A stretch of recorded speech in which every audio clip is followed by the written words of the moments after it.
No more bowing, no more chains. We breaking free from.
Built on paper lies, taxes, prisons, blood in the skies.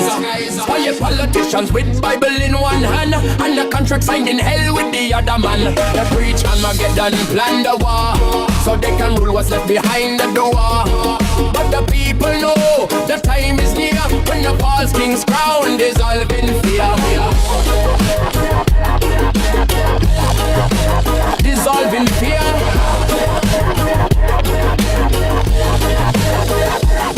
They got the temples black and cold, where the elite drink from the young and old. Satan is games in a three-piece suit, calling it order, calling it truth. But the drum still beats beneath the street, and the Rasta man say the victory's sweet. No more bowing, no more chains. We breaking free from the digital rain. They locked us in debt, they locked us in code, but just send the key on the blockchain road. No bank can freeze the soul tonight. The people's wealth encrypted like chains fall down. By the power of the people, the walls break down. No more masters, no more lies. We rise together, reclaim the skies. From the screen, from the dead, from the mark of control. We free the mind and liberate the soul. With crypto so fire and truth so loud. The people rise and the system bow.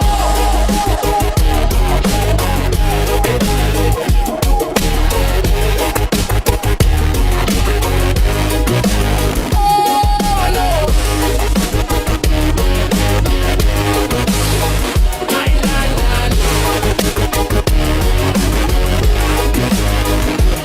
They try to own every thought, every breath. Put a price on life, call it progress to death. But the youth arise with a phone in hand. Building nations, no teeth can stand. No central bank, no greedy hand. Just trust in code and a free man's land. Bitcoin, Dash and Liberty coin. Currency of the righteous, not the crooked design. They wanted one world, under fear, under pain. But we build one world in love, in rain. In truth, in light, in shared bread. We're the poor man king and the rich man dead. To greed, to guide the hand that build. Not for power, but for healing and skill. Chains fall down, chains fall down. By the power of the people, the walls break down. No more silence, no more dread. We the law now, we did. From the soil, from the net, from the heart and the gun. The revolutions live and it's already won. No more slavery, digital law road. The people unite, it can never be so.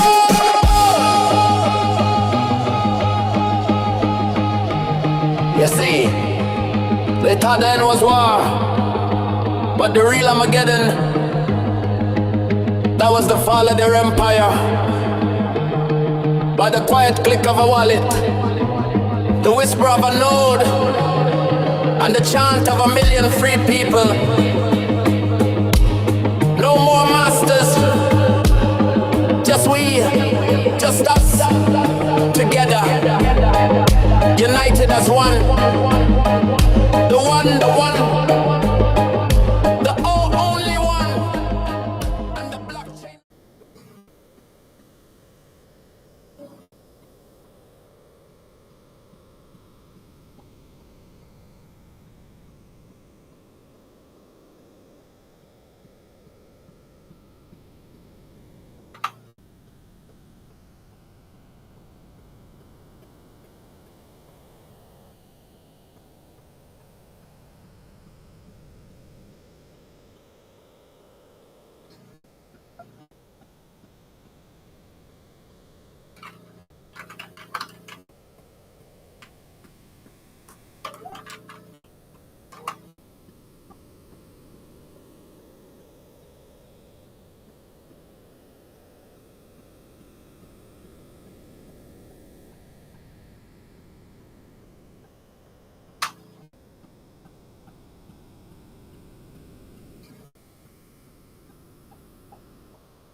Cool. Hi.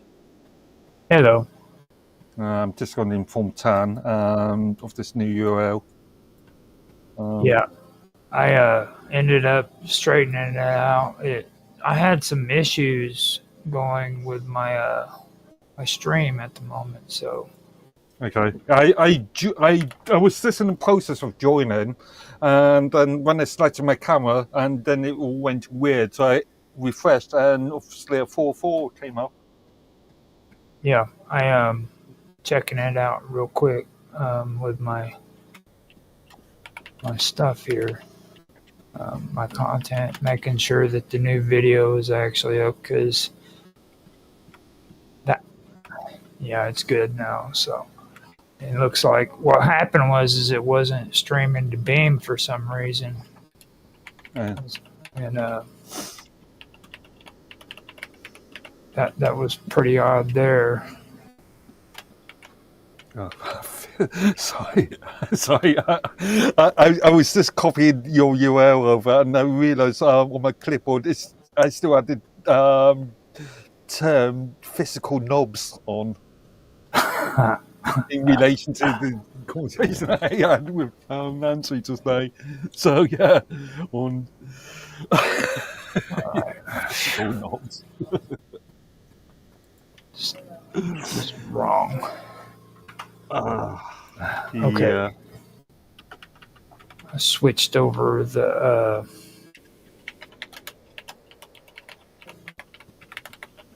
blah, blah, blah, blah, blah. Stop.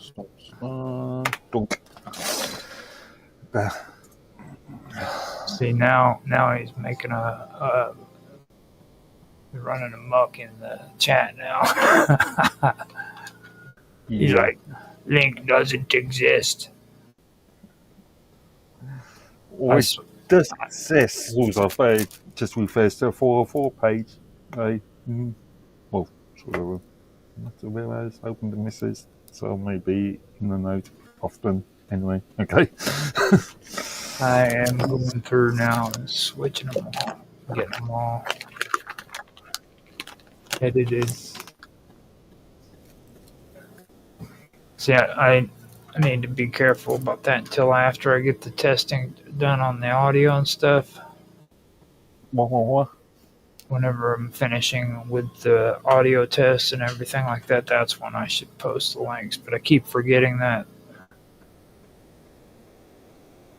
You know, he says I'm at a warehouse helping the missus, so maybe in and out often anyway.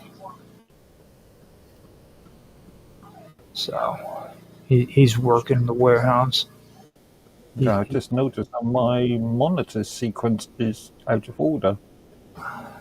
Strange. Okay.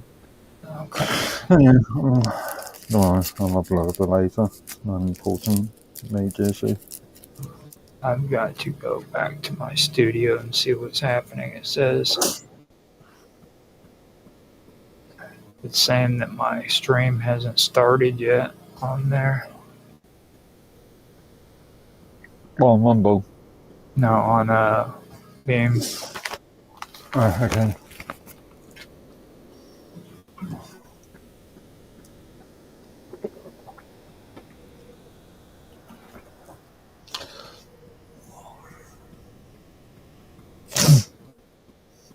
It's really weird because now it's running on X Pro, and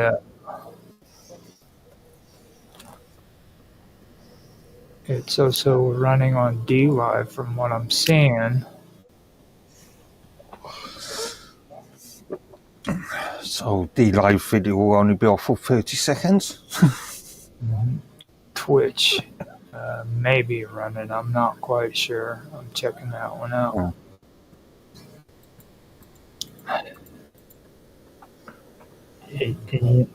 I think I know how way. It's sounding good there. I think I figured out a way of dealing with the copyright issue and everything.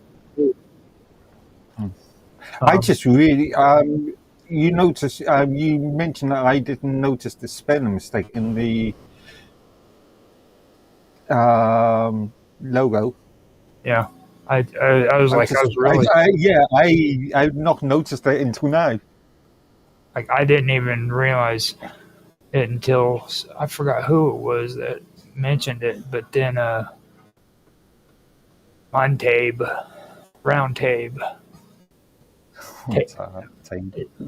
That would be like a French word. We're French. Damn Frenchies. Damn Frenchies. it's weird how this is doing this though, because like now my live stream isn't showing up on.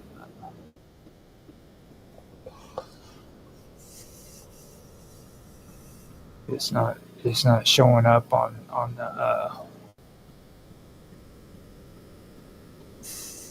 the beam thing. It just gives a will, but it's also at the same time streaming out to Twitch, Kick, and well, I'm not doing anything else, I don't think, with it today. But it's doing it. Oh wait, I was gonna do Odyssey too. I can get that set up real quick.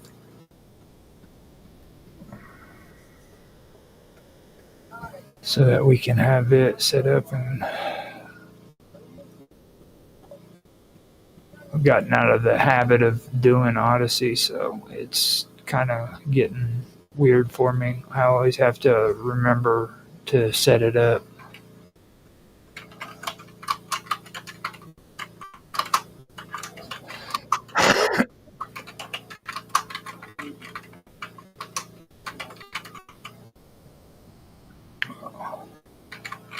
Yeah, today, man, I didn't quite understand what well, I do actually, but with Tan, when he was talking about distancing myself from the Minds brand, you know, I was like, I've been doing that actually for quite a long time when it comes to like not only Minds, but pretty much every platform, you know. I thought that there was a problem with ending the Minds Roundtable stream. What if there's some breaking news? Or there's something that needs to be discussed in, let's say, in the next couple of months? Yeah, just it's a special event, you know what I mean? Yeah. News breaking special events. It's just with like what the heck? Well, it's just like with like weekly actual scheduled episodes, you know what I'm saying? Okay. Take a break on that one, but like if we have special events like movie nights and things of that nature, or interviews or something that we want to put up on Minds, we can do it at that point, you know what I mean? Okay. But let me see here. I got a figure. Should I stack some on top? Hello, there he is. I heard an Oriental dude. Sound Oriental? Should I stack some on top of it? No, behind you actually. He's like a bunch of them. They're doing the heavy lifting. Okay, let me do it. Like it was really strong, so I knew they were Oriental. You're Canadian, so. Wait a minute. You got the wrong speaker on. Hang on a second. You got that Canadian sound. Let me see where. All right. I'm still trying to figure out where. Oh, there it is.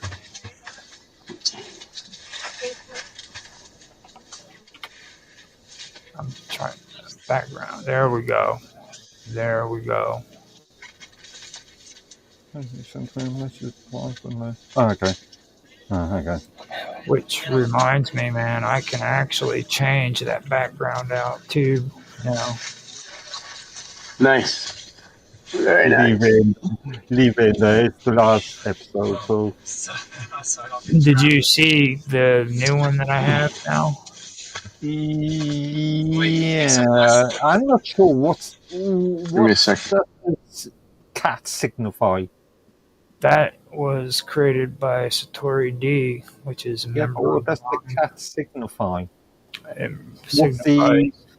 Signifies artwork done by a member of Minds. Okay.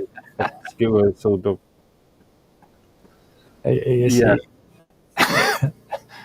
And actually, I mean, when it comes to mines, to be honest, Satori's probably the only one I can honestly says that does good freaking AI. You know what I mean? Like the rest of them just suck the balls, dude. It's like doing it's just horrible stuff. You don't do AI. What do you do? AI isn't something that you do. Mr. English.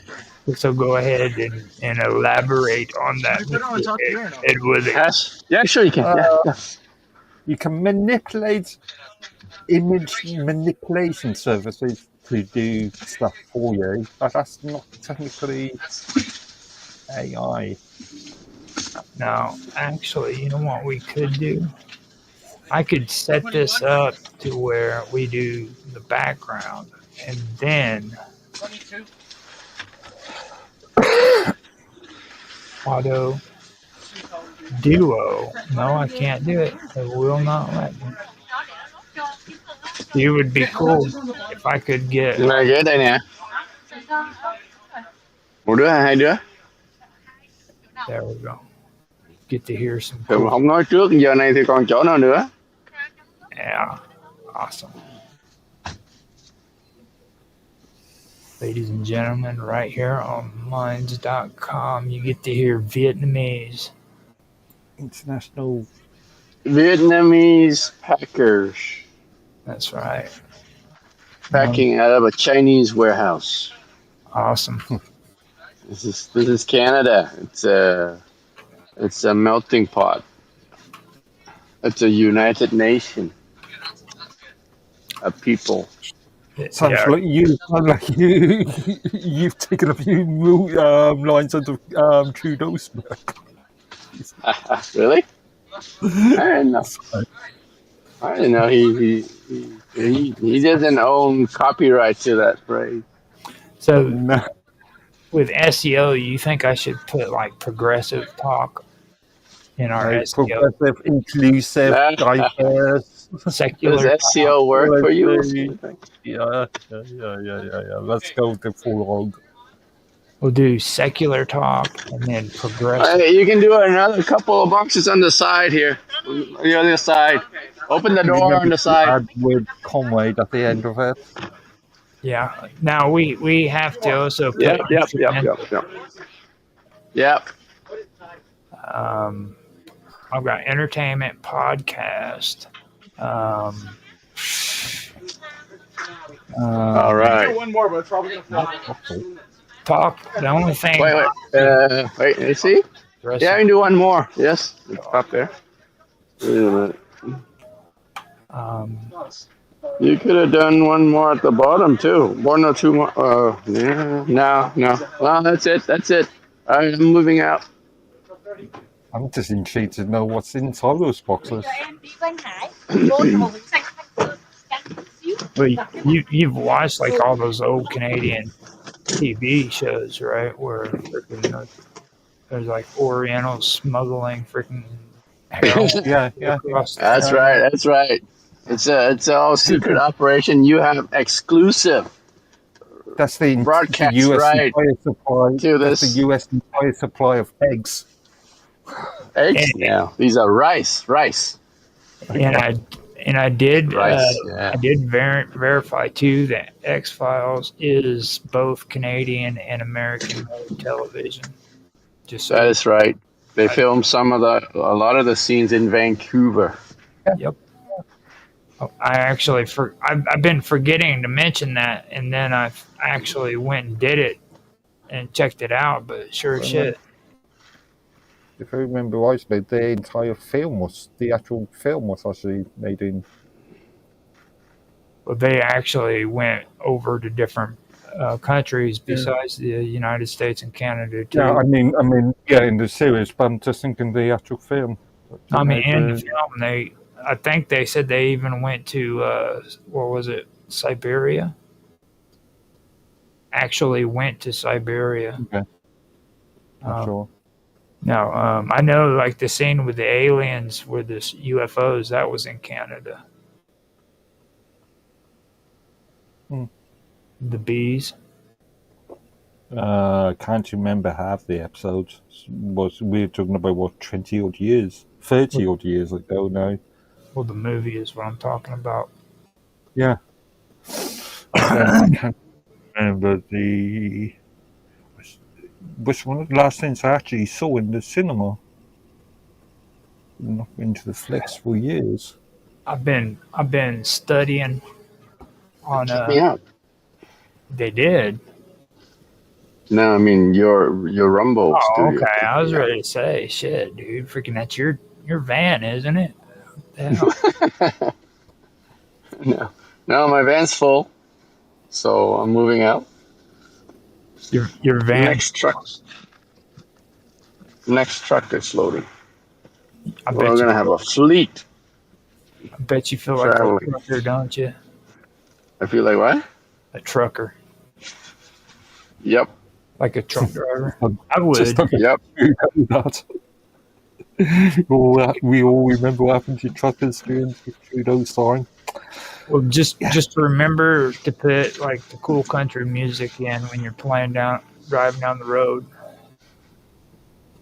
And one of you guys are going to have to test that 15-minute, first 15-minute video out that I put on the group, because I don't know for sure if it's actually working or not. Which one is it? One for mine's group. What? Which one? The round table chat? Yeah, You posted it there. What did you post there? it's a 15-minute video from Weekend event 1. Okay. that's out of the first. Wait. You uploaded it to mine? Whoa. Yeah. Right. And All right. it's from the first season that we did. Can't view it yet. Yes, it's still processing. Okay. But that concludes that. So now every week before we do a show, or I hope I can remember to do it, because I'll do it every Friday. I'll put an episode on there instead of scheduling it out. How far behind are you at the moment? How far behind? Weekend event 1. Mine's one table. Weekend event 1. Yeah, what is that? That's What is the event 1? Is that episode 1? That's the first episode for that series. Each of them will be like 15 minutes. The next one will be 2.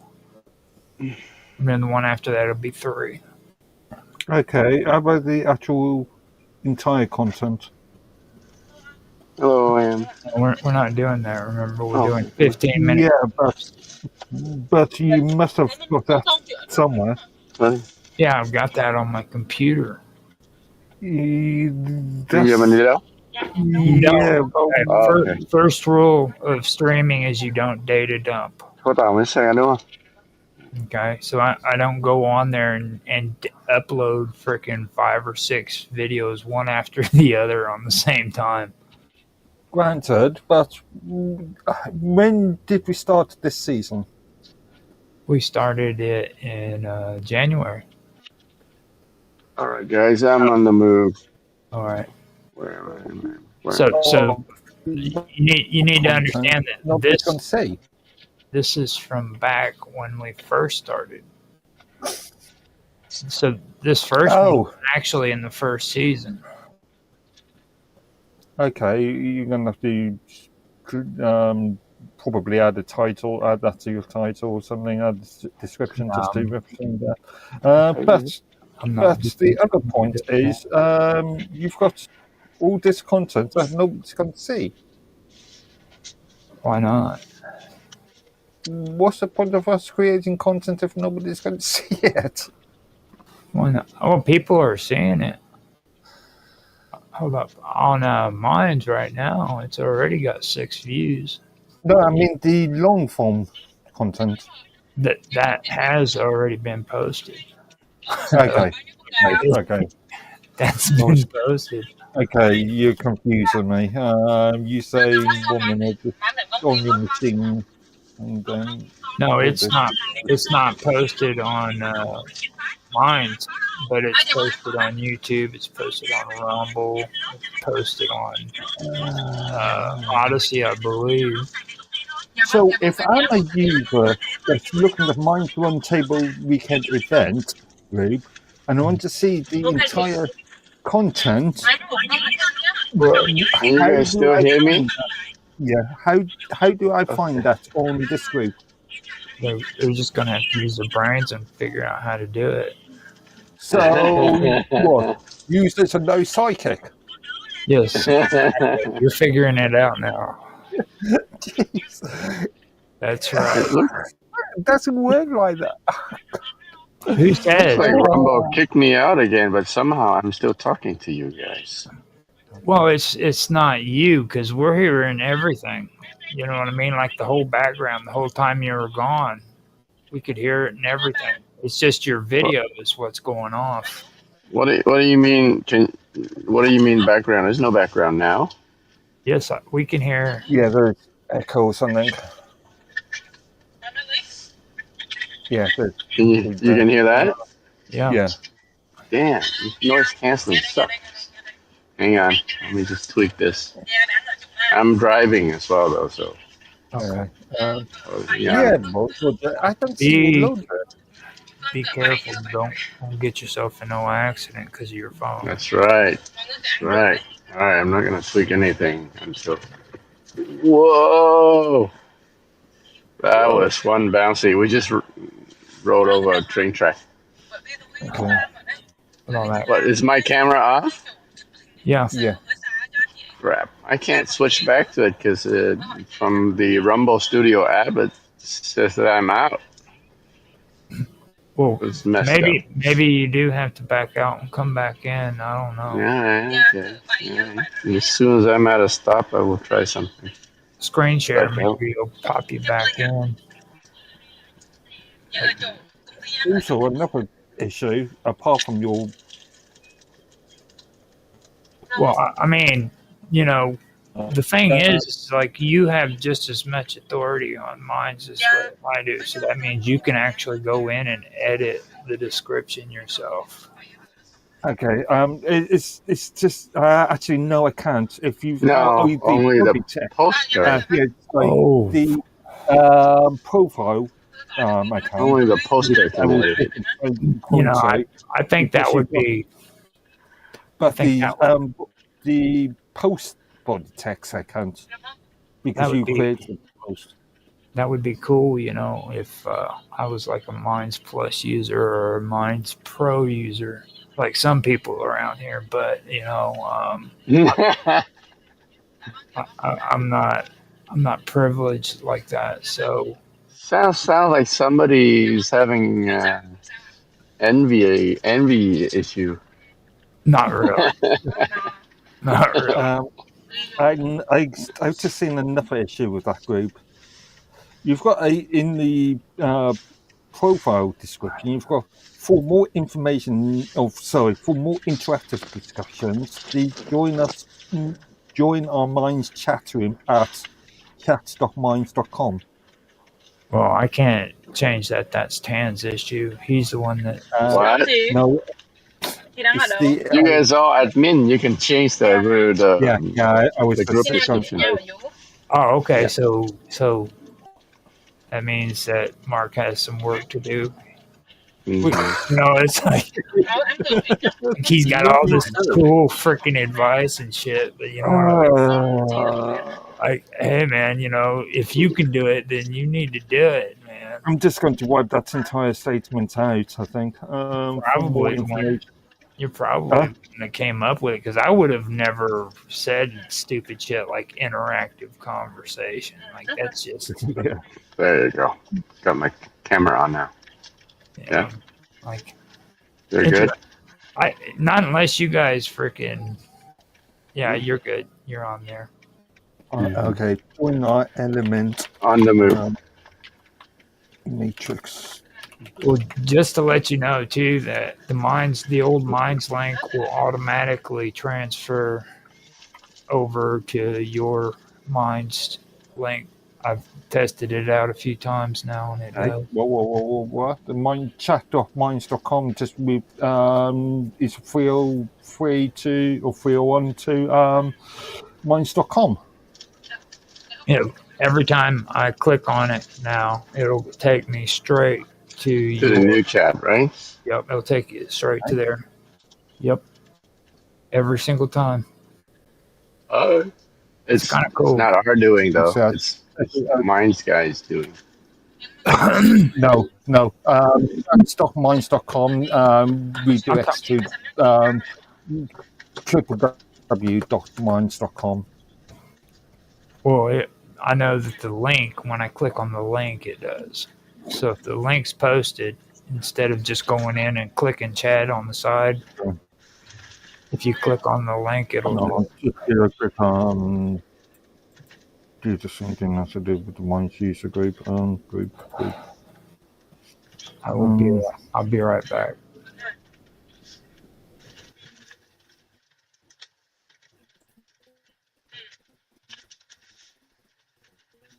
Where do you go? On a mushroom break? You just talking, middle talking, and then Yeah, just disappears. also Mr. Robot is AWOL again. Yeah.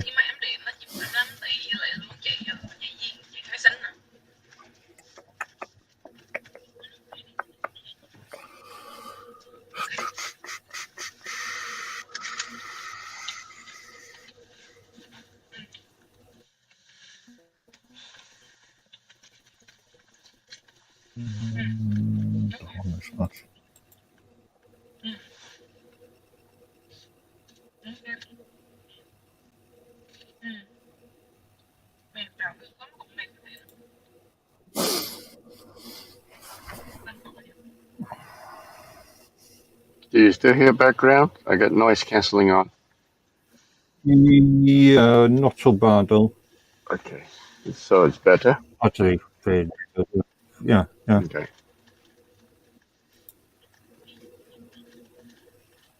Actually, yeah, I can just vaguely, but Okay. yeah, it's not really important.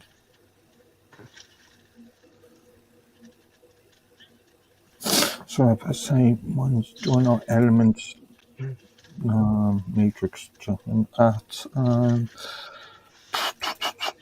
Did you have any more progress on uploading the archive? actually I was going to use Nextcloud. That's got a HTML module in it, and I did try around with that. Only problem is that one is bringing in media files. So what I was thinking about doing is so no images, no videos, no audio, no nothing. So what I was thinking of doing was just to create a simple iframe sort of thing. Content of. Okay, so Nextcloud doesn't allow you to upload any raw files and just serve it. It doesn't display it. Okay. Of the module that I was using, I was playing around with it, and yeah. So yeah, I'm just thinking of just creating a simple iframe. Okay. It's not. There's no urgency. So whatever. Yeah, I was I'd been doing some administration on that server anyway over the last week. There's a few issues. Mm-hmm. Okay. It's normal maintenance stuff. How is the storage space going to be an issue for you? Is it being almost a gigs? Okay. Yeah, I maybe even more than gigs than me on the server. So okay. Mainly in relation to Nextcloud's update routine, because it creates backup files of the previous set of during the update routine. Mhm.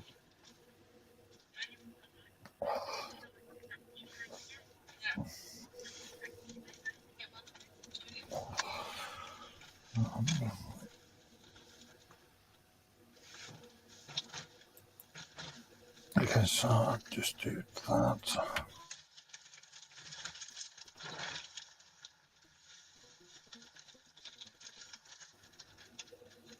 Anybody else coming or just us? I think it's only us. What about what's that lady's name? Huh?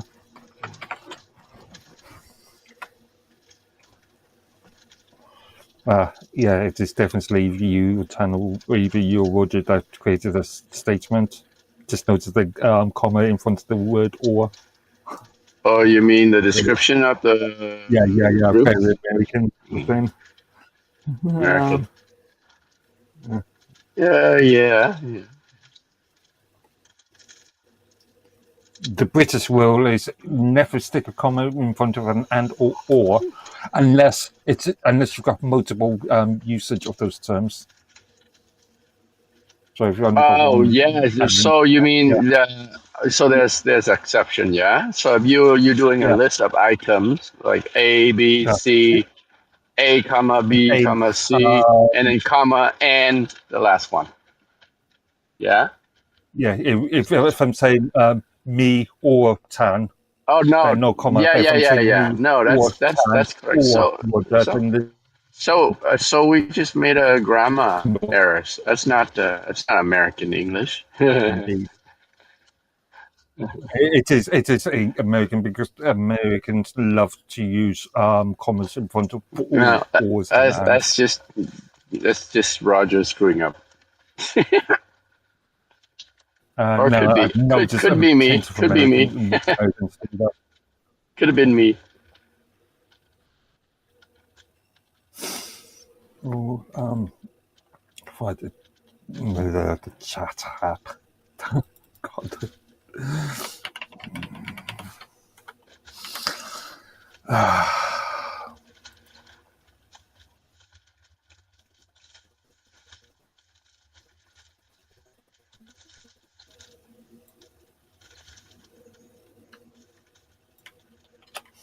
Oh, fine.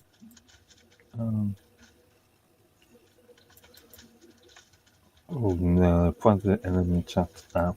I like that, especially considering got All multiple right. clients. I'm at Oh, my I, I'm at my next destination. I think I'm gonna need to go offline for a few minutes. I might need to. So if I disconnect, then you know why. Okay. okay.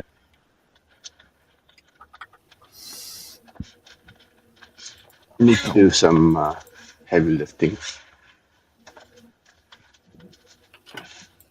What, you moving or Yeah, something? I'm moving. I'm shipping stuff. Okay. I'm doing cargo shipment right now. Okay, where's the Hong Kong same guy? Dạ vâng, của anh Phương ở đó không ạ? Em dạ vâng, anh Phương order gạo ấy ạ. Cái này em đang ship gạo đến đấy ạ. Chỉ có chị Hạnh ở trong bếp không ạ? Anh Phương nói là khi nào mang gạo đến thì nói chuyện. Okay, that's better. Join our element/matrix chat room at new address Anh or Phương via nói là the dạ matrix vâng, internal link at dạ vâng. new address. Okay. Yeah.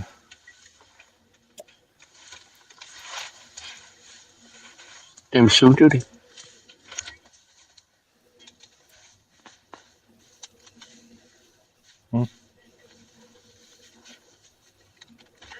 Dạ vâng, đấy có phải là chị Hạnh không ạ? Dạ đây anh Phương order gạo SP25 ấy ạ. Cho nên bây giờ em ship đến rồi.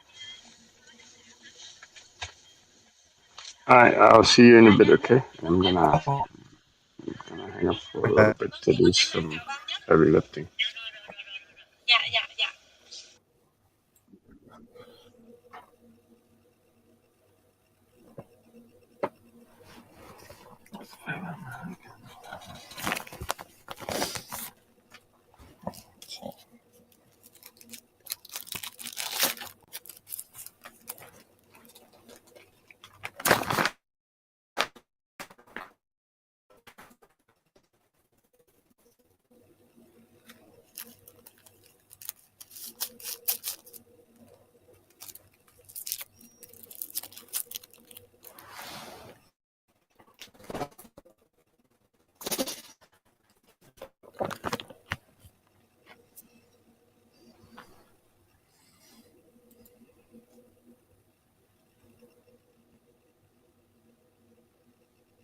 Because the trees are.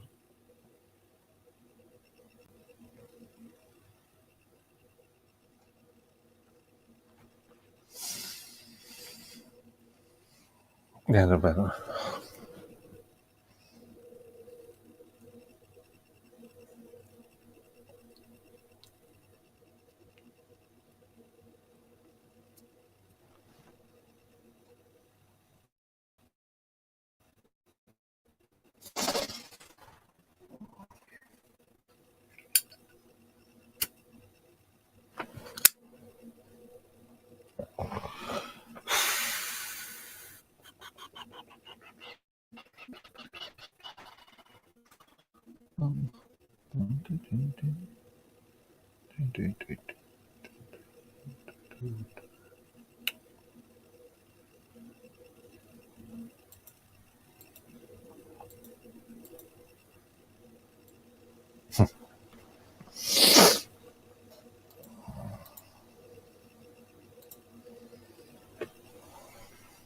And I'm going to read edit that again.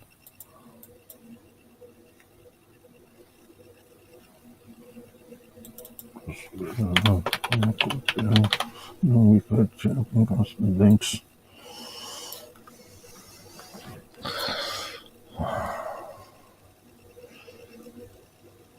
I don't understand what addresses are. Like some people.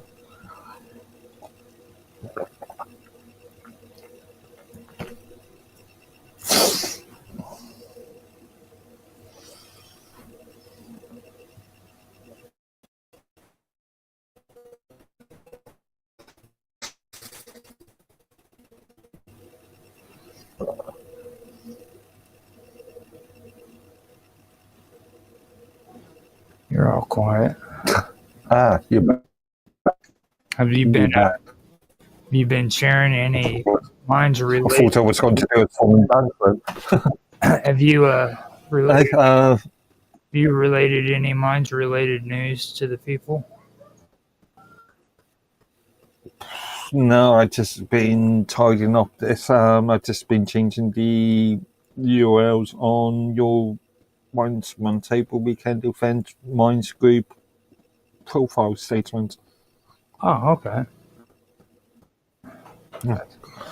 We moved the old Minds.com address. Now, my uncle on X followed us, so thank you for. My equal. Sorry, I thought you meant your equal. It says my uncle.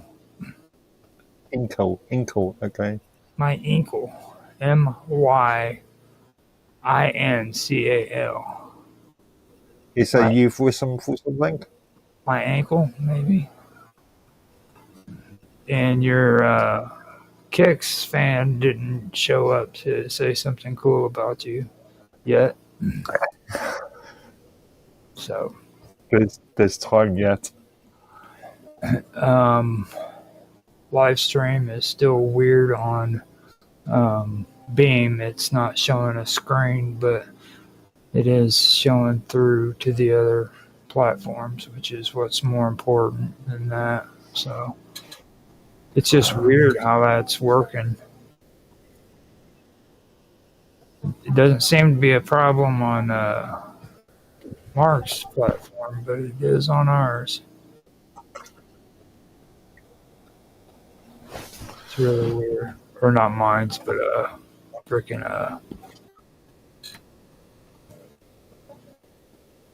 on a Beam stream. So Beam stream's the one that is that the official name? Yeah. What they branded there as Beam Stream. Yeah, it is. It's the official. Yeah. Now, Odyssey's set up and it's going now. So if anybody's on and want to watch on Odyssey, you can, but it's not really recommended. We need the views, so if you guys if you guys really want to help out, go to Rumble and watch there because we get paid on Rumble. And we're desperate losers who really need the views, guys. So look at Mark Edworthy, okay? Look at him. Look at me. I mean, the guy has to roll his own cigarettes. You know, okay? Look how skinny those cigarettes are. Yeah. So how did you get in the habit of bringing those cigarettes down so small like that, though? Because that is a pretty good issue. Like, how did you get in the habit of doing that? Years of experience. No, I'm just saying, like, did you make them skinny like that for a reason? Oh, that's skinny. What are you talking about there? About his cigarettes, like, why are his cigarettes so skinny? Oh, the skinny cigarette. They're not that skinny, though. They really are, to be honest. What am I meant to be doing? Smoking a cigar? Well, I mean, apparently you guys in England don't. You like smoke those women cigarettes, don't you? Women cigarettes. The Slenders. I used to call them Slenders. Oh, there's a brand called Cafe Creme, which comes in a nice tin box, which are about the same sort of width as these things, but they are really, really nice. Really, really small. Yeah. Yeah, that's a woman's cigarette, just so you know, for future. Like, Sexist cigarette. You know, have you ever watched like old westerns and stuff? Yeah, I've seen plenty of John Wayne and Ford. And, you ever notice their cigarettes? You ever, what's that? Are they like tobaccos? Is that what you're trying to say? Yeah, they were. Roger? Yeah, they were like manly. They're like huge tobaccos that the guy will actually bite and chew it off instead of smoke. Yeah. It's like the Dirty Harry kind of a cigarette smoker. Well, Dirty Harry. Funny enough, in my 20s. Wait, you don't know who Dirty Harry is? Well, I thought you were talking about Western fan. No, I know who Dirty Harry is. Everybody knows. Well, no, not everybody. Like, there's a certain age limit for it, but like everybody over the age of 40 knows who Dirty Harry is. All right, I gotta get up. They'll be back. Mm-hmm. But everybody. Funny enough, funny enough, I'm in my 20s. I went through a phase of snorting snuff. Snorting snuff. Yeah. Oh, wow. That is old school. That really is old school, because I remember that shit. Like, when I was a little kid, that was what old men were freaking doing, and they had those little metal containers with the old men with the spoon doing, and they had those little metal containers with the old men with the spoon. That was back in the day, man. So it looks like we are getting some kind of video coming through finally on Beamstream, but I don't know yet. It showed a picture of your face that time, so lucky viewers. Yep. So let me go ahead and mute out real quick. I've got to go and take care of something real quick. Talk about politics, man. Tell everybody how rotten it is. How rotten it is. Yeah, politics is rotten. Next subject. Yeah, that didn't work out too well, I guess. But now, the other week, I believe it was, I was talking about BitChute, and I wanted to go through some of these platforms that I tried to monetize on too, and BitChute was one of them where I checked it out. I think I already covered freaking Odyssey, and I know I've covered Rumble, but I do want to actually go through them. A couple of hours ago, in relation to Yeah, illegal content. in Rumble. I think it was. Didn't you message us? No, that had nothing to do with illegal content. Oh no, just content. The not illegal content, but the content. Yeah. The creators program. Yeah, that was something I forgot to mention too. Today, I officially did the Rumble Premium, and for that, the reason why I did that was because I wanted to start the monetization on Rumble to see how that's going to go. Now, to do that, I have to stream 5 hours on Premium first before I do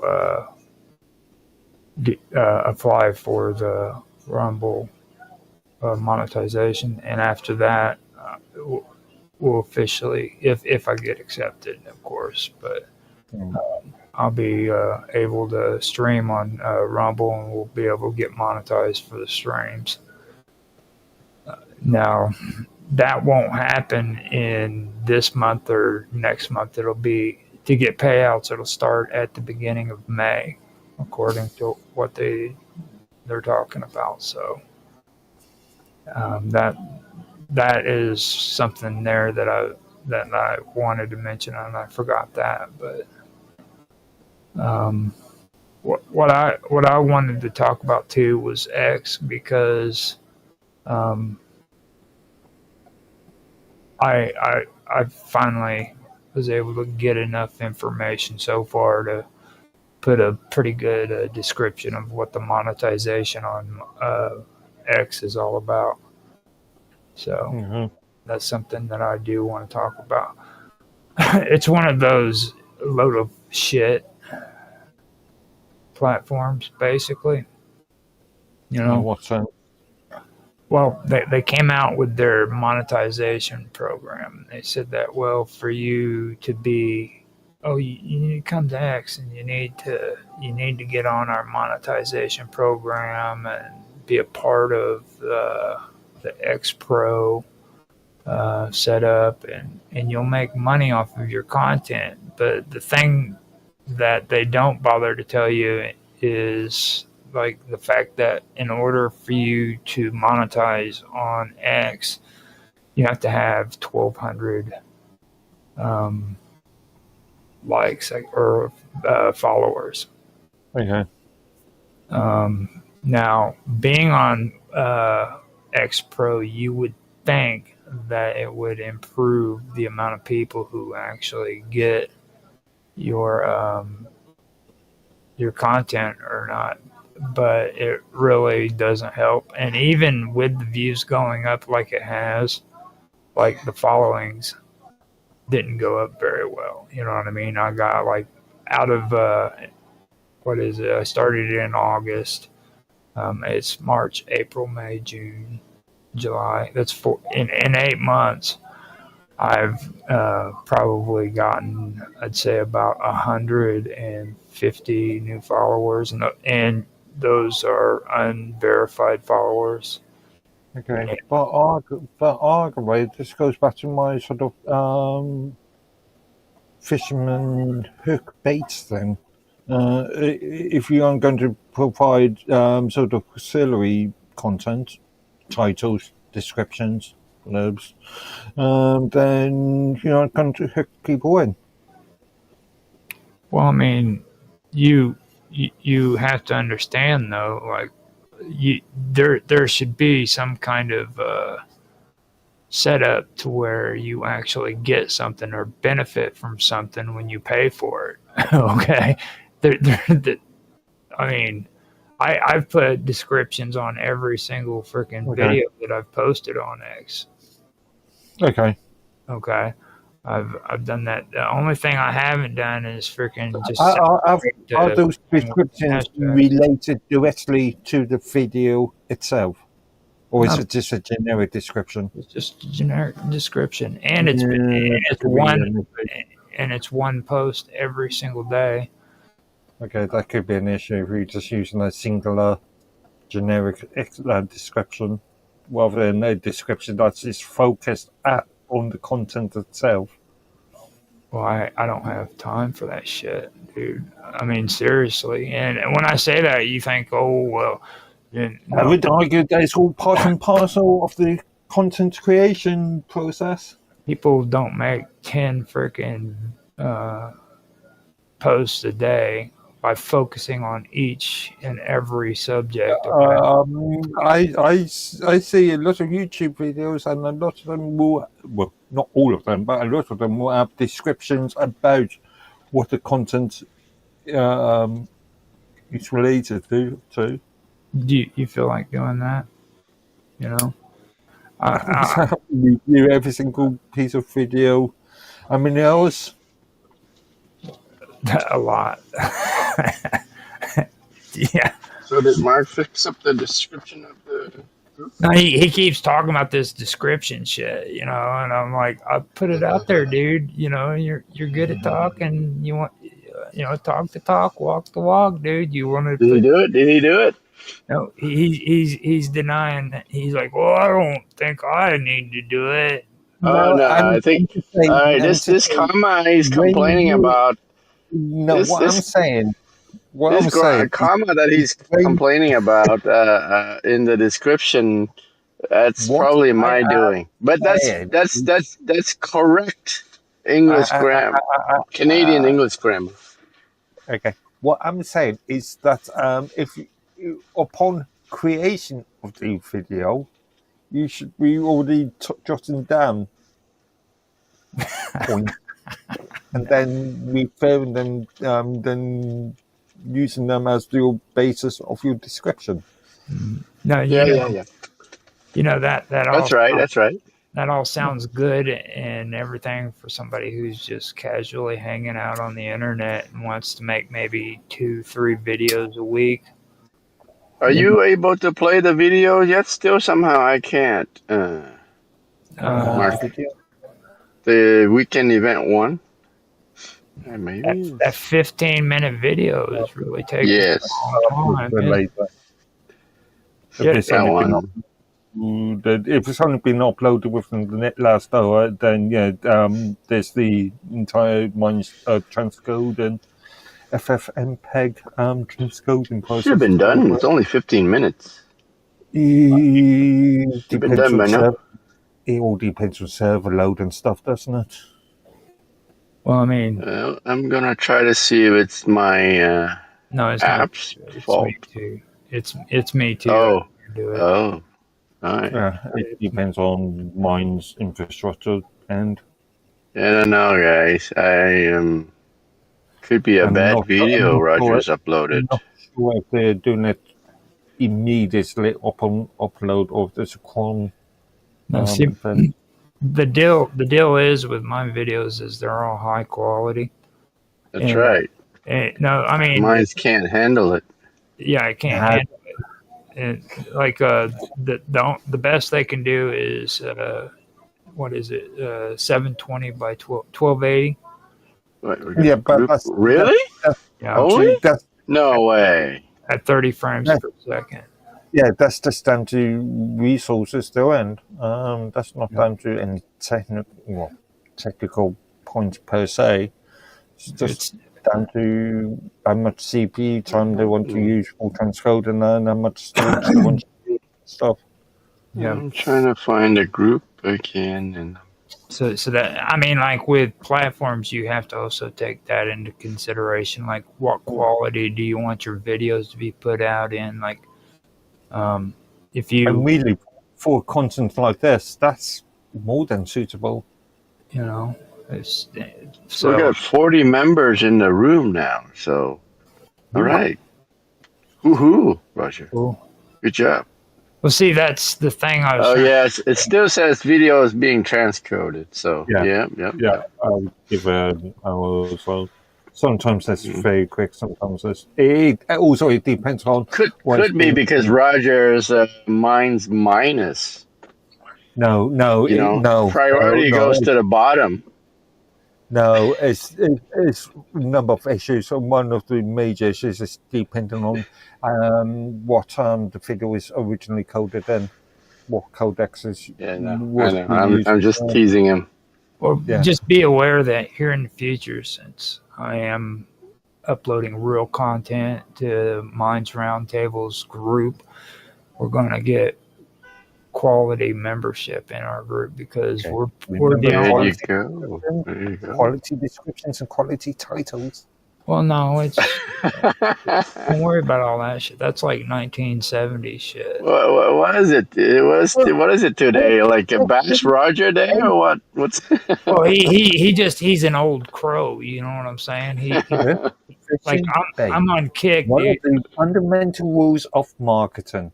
I'm on Kick right now, okay? And like the only thing they want a freaking name of the video, and they want to know what the freaking thing's about. They want to know if it's a podcast. They don't give a damn about freaking.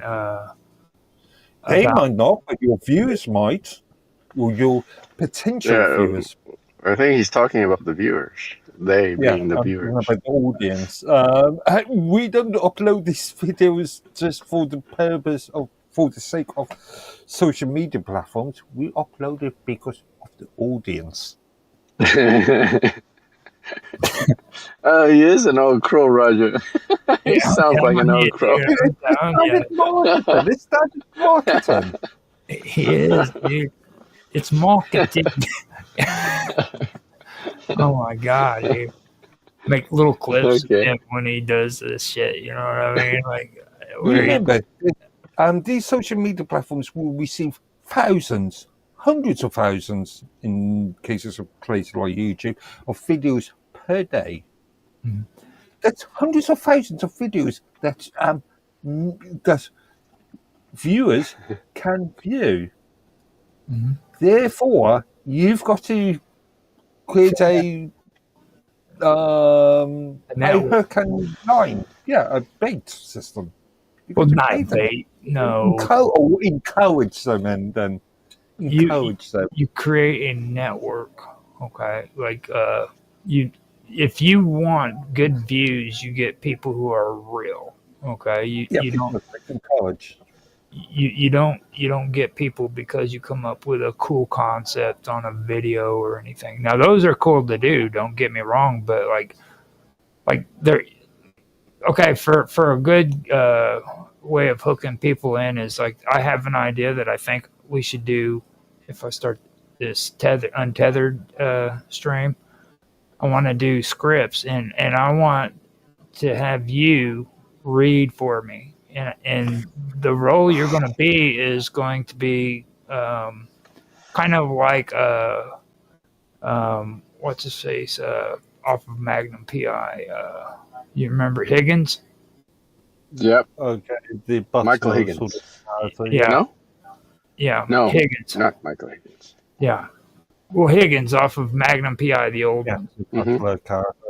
And like Magnum would always have to get into these conversations where Higgins would talk about way back in the war when he had to go through battle and all these crazy things. And all I want you to do is read a script that's kind of like that about World War II. You know what I'm saying? Well, Jonathan Higgins.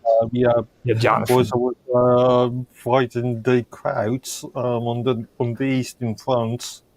Yeah, exactly. And just do a script like that, and then we can turn that into a video clip and add that onto the show. And then, after that, I want to contact Naroki and see if we can set up something with comedy commercials. Like he has that one for the Yellow Man commercial with the Yellow Man cream. Okay. You know, things like that. Those are things people enjoy. You know what I mean? Especially like come up. I'm not a trained actor. Mhm. He said actor. you will Oh, be by the end of this. He's already a trained actor. Like all the Oh, ladies, yeah. all the You ladies. you look you already look like a trained actor. Mhm. Like he's getting all the ladies and shit too. You notice That's that? right. Yeah. God. So when will I appear on the cover of Vogue or the Times magazine? It's. I have a feeling it's going to happen soon. I really do. Okay. But it looks like Beam is actually trying to come through. Now it's got your face frozen with your hands up in the air. So, but everything seems to be running pretty smooth, to be honest. But anyhow, on that whole thing with X with premium. Mm. Another thing that I wanted to bring up is like the analytics, because you know how I am about analytics. Now, you would think that having a X Pro that you would have a decent analytics that would show you like how many people subscribe to your channel from this time period all the way up until or all the way back to whenever you first started pro, but it doesn't. Like it'll show you like how many subscribers you've got in the last year, but like they don't allow you to actually go somewhere on the X to find out, okay, this is when I started X Pro. Like to this day, I still can't tell you the day that I started on X Pro. Plus, you can check by your paperwork. Dạ vâng. Yeah, you've got a receipt somewhere. Well, I mean, if you're organized, you would have a receipt somewhere. I don't get me wrong. I should have one in my emails, but I should also be able to find that out on the UI when it comes to Minds Pro. Like they should have something set up to where if I wanted to go and see when I started Minds Pro, I could see that. They even had that for me on Minds, believe it or not. Like Yeah, Minds provides that information. Settings and payments, maybe payment history. I mean, Maybe not. as a matter of fact, Yeah. as a matter of fact, there's no payment history area or anything of that nature either. The most that you get with X Pro is you get the X Pro, the you remember the old Twitter decks? Okay. Well, you have an emails with any payment, and if you're a European citizen, then you could demand a access report anyway. Okay, you're missing the point. I should be able to do that directly on the interface. You know what I mean? There should be no reason for why I can't just click on a button or on a link, I should say. Actually, with European X.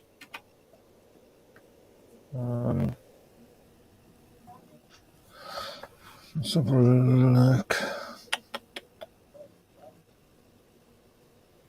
Okay. I mean, and all this is me, just giving you my feedback on it. But that is a pretty big issue in my opinion. You know what I mean? Like when you make a transaction, they should at least give you the ability to access something and say, okay, this is the day you start. Like a month before, if I decide that I wanted to do X Pro again, I would like to be able to check and make sure that I'm able, or what day it is that I need to do it again if it's not auto pay. You know what I mean? Okay, yeah. This goes back to I've got to get lab tickets. Are you going to created. do X Pro, Roger? No, No? I'm done with X Pro. This is probably the biggest freaking scam gimmick. Scam. That So they, it's not worth it for you, just like Mine's Pro. well, Mine's Pro. The reason why Mine's Pro is there is no way in hell that they're going to be able to pay back the amount of money that you put back into it. Like if you wanted to actually go in and use it for monetization purposes, there's no way they're going to be able to produce $1,600 in a year. $1,600? Yeah. What do you mean? Again, Pay like over It's $600. Yeah, so $1,800 is a good amount of money that you should. Oh, you want to double? You want to double your investment? Yeah, is that what you're saying? A good investment is tripling, not doubling. Why? Yeah. How? So, I mean, when did you? And I doubt you'll even make. When was the last time you double your investment? Well, on anything? Okay, I've got an alternative argument for this. Start advertising. Start making contractual agreements with people like NordVPN and Shadow Raid Legends and Honey and all those things. I will tell you by the end of a few months to see how this Minds Pro worked. But I can see one of the things that, like I already said earlier, I think I glossed over it earlier. So with the Pro, you have higher multiplier to your reward, right? So you will earn more. Now I'm wondering. I mean, you've done it before too, right? Roger, you bought some token and provided on-chain holding for mines, and you must have gotten something for that, right? Yeah, but that's separate from Pro though. Like you can. Yeah, there's nothing to do with Pro, but no. But combine that with the multiply of the Pro, then you would get. Wouldn't you be getting more? Yeah, if the multiplier is bigger. You're supposed to be getting 40% anyhow if you put that into liquidity. Now, if you have it on holdings, you only get 10%. Right.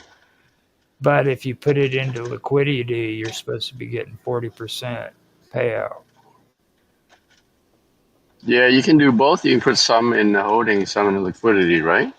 I wouldn't even waste time with holding if you're going to do liquidity. Anyway, I'm at the very first step. I'm like a Minds token noob, right? So I'm not very first. You are way ahead of me, but you don't talk about it much because it's not worth it for you apparently. Well, it's because if I start talking about this, it gets freaking Mark on a freaking rant. Just go back to the original point.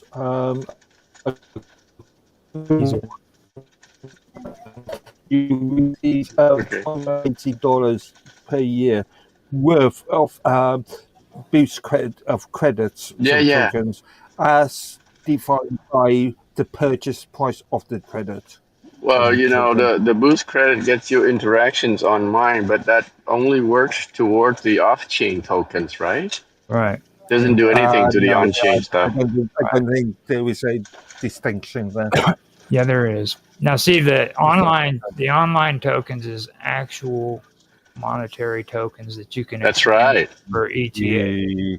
Again, my arguments against that one. Well, we're just gonna. No, but because the on-chain tokens are backed by Ethereum, right? Right. Yeah, you've actually exchanged some Ethereum in order to get that. Now, again, I've made the argument that is the antithesis of what the terms of service, the contractual agreement states. This is what backs us up from finishing. But that doesn't have anything to do with terms of service of mines. Like you can buy mines and exchange mines token without even being a mines user. So Right. how does the terms of service have an effect on those I users? read the actual. In fact, go back to that GitLab ticket, terms of service number 14 or something, whoever it was, policies number 14. And I think I make a valid argument why.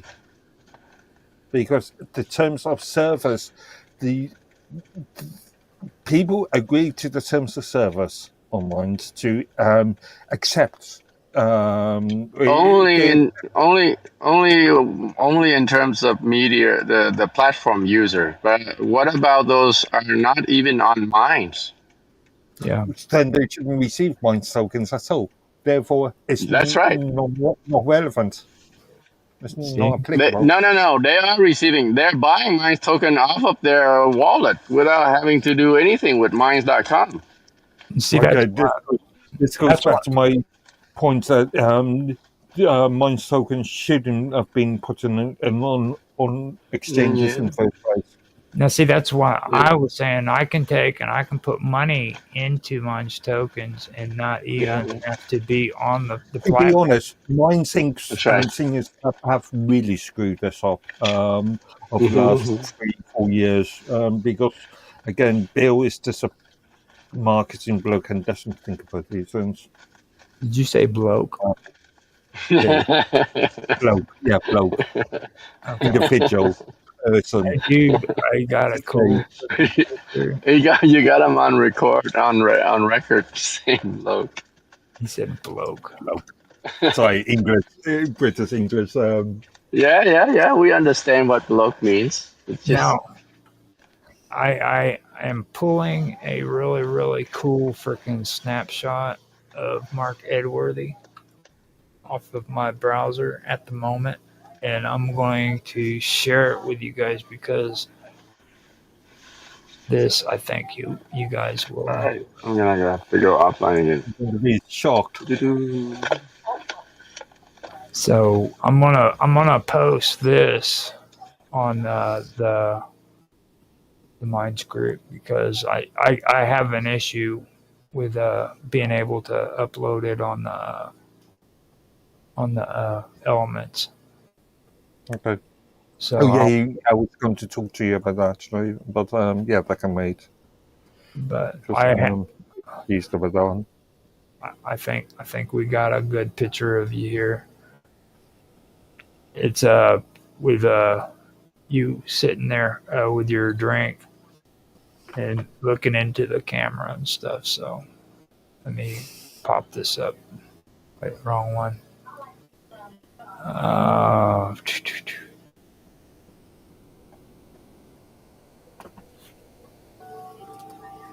Let's see. Oh, okay. Screenshots. But here we go. There we go. And then I can share it on the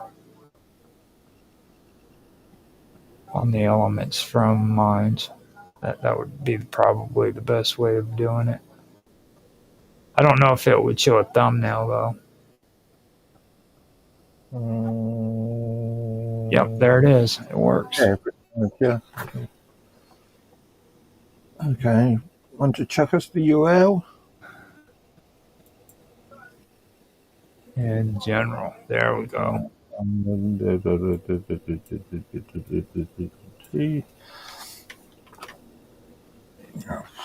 There you go.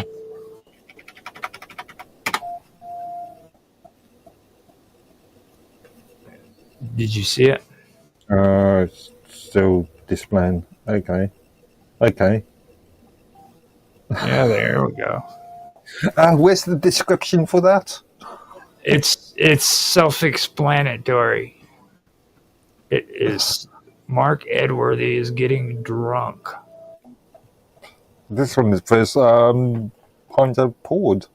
I'm even putting it on Vixen's Vault's Skype thing. So I only just got back from the supermarket about 5 minutes before you started. There you go. I'm putting it on WPRMP. God, yeah, I'm seeing all the references on my phones, on my watch is going mental.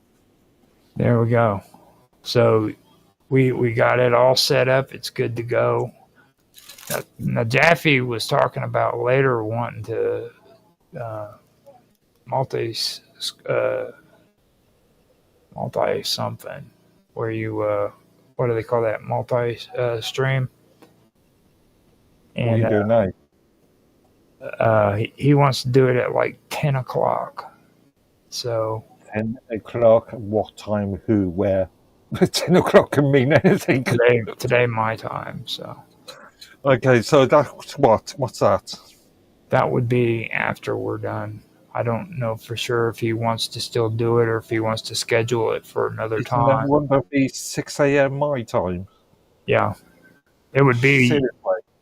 Yeah, but Okay, I'm not. no,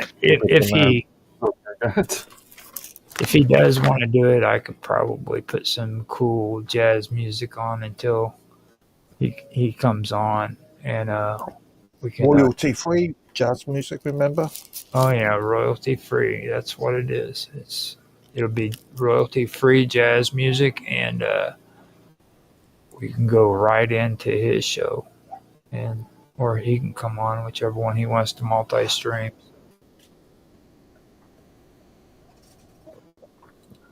6 a.m. Okay, sounds good. So I had to double check.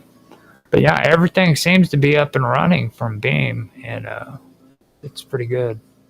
Cool. We know we're already an hour and a quarter in, or hour and 20 minutes into this video.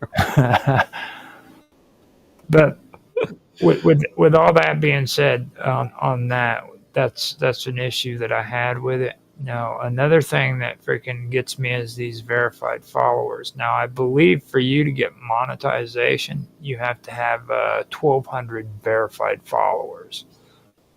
Okay, I'm not quite sure. I can double check on that. What is X?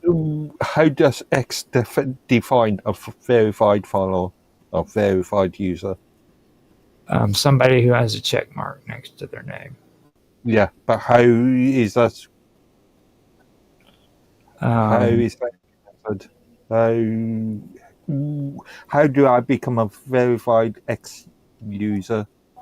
Actually, it says to be able to do it, you have to get verified by subscribing to Premium. Then you have to have 2,000 verified followers.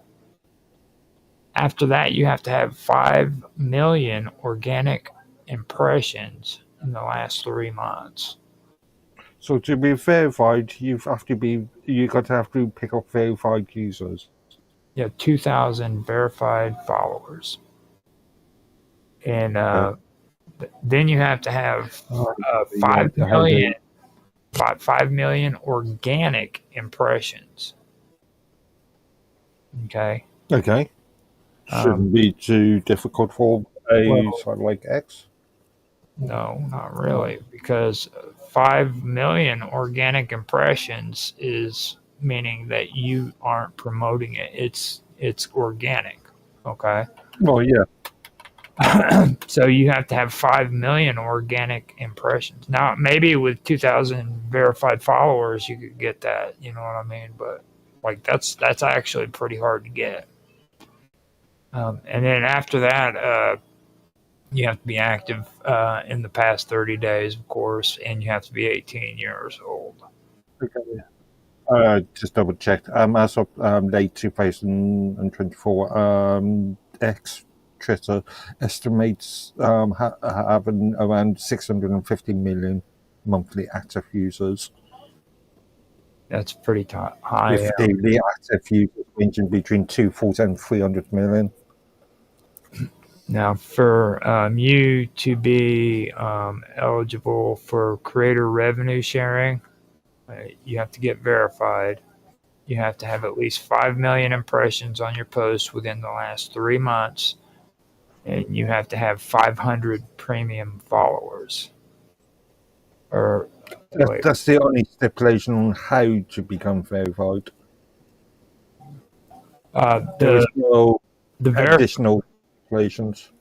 The verification, when I had to go through it, what they did is for me to be a premier user, I had to do the phone to verify, and then for billing purposes and stuff like that, so that Verification. So your phone number, your personal identifiable information is now with Twitter X.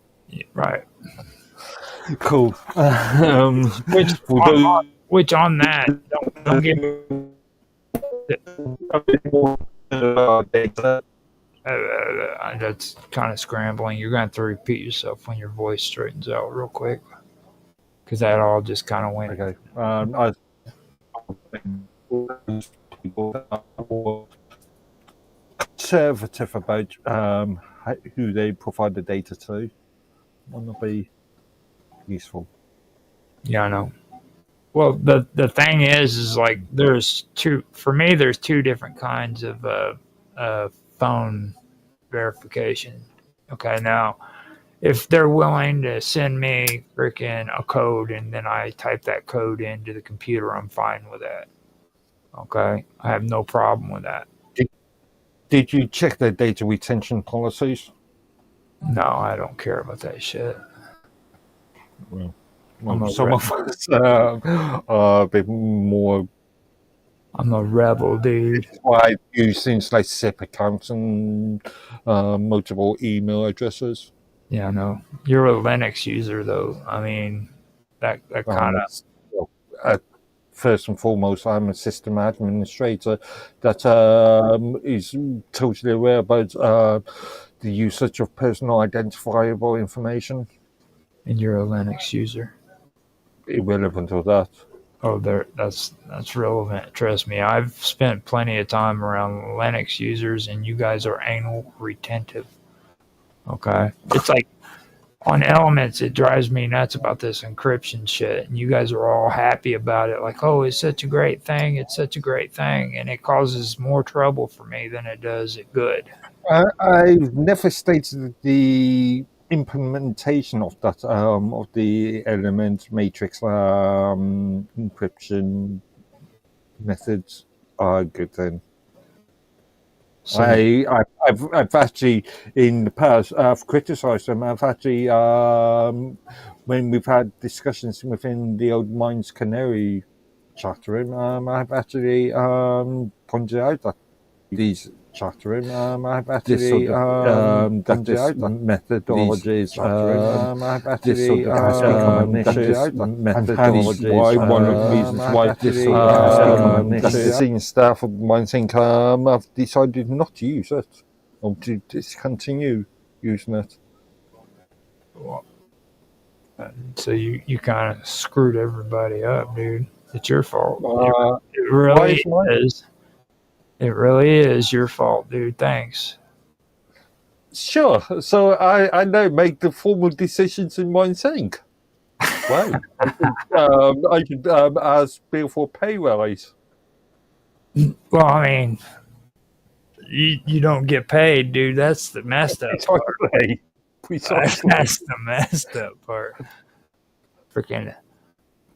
But yeah, that's one of the issues. That is an issue. And I've noticed too. Like, I should ask Bill. I should ask Bill and Wes and John and Mark and Jack and for a senior seat on the Bill's board of directors. They would probably let you on there, to be honest.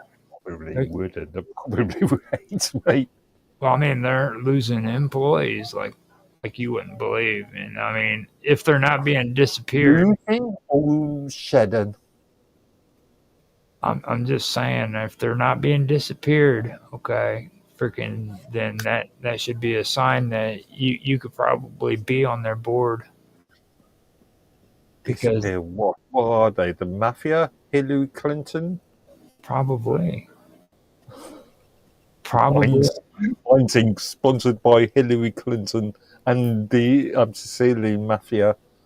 Weird shit is happening on Minds, okay? Like freaking all the crazy shit that Bill's been doing in the last year and a half, and for some reason, all you guys are freaking like going nuts and doing shit like buying freaking Minds Pro and Minds Plus and No, well, my Minds Plus thing, as I've never bought Minds Plus. Well, I mean, not you specifically, because you did My get.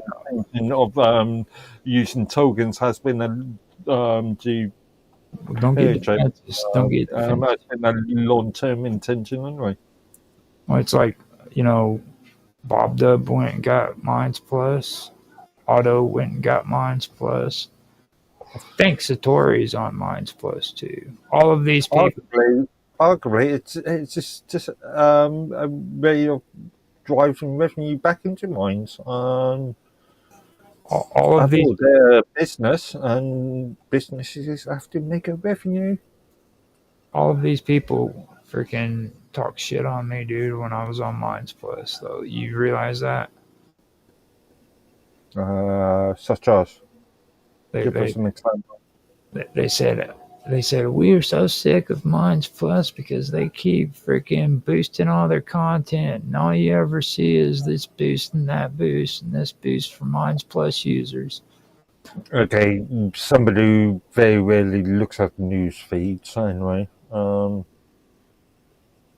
After all, if I want to, I only use Minds to create content, and I haven't actually created any content in the last month or so. Mm-hmm. I'll be right back. Yep, I want to create something in relation of another my overview of series I want to add to. I was hoping to find something useful in relation to the enacting of the UK child internet privacy Ofcom Act that was introduced only that was implemented only a couple of days ago. Yes, to find any good content. From apart from what the content I've already covered. Well, I mean, I was just pointing some things out about you guys, how treacherous you are. You guys, you include myself in that. You are a Minds Plus user. Yeah, but I've never been critical. Well, I've never as a regular Minds attempt to dissuade anybody from using Minds Plus. As a regular, ordinary Minds Plus user, it is my duty to shame all of you who are on Minds Pro and Minds Plus. That's just that's the way. Wait, so you were being shamed before when you were on Plus? Yes, I was. So what are you saying? You are shaming people? Well, that is so backwards. Yeah, I remember my experience was the Plus guys were shaming the non-Plus guys. Well, I was the recipient of that. The only reason why they were doing that though was because freaking everybody most of the people who are regular Minds Plus users are trolls. They like to purposely troll people. Yeah, Plus guys were looking down on us non-Plus users. I would like citations on that one. And it's like that's allegation. Most people, and Tana is right. Most people who are Minds Plus users are self-righteous elitists who think they're better than us ordinary. Again, I would like citations on that allegation.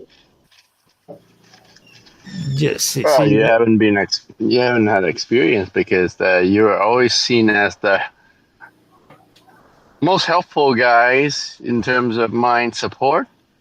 And he just now, even though you weren't a Plus user. Yeah, he just now got Plus usership. So actually, I did pay for Plus twice in the past, but only on a monthly basis. One time to verify my account.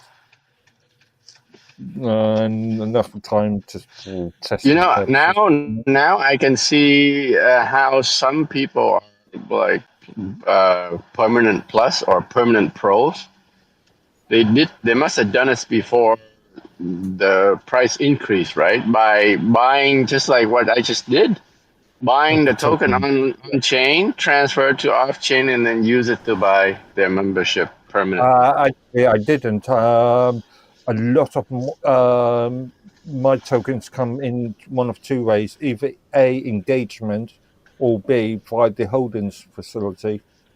Yeah. Oh, so you were using some of that holding tokens. I'm at the current moment. Well, I've always had 1,000 for the last 2 years or something. I've had 1,000 tokens on in holdings, and I think currently I receive 0.3 0.347 to 3.44 per day. Per day, right? Per token. And then over the last 3 years, it accumulated. Yeah. Obviously, the amount changes depending on the activity of the token at any one point. Months plus users disgust me.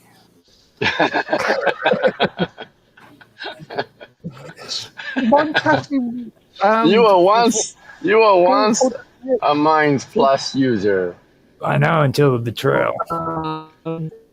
You discuss yourself. You discussed your former self. You discuss yourself. Well, there have been great people in history. You discuss yourself. Well, there have been great people in history. You discuss yourself. Well, there have been great people in history. You discuss yourself. Well, there have been great people in history. You discuss yourself. Well, there have been great people in history. Check the You discussed your former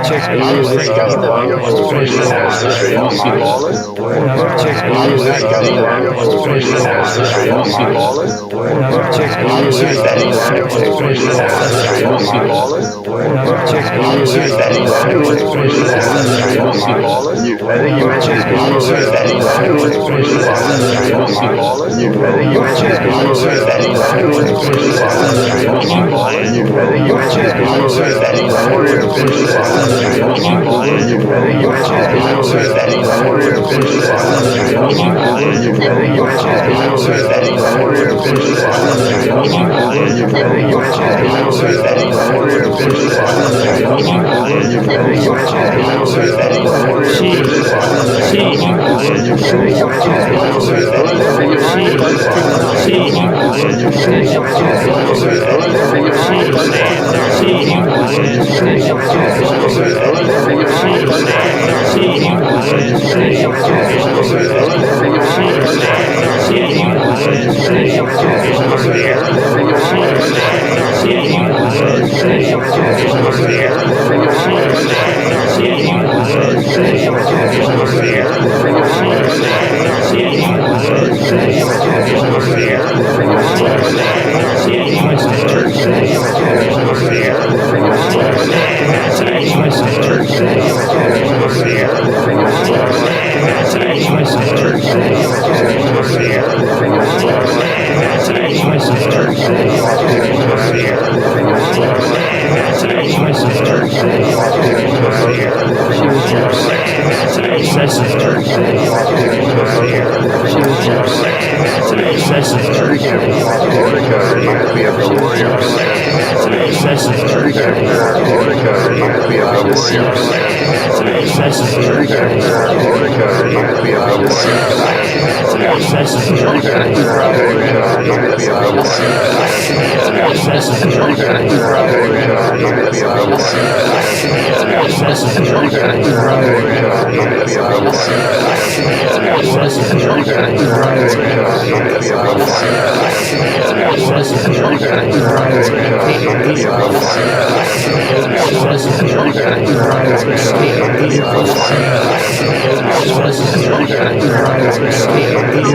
Now, it does So have. they They help find any missing persons. Yeah. Right. Now, they do have a warning that images and information that's contained on the website may be disturbing to some viewers. Okay. So, They actually post images of dead, missing people. missing people. Now, you have Mass Lisa Leona. She disappeared in 1988. Then you have Amjadi Banam. He ended up disappearing in 1992. Then you have Emily Bailey, who ended up disappearing in 2021. So you got them all the way back until the 1980s. They even have Helen Lefebvre from Quebec. Lefebvre. Yeah. But are these indigenous people? No, not these guys. Yeah. Right. But she disappeared. She's been missing since 1976. Okay. What does this have to do with cannibalism? I'm just saying, dude. I mean, like, there's a lot of people. This is only the first page. Well, yeah, there's people missing everywhere. Like, two totally separate elements, subject discussions. I'm trying to merge them somehow. Yeah. He's trying to strawman us. Yeah. now there's a couple of them that are from like the 2000s, but a lot of them are from the 90s and the 70s and the 80s. So you guys have had quite a bit of missing people come up missing in your country. Every single country. Yes, and there's still missing people up until today. Yeah. People go missing still today. Have missing people dating back to the Beginning of times. Which kind of leads into my next question. Cain killed Abel and he went missing. Well, let's not bring Cain and Abel into this. I mean, because they weren't Canadians. Right. Now, my second question is, how do Canadians handle horse meat? Horse meat? Yeah. I haven't had horse meat. What's that got to do with cannibalism? I figure they're kind of pretty tasty. Yeah, I've never actually had horse meat. Well, I mean, At least I don't know of, anyway. Well, I mean, you think about it, okay? Like the closest thing that's closest to us, there are two things: it's the dog and the horse. So when closest things to us is moose meat would be something. I mean, what are you stating that because they're mammals, they're the closest things to us? So anything that's why would horse be closest to us? They're closer to cows and buffaloes. I don't know about all that. What have you had? Have you had buffalo wings? Humans have had a more. Have you seen buffaloes that have wings? I've never rode a buffalo. That's just an American sort of marketing trick. It's chicken. No, I'm asking that because in Canada, horse slaughter is actually legal, and like the Canadian Food Inspector Agency also approves of it, and they verify. Most of it's a special category of meat, though. It's not like it's kind of like exotic meat, isn't it? I remember there was a scandal in the UK about maybe 8 to 9 years ago now. That was related to horse meat being put in. I would almost. It wasn't because horse meat was being put into the food.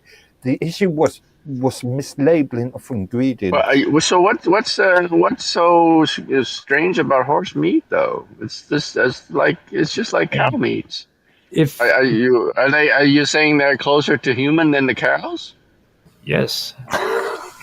No, I mean, dude, How if do you're you like find that? How that do you- close, okay, like if you're willing to eat horse meat, then you're like just steps away from being a cannibal. How What do you the hell, define? man? How do you? Sorry, your logic is bizarre. What about I- dog meats? What about dog meats, Oh, Roger? that's atrocious. That's horrible, dude. Really? Okay. Just to clarify for everybody, yes, it is legal to slaughter, prepare, and consume horse meat in the UK. Although it is not a common practice, and horse meat is not generally available for purchase. It is legal to slaughter a horse and eat it. in Okay. most of Europe. Yeah. That's I that can't good. think of any That's that country good. in Europe. That's that good British eatings that freaking Mark's always bragging about. What do you think about that bread now, buddy? The bread I purchased do not contain any meat products at all. Have you had horse meat, Mark? Not that I know of.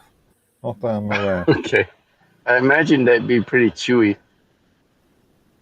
Again, Well- depends on whereabouts on the horse. What part of the horse? Yeah. Somebody tried to tell me that that freaking Bigfoot would be freaking What? if you ate Bigfoot, they said that the meat would be rough and hard to eat. I forgot who. Right. I think that might have been Mark. Me? So what species is Bigfoot? Is it an ape? It would be a hominid. Yeah. But So ape kind of family. Yeah, it would be more of a mix between. Well, it would most likely be just hominid because hominids were hairy creatures with big foreheads and shit. The way they describe it, the forehead cuts out. You know, so a hominid is. Let me actually go in and do the search on that. Get a good description of a hominid. What is a hominid? creatures, 4 limbs. Well, you want to have it precise. You want the precise definition of the hominin and hominid. What's the difference? It's a hominin. Okay. Okay, now the hominid, the group consists of all modern and extinct great apes. Well, that is Great ape. modern humans, chimpanzees, gorillas, Okay. and orangutans. Creatures with 4 limbs. Or 4. Yeah, different. Mm, And orangutans. You don't know. Plus all their immediate ancestors. I don't know what an orangutans. Okay. Man, that's bad. I can't even say. I can't even recognize the word orangutans. Orangutans. Now, Orangutan. Now, hominids are a group that consists of modern humans, extinct human species, and all their immediate ancestors, including Yep. Right. and including members of the genera Homo. Genera Homo. Okay. Australopithecus, and then Parathropus and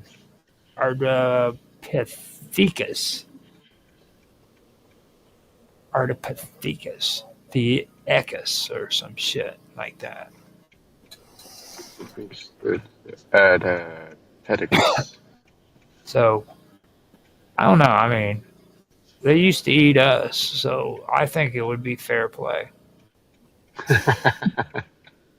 You know what Do I they mean? even exist now? No. Well, Bigfoots.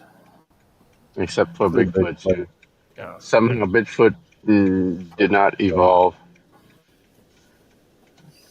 Well, I mean, that's kind of a tough determination too. Like, if this whole thing about evolving into something else, like, because you take a look at some of the humans that we got, just regular humans. Have you seen some of these foreheads that these people have, dude?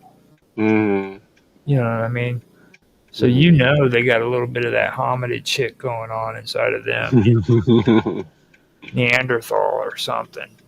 They're freaking. I mean, there's people I've seen with their forehead just sticking out like 3-4 inches into the air and shit. You know. Mm-hmm. So Mm-hmm. I don't know. Neanderthal. They're saying too that Neanderthals weren't really as stupid as what everybody made them out to be. Mm-hmm. So they said they actually buried their dead, and they could use some tools, not all of them. But on the other hand, you gotta also take that with stride because I mean, like humans didn't really know how to use a fork until like the 1800s. Okay. You know. Đây. Đâu cũng được à? Actually, forks. Yeah, right. Okay. I think either 14th or 16th century. Forks were originally created. Okay. Yeah, they weren't Cẩn thận. they weren't used until Mm. mostly Right. rich people. Thank you. I know that, and they could afford them. But then, like poor people, they could have spoons or they'd use a stick. Or they do what the Chinese do. I don't think English people actually were that smart though, because like they would. I believe they just had like a. Give me a minute. I'll be back, guys. Yeah, I think they just had like a thin board or something. You know what I mean? That they scraped it up on their hand, or you know what I mean? Like get you a piece of board out of the barn and use it to frickin' put the stuff on, put it in your mouth. And then they figured out how to like maybe carve a spoon out, but I don't think they had spoons. Have been around for hundreds, thousands of years. Well, we're talking about like poor people who are stupid too, though, because you got to understand. Like, I mean, back in like the 1600s, I mean, the average person had the education of a sixth grader, and I'm talking full-grown adult. Yeah, but there's also cultural norms. Well, forks wasn't one of them. Spoons were, though. Well, not for everybody. You know what I'm saying? Like, not for the stupid people. Like, okay. Like there were people who just literally didn't know how to eat other than using their hands. In some cultures, that still happens. Well, yeah. I've seen it on documentaries all the time.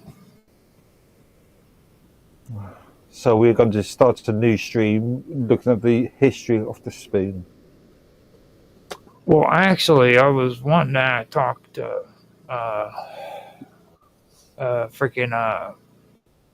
Tan about that because, like, I think that would actually be a good opportunity to come out with our stream on Moloch. Okay. The history of the spoon. Well, no, Moloch. What's the connection? We're not doing a spoon. Not for that new one. We were talking about spoons, and then you. No, I'm saying on the new one. So you've lost. Now the spoon thing is what we're talking about right now, but you know what I mean. So the spoon is Satan's device. Well, I'm not saying that it's Satan's device. I'm just saying that not everybody had access to a spoon. Okay. You You know? had to be of elite. You had to be of very special to receive a spoon. Well, I mean, seriously, dude. Freaking how many people actually was able to eat sand? That raises an entire new connotation on the being born with a silver spoon idea. Well, think about it too. How many people actually knew what a sandwich was? If Lord Sandwich or Duke Earl, whatever. I know. People have been putting stuff between slices of bread for thousands of years. Prove it. If it wasn't real and Lord Sandwich did not invent the sandwich, why is it named sandwich? Because somebody had to come up with a name, a marketing name for sticking stuff between two slices of bread. A stupid person by the name of Sandwich. Yeah. It could have been called, it could have been called, I don't know, the Edworthy. Let's do it. No, it could have been called Hanson. I'm going to have two pieces of Hanson today.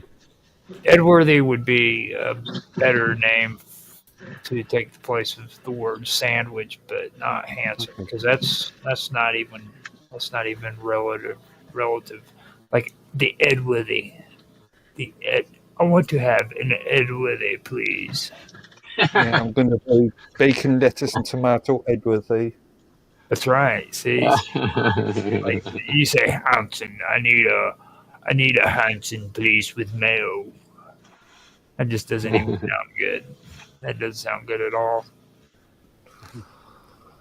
So, from everything I was talking about with X, that's about the only thing that I've gotten from it. You know what I mean?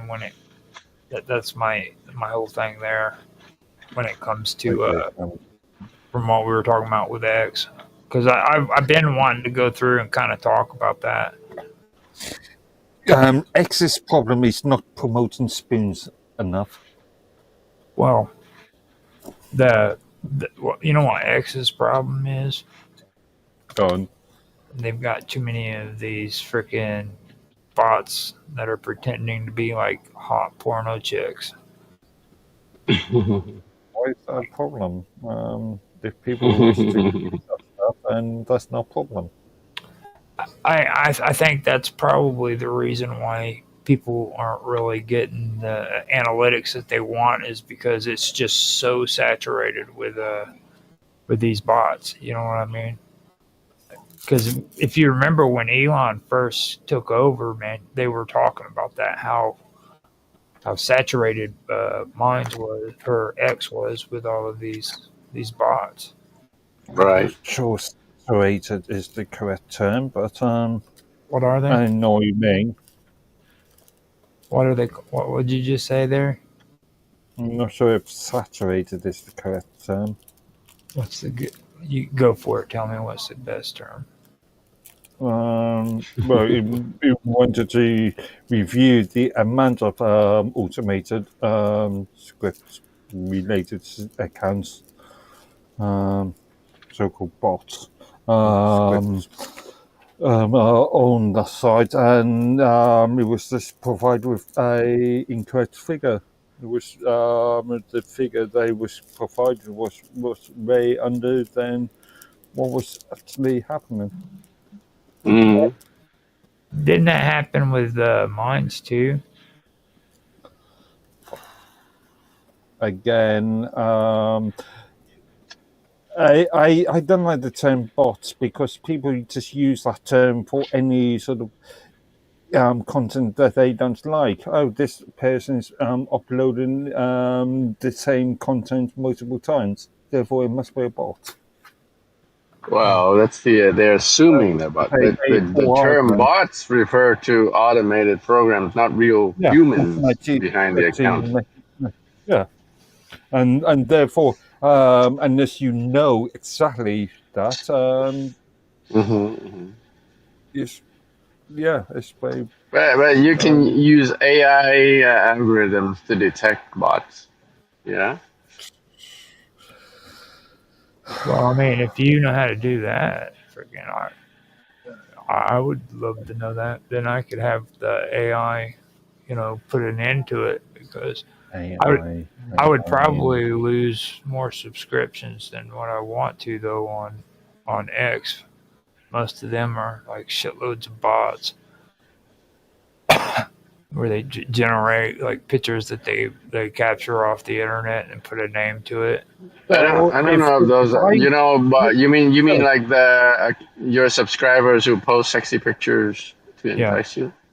They're not bots, they're scammers. If I just post, as I've seen plenty of times on mine, if I post just multiple random images that I get from the internet, and some of them may not own the copyright to, with the license to, then I am automatically defined as a bot. Yes, you are. No. Your argument. Yes. Now you have to sing the robot song, dude.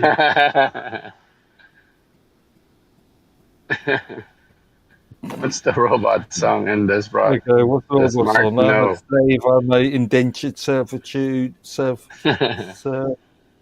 Well, let me see. I can pull up the robot song. Let me see if I can find it. The robot song. Again, define robot. I gave you a definition earlier. Actually, I gave you 2 definitions earlier, actually. I don't really want to get into all that because, like, your world of insanity is freaking way overwhelming, dude. Huh? Yeah. It's not insanity, it's just a logical definition of what a robot is. Well, what did I specify? A robot is either a... let me just go back to how I worded it. Maybe Mark's a robot, No, a robot is either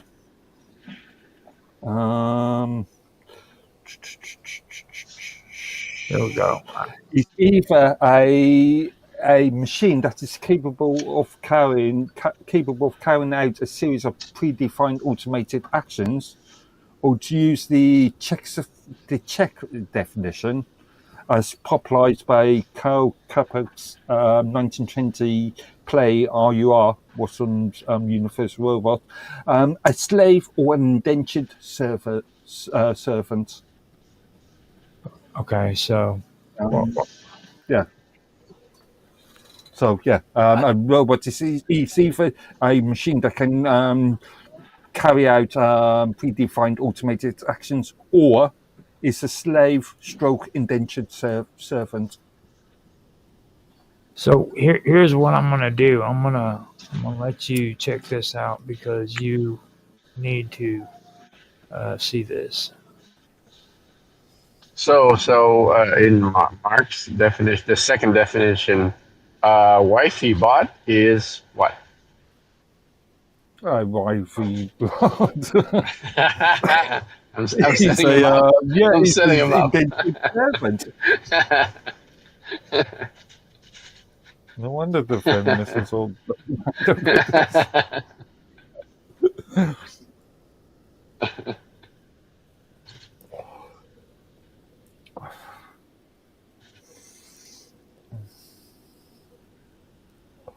Anyway, Roger, you were going to say.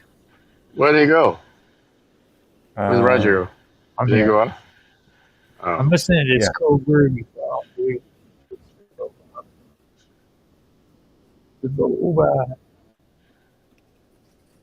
I will be home. Okay, in front of my computer in about 10 minutes. What do you think about that robot song? You like that? Not hearing anything. You're playing anything? I was. Play it. Apparently, it's not going to let me. Oh, it's not coming through. Let me see if I can do it on share screen instead. and we'll get this on the way. We'll get it done. Get it underway. Get her done. Okay, let's see. Hear that? I don't hear anything. Nope. It just cuts it off.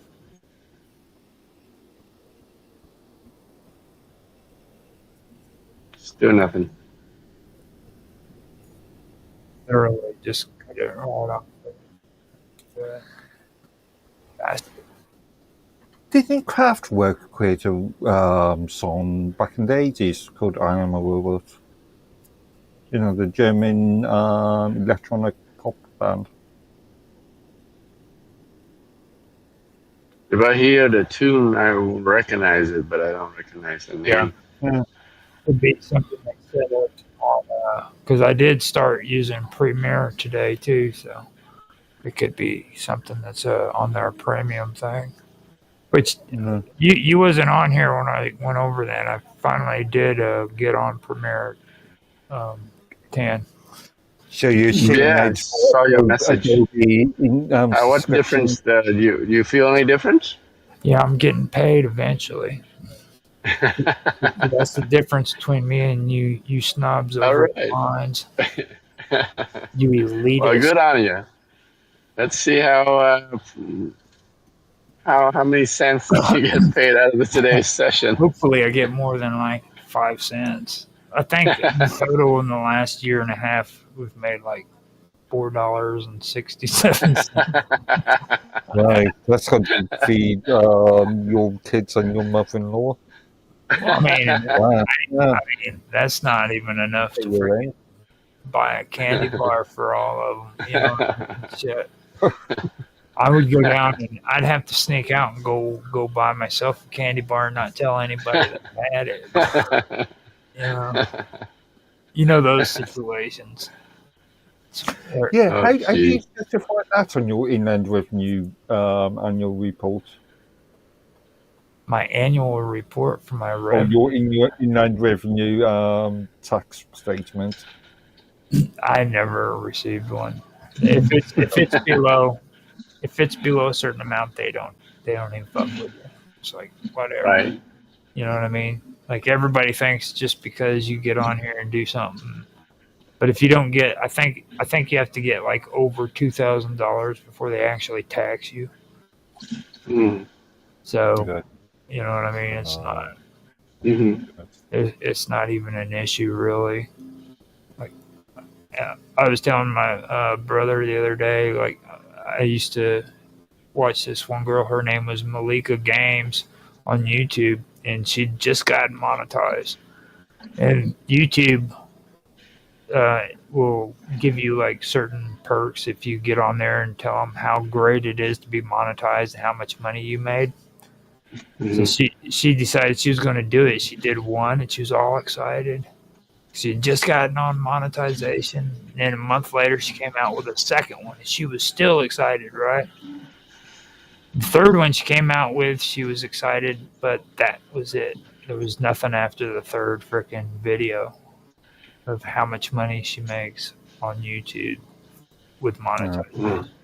You know, so that tells you right there what happens. It's all good and kosher until about that third video when freaking shit hits the dumps and nothing's good, you know.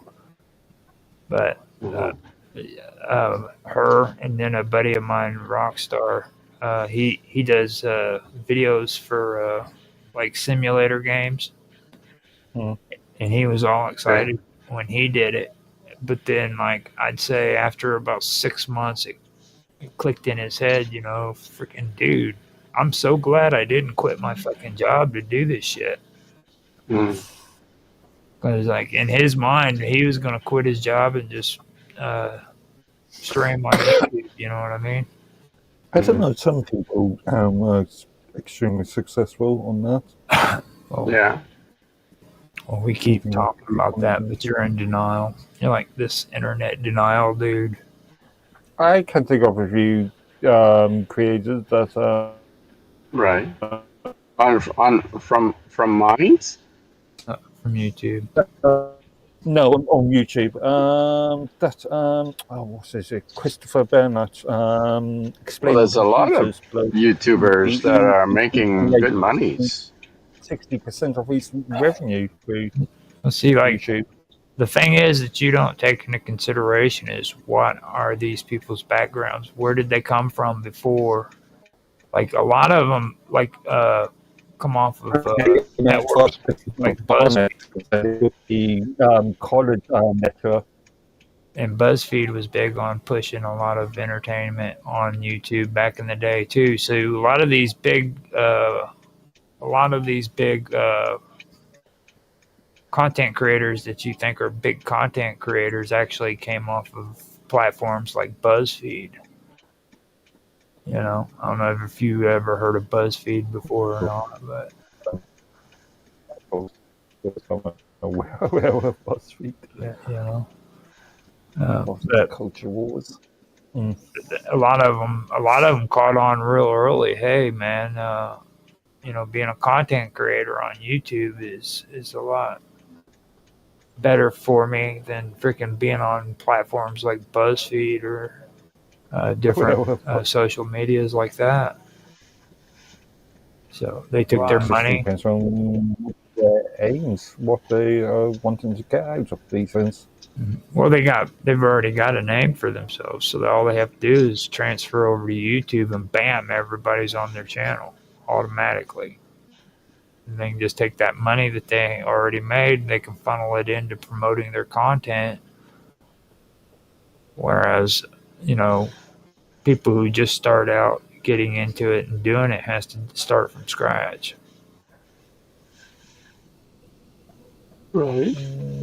You know, so. Yeah, but it goes back to my old point. You think that people that have been in the business for 20 odd years now with really poor marketing, and we see absolutely no engagement, and you may have somebody that's just started out in the last 2 weeks with extremely good marketing and having really good content and good engagement.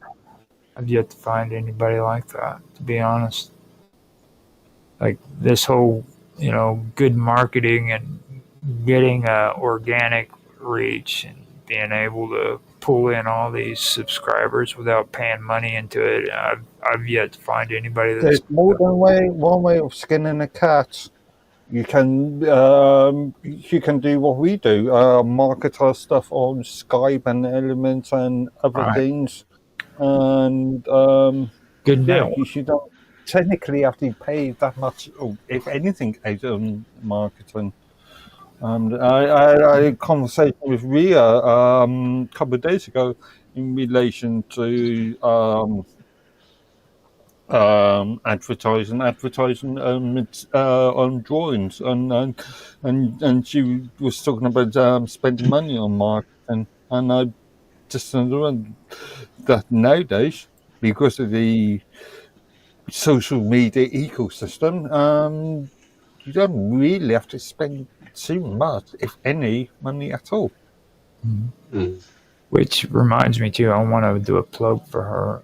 She's also got a tournament that is going on. It's on the Abyss Cafe. It's Crazy Horse Arena. And Crazy Horse Arena, and you Rogers are going to join, right? Right. I've been doing research. I have been doing research on some strategies that I should go with, considering I'm a noob.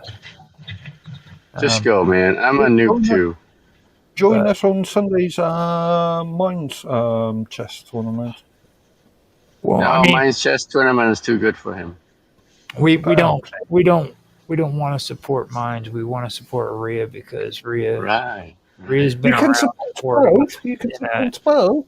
There's no rule saying you can only support one or the other. Problem is Rhea's tournament is right just about the same time as the Minds tournament, so there's no way you can support both.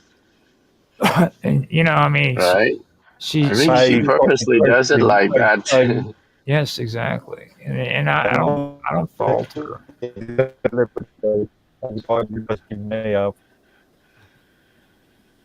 Well, I mean, because of our own feelings or own views on things at this present moment. it's fair to do that though. It's about Yeah. competition, you know what I mean? Competitions, yeah. And she Yeah. put a lot of time and effort into that chess, and basically she's frustrated. Give her a chance to spread her wings and do something, you know what I mean? Mm-hmm. Because Yeah. I'm not a big fan of the Fediverse at all, but when I went in there and I seen that, she's actually done a good job on her Abyss Cafe thing. That's pretty cool. So I'm a bit confused. Why aren't you a fan? That's not relevant. It's just another post, another piece of content on another social media platform. it's the Fediverse. So, and that's just the medium. Is that right? Just a whole bunch of That's the nodes medium. hanging out. Just a whole bunch of nodes hanging out, being cool. Hey node, how you doing? I'm cool, node. How you doing? I mean, I used to buy newspapers, and now I tend to get my news from internet side. So, just different mediums, same. I said So, nodes, not nerds. All right. mm, I All right, said I'll be right back. I said nodes, like nodes hanging out, not nerds. Bunch of nerds hanging out. I'm like, God damn, that was kind of embarrassing. I can't believe he said that on the show. no, my point was the medium doesn't really matter so much. Well, I mean, for me, I kind of have an issue about it because of the amount. Well, you guys are all big on this whole decentralized stuff, you know what I mean? But I also know that when you get into something like the Fediverse, you're opening yourself up to a lot of freaking spam. Yeah, but it's like any other social media content. If you don't want to consume it, don't view it.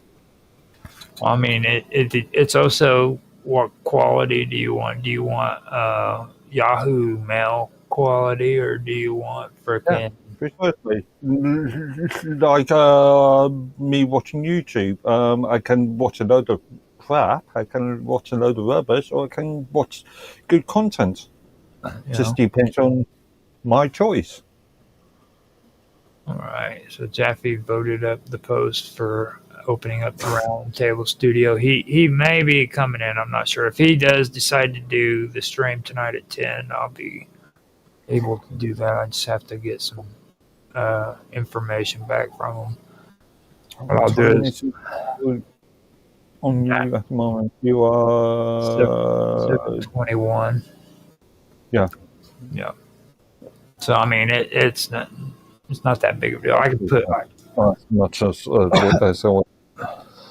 if nothing else, I can post one of my G Spot my G Spot videos on there and let it play until he comes on, and if he wants to do that, and then we can go from this to the G Spot and then right into his show if he wants to do that. But mind you, you're saying only what 2 hours time, then we can just continue with this. yeah, exactly. That's what I mean. Yeah. We can just go. We can just go straight into his show and everything, and I can just transfer this over to the Skype on screen share if it works. So that would actually, I could probably test that out real quick to see if I can get screen share on the Skype in the background.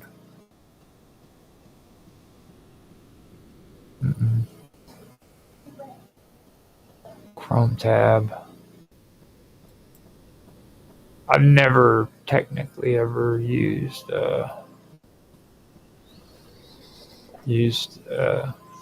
Skype on this before, so it would have been nice if it was an option, you know.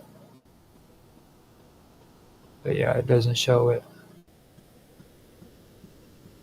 But that's just screen capture like you would do. Yeah, I can just do full screen capture. You know what I mean? Like entire screen, Yeah. and then go on to Skype. Yeah, and exactly. Yeah, so it wouldn't be that big of a deal at all. Yeah, but at least I know he's moving around and he said something. You know, keeps trying to get all organized. Right. He keeps trying to get. She's in Galactic Fire T-shirt. Or Sonya Galactic said she's says hello, and she says she's working on her truck right now, and she's all greasy. Ain't nothing better than a greasy woman. Boy, I tell you. Pervert. You know it. You know what's better than being a pervert? Do you know? Go on. Nothing. Okay. So when you next are arrested for, I don't know, flashing in the local park.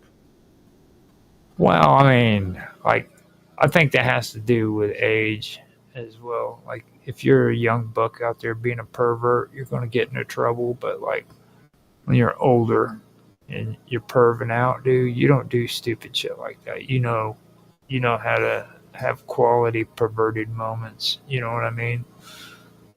Like, why would you be walking down the street in a raincoat? You know what I mean? That's just like, how is that going to be beneficial at all? Well, it keeps you dry if it's raining. Well, if it's raining, yeah, I could see that. You got that. You are right about that. So maybe that's what I need to do, man. If I want to perv out, put on a raincoat and do it. Actually, I was doing an eBay search not that long ago on trench coats. Oh, I could see you in a trench coat. Yeah, I've been wanting to buy myself a trench coat. So I don't like it. Oh, Dan decided I'm done with this shit. You guys are talking about trench coats and everything. It's like, So now, for non-perverted reasons. Okay, so let me go and get me some coffee and use the bathroom, and I will be right back. I promise. And just so everybody, In that case, I'm going to pull myself from the. Actually, let me go ahead and put some music on too while we're getting set up, so that we can step away for a minute, because it's already like at 2.5 hours. So give us time to relax. Sound good? Okay. I'll give you time to crush your beans and stuff. No. If you want to. Again, I've got some beer I bought just before we started. Now, this is real beer. This isn't like that cider shit, is it? No, it's actually San Miguel. Oh, San Miguel. Spanish That's that beer. Spanish beer, yeah. See how you hold up against that Spanish beer. Okay. So I'm gonna mute out and put the music on and just enjoy yourself, and I'll be right back. Oh.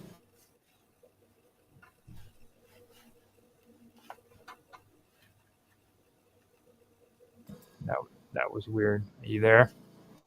Yeah, I'm still there.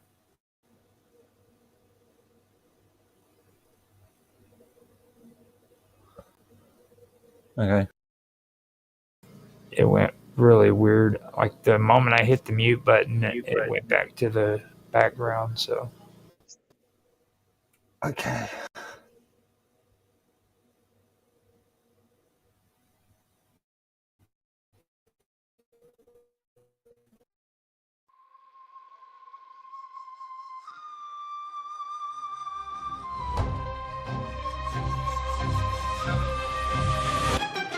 Once the gods carved earth like a cosmic chessboard, Poseidon claimed Atlantis, his starborn accord. 10 twin suns, throne of tridents waves at his command. Empire stretched from Baalbek stones to Mayan sand. Monolith stacked like Legos blocks no crane could lift. Sonic levitation, gods don't need pulleys or grit. Athena taught Athens, Hephaestus forged veins of gold, but Atlantis spires pierced heaven, stories untold. Is of virtue, divine blood pure in the veins. No egregious geodesic temples where starlight reigns, but mortality crept in, diluted the grace. Gold turned to rust, hubris eclipsed the god face. Souls of Atlantis, drowned in the deep. Poseidon's lost kingdom, where titans still sleep. From these to wanna go to causation, all as above, so below. Cosmic empire of modern princes of plasma, their thrones now debris. Echoes of Atlantis, where gods walked the sea. Watch the fall, saw vice crack the divine. Pyramids hummed warnings, but they ignored the signs. Sky split with fury, tsunami swallowed their pride. Atlantis sang screaming, but blueprints survived. Baalbek's foundation, stones that defy modern math. 1,000-ton puzzle, gravity's aftermath. Scholars still baffled how they align the stars. They rode cosmic currents, breaching space-time's bars. Now divers chase shadows, where crystal cities gleamed. AI skins the ocean, but truth a half-dream. Freemasons whisper maps in their lodges of lore. Plato's Critias, a metaphor or a war. Echoes of Atlantis, drowned in the deep. Poseidon's lost kingdom, where titans still sleep. From Egypt to Anatolia, attention all as above, so below. Cosmic empire of laws and princes of plasma, their thrones now debris. Echoes of Atlantis, where gods walk the sea.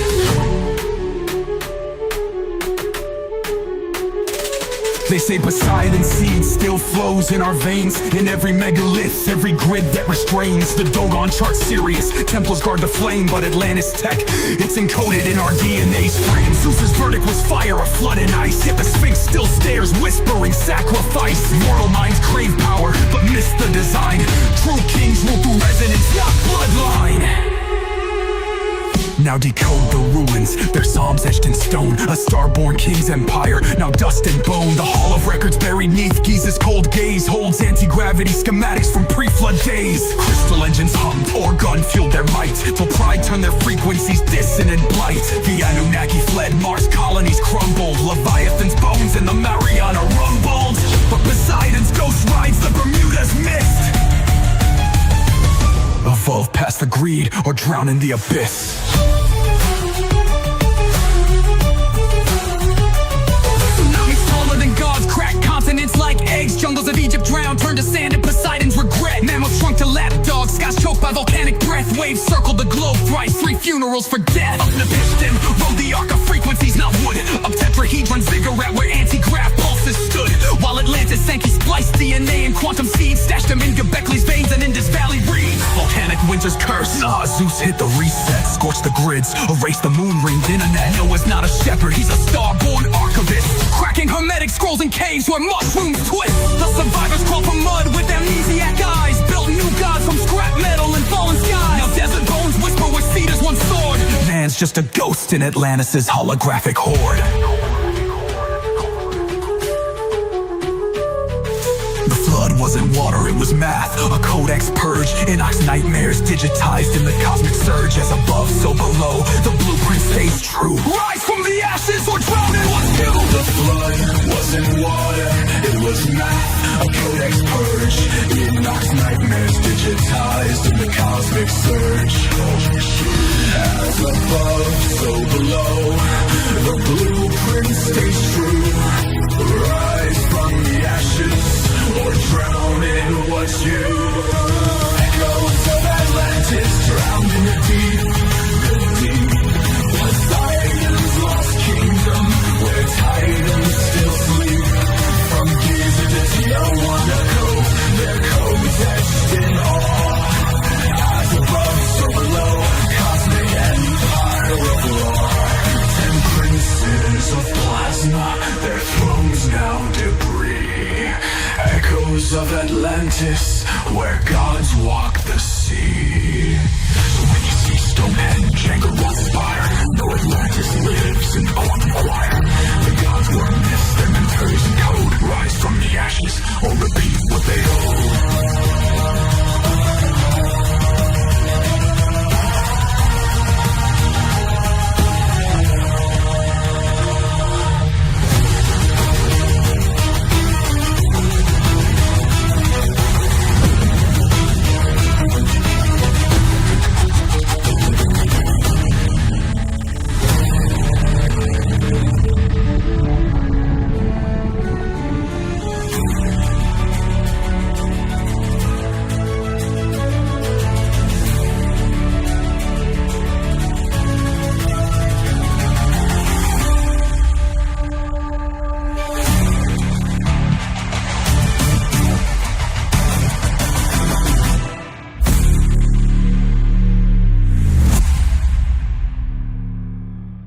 Once the gods carved earth like a cosmic chessboard, Poseidon claimed Atlantis, his star-born accord.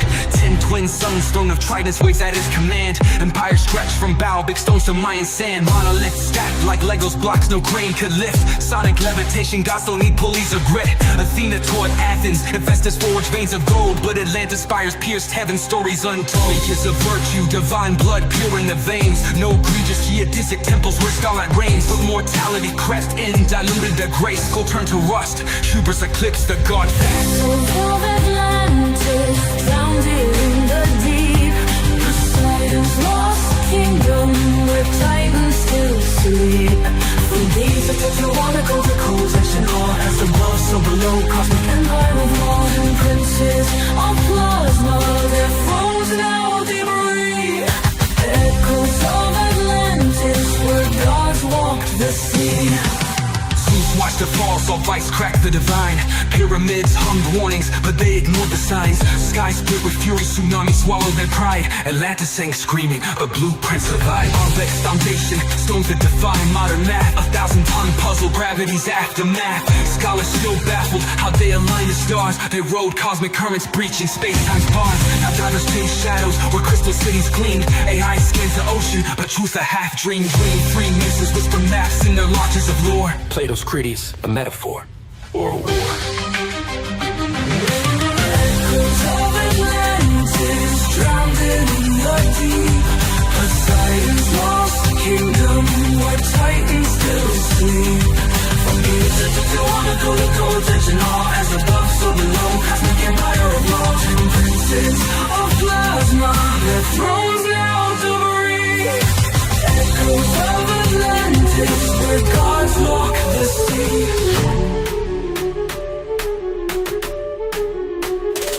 They say Poseidon's seed still flows in our veins. In every megalith, every grid that restrains. The Dogon chart Sirius, temples guard the flame. But Atlantis tech, it's encoded in our DNA's frame. Zeus's verdict was fire, a flood and ice. Yet the Sphinx still stares, whispering sacrifice. Mortal minds crave power, but miss the design.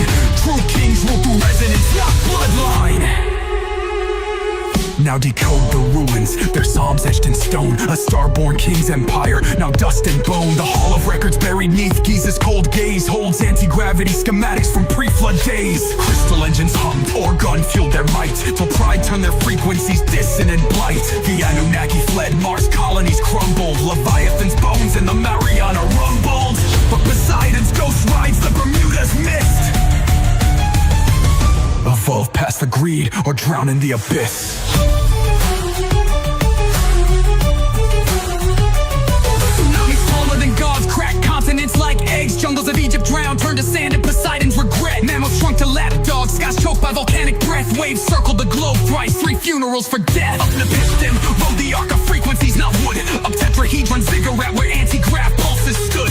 While Atlantis sank, he spliced DNA and quantum seeds, stashed them in Göbekley's veins and Indus Valley reeds. Volcanic winter's curse, Zeus hit the reset, scorched the grids, erased the moon ringed internet. Noah's not a shepherd, he's a star-born archivist, cracking hermetic scrolls in caves where mushrooms twist. The survivors crawl from mud with amnesiac eyes, built new gods from scrap metal and fallen skies. Now desert bones whisper where cedars once soared. Man's just a ghost in Atlantis' holographic horde.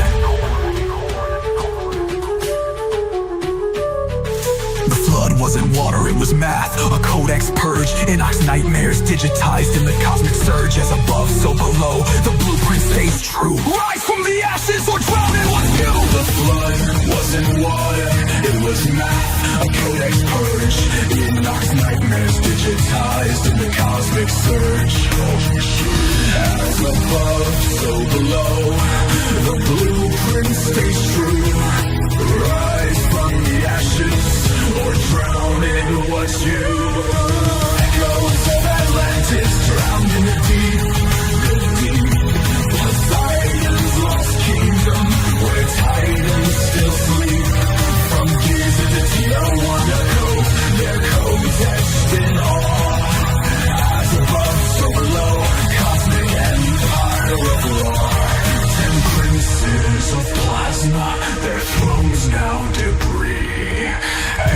shores of Atlantis, where gods walk the sea. So when you see Stonehenge anchored on fire, know Atlantis lives in the quagmire. The gods were mist and in Persian code, rise from the ashes, or repeat what they owe.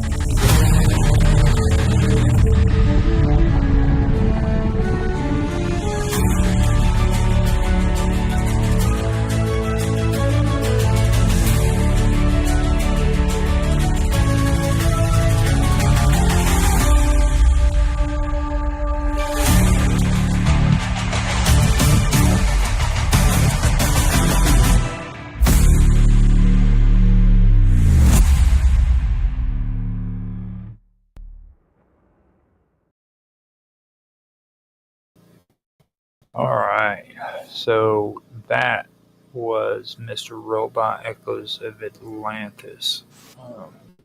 If you guys want to check him out, you can check him out on Rumble. He goes by Killuminati or Killuminati, however you want to pronounce that. And his channel is Hacker Radio. So, Mark Edworthy's back. He had to. I bet you. I had a weird issue where I just automatically got disconnected halfway through that. Yeah, I've seen that happen. Like the whole screen went straight to the Minds Roundtable background. I went back to the sort of Rumble sort of welcome screen. Yeah, which is fine. I mean, because all it was is doing the music and stuff, so you didn't want people to hear you crunching that coffee is what it was. Oh, actually, you're drinking beer, so. Again, I didn't do coffee. Yeah, you're doing your malt Spanish liquor. Indeed. You know that's all you guys drink over there is malt liquor, right? Like it's not really even beer, it's like malt liquor. It's actual beer. See that I mean, but light alcohol, so calm down. You're causing a disruption with the audio because you're moving around and stuff. I'm insulted. I am insulted. Calling European beer malt liquor when you Americans drink drinks with the with the description light in them. Well, I mean, of course there ain't no Englishman that's gonna drink light beer. I mean, look at you guys, you're all fat and ugly and shit. I mean well, not you, I'm sorry. I am completely I was gonna say I'm completely insulted now. I'm sorry. I keep forgetting you're skinny, dude. Like it just I'm not that ugly, at least that I've been told. Well, I didn't say you're ugly. I'm just saying you're You just do, you fat and ugly. Well, I mean, I'm sorry, man. I did not mean you fat and ugly. But anyhow, one thing that I'm just saying, like, if you've never noticed on the TV shows, like, there's always that fuzzy shit at the top of your beer. Yeah. That doesn't happen all the time, man. Like, this one did. When I started. That's what I'm saying. It's like most of the beer that you guys drink is like freaking malt liquor. Malt liquor isn't beer malt liquor anyway. No, technically speaking. No, malt liquor here in the United States is like rock gut shit. You drink. Just check. 5% above. Okay. It's malt liquor. If it's above 5%, it's beer. If it's above 5%, it's malt liquor. It's, what's the standard beer? Yeah, standard beer is about 4.5%. Mm-hmm. Okay. Yeah. Is it above 5%? No, it's 5% Okay, for so them. it's beer. If it's above 5%, then that's malt liquor. Okay. 6%, I believe, is the general standards for malt liquor. Germany is really notorious for malt liquor. Mm. All And try those. it over first, then, yeah. That's why it's easy, or that's why German girls are easy. I would not know. I do. Never dated a German girl. Man, I've Been never. close to what? Been close to dating a German girl. Well, yeah. Yeah, I've never actually dated a German girl. You never have? Had a relationship, or never had a intimate relationship with a German girl. I have a issue right now going on with Beamstream. It still seems to do this weird thing where, like, it's putting out the stream, but like it has a still shot of your face, and that's Okay. it. You know. So I'm scared all the views. So Beam hasn't got any views at all. Well, for me, like I said, it's the audio that's more important for me. You know what I mean? It's not really about the video, but I know. I disagree because again, the facial expressions, the expression. I'm a fairly animated individual. When I talk with hands-on facial expressions, and Well, see, that's the thing though. Like you're the pretty boy, I'm the guy behind the scenes. You see what I mean? Like we're coming from two different directions here, and like I was talking about before, like I come from more of a podcast kind of direction. You know what I'm saying? Where like when people who listen to podcasts enjoy podcasts for a reason. You know what I mean?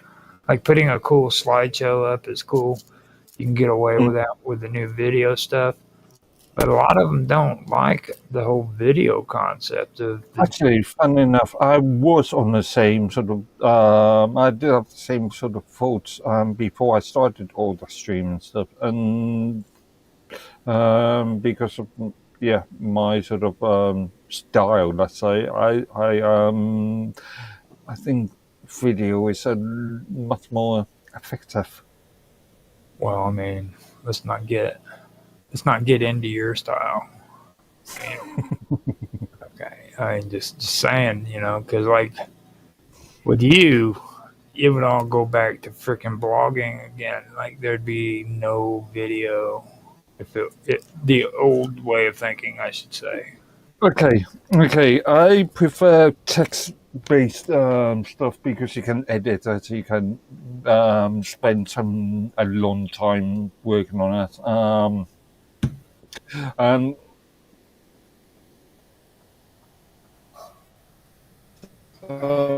He froze up. it's also down to accessibility as well. Not everybody speaks English. Not everybody. There are deaf people out there. People hard of hearing. So text is just another accessible point. I made this point in previous Minds Town Hall meetings. You're going to have video content, and that has to be supplemented with text-based content as well, for the purpose of accessibility. And you see, it's like now all of a sudden you're worried about immigrants who can't speak English. You know what I'm saying? I mean, I did not say immigrants. I just said people may not be able to speak, may not have English as the first language, or may not be able to speak English. that sounds like. Remember, we live in like a world where there's multiple languages. Dan, I does that can sound, speak Spanish as an example. Dan, what does that sound like? So if I get content, Does that sound like he's talking about immigrants? no, I'm just talking about generally. No I can comment. speak Mandarin. Can you speak Mandarin? Can you understand No, Mandarin? No, But my whole point is, it's like now all of a So, sudden you're worried about. if somebody publishes content in Cantonese only, would you be able to understand it? Well, most Cantonese people can actually speak English better than English people can, dude. To be honest, I mean,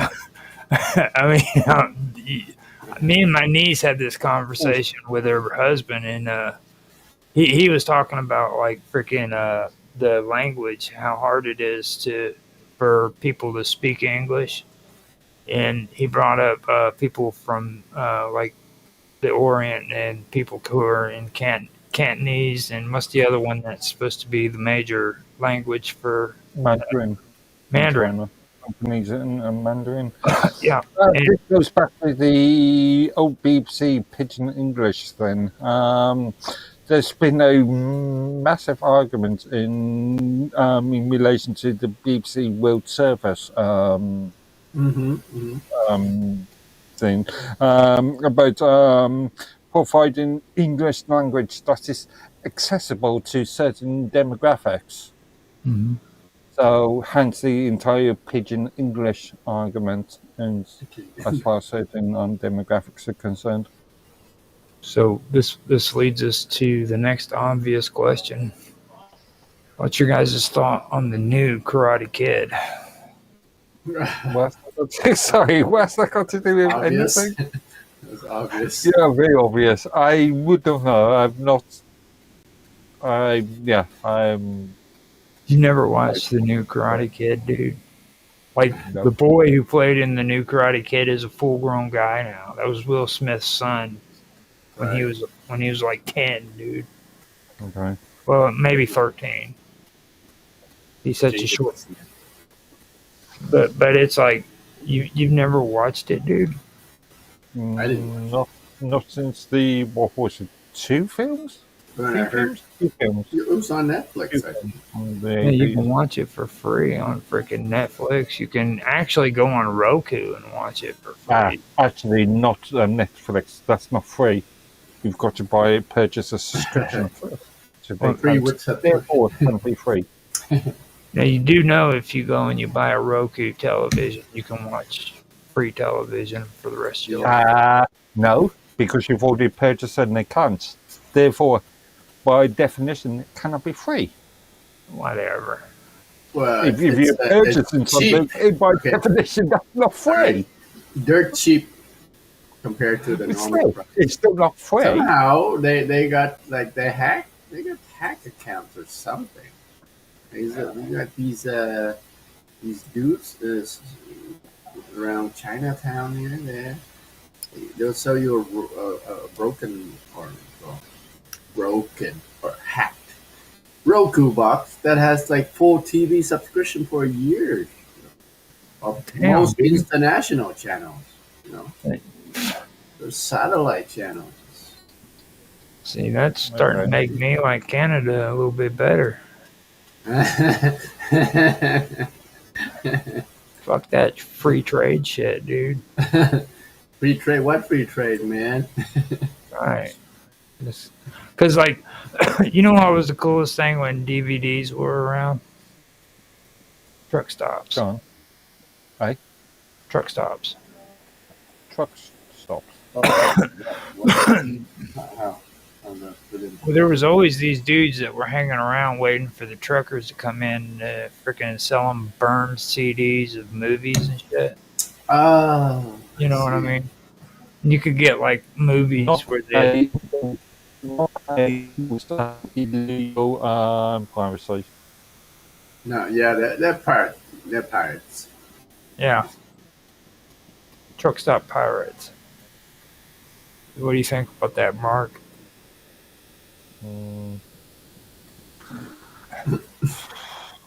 I could go into an entire spiel about why to repair cloud services and piracy and content that you own rather than being subscribed to. Yeah, I could go into a long argument about that.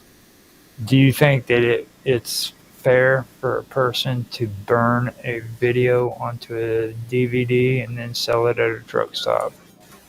Depends on your perspective. Cheap.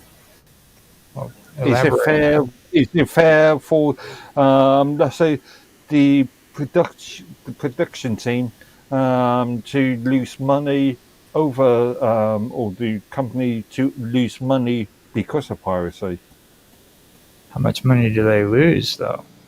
That's irrelevant. That's the amount is irrelevant. Why is that? I'm just talking about the hypothetical argument here. Yeah, he's talking in principle. Well, I mean, the money that's being taken out of their pocket is being put into somebody's pocket who's sitting out at a truck stop for hours and hours at a time just to get money in his pocket so that he could go home and actually buy something with it. Okay, I'm going to use the old Federation of Anti-Software Theft argument on there.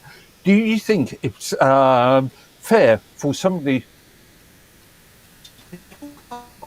See, they done shut down. His face done froze up. He can't say nothing. You got to repeat that. You got him excited. You got excited. I'm going to use the Federation Anti-Software Theft argument on this one. Do you think it's fair for somebody to steal your car and then sell it at a profit to them? That's what they used to do before the title was brought into play. Like before they made it to where you. I ask you, is it fair? Do you, in your reckoning, is that fair? If the title laws weren't in play, yeah, it'd be perfectly fair. You should watch your shit. So if you went out for an afternoon and I went in and took ownership of your house, of your property, that would be fair. Well, sure. I mean, like, why don't we just take all our shit and put it out in the yard for everybody to look at?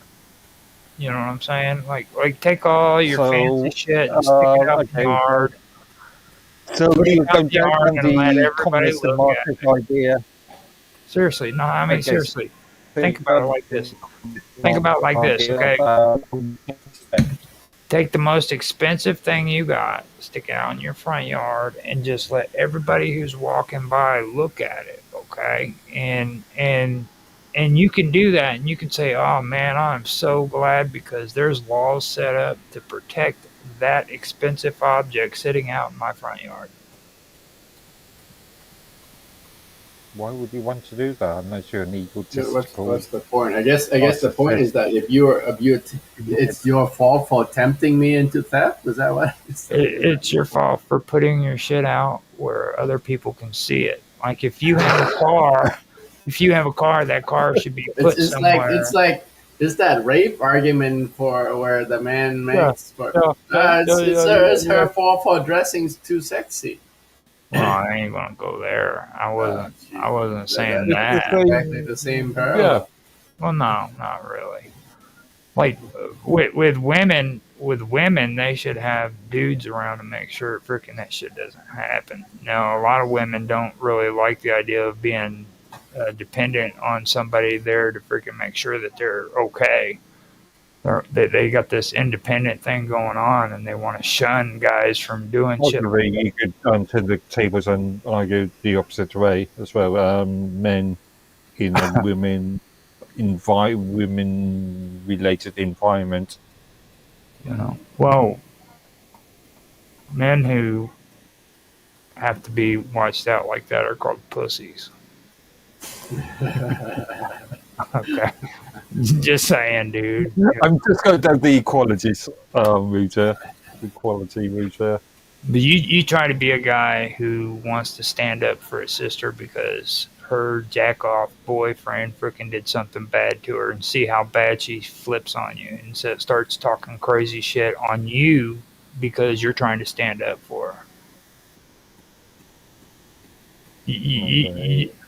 That's my example when it comes to all that.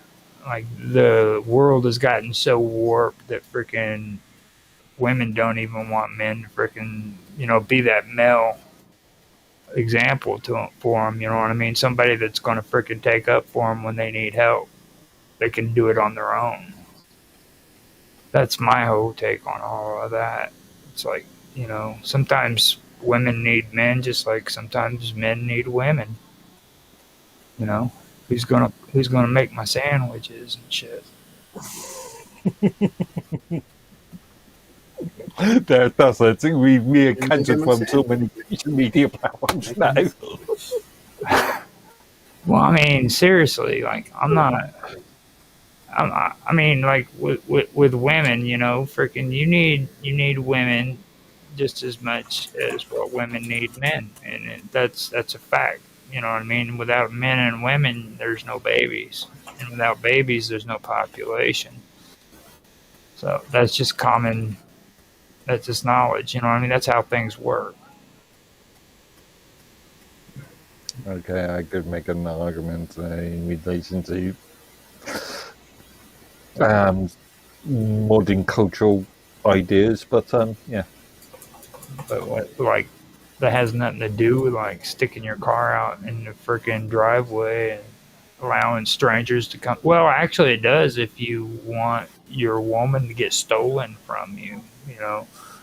Just To be stolen, you have to be property. Yeah. Therefore, are you saying that? Uh-oh. Yeah, careful. That's a good question, actually. Murky water. See, now if I answer that, then I'm a misogynist pig. You're right. If I answer it the bad way, I'm a misogynist pig. If I answer it the way women like, then damn, dude, I'm one of the best freaking. I'm one of the coolest dudes on the face of this planet. You know what I mean? So, for me, it's all about perspective, just like you said.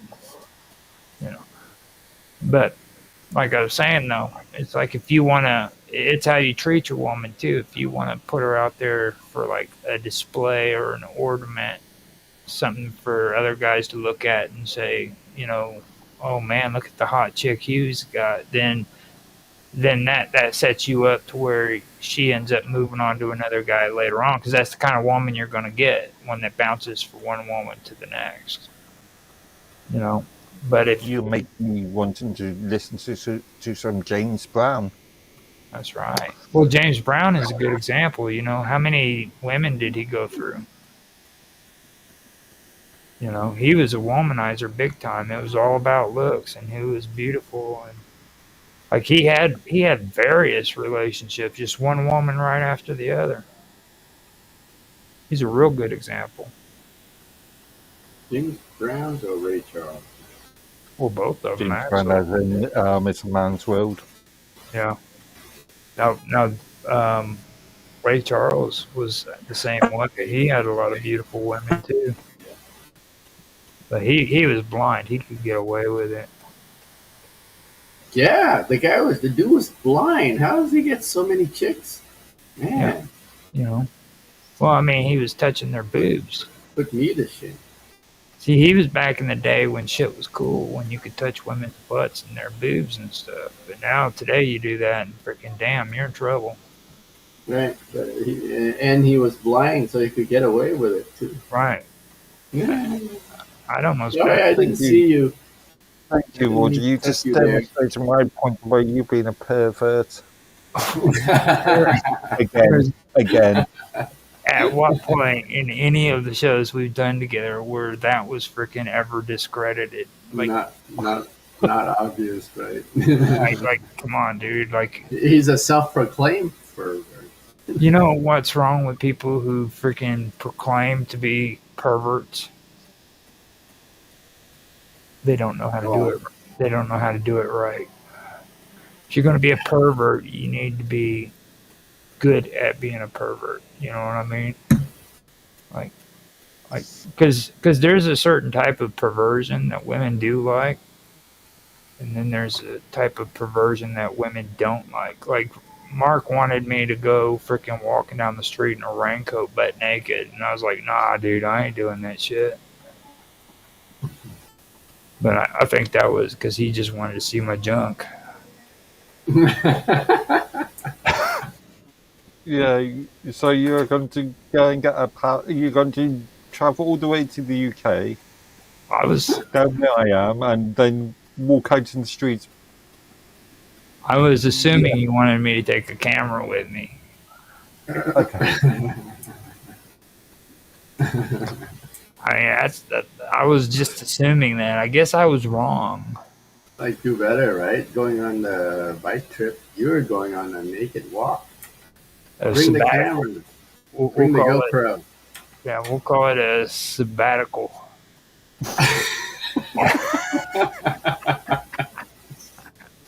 So bad. Going on a It's nude. sabbatical is what it is. It's just So, but yeah, it looks like V was on a Skype, and he was asking if everybody where they're moving to on this new app. I don't think I love how we define that an app. Yeah, 20 different apps. Yeah. Now, have we mentioned that on Minds at all about Skype shutting down? yeah, you did that. Yeah, we mentioned last week, didn't we?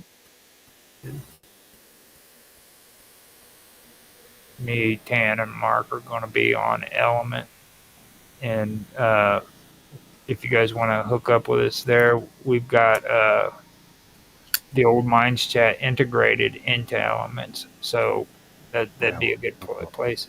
That's the proper word to say, integrated, right? What do you mean the old Minds chat? Yeah, the old Minds chat. It's not the Minds chat anymore. Well, it's not no more, but it's integrated into Elements, and Well, some of it is. Before the Federation, those rooms that were existing, and before the Minds switched off the Federation, services, their end. Bill, when somebody asked them if they were planning to improve for the new Minds chat, he said that they were looking into XMP. Sorry, turn your volume on. XMP. he's doing the research real quick. XMPP?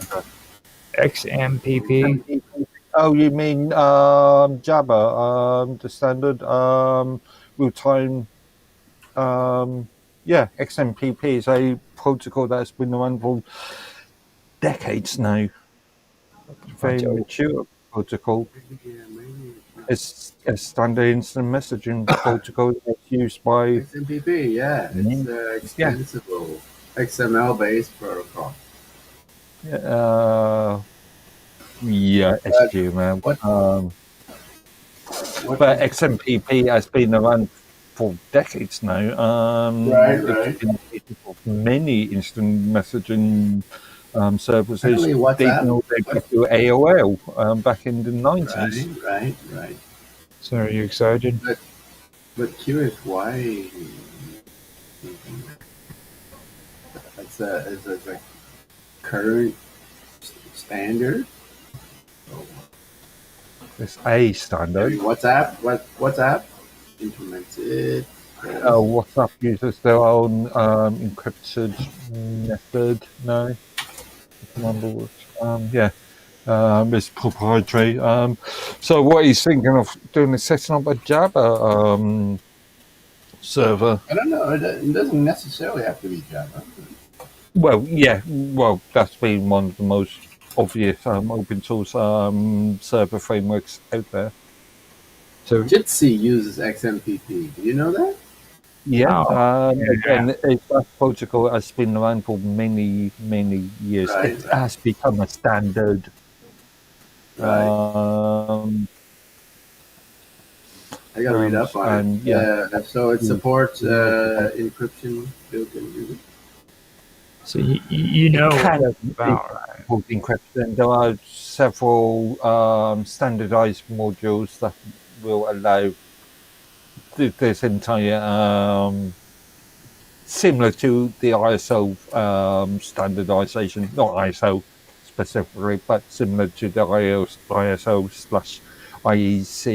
GT2 rules. Yeah, it's got a standard set of I modules. think Mike's swearing at it. Yeah, He's just spewing out acronyms. We're just spewing out acronyms to us. International Engineering IEC.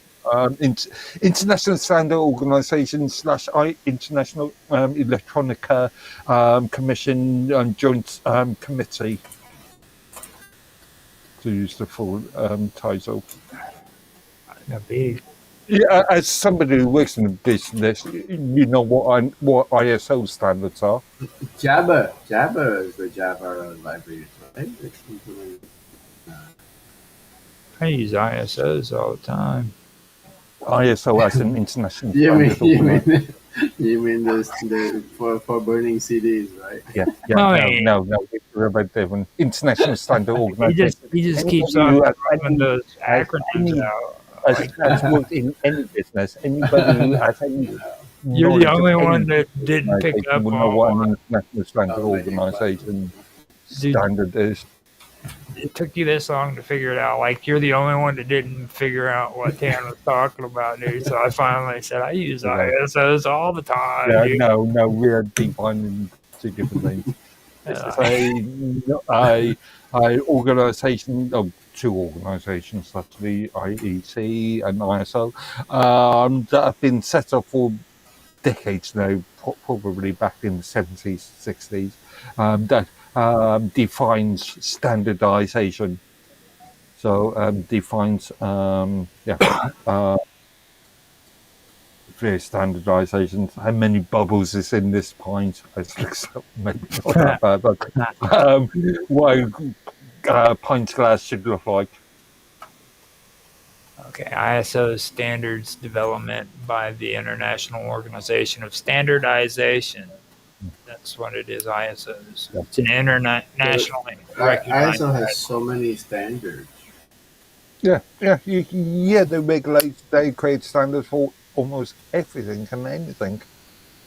So, A4, the pieces of paper that you use for printing, A4 paper and US letter paper, they are international standard organization standard. Yeah, we call that socialism. I call that creating standards that is applicable throughout. You know what a standard is, right?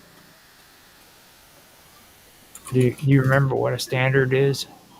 A standard, something that everybody agrees upon. No, a standard is what was used in battle during freaking the. Oh, okay, that's standard. Different sort of standard. And they would have some poor sap standing in the middle of the battle with a standard over here and a standard over there and a standard. And the only reason why they wanted those standards to be visible was so the king could sit up on top of the hill and see where his troops were at when he mobilized them. So didn't I mention last week that a couple of days before, or actually before I stream, I was watching the 1970s version of Waterloo. That's amazing film. And you've seen all these poor little drummers and standard holders walking out in the field. Yep, that's what a standard is. Yeah, standardized everything, dude. They want to know. They want to know where everything is and the specific information about it for strategies. Yeah.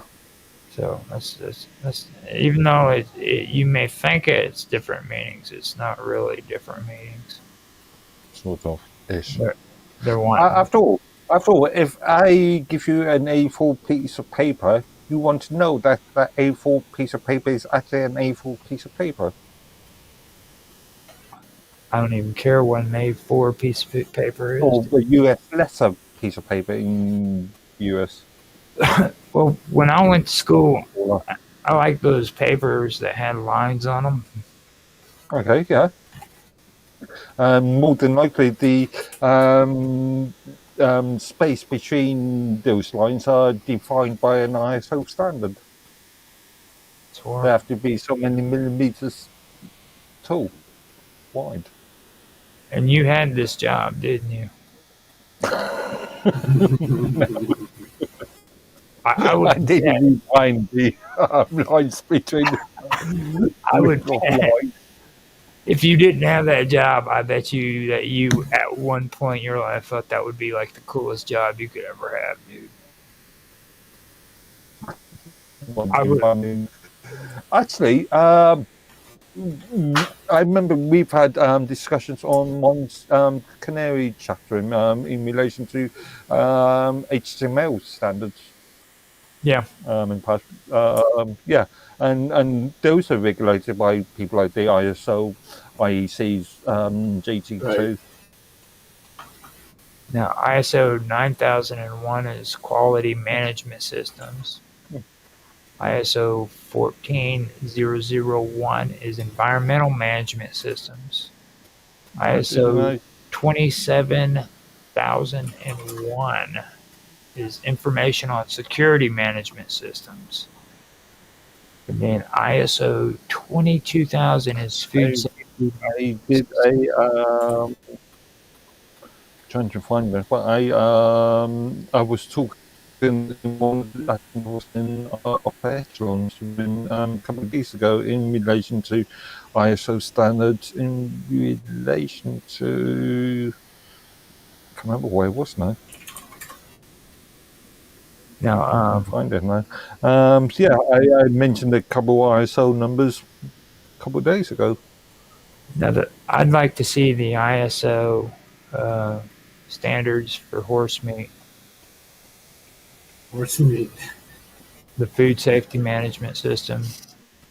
That would be ISO 22000. So ISO 22000, comma, horse meat. Influence. Are you serious? No, I'm going to see if it comes up in. Making it up. Okay. No, I mean, that's the ISO code is ISO 2000 horse meat. National Institute of Health. Yes, therefore it can't have an international standard because it's regulated by jurisdiction. Meat product. Influence. 722. Okay, so influence of horse age, marinating substances in frozen storage on horse meat quality. The age of horses can influence several properties of the obtained raw material. As the age of the horse increases, the meat retains less water and more fat and minerals. In general. Horse meat is legal in Canada too. Yeah, I know. It's also legal in England, so you guys eat. I was just doing a search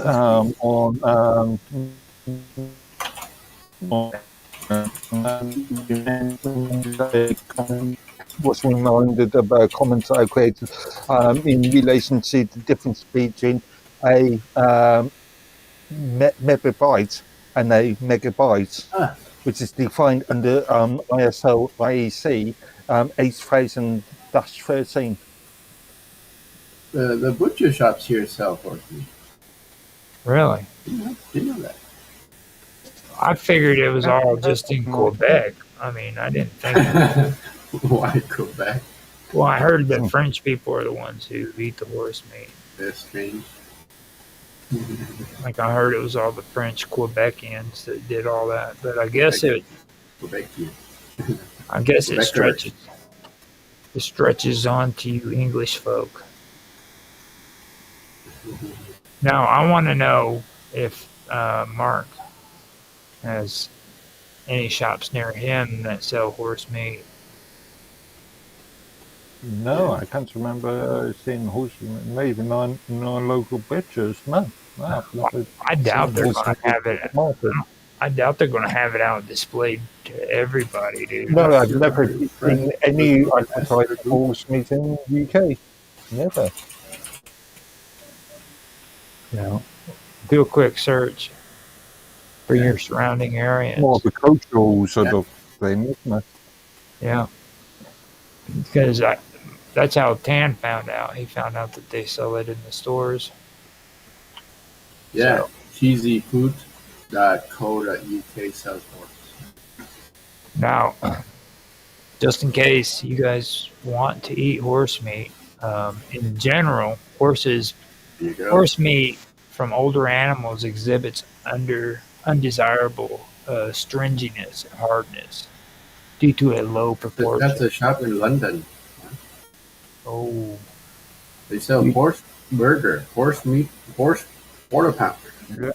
More than likely, I would imagine there's a couple of establishments in the UK that sell horse meat or prepared horse Yeah. related Exotic.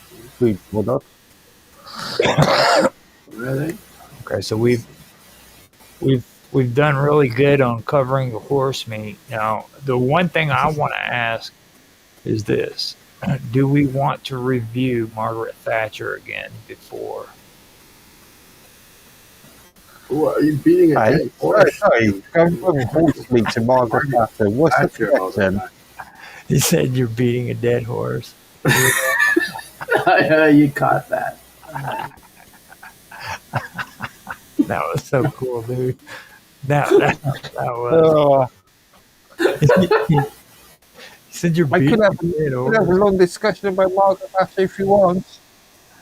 Well, I mean, I think that it would be really, really appropriate for us to talk about Margaret Thatcher since it's like a big. No. One table. But yeah, you can only talk.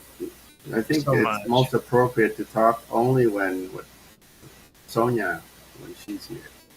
Yeah. Now, hey, actually, that's something too that I did want to mention as well.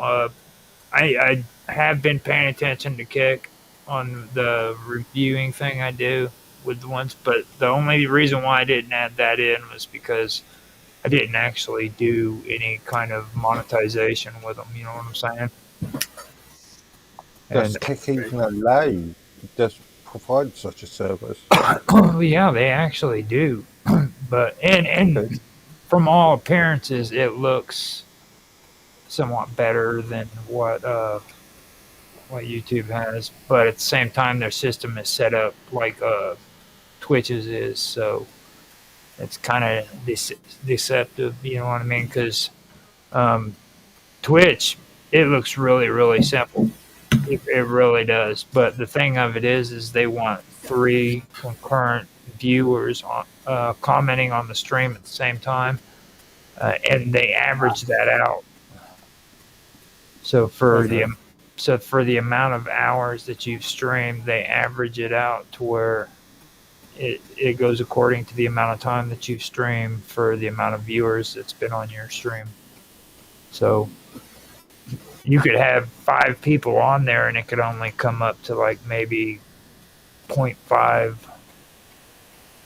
more than what you have at the time. You know what I mean? It's really screwed up.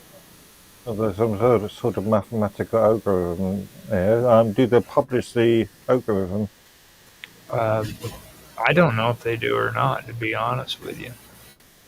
So what's the wording of their agreement? They use words like average or some. You see what I mean? Oh, very subjective. Yeah. And Okay. it's not an actual freaking like direct amount of views. It's the sum of or the average amount of the average it out mathematically. So if I have 10,000 if I have 10,000 views and like 2 or 3 people were actually in chat at the same time, that's not even That's not even summed up to close. Would you say that word is a fair and representative view, or is the word more Weasley advertising, marketing fluff? It's deceptive. Is the best Okay, way I can put it. deceptive, It's very deceptive. It looks like it's real easy, but it's not. Okay. That's kind of what I'm getting at when it comes to kick. It could be the same way. I'm not quite sure, but here in a second I can pull up Twitch it because I got it, but I can still pull up another tab and kind of go in and be more precise about what I'm talking about. Achievements. What you do is you go in and it has you go into your achievements or some achievements in analytics. And then like to become an affiliate, you have to have an average of 3 viewers and in 77.58 hour stream, I only have 0.86 out of 3 views. Say that number again. 0.86. Oh, I mean the requirement number. You have to have an average of 3 viewers and that's in 77.58 hours streamed. Okay. And that comes to 0.86 out of 3 views. So let's say the average stream is 20 minutes. Yeah. There's a lot of videos. Yeah. Well, I mean, I stream shitloads of stuff. You know what I mean? Like. Yeah. I'm talking about the average. I'm taking the median average. Well, it's like on streaming for 8 hours. I mean, all they want is 8 hours, and I've got like 77.58 hours streamed in the last 30 days. You know? Yeah, but nobody sensibly would stream for 8 hours. Right. Well, some people do. Some people do. A lot of I don't. Sensible people wouldn't. And like on the average of 3 viewers, like they sum up the number for 77 hours and 58 seconds, or 77.58 hours. They sum that up. And that's the kind of shit they pull. You know what I mean? And that's actually the hardest one to get for an achievement. And the only thing about Kick for me is the fact that it resembles Twitch a lot, and it's a interface. You know. Okay. It's better than another Twitter clone. Hey, minds.com. And they have Hangout with my community and stream for a total of 5 hours. And they're and I've got that one at 83.15. But then they have Showstopper reached an average of 50 viewers in the last 30 days. And see, that's where they get you, an average of 50 viewers in the last 30 days. And that is 0.45 out of 50.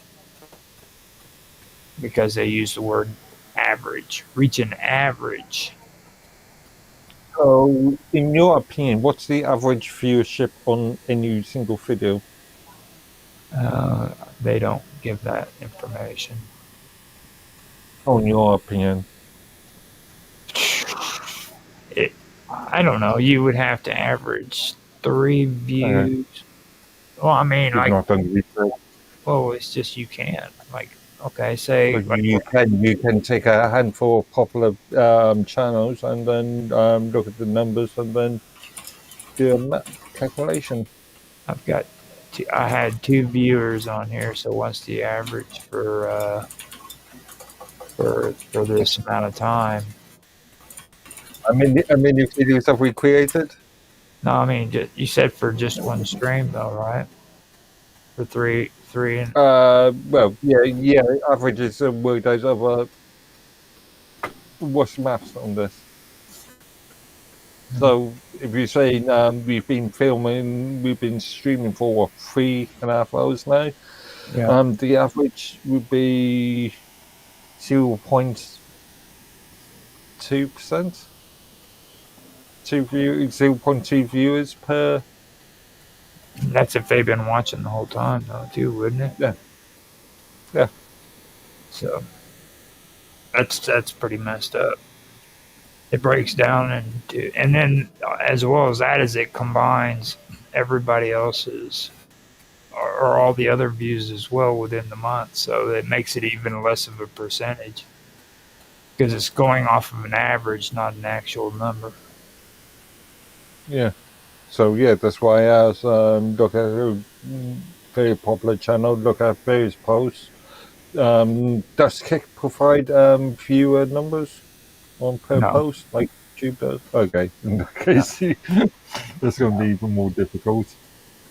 it does. It actually is. Like, well, they show views. Like, I've got 2, 3. Okay. So yeah. In that case, you can do a sort of rough off the top of the back of a fact paper sort of calculation. Well, I mean, I actually like the old system that Rumble had. I think that's probably the best way to go for them. It was. With the ECPMs. Now, Yeah, from elaborate. hold up, ECPM.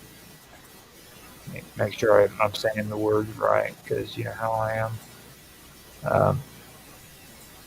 On their, they've got a new dashboard that's out in beta right now, but they got the older one, and it goes off of ECPMs, and the ECPMs has to do with like the advertisement. Again, you'll have to elaborate a bit. It's in online advertising, and it's the effective cost per milli. That's the effective cost per mile, which is totally meaningless anyway. That is a term that Bill, I've noticed Bill used quite a few times in the past, and he's been criticised for using such thing. Effective cost per mile. Mile is a distance. No, they spell this with 2 L's. Okay. So what is a mile? What is a mile? The amount an advertiser pays a website per 1,000 visitors who see its advertisement as calculated by a particular formula. The amount you'll earn will vary, but rates can get as high as $7 ECPM. Again, to use Latin, a mile means 1,000. But so, I found out YouTube is actually using that too, and that's basically how that's been working out. This is why I do not like this sort of marketing term, because this is very subjective. Mm-hmm. 1,000 what?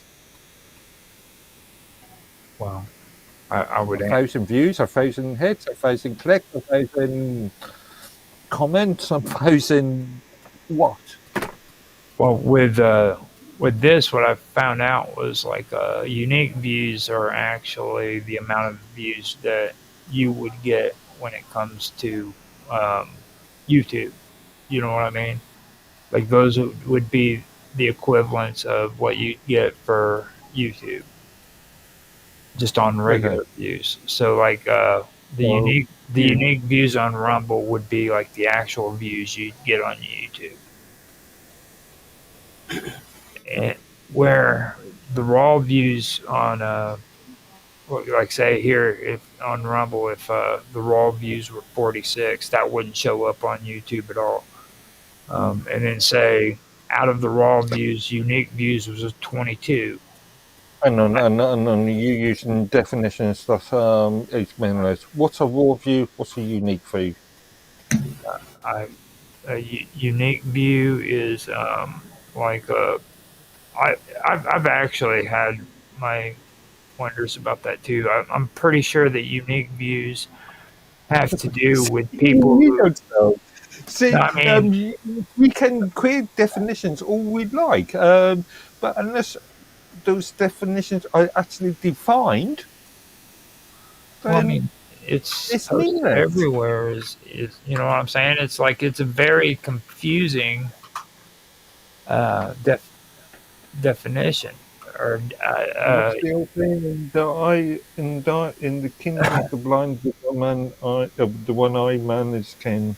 Yeah. It says from what I found here, it says unique views represents the number of distinct users who have accessed a piece of content, regardless of how many times they viewed it. So what? What does that mean? Does that mean a direct reference to a URL?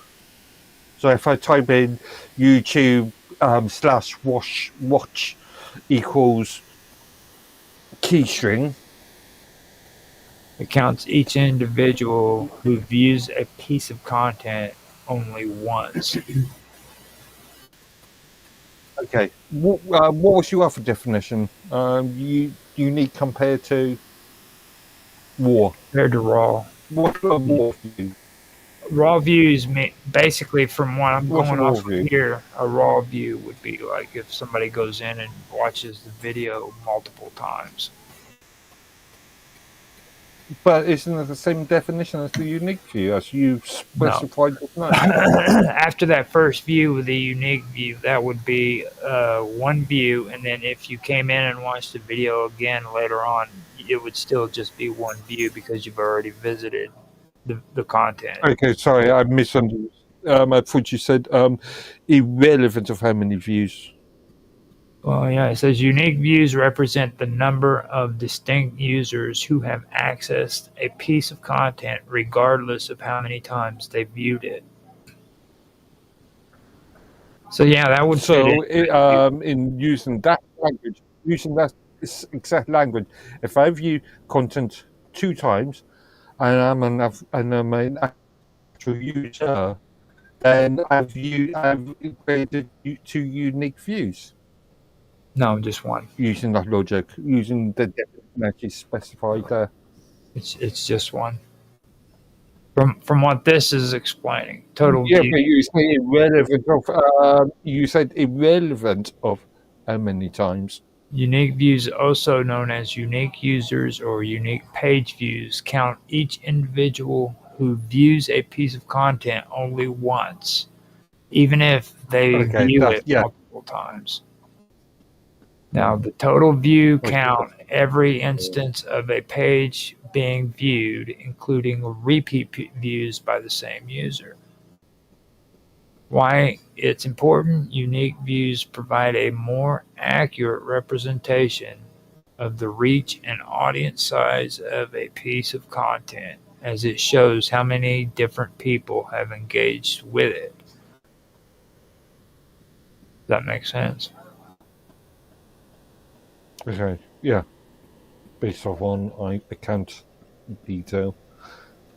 See, back in the day, I could actually get on a video, watch 15 minutes of it, and then they would count it as a view, and then all I'd have to do is get off of it and watch it at a later time for 15 seconds, and it would be a view again.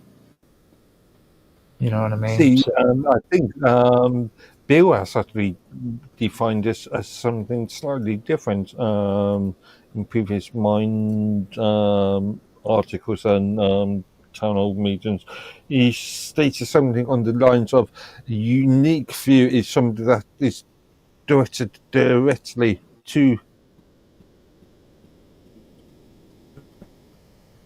Oh man, I wish. whereas what's the other view you mentioned? Raw view. Raw view. It's defined as somebody just scrolling through the newsfeed and just accidentally hitting that post. Well, he's actually kind of a dinosaur on that one. I know what he's talking about there. Like whenever, well, I'll use Minds as an example. Minds posts. No, page view. Sorry, not wall view. Page view. That's what. That's the word. Say you post your video up on Minds, right? And you go in and you post it, and it shows up on the timeline, right? Which is actually probably a different term that's used on Minds, but on the newsfeed, that's a page view. On the newsfeed. So say the video pops up on the newsfeed, okay? And I turn around and I put it up and it pops up on the newsfeed. Everybody who's watching that newsfeed would be counted into my page view or into my video view. Technically, if they're actually clicking on the post and seeing the post as an individual item, then there's a getting confused. So many different views there. It's defined as a unique view. Well, a unique view is only one view, though. You know what I'm saying? Yeah, after that, So you could probably get away with everybody seeing it on the freaking the news feed one time, maybe. But after that, it wouldn't be added on because it had already been seen by those people. I was going to say, no, do you understand why I don't like marketers? I hate marketers too. You know why? You know why? Snake salespeople.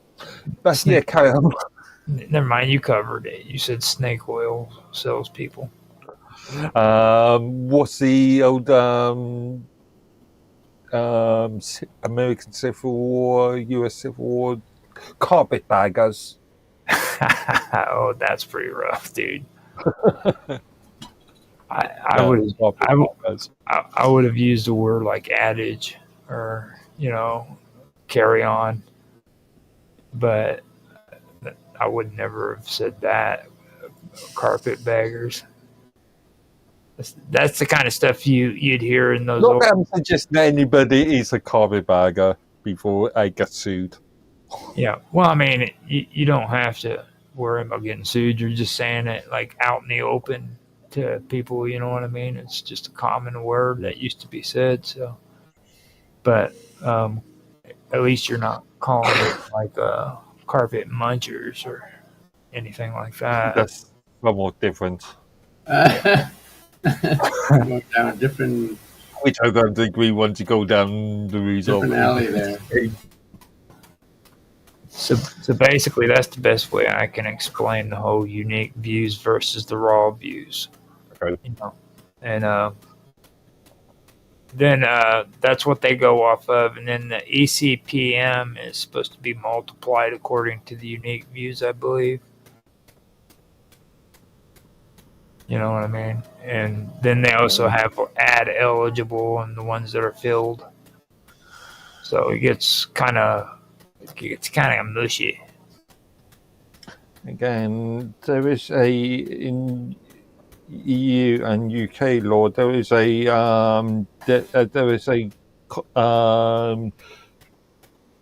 piece of legislation that states that contracts must be spelled out in plain English, using terms like this confusion of what is a unique view, what is a raw view, whatever. It's not plain English, not without providing definition of. You should say in their native language, actually, because that also applies to other countries that don't speak English as well. Yeah. I'm just using the legislation I'm aware of. Yeah, but you're right. That's one thing. And I also want to... What'd you say? So I'll be back in 2 weeks. All right. I did find out today by doing this stuff with Premium that you were right. They are based out of Florida. So they are not a Canadian band. Sorry? Rumble. Rumble. Yeah. Okay. Yeah. They've got offices in various locations. I'm guessing they're going for the whole Florida thing because of the tax thing Nancy keeps talking about on her show about how they don't have income taxes and stuff. Well, this goes back to the subsidiary companies, isn't it? In relation of shifting money from A to B, from one subsidiary company to another subsidiary company to save on taxation. Just changed the name. Legalized money laundering. Well, I wouldn't go money laundering. Well, that's a perspective thing, I'd argue, but yeah. So, would you say that it is money laundering though? What's the word I'm looking for? There's a specific money laundering word I'm looking for. Yes, no. I can't remember off the top of my head, but it's a form of legalized money laundering. Yeah. Now, see, that's what I need to learn about. I need to learn how to launder money legally, dude. I would be on top of that shit in a heartbeat. Seriously. Well, several different things. Create an offshore company. Well, the most obvious. Or create multiple companies and subsidiary companies and then shift money from A to B. Well, that's not legally doing it, is it? Yes. Hell, I am company. I'm a company A. But I'm company A, and I've got subsidiary company B. I'm company A that's based in the UK, and I've got subsidiary company B based in the US. Hey, if I need to shift money, company B, just ask us to do a job. I don't know, upgrade your IT system. Therefore, money just shifts over there, and they're getting services that company A is technically providing.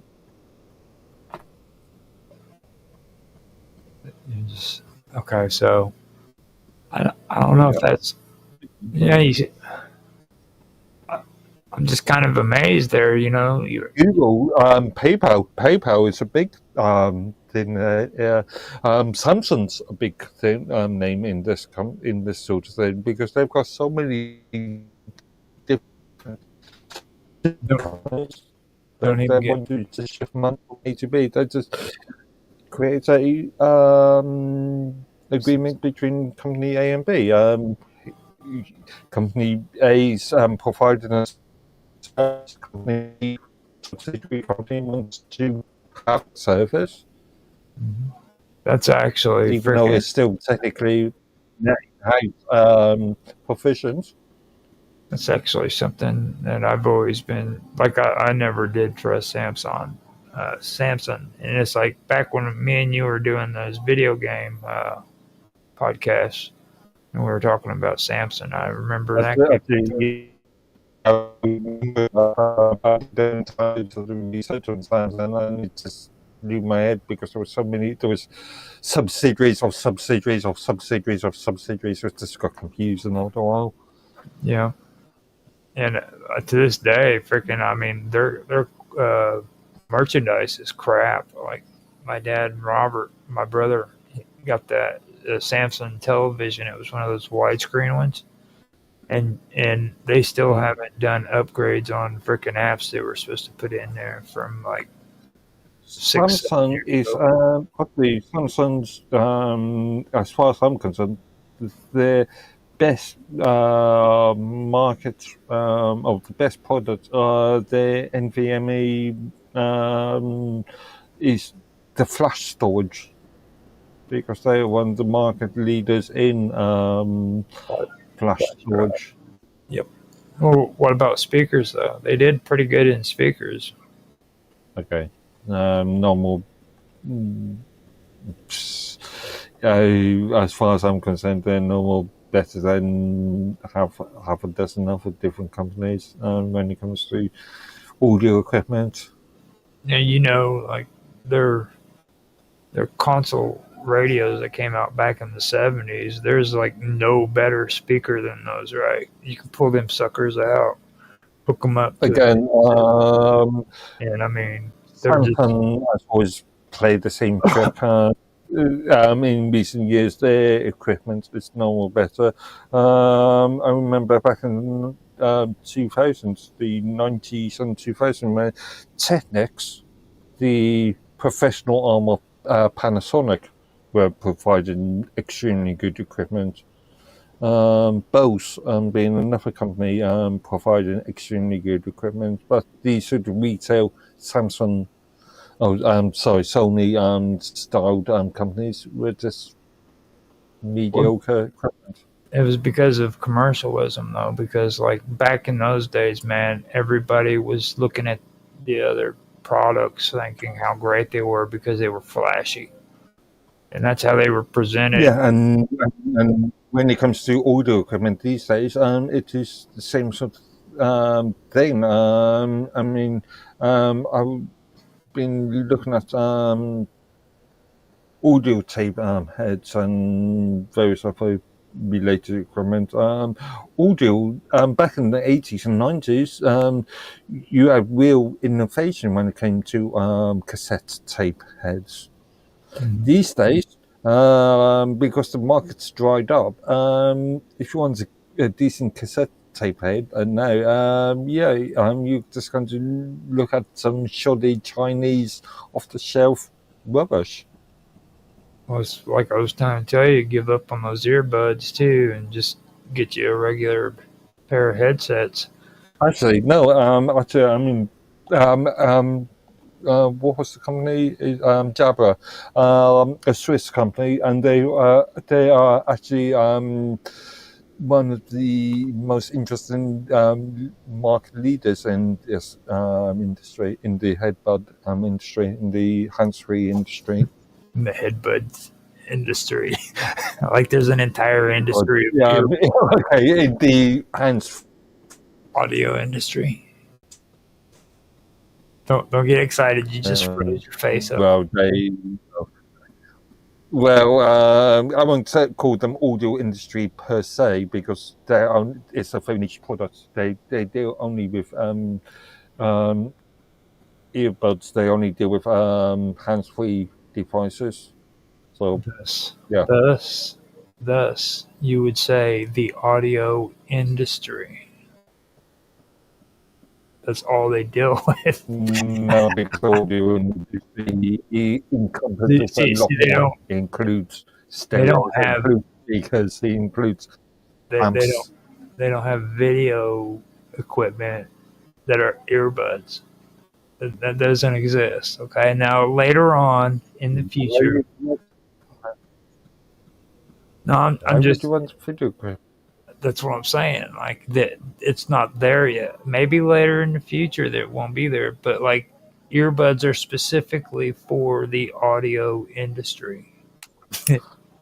Like even the earbuds that go into your phone whenever you want to listen to somebody talk with earbuds instead of open in the air. Actually, I was going to say, when it comes to video things and audio, look at companies like Ray-Bans. Yeah. The Facebook merger, or the Meta platform merger or agreement with that company.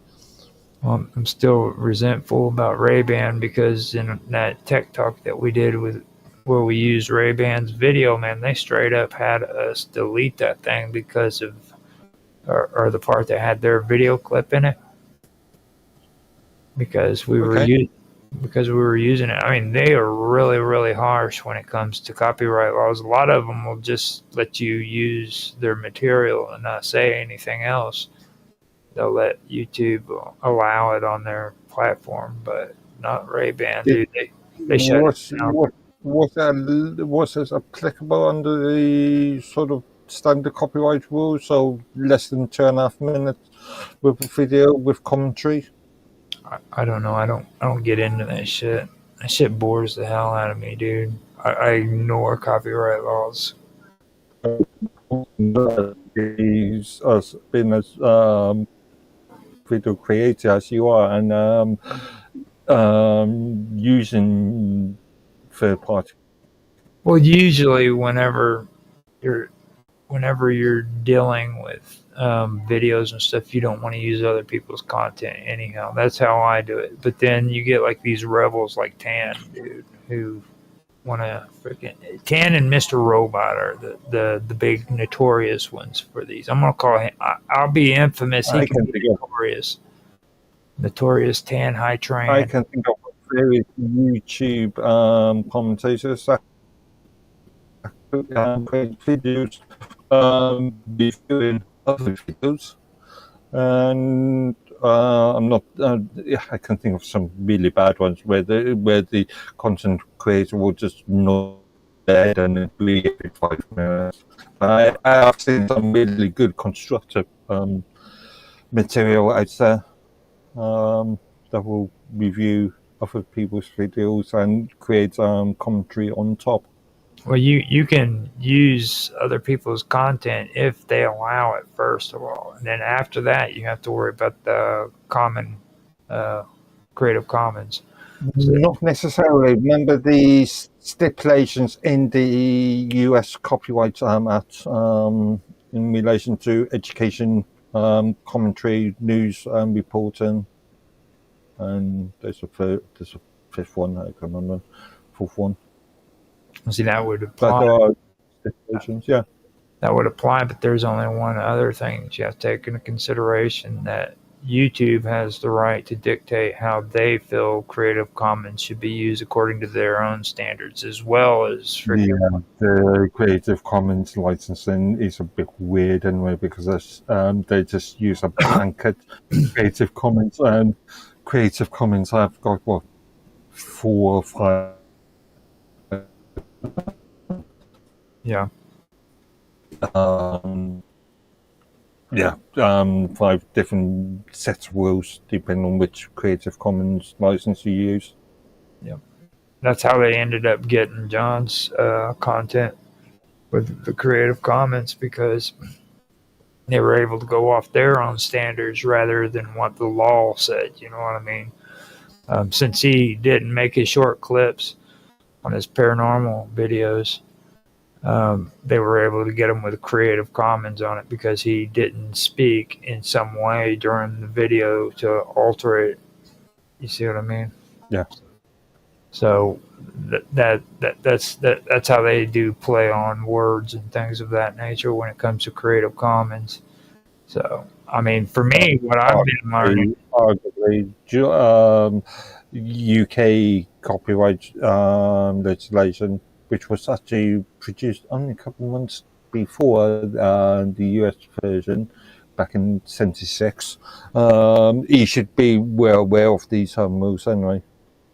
Well, I mean, I tend to. That's the one. As any content creator should be well aware of the their own both the US and their own jurisdictions copyright rules.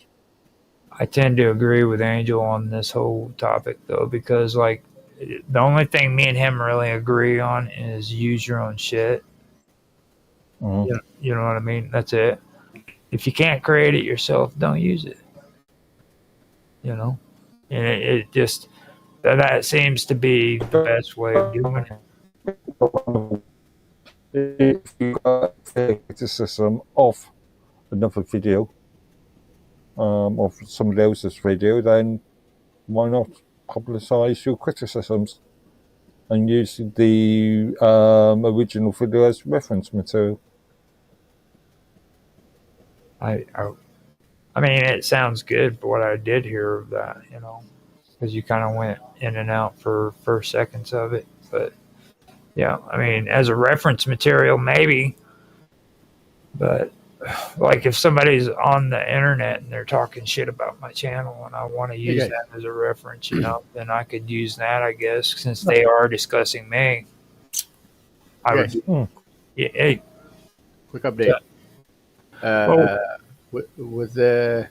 Within the last day and a half that I've been on chain, I made 3.79 tokens. 3.7. That's actually. Is that daily intake? No, that's total. 1.5 day.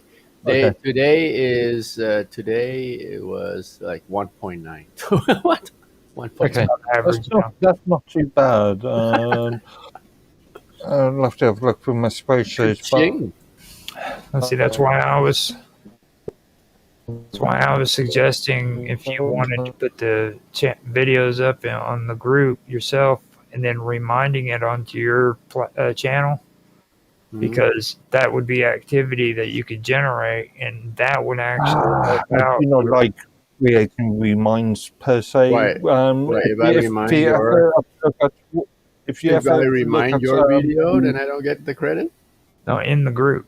Take it from the group and remind it on your profile. If you ever look at the content that I create on things like the Minds user group and the MCRSI group and my own channel, I don't remind. I actually just copy and paste and maybe edit a bit of the content. I can't easily do that for videos. So. Create new posts. But now that you can download videos on Minds, I can but that's kind of a waste of space, though. I have an issue with that as well.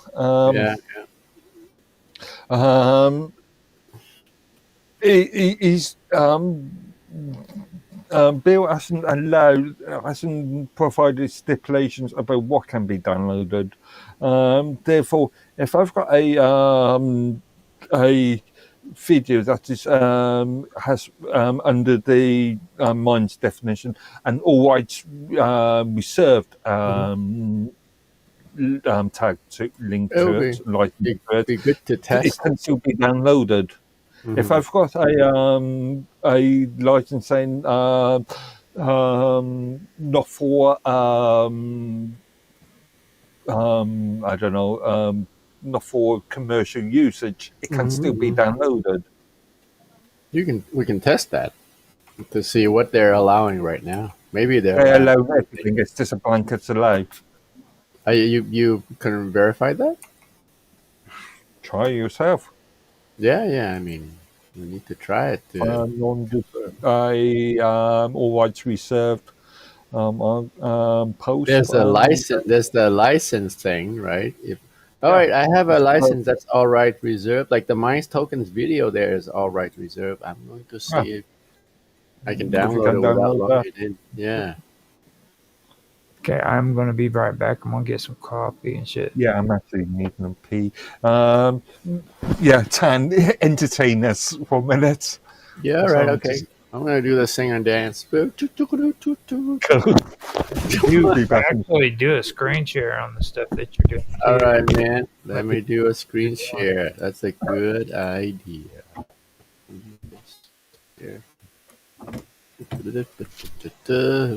I'm just going to try to view this video that I posted, like 10 minutes video, and going to see if I can download it. It doesn't look like you can download without logging in. Okay. What can I try next? Try Firefox.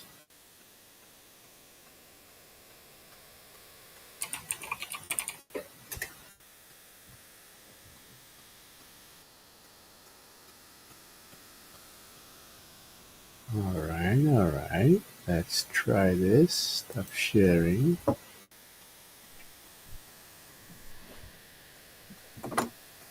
And I'm gonna try.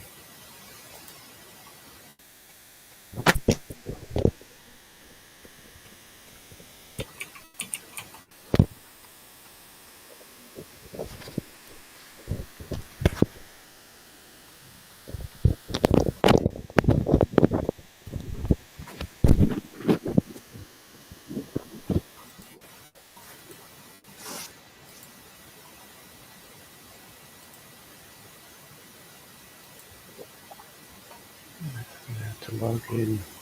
All right. Let's share this. Oh, jeez. I can't share. Oh, let's see if I can share a window.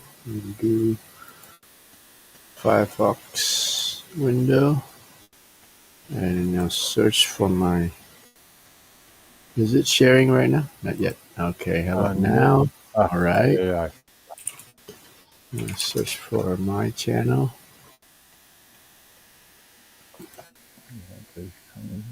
Okay, so this is from my non plus account. Oh, so you've got typically a account for. I got multiple accounts. Okay. All right. So go down. Where's that? This one. You just okay. Yeah. And now if I click on here, I guess. Oh, there's a download. You are right. Yeah. Doesn't matter what licensing it does. It's a blanket download option. So it's something they should improve on in the future, for sure. Yeah, I've got GitLab tickets that I created about three years ago now in relation to You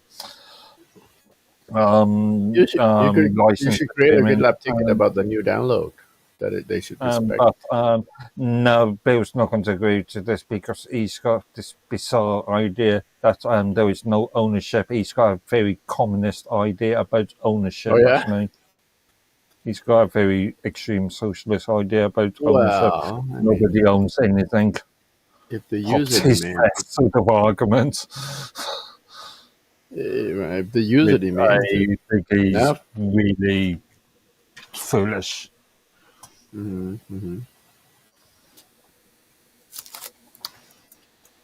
Yeah, this could be a hindrance to people wanting to upload videos onto mine. If anybody can willy-nilly download their stuff. Yeah. So definitely they need to improve on it. But it's not going to happen because, again, Bill's mentality around surrounding the entire ownership idea. So I'm going to switch to, I'm going to close this. The same video on my regular channel. Just to prove that this video does have like attributions to it. License. See, it's all right. Yeah. In reality, those license agreements don't do anything. Yeah, right. It's just there for like as a safety, as a legal, stopgap, just in case they get sued. I'm going to have a quick look through my article.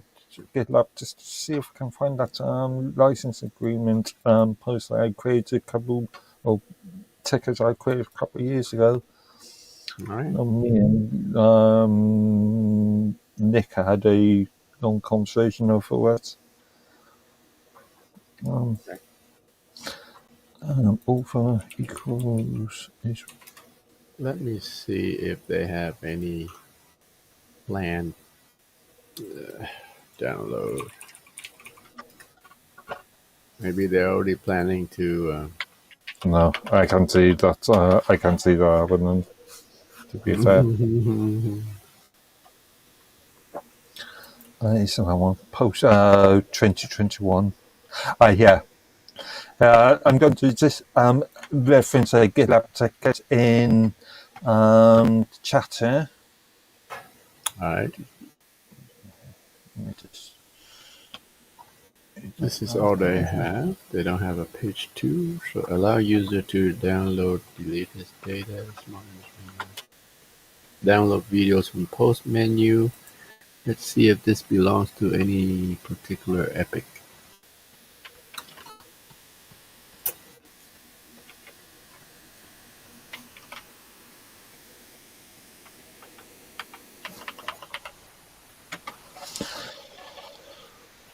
This was like, whoa, geez, this is really old. It's 4 years from now.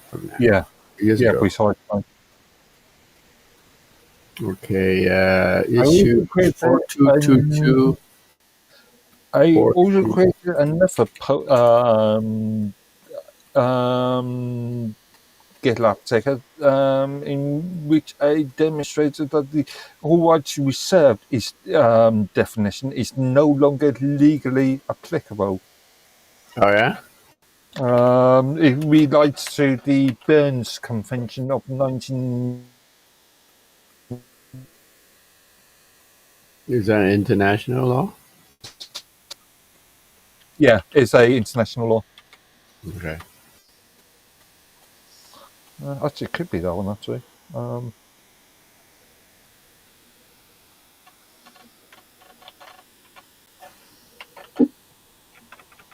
BEIN? Okay, maybe not. But yeah, that really sort of demonstrates the majority of my arguments.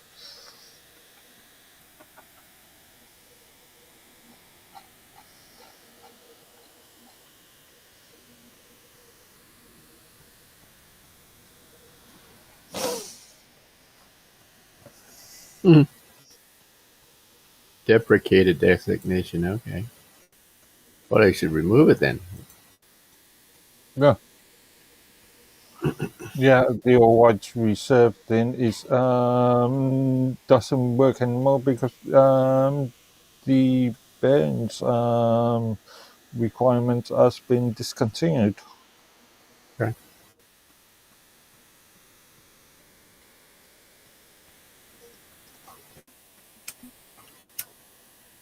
Okay. Oh, sorry, not Burns. Bruno. What's that territory called? Bruno, something or another. Bruno. There's a treaty made out of the name. 3 months ago, with my rifle to download. There I go. Search video download. BUN.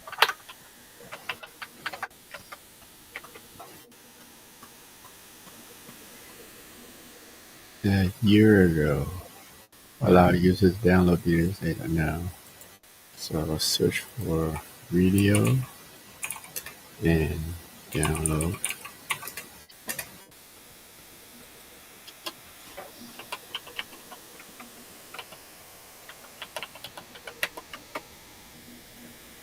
Only 2? Huh. Right. Only 2 videos.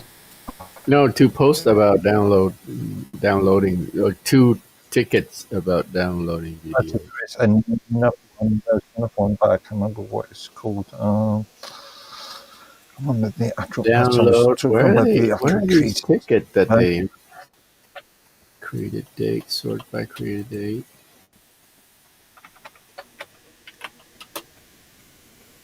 Download with contact. So you should share the video on the group. Which video? This one. I keep forgetting to do that on the Minds Roundtable group. I keep forgetting to post the stream, so.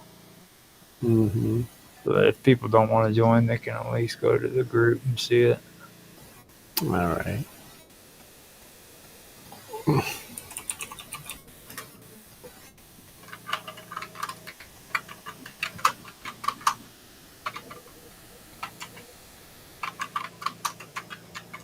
You know, I was also thinking something too.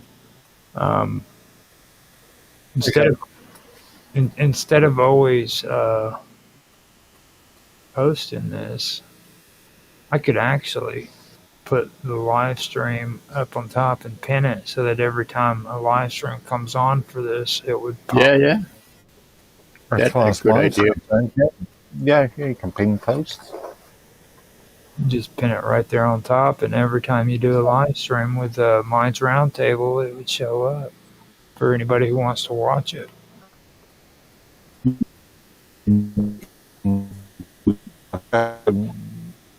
never click during the workflow.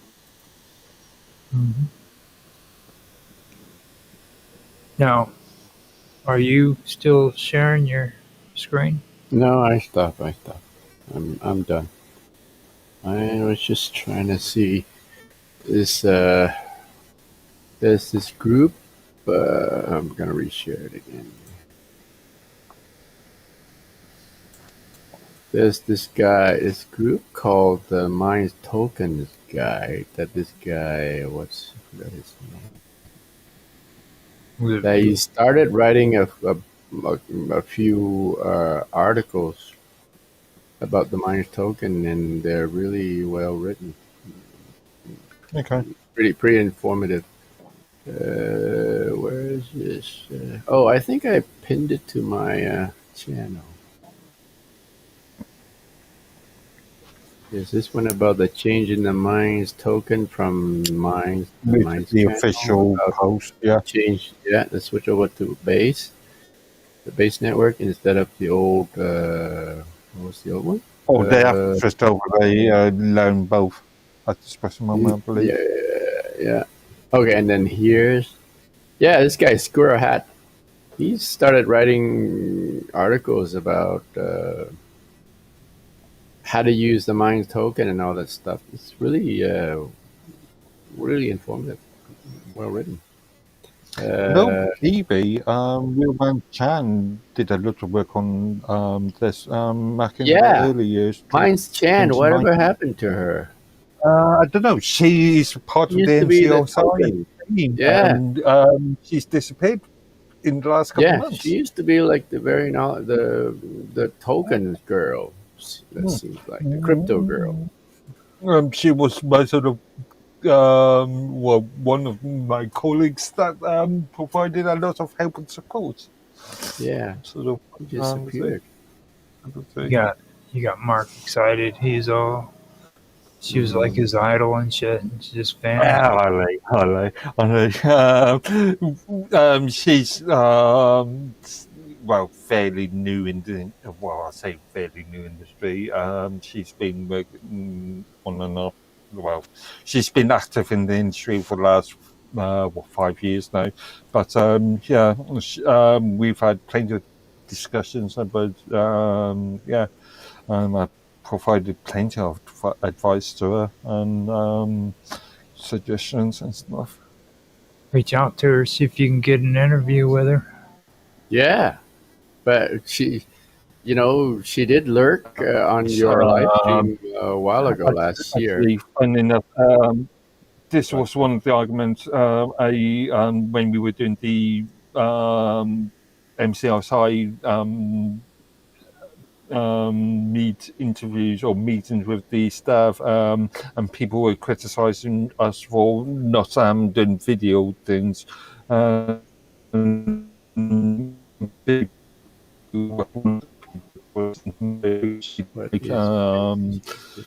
Broadcasting voice video. Well, I mean, they're right though. You really should get more into making videos. Like you'd be good at it. If you could incorporate when it came to the MCLSI meetings, the meetings themselves were text based, and that was done. What, the meetings were text based? You didn't use Jitsi or anything like that? No. Yeah. Whoa. It was primarily done for text based because I needed to create post meeting blog articles, and therefore I needed some references or be able to provide the information that was given in the meetings I'm going to shoot this link on the chat if you guys are interested to read up. So you posted the link in the chat. Okay. So now all I'm saying is like you've had enough time to get into the whole video thing.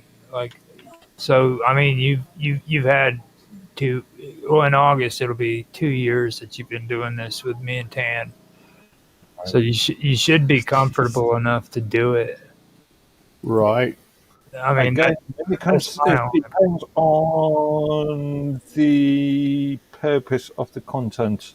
When it comes to the MCRSI content, it made more sense to have it sex-based. Sex-based. Sex-based.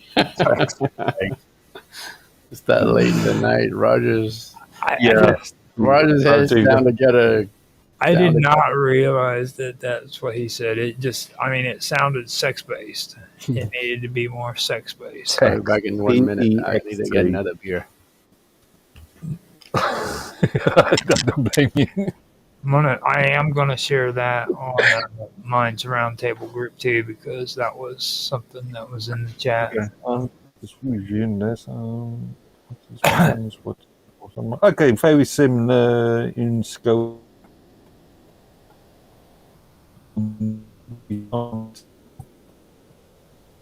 John G2 is another guy we need to reach out to.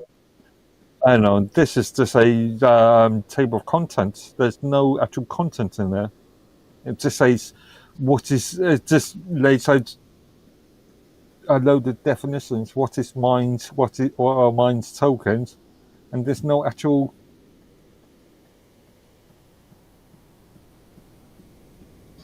Yeah, this doesn't make sense.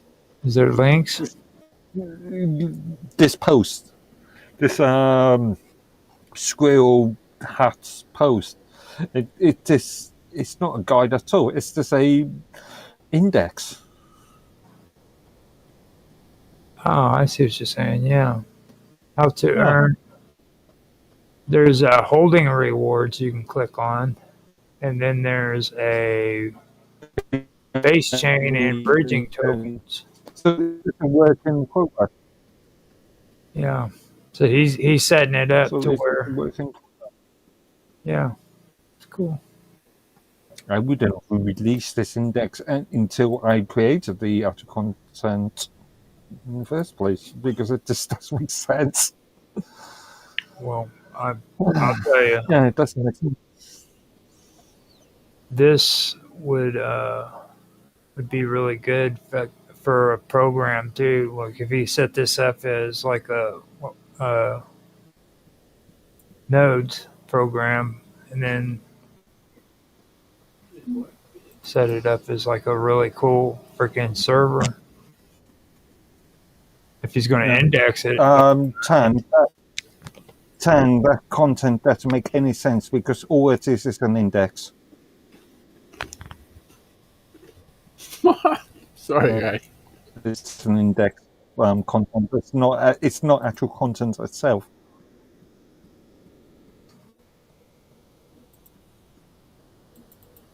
See, now Tan's just went and muted you out. He said, "I'm sick of it."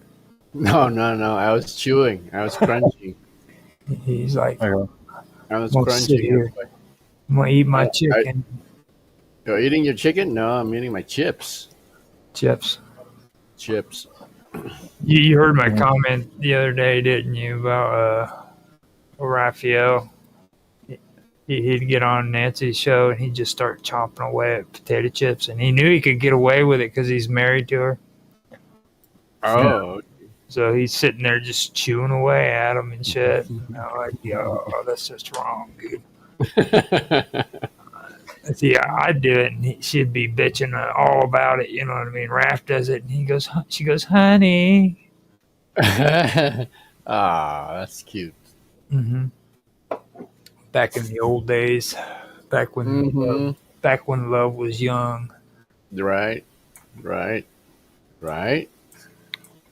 Now it's just cut that shit out, man. Stop farting under the blanket, you bastard. Yeah, that's right. Yeah, that's what it is, dude. That sums it up right there. Yep. You may want to listen to Karen Carpenter. Yeah. Mark just went to carpeting. He got carpeting out of that. You know what I mean? No, I know. You're making me you're forcing me to listen to a load of Karen Carpenter. Yeah. Did you see the beer that Mark's drinking tonight? No, let's see it. San Miguel. Oh, Miguel. All He's right. all highfalutin. Yeah, right. You never drink beer before. Like, what's the occasion today? I do drink a beer occasionally. Like I said, I don't drink that much all that often. So I was picking on him because he was drinking cider the last time. Right. Like So the last 2 Right. years that we've been online. Yeah, he had. It's very rare that you see me drink. Mm-hmm. But see what it is it's like cider is like sissy stuff, man. That's Right. Yes. I mean, that's what Maybe American cider, maybe. But I live in the southwest of the UK. I mean. They have you think- alcoholic ciders in North America. What are they called? Cocktails. I mean, the English were the ones who regulated between kids being able to drink cider but not beer or liquor back whenever this was the colonies. Okay, that was a long-standing tradition from the colonies to the United States. So it was actually the English who started that. Mm. You see, so I know you guys let your kids get drunk at an earlier age. No, we don't. No, not you, him. Oh, the English. Okay, I see. English. Yeah, 1821 silly laws. I think even today, like you can drink alcohol after like 16 in England. Really? Yeah. Yeah. No bars. 18. 18. 19 here. Yeah. We're 21. We're mature. We're more educated about the consequences. You're 21? That sucks. They have to wait 2 more years. Mm-hmm. Yeah, in the US. Yeah. I just referenced the blog article that I've used plenty of times in things like in various chat rooms that Phoebe created back in 2018. All right. I don't know if I want to click on it. Mark Edworthy. It's just really I don't know how much of it's still relevant, but at the time it was extremely useful, and I have used it as reference material when replying to various support questions. Now O'Neill, off of Minds, has voted up Minds Tokens Guide from Tan's post. So it is. Well, I mean, that's his friend who wrote the guide. Well, I mean, just confirmed that it is actually a good link and that Mark Edworthy sucks. Yeah, I know. But no, Where did that come from? You, No causality whatsoever. It's just he just want to jab that at Mark. blog Right? article is just an index page.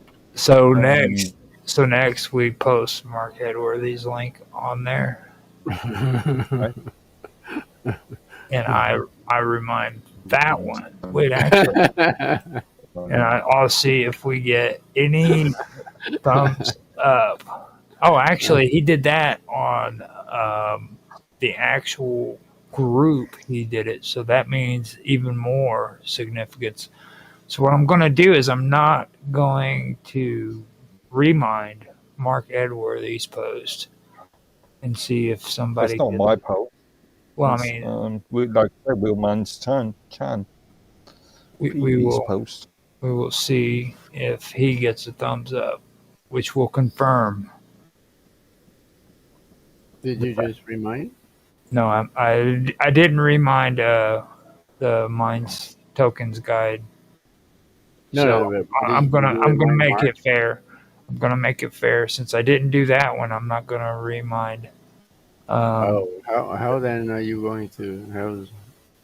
Well, see, It's going to add URL to a comment within. Yeah, no, I mean right there on the Minds group, it got a thumbs up by itself without me reminding it for the Minds Token Guide. Oh, I, the I, nice, the nice. so for now, I'm going to leave the Mega Minds token tutorial for mines If on. I was skilled that and I would and I want to follow up on these index, I would actually publish a lot of my content or Yeah, remind or republish agree. post in the MECP um, Group. group. You should do an index page just like this guy. You should Yeah, reach out to them and do a project. I actually I've been thinking. Well, again, my open source material Hmm. needs work on, and I have actually created a website which I've got to renew the domain on in the Hmm. 2nd May. So he always comes up with some kind of intellectual excuse. Always. But yeah, no, my open source blog articles, which are something like 6 or 7 blog articles, Who liked the post that you just post? in about a 1,500 word post. That was Article needs a bit of Oh, Neil. Oh, rewriting. so he subscribes to you too? How does he see you? He subscribes to you, right? He subscribes to the group too, apparently. Well, actually, no, because what happens is whenever we post in the groups, it goes on to the timeline too. Yeah. Yeah. So, yeah. Which means he must follow you. Well, yeah, O'Neill. I actually get notifications from O'Neill. So, That means you subscribe to each other then. right, Yeah. he's pretty cool Which dude. means that you subscribe to him at least All right. minimum. And I'll put it out there. I don't subscribe to just anybody either. So, just so you guys know, like, or even get their notifications if you haven't noticed. Like, I've only got, I think, like 50 some odd subscriptions that I'm actually subscribed to. Sure. You almost never post anything on mine except when 48. you're streaming. Well, I mean, when I'm streaming, that's the only thing important on mine. Like, they have really absolutely nothing. Nothing of interest to you. Like, I mean, Hello? people on mines are really boring. Old. Wait, what about your on-chain? So, Some of us spend a lot of time creating our posts. Some of us actually have a intellectual endeavor Just, when we create a post. I've I looked at my mean, own. I don't know how to say this without being like horribly offensive about it. Okay, but like, you guys are dinosaurs and shit. You know what I mean? Right. It's like he still used blogs and shit. And You know what I mean? Even mine's gaming, dude. we're Freaking dinosaurs. like he uses you guys as mine's blogs, dude. Are you serious? Are you still fucking using blogs? Come on. Wait. So are you like a 240 reading character words kind of are guy then? hard. Reading words are difficult for the average person. Hell, who needs to read and write these days? I know. Seriously. Is that You the love it? kind You of love it? conversation you've gone down? Jesus. Well, I mean, you know, like England especially, you know what I mean? For me, I was amazed when I found out that England gave up in cursive writing. That just blew me out of the water. We cursive writing. Like they don't even and this was back in the 60s. US. You go to any state school and find a recursive writing card. Well, I know they did that here recently, like within the last 20 years. You know what I mean? But you guys did it like way back in the 1960s and shit. Yeah, 70s. I think my research was by 74, 75, wasn't it? And the thing of it is Hey, like you guys are the ones by that the way. came up with it.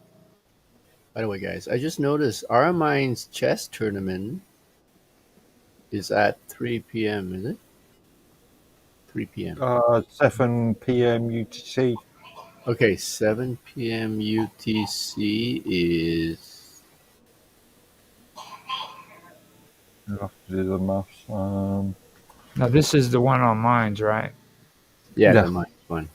Yeah, I'm gonna try out Rhea. 7 p.m. UTC. Rhea is 2 p.m. apparently, or is that? Yeah, remember the summertime rules. Is that an hour early? Because if it's an hour earlier than the Mines tournament, we can still join her.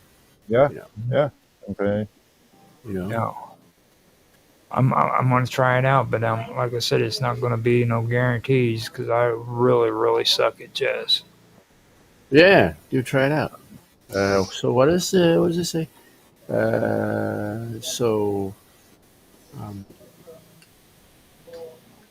3 p.m. Eastern, right? It's what So that would be it 2 doesn't. p.m. It doesn't say what, or does it automatically convert? The time. That's a good. Well, I don't know. This here says 3 p.m. here. What does it say for you on your side, Mark? Let's bring up the tournament. Here, let me send the link. Okay. Roger, click on the link as well and tell me what time it shows for you. Okay, so It should say 2 p.m. for you. 7 p.m. UTC, and yeah, it's defined. That is defined by system clocks. Okay. So it says 7 p.m. your time? Okay. So for Roger, I bet it says... gotta give it a second. Yeah, I'm going to then... Where's Ria's... Yeah, this one says... in 40 hours, at least it specifies in 40 hours. 1858. I don't know where the time is. So yeah, half over the 40 hours. Half over the it's a tooltip. March 23rd at freaking 2 p.m. my time, I guess. So 2 p.m. It does say 2 p.m. your time, right? Okay, so it automatically converts. Let's look at the tournament that Rhea create. Okay. So her says for me it's 3 p.m. All right. So I think there's no conflict. I think we should be able to join her. Wait, so our tournament is first, then hers. Mm-hmm. No, is it? Oh wait, no, it's the same time. Damn it. Jeez. Oh, it is the same time. It is, yeah. Here, let me share this tab, which is her tournament right here. Abuse Cafe, March Crazy House is also at 3 p.m. See? Mm-hmm. Well, not bad. So see, it really is trying to compete against mine. So we have a rumble going on, like the old school knife fight, you know. Yeah. And Rhea is taking on Bashy. He's taking on, she's David taking on Goliath. Well, don't be calling freaking Bashy Goliath. She might get on. She's just with that German. She's a German girl. I told you already, man. They don't play. Is she German though? Oh, Estonian, I think. Estonian, yeah, close enough. Yeah, I think. Well, she said she moved to Germany for work. So. Yeah, but culturally, according to her birth certificate, Estonian. So she. Well, you saw her birth certificate? I think I'm just guessing her. He just said a little bit too much. That's right. Yeah, I'm just making an assumption there. And let me back up here. I didn't mean to say that out loud. So you saw her birth certificate, did you? No, I'm just making an assumption. I believe that Estonian by nationality. Well, I'm just saying, like, I just finished editing like the videos for the interview you did with her, the 2 episodes for the first season, and you guys Yeah. seemed like really, really excited to talk to her. Just saying. Mm-hmm. So We were. I've had plenty of discussions with her, plenty We of were occasions. all ganging up on her with questions that some of which she could not answer. She had to. Actually, it's interesting because she announced to me that she was given the Minds Community Manager post. And at the time, I mentioned that I also applied for the post. We had a bit of a 5 minute sort of silence there. Oh, really? But You applied for the post, but you're not even, I sort an of employee. sort of saying Wait, you mean you Right? applied for a job at Minds Inc.? Yeah. I could have been the Minds Community Manager. So what happened? Could he have got been. turned down. He got turned down because Turned down by Bill. If you know, in the history between me and Minds Inc., let's just say internal politics has been was a bit of a fractious Man, element. they had 15 people in the whole company, and there's internal politics.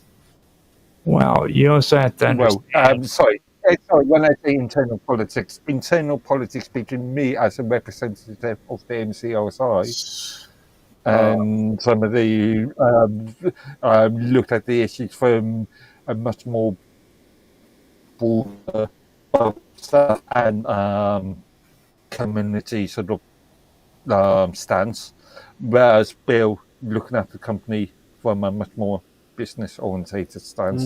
Obviously, there would be some conflicts there. There have been some conflicts there. I some. wouldn't go that far. I mean, I know what the problem is. Yeah, believe me, there have been some conflicts there. He just, you drive him freaking nuts, dude. Okay. Plan People is, on the toes. yeah, I mean, seriously, I mean, I don't even have to go that far. I know why you didn't get the job. Mark Edworthy on the staff, and Bill has to listen to you all the time. Every day, every morning meeting. I mean, you would really upset his golf score, dude. Golf score. Seriously. Does he play golf? He's got video photos. He's got photos where he's on the golf course, doesn't he? I thought I seen one before. Okay. Maybe it could have been his brother. The difference between me and Bill is that I've had, as far as he's concerned, Minds.com is the first sort of IT-related job that he's ever had. Whereas I been working in IT and business,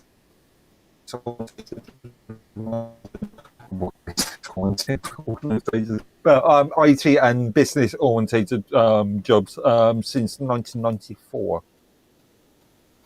I've had a lot of experience compared to Bill, which intimidates him.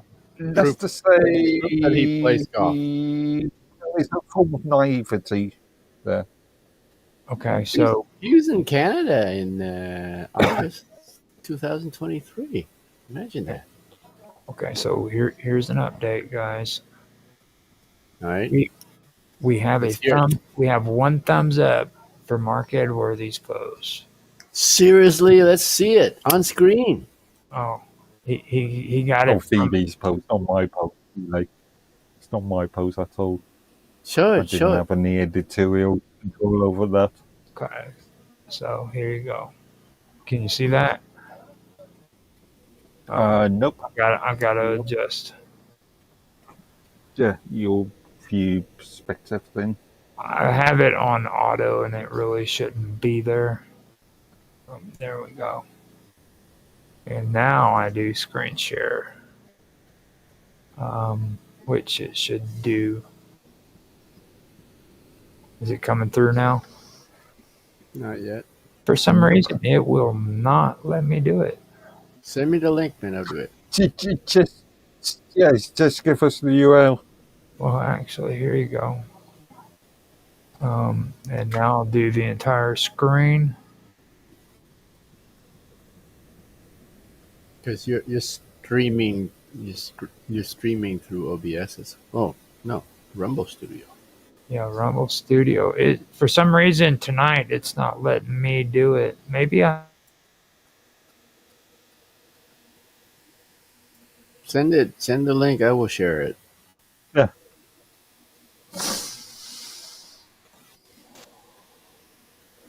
Oh, we see it now. But we can't hear you anymore for some reason. That's because I hit refresh. Okay. You're showing. Now this is the first one. That's one. It has 6 views. And now this one is one. That's Mark Edworthy's. And it has the 6 Mega Minds tutorial. Yeah. All right. So it's tied up 1 for 1 on, and both of them have 6 views. Wow. So Mega Minds tutorial is Mark's. And so who thumbs up his post? That would be John G. John G 76. John G is, of course, Mark Edworthy's fan. Well, he would support us because John G has always been a part of it. He was actually in our seriously first stream. If you later after you guys had left, me, him, and do better, and what's his face, that other dude off of Pro. We all hung out and was having really good conversations.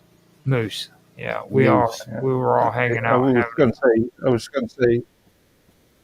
Sorry. If you want to promote a relevant group in relation to the Minds token, I've just add a reference to the chatter.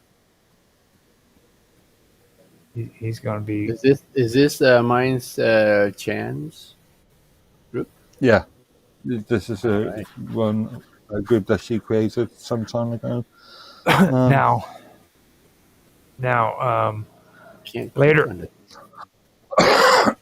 later on, we do need to think about maybe getting John G on here. Maybe see if we can get him to do an interview with us because he is a writer. You've got an issue with that post. Just post that group URL is not really relevant. You have to give some sort of description to that. What kind of description do you want? Just give it a title or something. Mine's cryptocurrency. No, it's called Mine's Ethereum Community Pool Crypto Group. I'm in that group. Ethereum. I'm in that group, but it hasn't had a new post since. Yeah, it hasn't. 2019.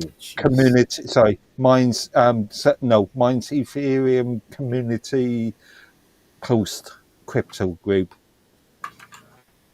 Pool Crypto Group. Pool. Community Pool Crypto Group. With 2 M's. Community with 2. Pool. M's. It's in the description. Pool. P-O-O-L. Yeah. P-O. As in the swimming pool, man. Oh, he said 2 L's. 2 M's. Yeah, no, community. You've got community with 1 M. Oh, that's the English way of spelling it, I guess.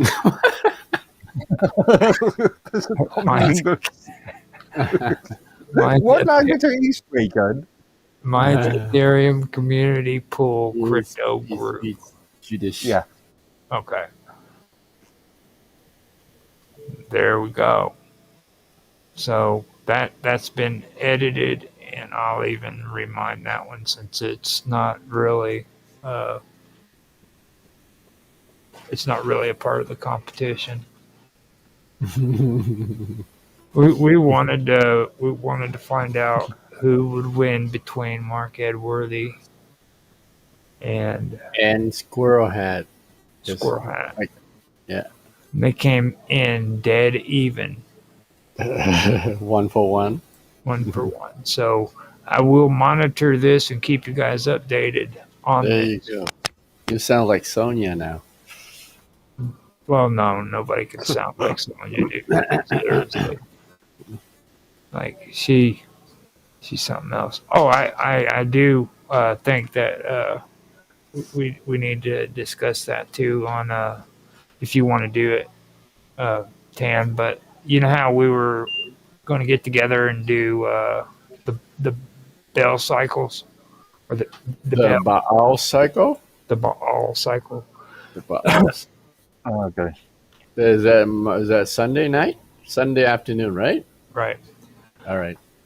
Now, we were talking about Moloch too, and I brought it up earlier, and I wanted to know if you thought it would be a good idea if maybe we could use that as the first episode for my Untethered series that I'm coming out with, where we can come back and do Moloch. What is the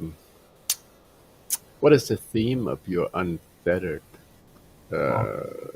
podcast? Untethered, not unfeathered. Untethered. Untethered. Well, it kind of, the name explains itself. You know what I mean? No, not really. Well, Untethered for more. Untethered from the Wi-Fi. Untethered from everything, dude. And it can also imply crazy. So unhinged, untethered instead. Is that equivalent for unhinged? It could be actually. Now I'm thinking like we should put like stuff that's controversial on there, but at the same time something that we don't like get into crazy bitch sessions about. You know what I mean? Yeah, I don't know. I don't know if I want to be a part of something unhinged. You know, but like, well, you are, aren't you? well, kind of. Yeah, kind of. Shucks. What if I woke up after 2 years of being on the round table? What have I gotten myself into? All right. You see, I'm thinking that would probably be a good episode starting it out, and then like we can go into garbage politics and stuff later. Start talking about why do you want to talk about Moloch on the first episode? Because it's actually a pretty good conversation when it comes to like scholarships and intellectuals, because they are debating that topic like you wouldn't believe. It would actually be a good discussion to have, but we just need people who don't want to freak out and do crazy shit. Who debates about Moloch? Like Planned Parenthood? No. Archaeologists debate about it. Like professors in colleges, dude, actually debate over it. It's actually been discussed for quite a few years now. Okay. And archaeologists, eh? You mean like they're digging up signs of his worship or his worshiping or inscriptions, signs of him even existing? Yeah, stuff of that nature. You know, but I think I don't know. I don't know too much about Moloch, man. I don't research about it. I don't have a need. I don't have a need to know too much about him. I know you know a lot about the Bible, the inscription, or the parts in the Bible. Right, okay. I know a little bit about the Bible, yeah, but you know. I mean, not just going at it from an archaeological point of view, but like a theological point of view as well. And then we got Mr. Robot. You know, he's he'll come in with his stuff too, you know. So Wait, so okay, so the Sunday episode that you're planning on doing yeah, is that's is that's the gonna be is the is the unhinged one or no, that's gonna be the ball cycle. That's gonna be the yeah, but last episode which of Ancient Mysteries. ancient mysteries. All right. Yeah. Now I think that one will be all right to deal with because like we don't. So sounds like you are overlapping different topics across different of your shows. Yeah. It's not really overlapping. It's kind of like extending it from one show to the next. You know what I mean? Okay. All right. Like because the ball cycles isn't really it's not really related to Moloch whatsoever. You know what I mean? Like if you look at the writings and stuff. Now Moloch is more it's nuanced. You know what I'm saying? Like there's a lot more going on there than just ball. You know what I mean? So that's something that's really interesting. Like you have a lot of different topics too. Like you have to talk about what's her name? I had it the other day. She's the one that was the goddess of fertility for the Phoenicians. Starts with a T. I'm having a brain fart. And then there's like 3 or 4 different deities who actually have the name Baal attached to them. You know, stuff like that. It goes into a lot of different areas. You know what I mean? Like there wasn't just one deity with the name Baal or Baal attached to him. Yeah. Just stuff like that. And it's pretty cool actually. I was going through a lot of the scriptures and stuff the other day, and there's a lot of things that really stuck out to me too. That I think would be interesting topics. All right. Like the whole term "walk through," having your sons walk through fire. That opens up a whole area of discussion right there. Okay. It's a term that's always used in the Old Testament when it comes to Moloch. Oh. So it's pretty cool stuff. Okay. And I also ran into another thing that would be interesting, like Jewish purification. They believe that fire and water were the 2 forms of purification. What doesn't burns is purified by fire, and they also purified things through water as well. Water. Yeah, like the washing of the cups. Right. It's pretty cool. I mean, and I'm trying to keep it to where you don't flip out on me and get all mad and start going all crazy Catholic on me, because I know you can do that. So. Oh, crazy Catholic, man. Those crazy Catholic, you gotta watch out for them. Well, you're devout, so you know what I mean. So I wanna try to keep it. When I talk to you about it, it's not going to be me giving you feedback all the time. It's going to be just, this is the information I found and let's discuss it. You know what I mean? Okay. Kind of like how we did the Amorites or the Ammonites. You know? Yeah, I think the Amorite was just like one way. You didn't discuss anything. Well, you did a good job at your presentation too, and that's what I just presented what I learned. I just presented what I learned, but you didn't push back on anything. That's because I was afraid. That's gonna change, right? No, I see. I was afraid of you. I don't want to get beat up by a little Canadian dude. I guess, yeah. I guess that's kind of. One morning I'll wake up and there's a karate chop in my face. Kind of a hindrance right there. Go in and get my coffee, and someone knocks on the door. I open up, and this little Vietnamese dude just karate chops me in the face. How dare you? Because, like, Mark, he's across the lake, you know what I mean? I don't have to worry about him. Right. But I'm across the river.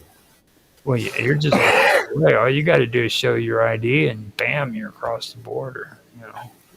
Right. So I got to be careful. But what did I have my screen open for? Oh, I was showing that off. So Yeah. No, that's okay. That's fine. now, do you guys want to see something? What?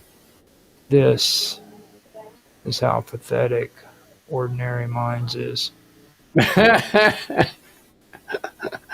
What do you mean? This looks pretty tidy to me. Yeah. See that right there? Yeah, that's the engagement thing, right? That's What the about your how are you doing on your rewards? Oh, they don't give shit for rewards. You still have on-chain tokens, right? No, I actually traded those in. Oh, you So, traded into what? I- So wait. So we converted we can convert Ethereum to Minds token. Then we can convert them back later on, right? right. Right. But just remember to always have the same amount of Ethereum in your wallet as what you have with your Minds tokens. That may not be so true on this Now. new base system. Yeah, because the gas fee Well, is just in case, Yeah. just in pretty, case. pretty decent now. you know. So you had to pay like double for transferring way back when, huh? It was horrible. No, let me see. Well, look at that, Roger. You made like $300. That was off of when it was monetizing 320 That's for pretty 2 cool, years. man. For 2 years. And that's what I was saying. That was actually legitimate. You know what I mean? You paid 600 and what was it? Back then it was $60 a month, right? Or 60 bucks a year. $60 Yeah. a year. So you pay $60 and you made like 120 or something. 6 times 2 is 120, so 240. Yeah. And So that was good. Yeah. 240, 360 would have been 3 times the amount, so I was $40 short of making a decent profit. Okay. You know, So now you have, well, I will see. I will share what the pro journey is like, but maybe it's an option for you to get No, pro they- for 50 a month, and then you will get multiply what is that thing, Mark? You have a higher multiplier on your rewards, and then you get you with the pro you will get like paid ads, like Minds will show ads on your channel, and then you get a portion of that too. No, not ads per se. Not ads. Because What are they remember, called? Boost Yeah, partners. mine doesn't have a advertising sort of Boost policy. Wow, it's ads in Minds. Terms. Well, yeah, ads as in sort of third party by NordVPN sort of ads. Yeah. see, I'm still waiting for this. Like they keep talking about Minds rewards Yeah. and like they say how to earn Minds tokens. Yeah. This article is old, 2 years old. Well, I mean, when, Yeah, I don't know. I think it's all relevant. 40,000 Minds is my rewards for engagement rewards.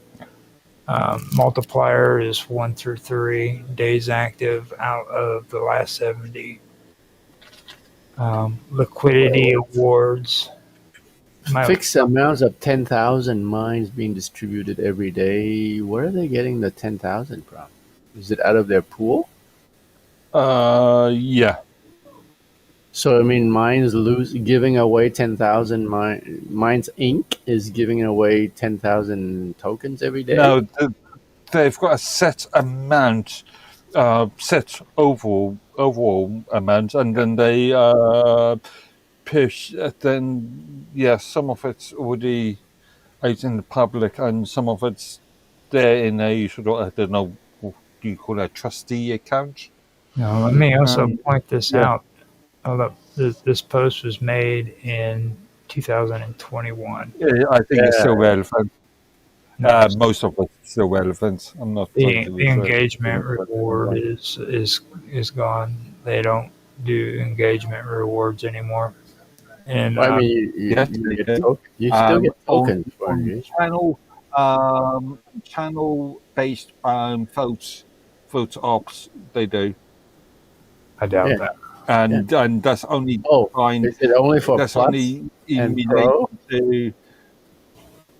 Yeah, see, I'm waiting. It's only really, they've really confused us because they've just added on little conditions here and there since this thing has been created. I think channel engagement is votes on channel engagements is related to votes on channel engagements, but only provided by people that are already Plus or Pro users. Right. Only if engaged by They Plus really and Pro members. another thing they've really messed up on. No, right. Because they haven't been clear. Now, right here is where I want to point out the AI, and it says, I asked, do you want to rule the world? And it says, I am Satan. It point blank says that it's Satan.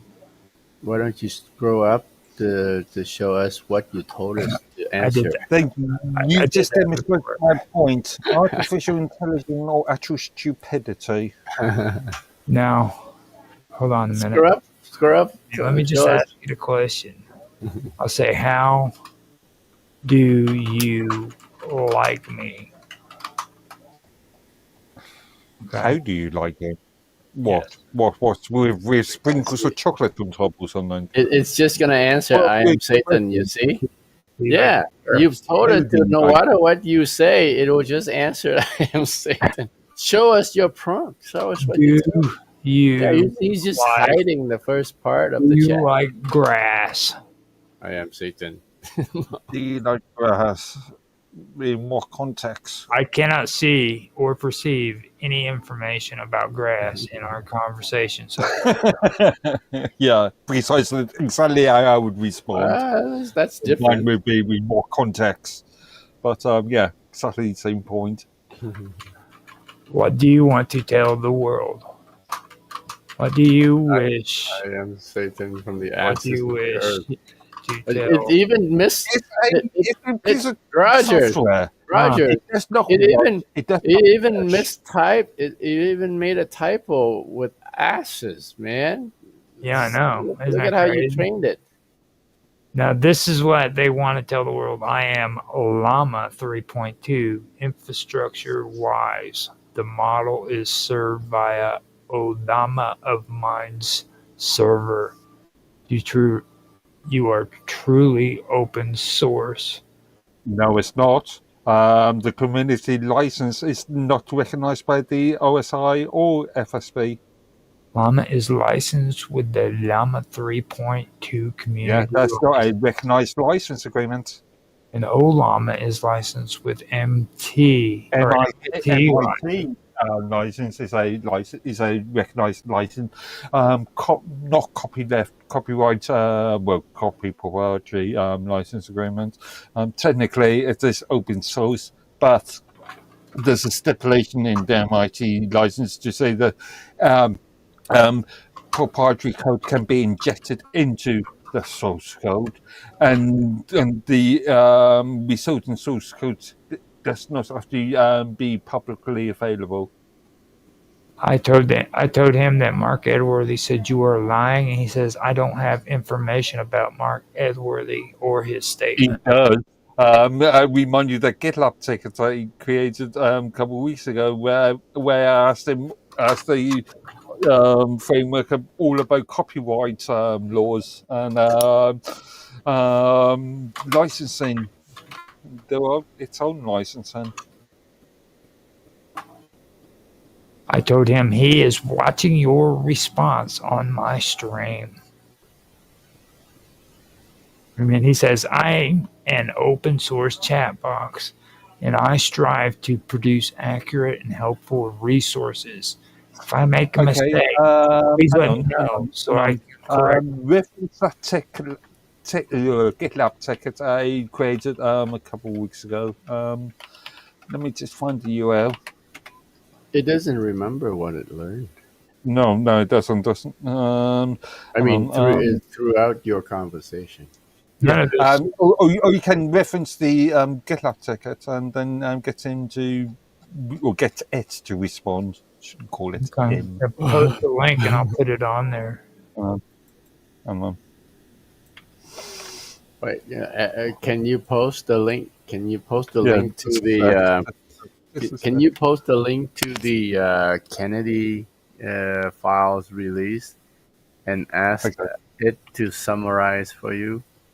Actually, I saw a extremely good video on that. We create Sam Asian that couple of days ago. About what? Produced by a Brit yesterday. There's the GitLab ticket. Roger, ask him to ask the service platform to review the GitLab ticket and provide some sort of response. Okay.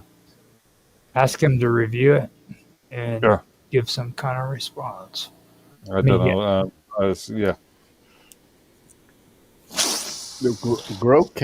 Grok can do this. Let's see if Llama can as well. I'm spelling GitLab wrong, man. It's GIT, right? What? Capital G I T double capital L A B.com. And give your evaluation. Yeah. Presumably, it can read images, text out of images. It may not be able to. I don't think it can. It's probably not that smart. Yeah. Accessing external links or resources, including the provided GitLab ticket. However, I can try to help with general questions about GitLab or no. Okay, now can you switch over? Do you have Grok? You have X, right? You go to X. Yeah, I can go to X. Go to X and ask Grok to do the same thing with this GitLab link. Okay, so let me first make sure that I can switch over to there. Now, Grok, I believe, is on. It's Grok.com. It's Grok.com. Actually, if the mains AI neural language, I can go directly to my actual profile. If you can remember, ask him to using your X profile. Let me switch. As the main mind AI to review the conversation that I had with it on, that Medworthy had with it on February the 6th. I don't think it will. I think it's privacy. Well, if it will answer you, then there's something wrong with it. Yeah, well, me with a kind of or something there. Now, what I can do is I can just copy this off of Minds and see what they say and see if it actually works. Right. Let's share the screen when you're there. Oh, you're there. Okay. Okay, so do you want to do a deep search, think, or edit image? I don't know. None of them? None. Okay. Maybe think. I was thinking, since I don't have access to the GitLab ticket app. It is a public access. It's a public access ticket. It seems to be a placeholder. Wait, can you try to hit that link from an incognito tab to see if it's viewable? It is a real URL. Questions about Mind's AI facility. Oh, you can, eh? All right. Yeah. Now Or that inaccessible based on the provided content. It can't get access to it for some strange reason, but Yeah. it is a natural. I'll base my evaluation on the information available in the search results and the context provided about the Minds project. URL suggests it's an issue ticket for the Minds repository under the Minds organization in GitLab, which is an open source social network focused on privacy and freedom. All right. Without the specific ticket details, I'll outline the general approach to evaluating a GitLab issue like this. Okay, this is just irrelevant material. So what we need is a URL directly to your GitLab ticket. Which is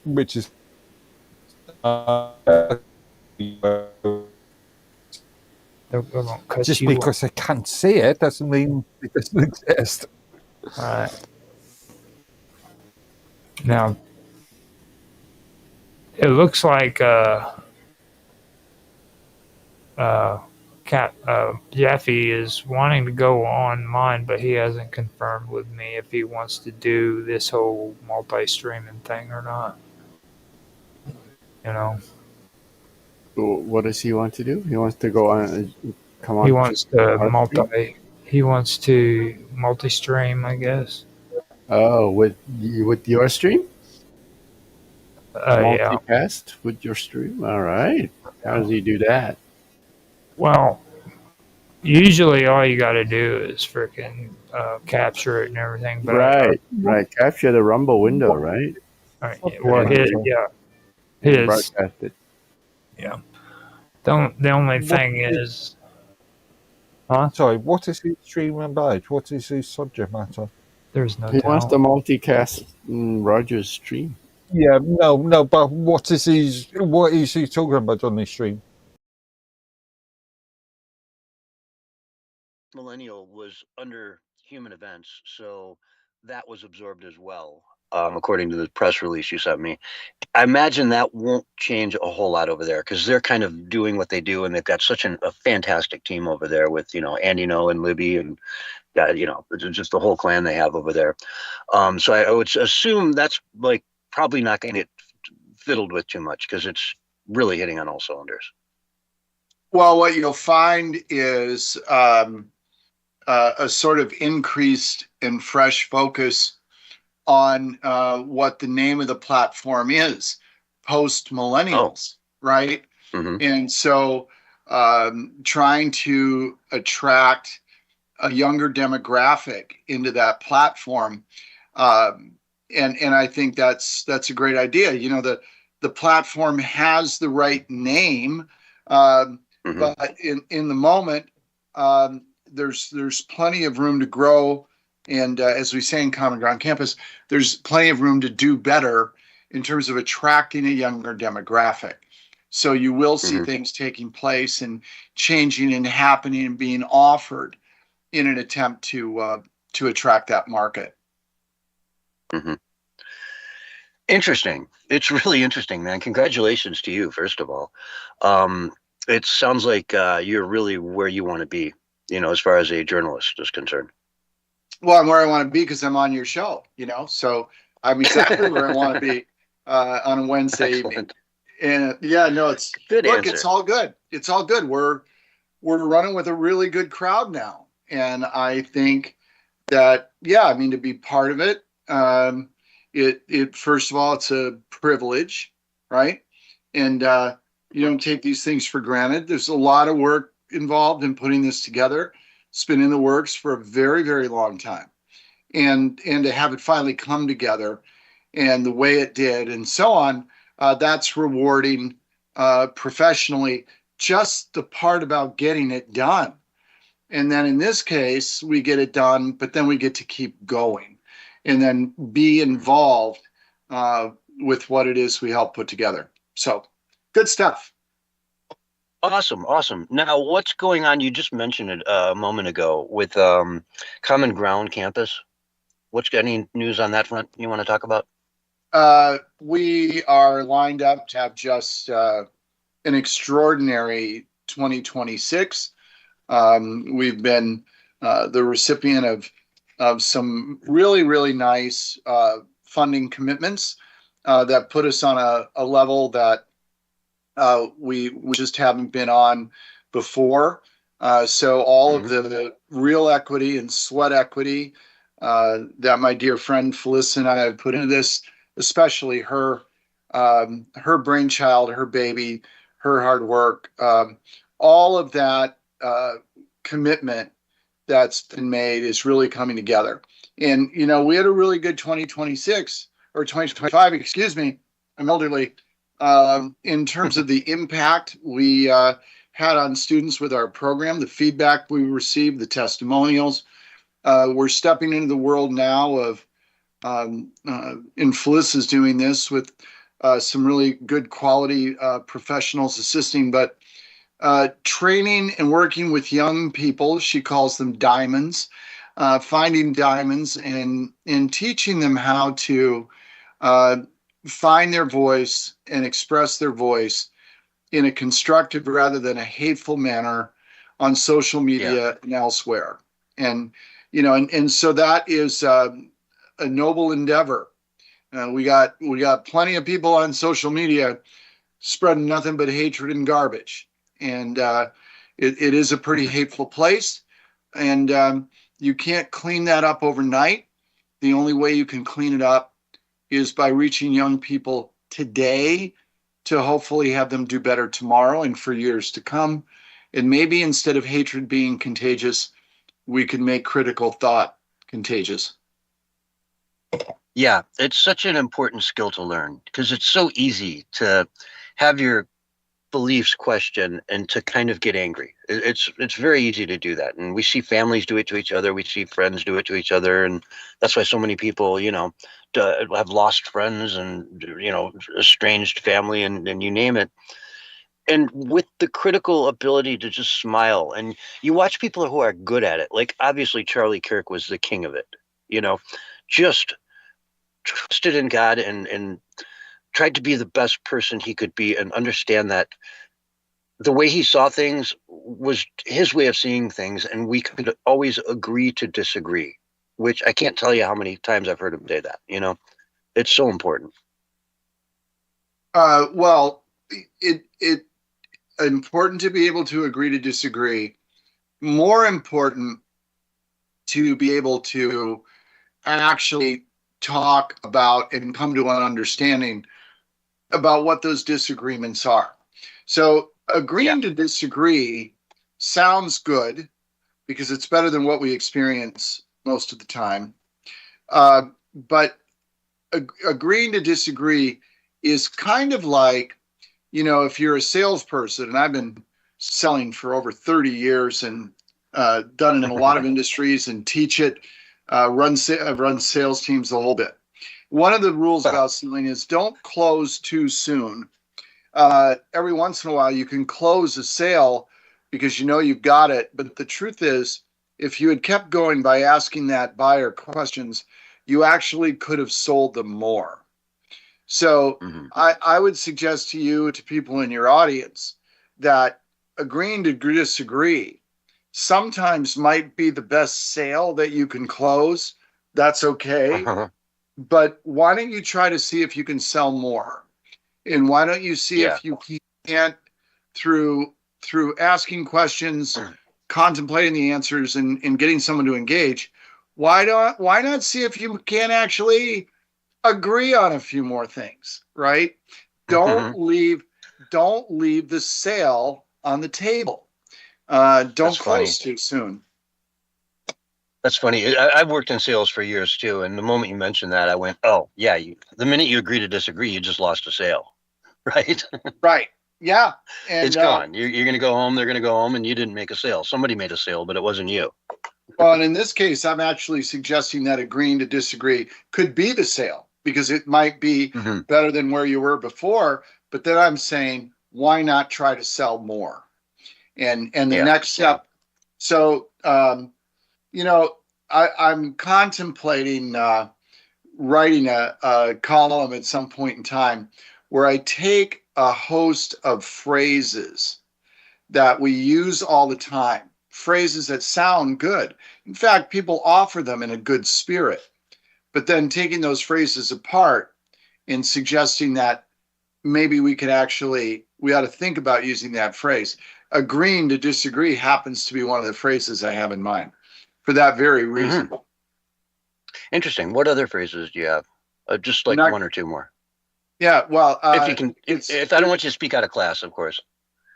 Right. Well, one of them would be, it's not personal, it's just business.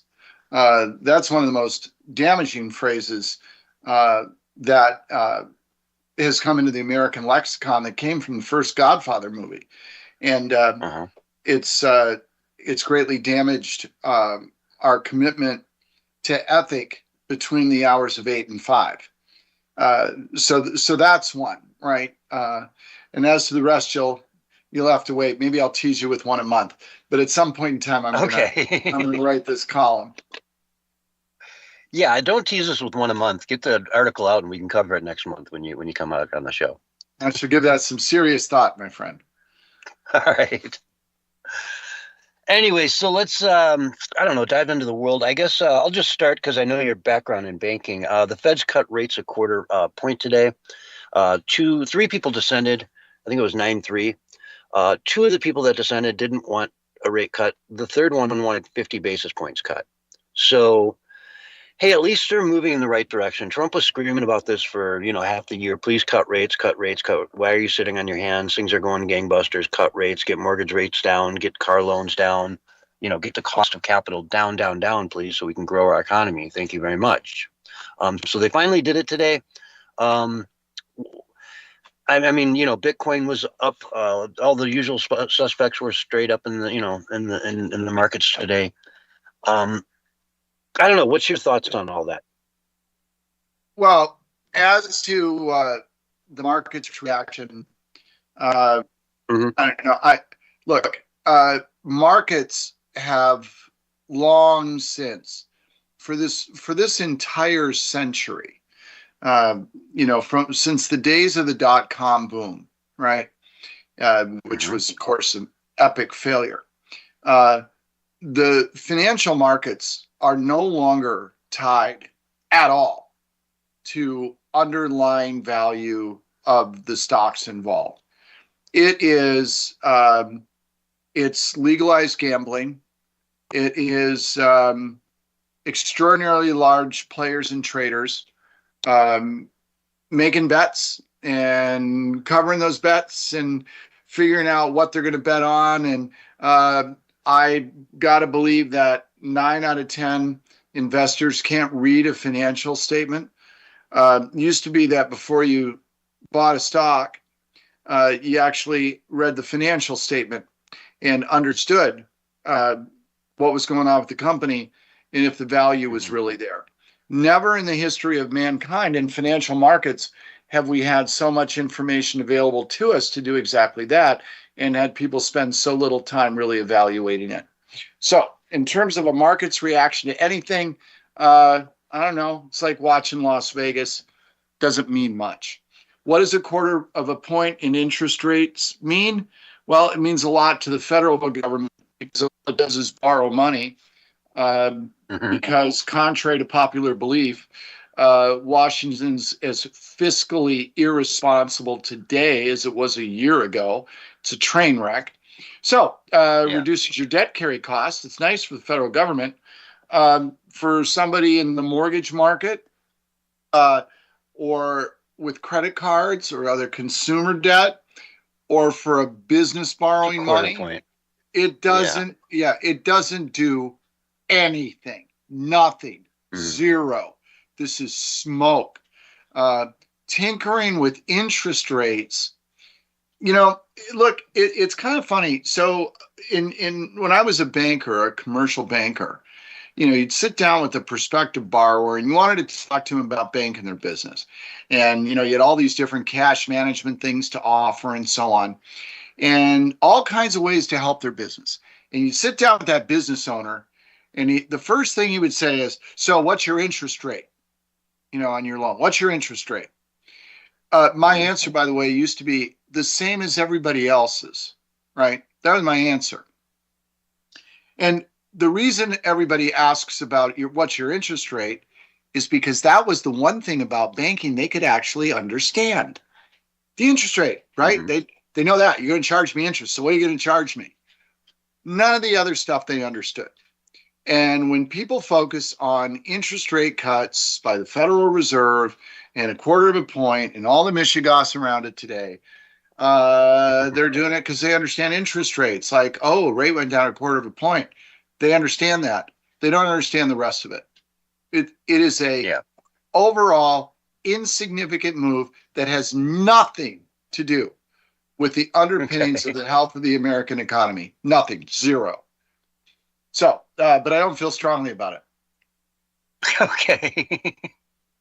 I figured you'd have an opinion on that one way or another, so I thought I'd ask. But and honestly, the reason I ask is about a half hour before the show, I noticed it in my feed, and I was like, "Oh, that's interesting. I'll put that in there to ask Brent about." So, sure. Well, but when you look at long trends in rates, so the Fed's made 3 cuts in a row, and rates start to come down, and so it's not as though they're like historically high in the first place, okay? But if they continue to tick downward over time, and all of a sudden you're 200 or 300 basis points lower than a watermark of, say, 24 months ago, that starts to make a difference in terms of small businesses borrowing. But here's the thing your audience really ought to know. In terms of stimulating economic growth, and my experience in this has only been for 40 years. So take it for what it's worth. Literally 40, almost 41 now. I have never met, when I was a banker, or worked with as a client, for a client, with over 200 engagements in the last 25 years. I have never worked with any business on any level where 25 basis points had anything to do with their decision to borrow money, to invest in a new piece of equipment, buy a piece of real estate. Never. I have never seen it. Now, doesn't mean it doesn't exist, I suppose, right? I haven't seen everything, right? Yeah. Never got to see Raquel Welch in a dark room and so on. Lots of stuff I haven't seen. But, and where that came from, I don't know. The point is... Shawshank Redemption. Yeah, there you go. What I do know is that it's not terribly common, or I would have seen it, because I've got an extraordinary expanse of background. And, so the guy sitting with his steel plant today, who's looking, he's been thinking about, do I expand? Do I not expand? Well, the rates just came down, 25 basis points. That's not going to flip his decision. It's not. It's not enough money. Yeah. I mean, like you said, the trend, if you start adding those up over time, then it's down, 200 basis points or, 2 full percentage points for the layman out there. That makes a difference. It's 5% versus 3%. Oh, the numbers work now. You know what I mean? At 5%, they were a little sketchy. At 3%, I feel comfortable. Maybe I pull the trigger on it. But 1/4%, no, that's really not going to make a difference. It just hopefully is showing that we're in somewhat of a trend now where, at least the Fed has woken up a little bit. They're not just sitting there crossing their arms saying, no, we'll never cut rates because the tariffs are going to be too inflationary or whatnot. So I don't know. We've got about 25 seconds left. You want to add anything to that really quick before we take a break? Yeah, first of all, tariffs can't be inflationary by definition. They don't have anything to do with the money supply. So when you hear reports on the news about tariffs causing inflation, it's nonsense. It's being put out by people who don't understand basic economics, number one. And I'm not sure what number two is. Just that, we'll see what the Fed continues to do over time. But this is a move that where there's a lot of political pressure from Trump to do it. It lowers the government's cost of borrowing money, and it also makes it easier for the Federal Reserve to buy back treasuries and pump more liquidity into the economy because it lowers the price, or it makes it more attractive to do that. So, folks, on that note, we got to take a break. This is the Censorship Sucks Roundtable Radio Show. We'll be right back after this. Great going, guys. Great going. Hey, All Brett, right. got a question for you. Sure. How can Dragus Productions be listed as an affiliate, since you're on our show quite a bit with some of the organizations that you're involved with, so that maybe people that haven't heard that you're on here can come in from those organizations and come check us out. I think that would be a really fun thing to do. I'd be very happy to run it past our group. I think what could be good to do is maybe for you guys to put together some sort of a email to sort of present and make that case that I'd be able to share and discuss, right? So if you do that, for me, I'll carry the water and see where it goes. And Mark, by affiliate, what do you mean by that? Like, how, Mark or Brent, how would this be represented? Like, I don't know, and Just the News would have sort of a link to us or something, or we would say, you know what I mean? Dragus Productions, and underneath it would be in affiliation with the group or groups that he's involved with. Just kind of a listing saying that, hey, we're connected.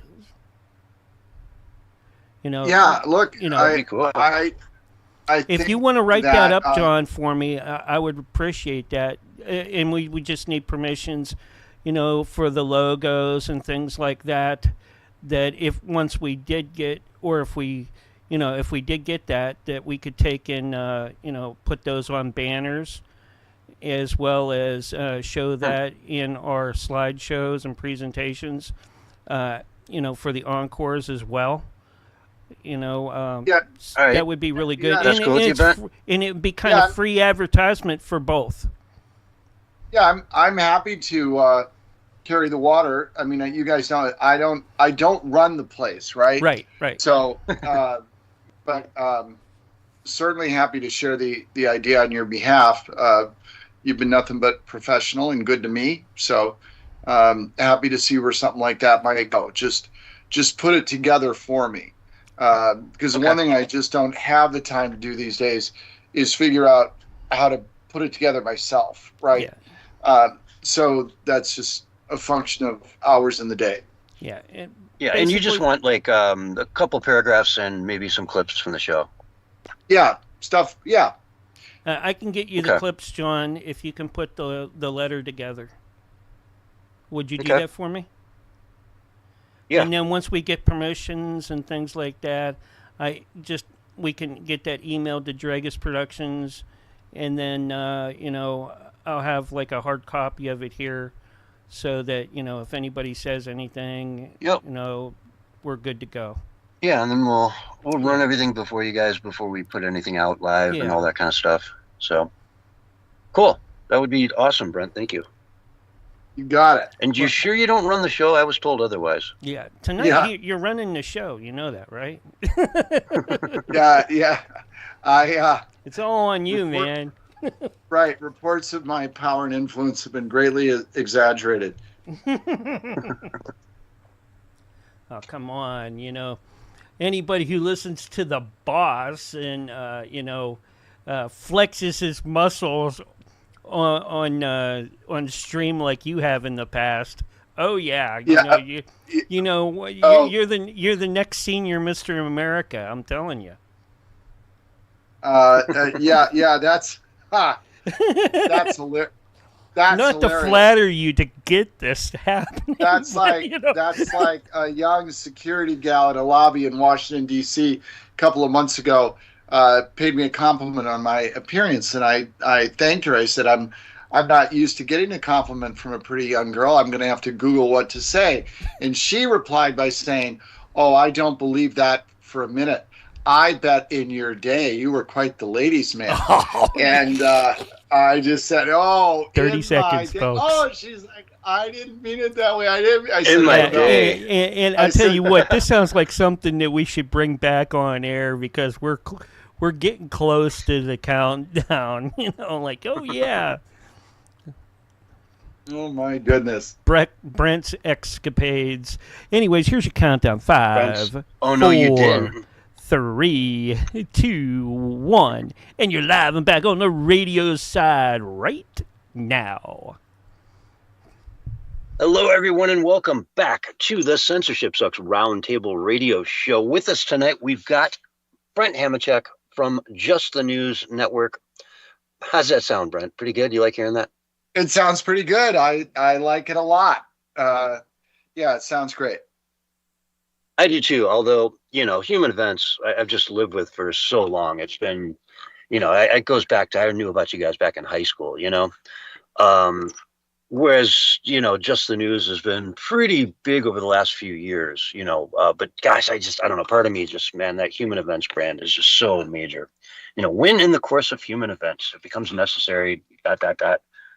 It's just such a great name for a news organization. Yeah, it was started back in 1944. And for anyone not familiar with American history, that was before the Second World War was over. So they started that you know, thinking person's periodical right in the heart of wartime, and continued it in various forms all the way up through about 2013 or 12, something like that. Went dormant for a handful of years and then revived in 2019 or 18. And then here we are today. So it continues to be the publication or platform now that just doesn't go away. Yeah. I mean, it can't. It's got such a storied history that, you know, you in one way or another, 80 years almost. So it's a beautiful thing. But, you know, John Solomon is a absolute legend. Like you said before, if he's not covering it, it's probably not happening, or it's irrelevant. It doesn't really matter. Yep. That's exactly right. Yeah. Anyway, let's dive into some news out there. We've got Donald Trump today seized a Venezuelan oil tanker. You know, just the military went in, grabbed the thing, now it's ours. Right. This is a big escalation. You know, people have been screaming bloody murder on the left about the drug boats that were blown out of the water, which I don't like to do that kind of stuff, but I don't see it as illegal or even immoral. You know, if you're going to run in enough drugs to potentially kill 10,000 U.S. citizens, then, you know, what's taking up 4 or 5 gunboat captains in comparison to, you know, 100 kids in different, you know, communities across the state. But this is the next level. So I don't know. What are your thoughts on that? Well, yeah, I mean, it is the next level. And I mean, the story did just break today. So, and by the way, I heard about it by my Just the News push notification. Okay. So they have push notifications? That sounds awesome. Yeah. Tell me more. Yeah. There we go. We'll leave it. Look, it's first of all, it's not about people on the left going crazy about it. When we do that, we don't just oversimplify, we distort the entire conversation about it, because there's Republicans and Democrats concerned about it. I mean, my thought on it is very, very simple. Our hemisphere, our rules. We get to do whatever we want. And if we know that there's a lot of bad actors coming out of Venezuela, we know they're running drugs. We know they run them on these boats. You know, the fact that so my personal opinion is it's just fine that we're blowing up these boats. It's fine that we're killing the guys on the boats. You know, if we could kill them twice, that would probably be a good idea too. Then what's interesting though, and I mean, it's sort of vintage Trump in so many ways, It's like he goes from that to grabbing an oil tanker. You say, so what's the connection? Well, maybe someone from your audience can call in and tell me. I get it. I'm not stupid. What he's trying to do is cripple the regime and bring it to an end. This is about regime change, right? That's clear. Is it a good or bad idea? I don't know. I sort of don't have an opinion on it. I do think that we could go too far in caring about Venezuela. I think it's perfectly okay to be blowing up drug boats and killing people. I'm good with that. Let's do that every day. Mexico's a bigger problem than Venezuela is. And all we seem to want to send to Mexico are tourists. So I don't know. It comes to mind the old line from the movie Stripes when they're getting some of the guys are getting worked up because they're about to invade Czechoslovakia, and Bill Murray says it's like going into Wisconsin, right? So Venezuela is kind of like taking care of Wisconsin here. It's just not. I'm not diminishing how evil they are. I'm not suggesting that we shouldn't be willing to take drastic action with regard to drugs coming into the country to interdict them and eliminate the people running them. I'm good with that. I just wonder, how far does it make sense to go to escalate all of it? Because how much does Venezuela really matter? I mean, if we want to actually invade the country, dispose of their government, occupy it militarily, and seize their oil, I might be able to get on board with that. Not terribly offensive to me. I like the good old days of conquest. But we're not going to do that, to be clear. That's not on the table. So we'll see how it plays out. Just sometimes worry about the erratic nature of the choices that are being made. Mm-hmm. Interesting. I like your take. And I hadn't really thought about it as, I guess, being as irrelevant, like you say, compared to Mexico. You know, as a good takeaway from your thoughts on that. Mexico is, I mean, you've said it before, it's like having Al Qaeda, you know, on our southern border. Who would be a better neighbor to us, Al Qaeda or Mexico in their current form? I think you posed the question of once, and I was like, yeah, you know, probably Al Qaeda would probably be better down there. At least we might be able to keep them in check to some degree. Whereas yeah, Mexico's I think the comparison I used was if it was Iran. Okay. But yeah, general point taken. And the idea that we tolerate any form of disobedience, any lack of subservience from Mexico or Canada is just mind-boggling to me. These countries exist because of us, right? And in a very simple geopolitical sense, the way the world used to work, they should show their gratitude by doing whatever we tell them to do. And I'm not terribly concerned about how heartless that might sound. These countries enjoy safety and freedom that they squander, by the way, for their people. But they certainly enjoy safety because of the United States. All right, guys, we'll continue to provide you with safety. Here's what we need you to do today, right? And then they ought to do it. Yeah. You notice how China hasn't invaded like Central America yet? You know, if we weren't protecting them, they could pretty easily take over Costa Rica. It'd take them about an hour. Oh, yeah. Right. Yeah, no, there's no question about that. And so this general lack of sort of gratitude and acknowledgement, it's common amongst individual human beings, so it shouldn't surprise us that it exists between nations. And now Trump has been having this same conversation about Europe over the last few days as well. We saw Jay Vance do his famous speech a few months ago in Germany, where he said, basically, if you guys aren't protecting free speech and you're not allies in the sense of wanting freedom for your people, at what point do we become adversaries? At what point do we say, hey, why are we funding your military defense for free, for fun, when you guys aren't even protecting your own citizens? In fact, you're importing millions upon millions of people to, in essence, in effect, to replace them with populations that might be more open to your totalitarian type of authorities. And so Trump has been pushing that out in the last few days, and it's really interesting. We saw Zelensky basically walk away from the peace process, no interest, because he knows that Germany and France are ready to start, with inscriptions to get military on the ground over there as quick as they can. I don't know. At what point do they stop becoming our allies?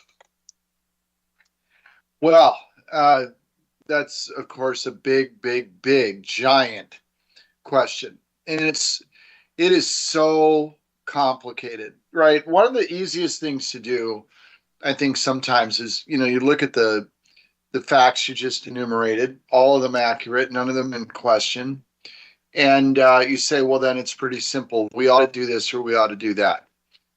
The interesting thing about nations, and we've seen this throughout all of human history, is that it is extraordinarily difficult to predict consequences.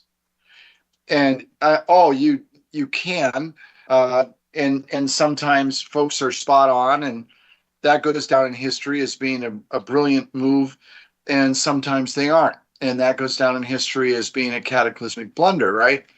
So when we look at our relationship with Western, now even Eastern Europe, and our military commitments and what we do to help sort of prop them up, and then we look at their behavior, they're not quite the same as what I said about Mexico and Canada. It's not like they need us to exist, but there's no question that they lean on the fact that they're counting on we'll always do it no matter how hard they push us, right?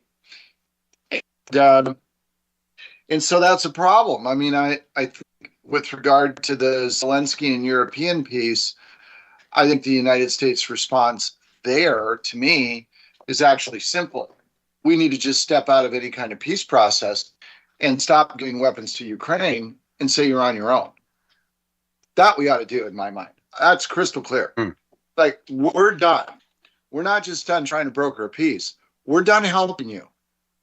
Now, that would be in my mind, a relatively smart way to roll some dice. Because your thoughts about Germany and France and conscription and troops, and let's see how Europe behaves if the United States just says, we're done with this. Your problem.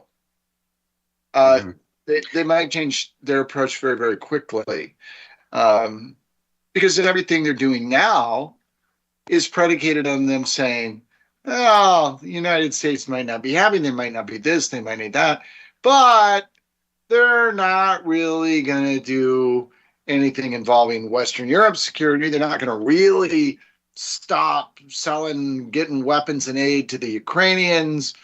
So we can mess around with them here. We can do this. Well, what if we change the calculus?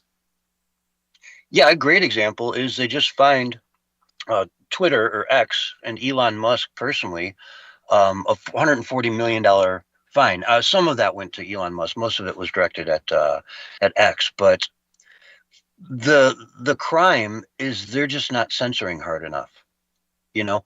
Vanderwalt was talking about how when false speech gets out there, it's too late. You have to counter it with other, in her mind, facts. But she said it's much better. It's more like a vaccine if you can just make it that sort of fake information immune from ever even getting out into the public realm, which I guess is what Elon Musk is guilty of with the largest platform in almost every country in Europe. More people get their news from X than from anywhere else.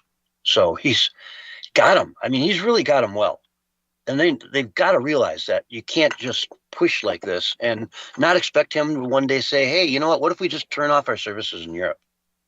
and force everyone to buy a VPN to, circumvent whatever you're going to try to do next, right? It'd be a baller move. Just try it out for a week. See how your citizens like it. Right. No. Well, with this great capability that we have for communication instantly and worldwide, the irony of it, we've probably talked about it before, is that it also, sorry about the barking dog in the background, it also provides the greatest capabilities to control speech that never existed before, right? And that's sort of odd you scratch your head. How is that really possible? Well, because platforms can be shut down, people can be arrested more easily. The owner or CEO of a platform easily found, individual users easily found, right? That you want to target. And you can just plain pull a plug, right? Perhaps not literally, but you can pull it by blocking. And so people have been limiting speech since the dawn of man. This isn't new. I mean, the ancient Greeks were writing about it, so it must have been a problem 2,500 years ago. And it's been written and talked about and tried ever since. So what does that mean? It means that the people in your audience have to understand that the fight to preserve free speech cannot actually be won. You'll never win, right? So I'm a big NFL fan. February, 7th or 8th, there'll be a Super Bowl. There will be a champion. The season will be over. That's not how this works. This is an endless, permanent battle to try to preserve free speech, take it back when it's taken away. If you have a great success on Monday, get up, get dressed, and show up on Tuesday, because there will be more work to do. Do not think you can win this battle. It's not winnable. And it needs to be relentlessly fought for and preserved. And everyone in your audience ought to figure out a way that they can make their contribution and help to do that. I started the Censorship Sucks Roundtable radio show. There you go. But Barry and I have talked about this as well, as far as like politics are concerned. Because I mean, they were trying to run the Nazis out of Hollywood, back in like the 50s and 40s? Right? So, I mean, this has been going on forever. Well, that was just one form. I mean, the tragic that we refer to the McCarthy era when McCarthy and the Senate was far less powerful and far less censoring than his colleagues in the House of Representatives. That's where the House Un-American Activities Committee existed. McCarthy was more of a showman, bombastic, the whole bit, but it was really the House of Representatives that was doing most of the damage. They just got a hall pass because McCarthy took all the oxygen out of the room. That was just one American iteration of all this.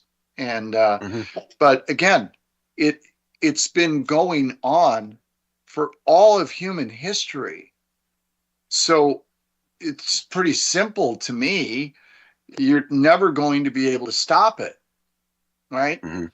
So you just have to be vigilant and constantly fighting back against it, right?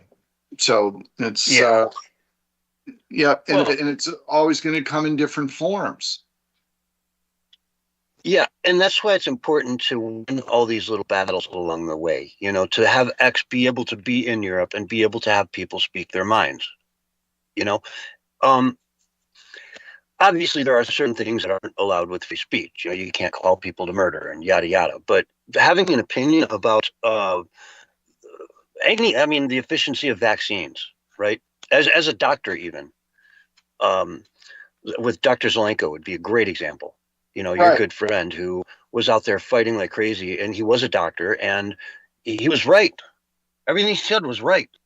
Yep, he was, all of it. He was right about all of it. And of course, and we know all the stories about physicians who lost their hospital privileges and the stuff that's gone on in California with medical boards and doctors, and that was, that's very recent, right? And if you said 7 years ago that doctors were going to start to face that kind of censorship on their speech, somebody would have said, "What are you talking about? That's crazy." Only it all happened, right? And fought back against in the moment, not fully successfully, but lots of success. It's still going on. Proves my point. The struggle, you say, "Oh, the struggle is real." How about the struggle is just endless and permanent? That doesn't sound as sexy. It doesn't work on a coffee mug, but it's permanent. It's not. This isn't going anywhere. We've been fighting for free speech. To be fair, if you went into a store and saw that coffee mug, you would buy it. I probably would, because I'd say, "Oh, hey, I said that on the show once. It's pretty cool." Yeah, right. But yeah, no. The scientific debate. The definition of science is to question everything, right? And so they say trust the science, yet to trust the science, you have to shut down half the science. It makes no sense. And that's why we need to cover these stories and get them out there, get people's heads around the fact that it's just wrong to censor out people's ideas and thoughts and, across the board, because they don't align with what the current political structures and power tend to think or want to push. That's not what it's for. So I don't know, Brent, we got about 2.5 minutes left. Where can people find you online? All that kind of good stuff. What do you have to say for us before we have to part ways, sadly? Well, the first thing I'll say to everybody is Happy Christmas. I like the way the British say it. The British say Happy Christmas. I watch a lot of British TV. I like that better than Merry Christmas. I like it better than Happy Holidays. I like Happy Christmas. So Happy Christmas, everyone. As somebody who's gone through an interesting faith journey over the course of his lifetime and where I've landed today, I certainly can share this, that whether you have any sort of religious anything or not, there is a way to enjoy this season and try to take stock in the fact and enjoy the fact that in this moment, we're all supposed to at least try a little bit harder, to be a little bit more grateful, to be a little bit more giving, to be a little bit more understanding, to be just a little bit happier. And you don't need to be Catholic or Protestant or Muslim or Jewish or Buddhist or a diehard atheist to embrace those kinds of simple human truths and opportunities, right? So embrace the opportunity of the season to acknowledge the truths that those kinds of things are sort of a better way to live, even if it's only for 30 days or so. But try to enjoy it. And, again, absent any sort of faith requirement, taking a moment this month to figure something that you might be able to do to touch the life of someone else, either close to you or not close to you. Bring a little bit of happiness to them. Unexpected happiness is the best kind. It's one thing to get a gift every year from your brother who always gives you, a brand new can of motor oil. You expect that. It is different to give the gift to someone who never would have dreamt it was coming, and enjoy both the appreciation and the surprise. So those are my closing thoughts. Excellent. And to all the Hindus out there, we apologize. We're with you in spirit. Brent just forgot to mention you. That's all. I have a lot of Indian listeners, so I got to be careful with them. They're touchy. I should have said et al, right? So et al. Everybody's included in what I was right. Trying to share. Yeah. Now the Mormons are lighting up my chat. Okay, folks, we are all out of time. Brent Hamachek from Just the News Network. What a pleasure to have you back on. We will see you next year. And when you come back in January, maybe we'll do like a top 10 stories of the year kind of thing. That sounds. So I'll give you some time to mull that over. I think that's fun. I'll get them all from Just the News. So awesome. Sounds good folks, to me. we got to go to break. Thanks so much for coming on, Brent. We will see you guys right after this. All right, we're on radio break. Thank you so much. It's been a great year with you, Brent. Appreciate it.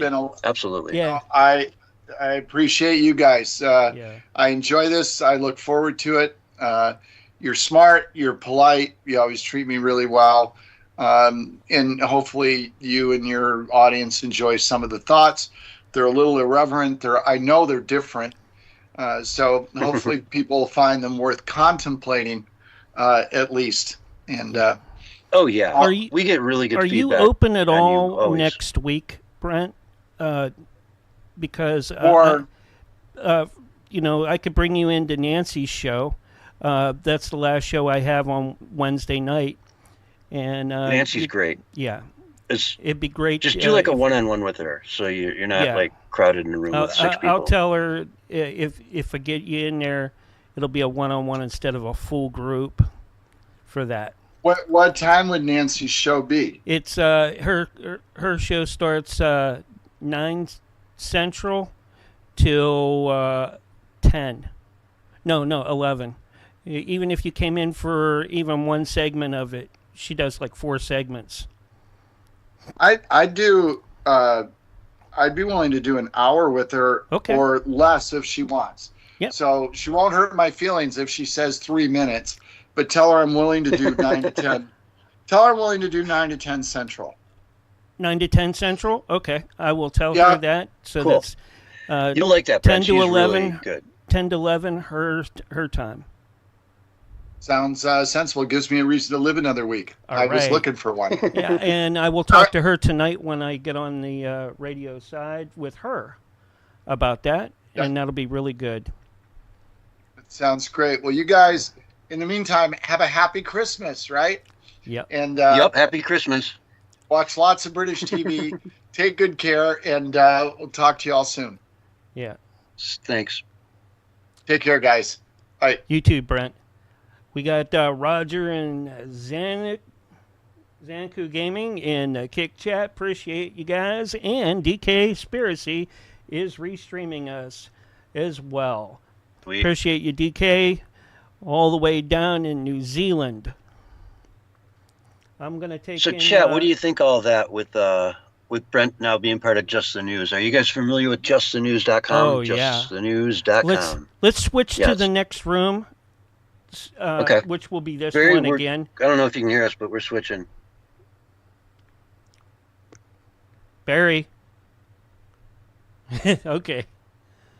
All right. We're going to switch rooms, and then we'll come back, and we'll talk about that when we get back. Just the news. Oh, yeah. I can't believe it. It would be really nice if I could take and get an affiliation with them or work a deal like that. That would really help us out a lot. Let's see what we got for John and the rest of the crew when we come back for hour 2.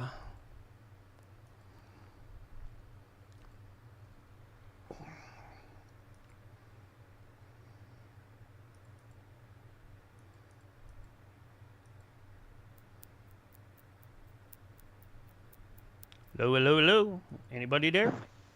Oh, yeah. There we go. Yeah. John probably had to go on mute there. Blue's probably acting up or something. Maybe he's grabbing a sandwich or going to the bathroom or something. Is our boy David Hogg from Mines would say he's probably peeing on a flat rock. Anyways.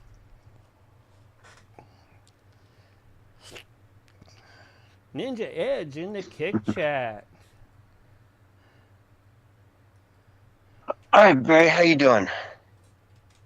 Doing good, man. Just listening to the show and doing some work, man. That's about it. Cool. Cool. I'm sure you have some thoughts, agreements, disagreements with all that.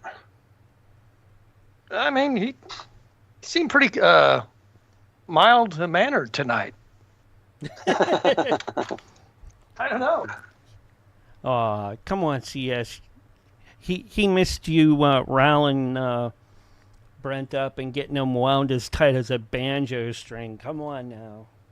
But it's the end of the year. I understand. I get it. It's the Christmas season. You know, nobody's really trying to be too controversial. Yep. Hey, I'm in the house now, so look out. Who knows? I may be controversial. I don't know. We'll see. I don't plan on it. It just kind of happened. Mm-hmm. I got to do more of that. I got to rile Barry up in the next hour. Oh yeah. I liked our conversation last week about the. They're going to add sulfur to the teachers to in the the tent. chemtrails now. About the what? Did you hear? What's that? No, Barry was mid-sentence. What did you say, Barry? You liked the conversation last week about what? Oh, we were talking about the teachers in the tent. Well, they weren't in the tent, I hope. It was, well, maybe they. Oh, yeah. I mean, it was just crazy. Yeah, that was interesting. Yeah. But okay, yeah. now we can go to Mark. Mark, what'd you say? They're going to put sulfur in the chemtrails now? Yeah. They're going to add sulfur Is to that the true? chemtrails now, Barry. Didn't you know? What does that do? It's going to bring the Antichrist down, and Lord Shiva. So, Project Hades will probably call it, or something like that. I don't know, man. I do know these people are into the dark occult for sure. I just was watching that Zach Brown video, that his live performance in the Sphere. That was satanic, dude, straight up. He tried to say it wasn't satanic, there was no ritual going on, blah blah blah. But he was literally wearing a crowned flame, a flame thorn crown with a Baphomet goat head right in the middle, with all this demonic imagery in this 360 sphere, right? Literally a door to hell. And souls, like dead souls, literally in hell, all on top of each other, just writhing in agony and pain. And this giant thing of this giant death thing that came out, it was demonic, dude. I don't know what these people are into, but it ain't good. Yeah, they've sold out to that stuff, man. I mean, maybe he's not into it, but maybe the people behind him are into it.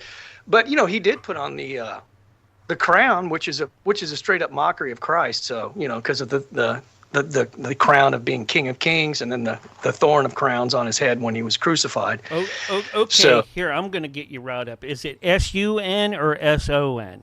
I've been watching lots of Jordan Maxwell here lately. All right. Is it sunrise service because we're watching the sun come up, or is it because we're waiting for the Son of God to come?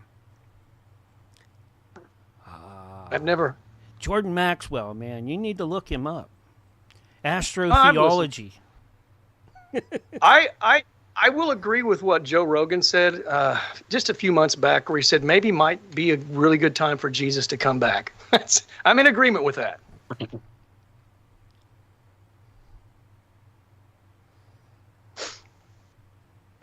Is there anything outside of what I have that you want to cover?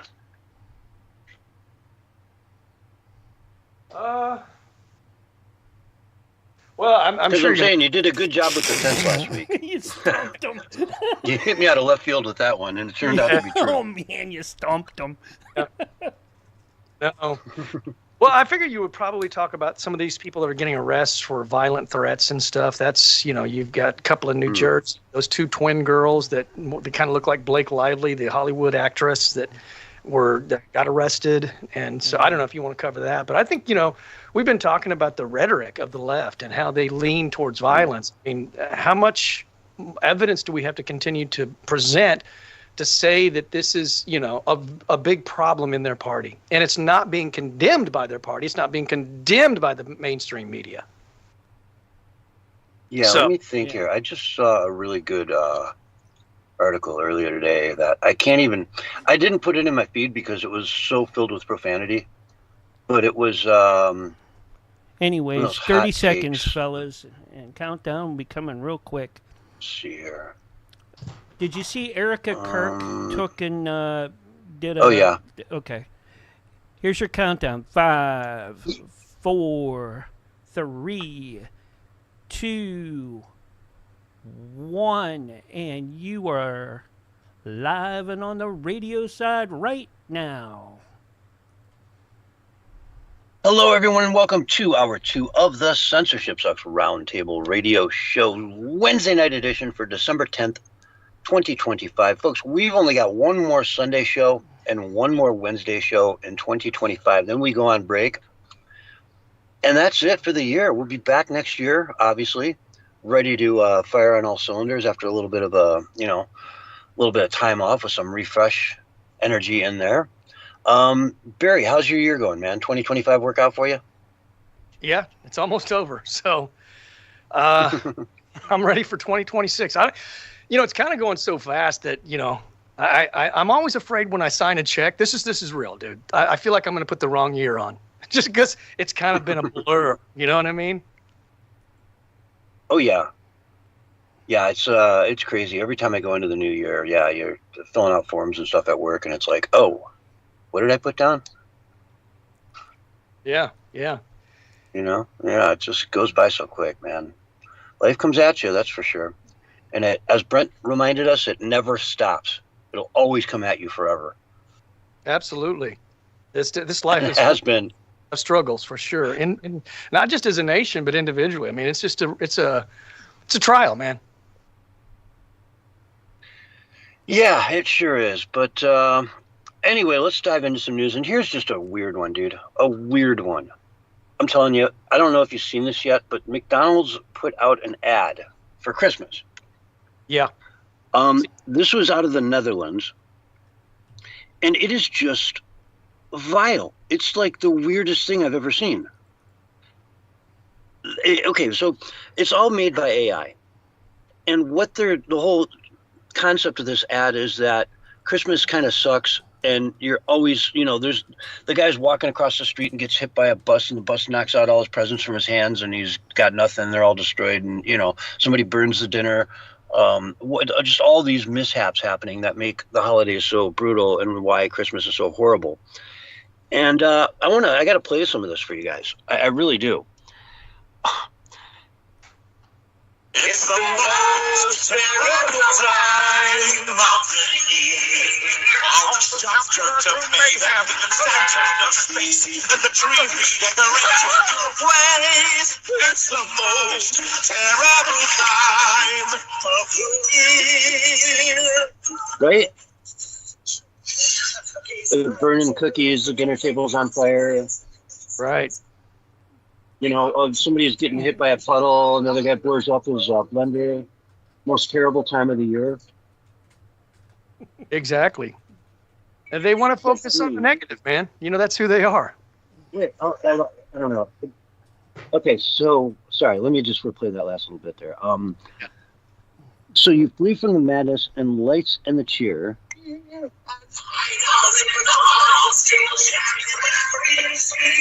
And hide out in McDonald's till January's here. So so go ahead. Passing over Christmas as if it doesn't matter. Just hide out here, and you won't have to deal with Christmas at all. At McDonald's. Yeah, of all places. I mean, but it's just, I don't know how well you all at home could hear the lyrics, but it's basically the most horrible time of the year. And all the intermediary stuff was about, Christmas packages being destroyed. And, they're driving down the road. They got all these gifts on the roof, and they drive under a bridge, and they all get knocked out. And, they don't even notice, obviously, till they get there and they show up. And, and they had AI make this whole thing. So all of the visuals in it are very AI. They're very weird. They're very creepy. And I don't know how this sells a hamburger. Do you see any way that this is going to help them actually sell a hamburger to somebody, even if they're hungry? If you hate America and you hate Christmas, then maybe. But that's a minority, not a majority, so they're really going to be isolating a lot of people. But that's what the left does. They isolate the majority to hyper-focus in on the minority. Mm-hmm. Time and time again. Yeah, but it's I don't know, man. Well, I can tell you I what find it really weird. I see irony in it because if you think about it, there are some negative things about the Christmas season. Not Christmas itself, but the season, like brutal, like the corporatization of Christmas, right? And them actually using Christmas as a way to make sales when they themselves hate Christmas, right? And have tried to ban the word Christmas and replace it with holiday, right? So that's like a negative thing. So for them to even speak about that, anything negative about Christmas, when they're the ones that are bringing about a lot of negativity about Christmas because they're always pushing product.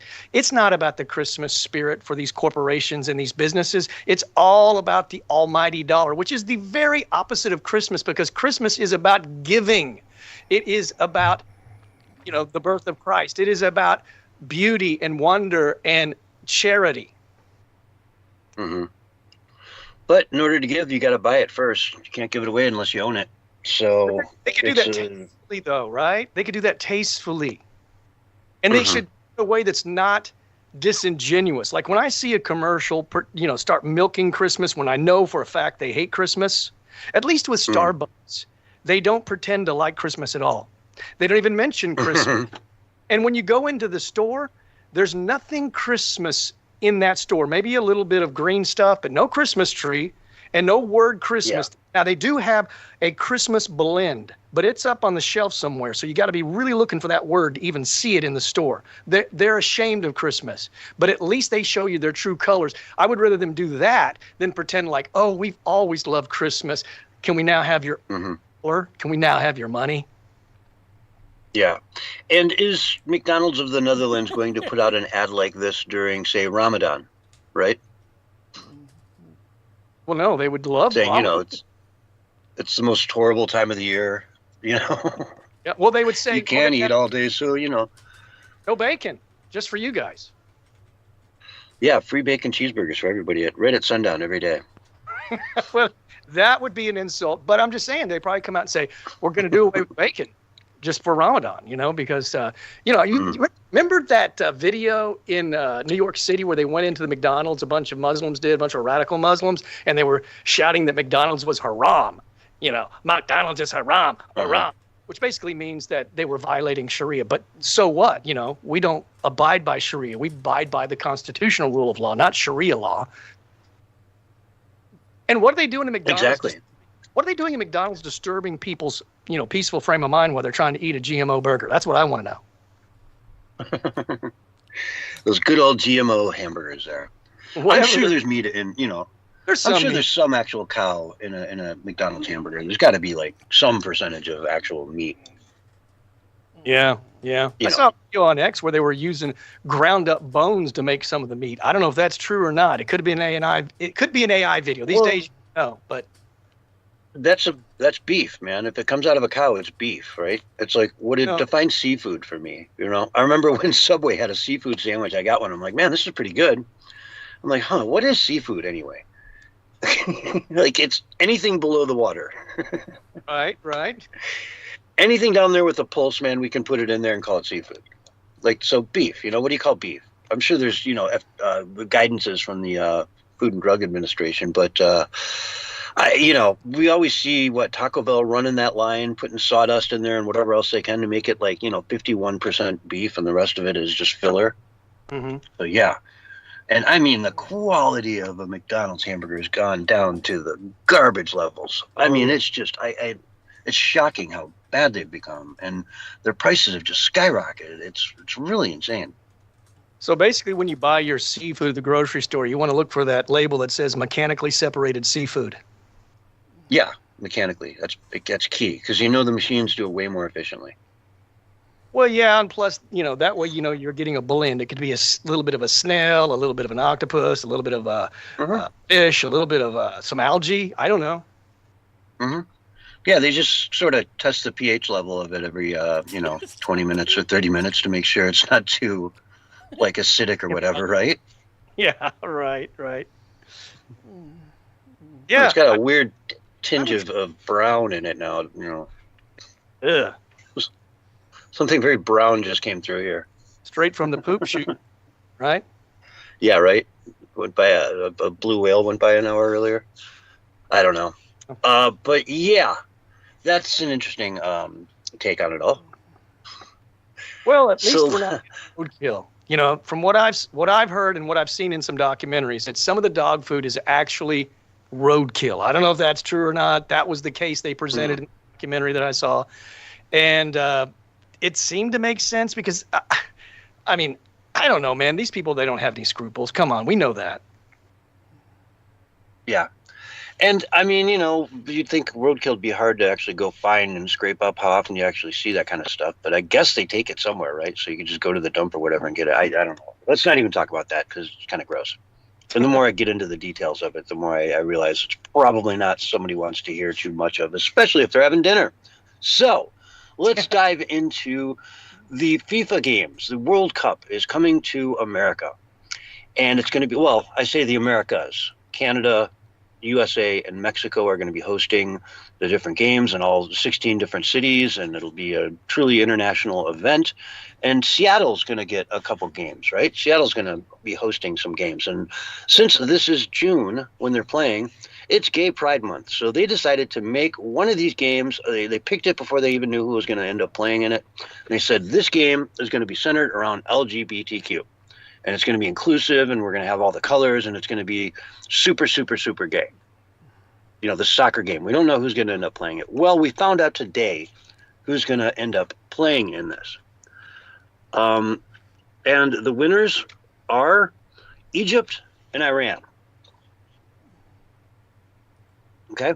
Wow. It's totally illegal.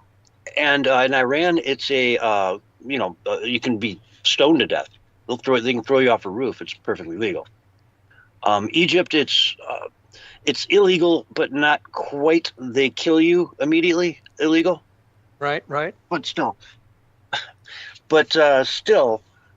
it's an interesting dichotomy to see this event happening in Seattle with these two teams, Iran and Egypt, playing. Do you think game. there's going to be some protests from these particular teams? I mean, what's your call?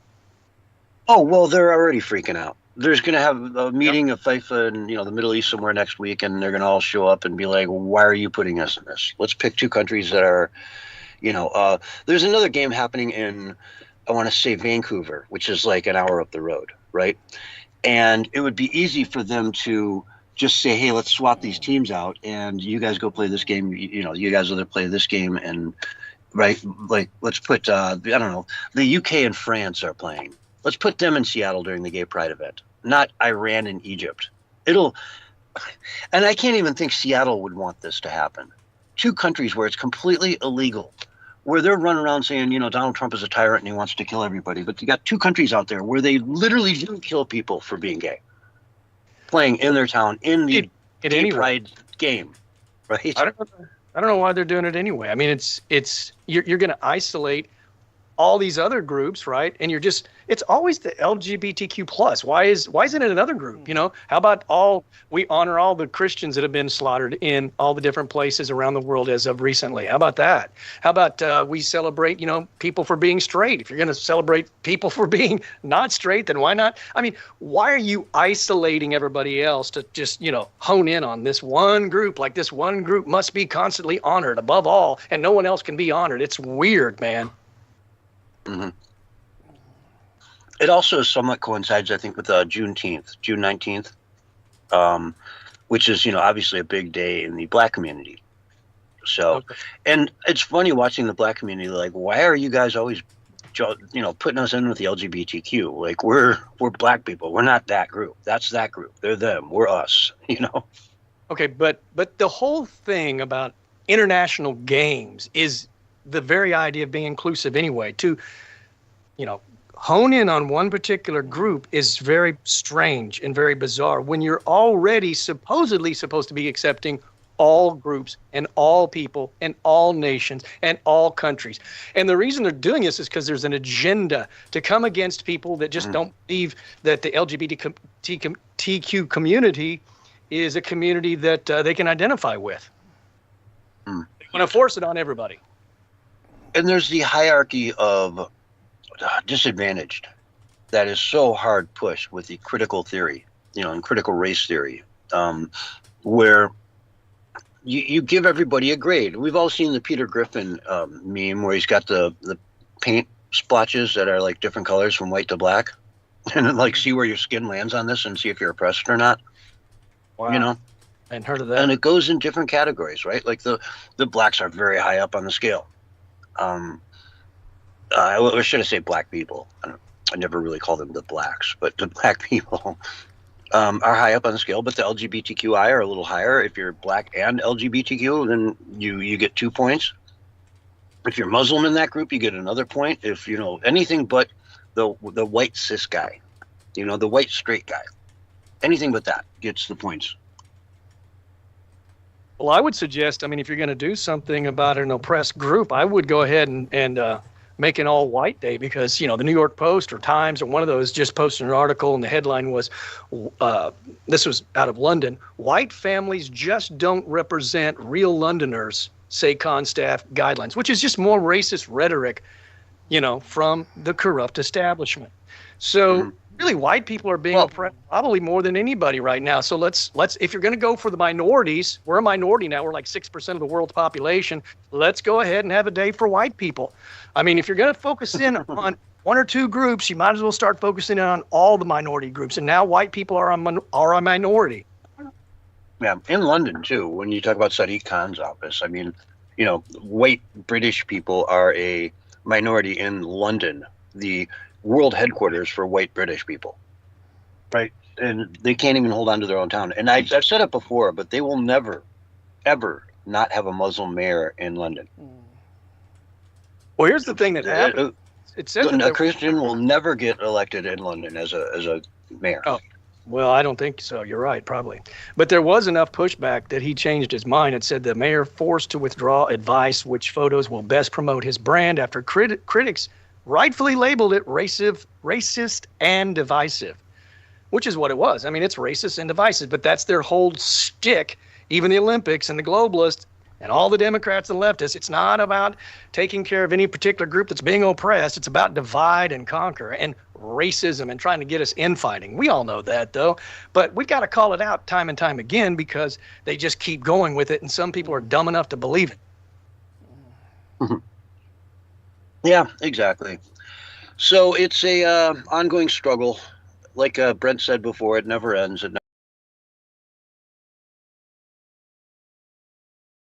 never will end.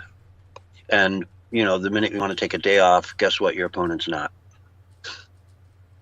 That's exactly right. Anyway, I find this story about Seattle just like the end of irony. Literally, they just went into this with all the best intentions and really thought it'd be a great thing. And everyone was super excited and they were patting each other on the back. And then, bam, the draw comes out and you get Egypt and Iran. And they must have all called each other up like, oh, my God, what are we going to do about this? What are we going to do about this? We've just invited in, we're going to have to celebrate this in front of people that just see it. And then a lot of them probably just say, hey, this is great. Let's show them the love. Let's show them how much, we love gay people. And of course, they're going to be down on the field, and no mind is going to be changed on that field in any way, shape, or form. But nobody's going to be like, wow, those fans were really gay, and I liked them. They were cool. But what blows my mind is not any of those people that are trying to promote this LGBTQ plus agenda are going to condemn those two nations for their homophobia. And if there is anybody that's homophobic, it's them. It's not Christians. It's not conservatives. It's not the right. Those people are kind of homophobic, man.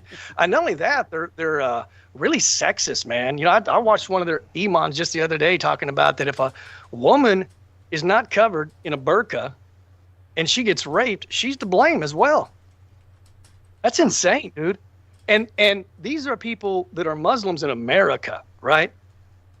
Yeah. And they're trying to bring this ideology here. No, it's not okay to rape a woman because she's not wearing a burqa. And because they're, quoting Quran scripture, and they go, well, then the Quran says that she should be covered from head to toe, and only part of her face being visible, and if so, she wasn't doing that, and she was inviting the rape, and I'm like, what?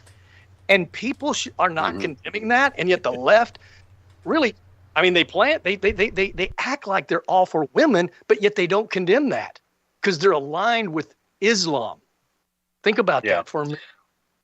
And in Sharia, I mean, a woman's testimony in court is considered half that of a man's. Okay, so if one guy says I didn't do it and two women say you did, it's a hung jury.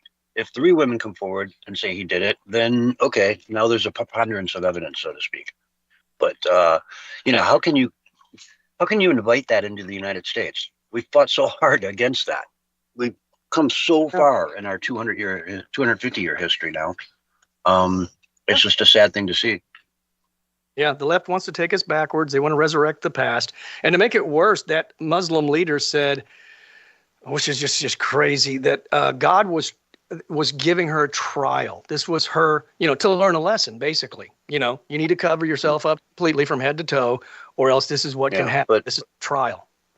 Anyway, we've got to take a break, folks. This is Censorship Sucks Roundtable Radio Show. We'll be right back after this. All right, we are on radio break. I'd say you worked us both up, man. Right off the bat, dude. Oh my God, Nancy is so excited about having Brent on them next week. Cool. That's good. Yeah, and I told her one-on-one. All right. Yeah. One-on-one. Yeah, that's key. I watched him do one where he was on one of your shows before, and he talked for like 3-4 minutes during the whole show. Yeah. What? It was kind of like. Oh, well, there was too many in the group, and. Yeah, exactly. At the time. And a lot of people, they're like to do their monologues. They get into monologues where they just roll. Yeah, at times. There are times like that. Yeah. Nancy's getting that more under control here lately, and that's good. Yeah. Yep. And when I had her on, I was kind of doing that a little bit with her because she's used to like kind of going on longer, and we sort of tend to cover more articles and try to get more stuff in, Yeah, she normally does so like one or two, three items maybe tops at a time for the whole show, and kind of like when she does it's more deep dive.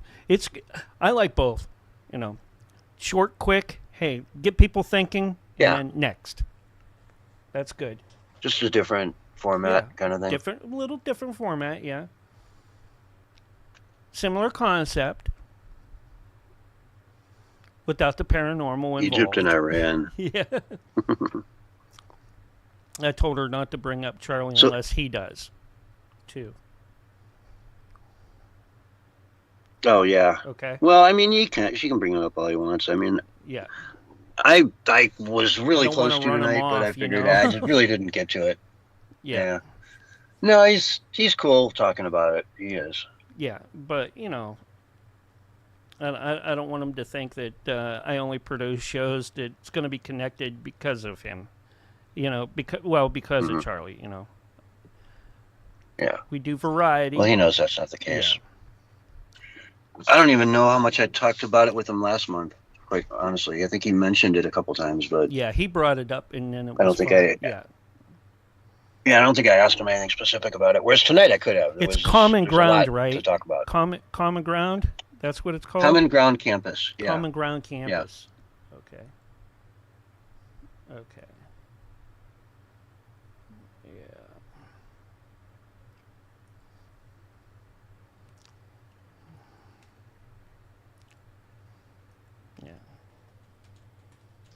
Did you see where Rosie O'Donnell's brother said that he's glad that she left the United States? Best decision she's ever made. That's pretty bad, dude. Her own brother. Yeah. Wow. Okay, you guys got 30 seconds, more or less. You know how that works. Yeah, exactly. And I had somebody walk right like 5 feet away from me when I was going on that thing about Seattle.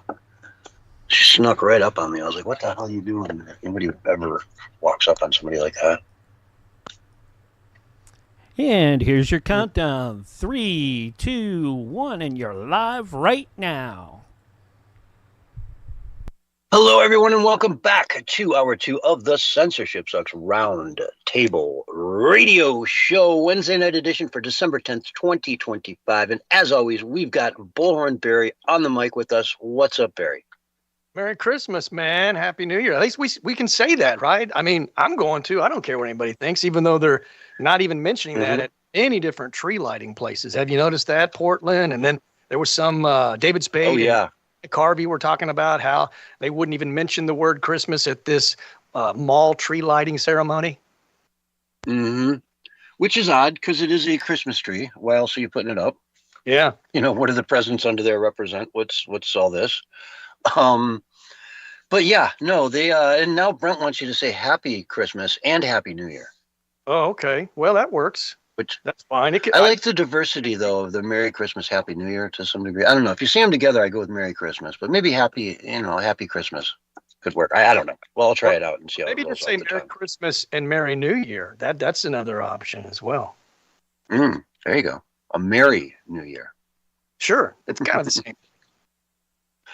All right, so let's see here. The walls are closing in, folks. Ilhan Omar is getting outed.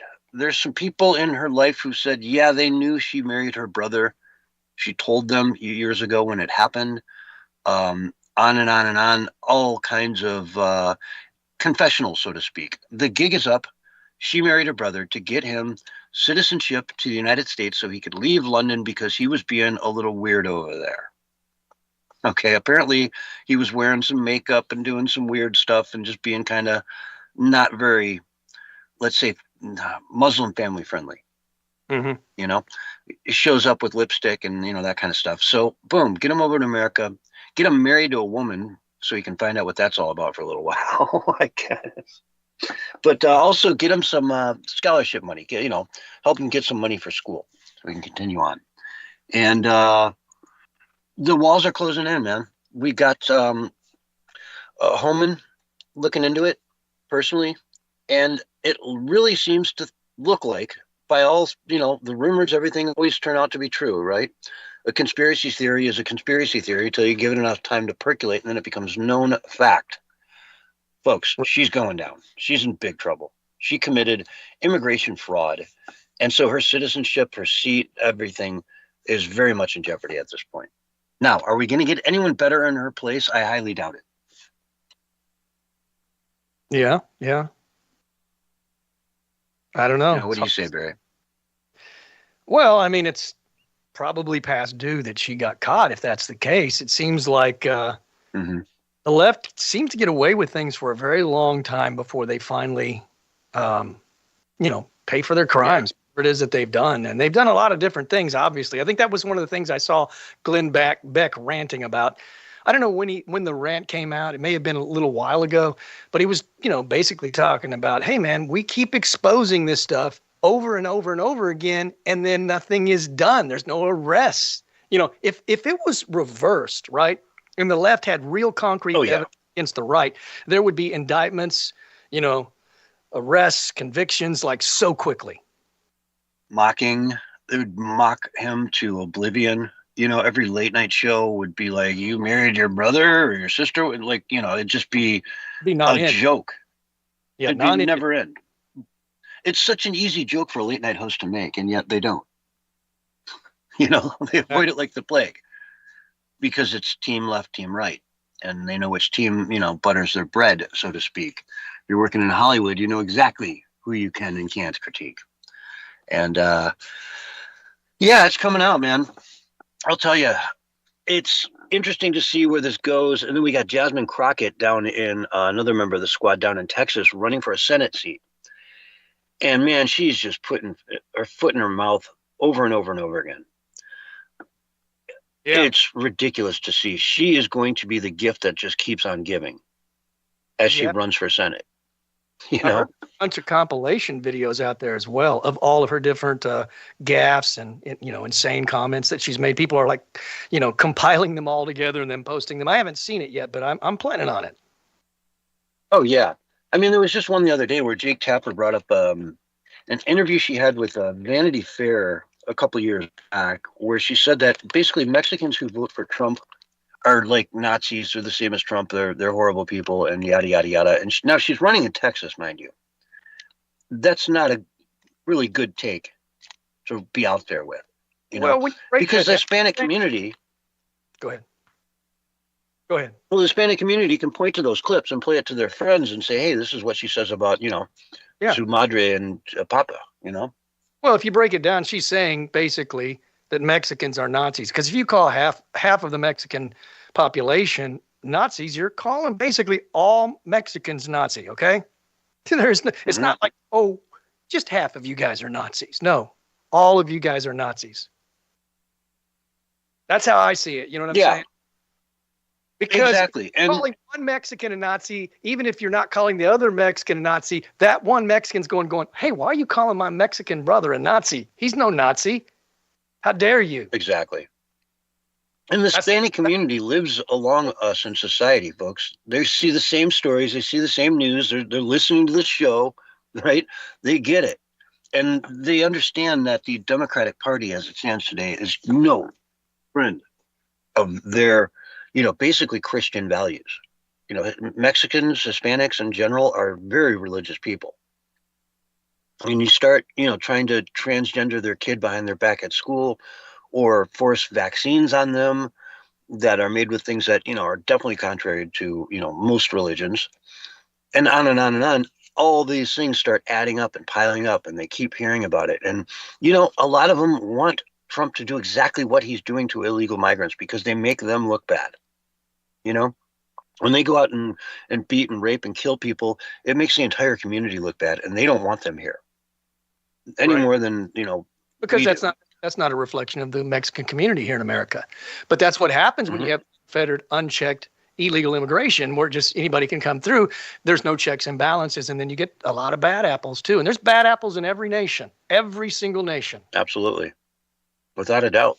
And there's good apples in every nation. And, when you are screening someone that wants to come to our country and be a good apple, you ask them questions. And if they're just out of their minds, supporting Hamas and other terrorist groups and yada, they hate America, they want to see it be communist, and you don't let them in. Take a hike, go to a communist, go to Russia. You want communism, go to Russia. Have at it. Yep. They'll love you over there.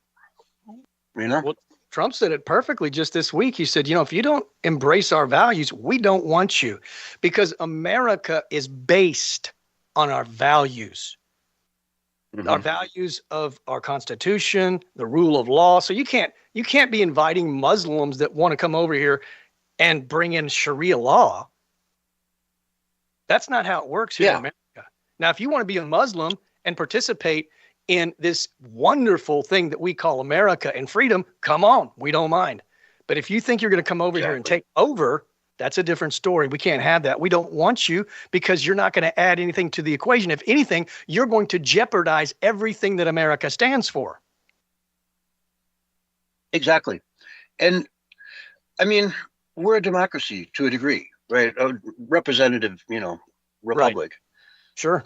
But we do have elections and we do, put people in power. And the minute you get to that 51% threshold, where more than half the population wants Sharia law, then you're going to get it.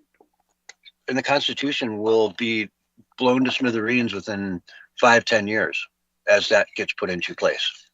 And it will be too late to stop, short of just straight up, civil war.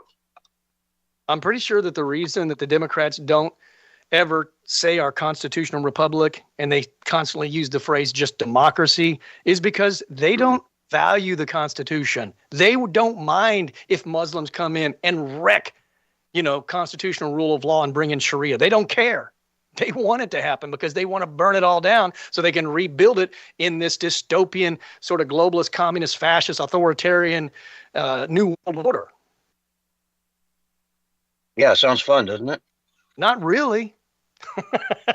Not at all. Actually, I'm not for doom and gloom, man. And the left is just, their green scam, the central bank digital currencies, the tracking, tracing, surveillance. I mean, everything that they do, the digital IDs. I mean, it's all anti-American, 100%. It's anti-American and it's anti-God. Just think about it. Everything that they do is against the natural order and against everything that America stands for. Just look at their policies and you'll see that what I'm saying is 100% true. I could give example after example. Absolutely. And so let's see. Governor DeSantis in Florida recently declared CARE. Abbott in Texas did this as well. The Center for American Islamic Relations, CARE, a terrorist organization. And they, of course, are fuming.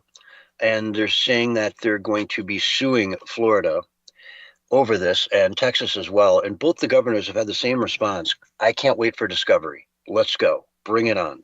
We'll find out exactly how much money you're sending to actual terrorist organizations. And it begins. That's exactly right. And it's no surprise, man. I mean, this is the kind of stuff they pull. So, and like the perfect example of that is the fact that Egypt and other countries in the Middle East have basically labeled the Muslim Brotherhood a terrorist organization, okay? Islamic nations have labeled the Muslim Brotherhood a terrorist organization, but here in America, they're not. Now think about that for a minute, how bizarre that is. Yeah. I think it's coming very soon. I almost want to think that Trump has said something on that. And so, yeah, expect action on that. It's not necessarily from CARE on a federal level, but from the Muslim Brotherhood. Yeah, because they are clearly the bad guys here. I mean, they're not even allowed in Egypt. They're founded in Egypt. They're blackballed from that permanently, They have to hide out in Qatar. Well, remember when they had the revolution in Egypt, the media was posing them as like good guys. And then there was a counter-revolution that overthrew the Muslim Brotherhood after they overthrew and did a coup. But you never heard anything in the mainstream media about the counter coup that happened that overthrew the Muslim Brotherhood because they were so far radicalized. So, if a Muslim nation considers the Muslim Brotherhood a terrorist organization, and they did, it wasn't a peaceful deal either, right? There was violence with groups. So, and then yet here in America, and Obama was had no problem with them coming through the airports, not being screened. I mean, it was just insane under Democrat leadership. Yeah. Biden let and you got to remember with the Muslim world that you got the Sunnis and the Shiites, and all the conflict comes from the two different sects of Islam, right? And how they see the other one as, a lesser and an evil to fight and whatnot. And that's why there's always been conflicts within, different countries and whatnot in the Arab world. So a lot of the reasons why they might have been kicked out of Egypt or whatever was due to the particulars of which sect they were involved in and supporting. And that's going to come to America as well. We're already seeing it happen in London to a degree, in England, where there's on the ground groups of, this melting pot. We walk in and they all, it all looks like they're, I know they're Middle East. That's about it. Right. But they walk around and they see it very differently. And there are infighting between those groups big time. And we're just going to see more and more of that as time goes on. So it's interesting to kind of see it from that perspective, It seems like to me that the globalists and the left want more radical Muslims in power and in control in the Middle East because it creates a lot of destabilization, and of course then they can work out of the chaos and have more wars, more money, and they can manipulate nations, and they can do all kinds of shady deals. So it's not just America has done that in the past, but NATO and the globalists, they all conspired together. They put in overthrow one dictator, but then put in a dictator that's worse. And then Trump comes in and says we're not doing that anymore, and that's kind of like got them off the track, man. Look at Sharia. Look at Syria under Biden. It's now pretty much under control by Al Qaeda. Yeah, I was going to bring that up a few minutes ago. It's a great example. They are not. This isn't going to work out the way they thought it was. They're already going in there slaughtering people wholesale. And the media doesn't cover it here in the United States because it's Muslim on Christian crimes. And oh God, there's one other sect of people, I can't remember their name off the top of my head, that were getting a big poke in the eye from the Al Qaeda leadership there. I mean, literally, when I say poke in the eye, I mean they're going out and killing them. You know, Yeah. rounding them up in the streets and slaughtering them. We saw the video. It's been floating out there forever. It's been happening on this, slow, steady scale for months and months and months now. And we covered it, I don't know, last summer, last spring, last winter. It's nothing new. Yeah. How hard could it possibly be for the leaders of the world, whether it be NATO or the UN or America or whatever, to have ensured that Al Qaeda didn't take over the small country of Syria? I mean, how easy is that? Trump has already proven how easy these kinds of tasks are, right? He got rid of Al Qaeda in less than like 6 months, and Obama was saying it'll take at least 10 years, right? He's proven that they're liars and how easy and simple these things are. They just don't want to do it. They allow it to happen because they like destabilization, man. The people that rule the world like destabilization because they work best out of the chaos and the mayhem because that's most beneficial to their agenda. Mm-hmm. Absolutely. I mean, the Afghan withdrawal comes to mind. How botched could you make something? How absolutely daft do you have to be to just pick up and leave everything behind, all the tanks, all the guns, everything, all the money. You couldn't even take the money with you, and just leave it all behind for the Taliban. Yeah. With a bow on it, Yeah. I don't know, dude. And then our so-called Muslim allies that they supposedly rescued while they left the Americans there have now tried to blow things up and kill people. Imagine that. Yeah. And, they're just horrible. It's the last place I'd want to go. I'm watching some of these YouTubers out there trying to make it look like, hey, this Taliban-controlled Afghanistan isn't so bad after all. And, it isn't until it is. And the minute it is bad, it all goes south fast and you're never heard from again. So you can make it through. Those weapons are a lot of money to terrorists and to radical groups, man. Those are top of the state-of-the-art weapons. They may not be the best that we have, but they're certainly good. Way better than most of them have in the Middle East. You know what I'm saying? So, and they got it for free, dude. Think about that Christmas present. Here you go. Just have. And when you stock that place with arms and weaponry and, bullets and whatnot, you're going to put in enough to win any fight on the spot. You know what I mean? You're going to stock it well enough. You're the U.S. Army. You're going to stock it enough to win. If you get a full-on siege tomorrow morning, you're going to have enough ammo to get through it. Mm-hmm. So in turn, it means that they now have enough to do the same thing. To turn that on anyone else and just do the same thing they want. It's a scary thing, but they screwed it up big time. I mean, they couldn't have screwed that up anymore. But anyway, Barry, with the few minutes we have left here, have you seen any of the memes about Franklin? You know who Franklin is? Franklin who?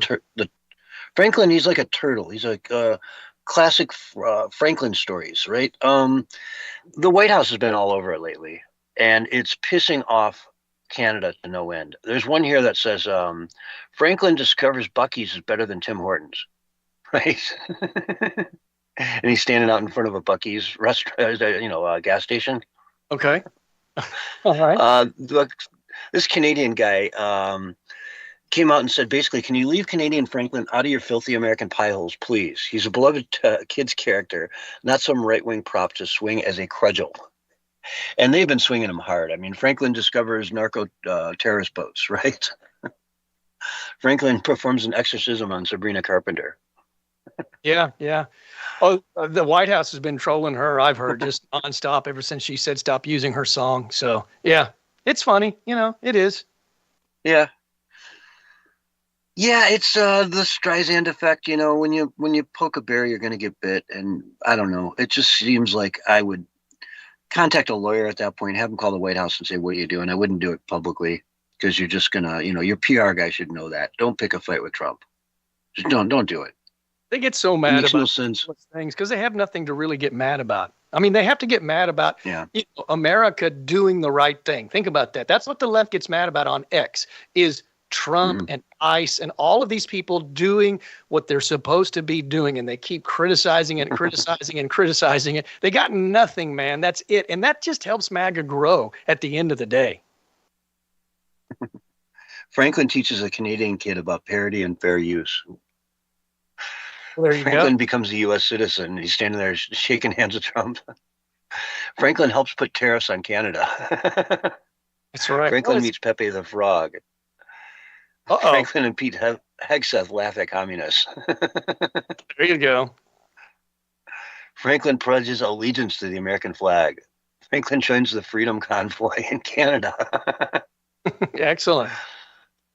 Franklin annexes Canada, the 51st state. He's got. Franklin discovers the Joe Rogan experience. There you go. I'd like to see that, man. Yeah. They should, like you said, they shouldn't mess with Trump because we're like the masters of the meme, and they're not. So they really shouldn't go after us in a stupid way, because then we just troll them to the max. Franklin brokers Canada sale to the U.S. Franklin tells his classmates about George Soros, and he's got one of those whiteboards there with the Glenn Beck, look to it. Yeah. Franklin learns about MAGA. Franklin conquers Canada. It goes on and on, but I find it funny. These memes are actually really good. It's just if you don't know who Franklin is, I never knew who he was either. He's just some kids. He's a turtle, and he just goes and plays with kids in the books and teaches them about stuff, right? So it's easy to make a parody of his covers, which is what they've done to, great success here, I would say. Well, I mean, if the left were to meme, they'd probably make Franklin, be reading to kids to drag story, whatever that is. What was the thing? Drag story time reading to kids. Oh, yeah. Power Hour or something. Yeah. Yeah. Weird stuff. But he had Franklin teaching kids about transgenderism. Let's just put it that way. So, yeah, I'd there you go. MAGA and be Republican and pledge allegiance to America. I'm all for it. I love it, man. I love it. It's the way to be. Franklin, come to America. We got you. Yeah. Let's see here. I guess let's get into this in the few minutes we have left. I think we got about 4. Erica Kirk was on Fox today, and she's replying in the same way that Turning Point USA is replying to all the Candace Owens smears, and she just went off on her. Candace was making a big deal about, we don't know where Charlie's buried. And Erica went off and she said, there's a damn good reason you don't know where he's buried. Because we don't want his grave desecrated. We don't want crazy left-wing nutjobs going to it after you put it on your show and desecrate it. It's his final grave. It's his resting place. No, we're not going to tell you where it is. If you don't like it, guess what? Right. And she went off on several other things, as did Charlie's co-host. Neff is his last name. I'm struggling to remember his first, but we played that clip Sunday night. He went off on her as well. Said, look, we've been ignoring you. We'd been hoping you just, out of decency, would just go away and stop putting his name in your mouth every day. Right. But you won't. So we're going to invite you to a Turning Point event live stream, live on stage, open to the public, where you can come in and defend yourself in front of the entire Turning Point USA staff, Erica Kirk, anyone else you want to smear. And of course she was busy. If they'd consulted me ahead of time, they'd know I do my podcast at 2:00 in the afternoon. So I can't possibly do this, which is a 10 times bigger event live at the same time. It's garbage. And I'm just so sick of hearing this. Tim Pool went off on her the other day because his house got shot up the other day. Exactly. His house had a drive-by, and he's just so sick of it. And as am I. It's disgusting.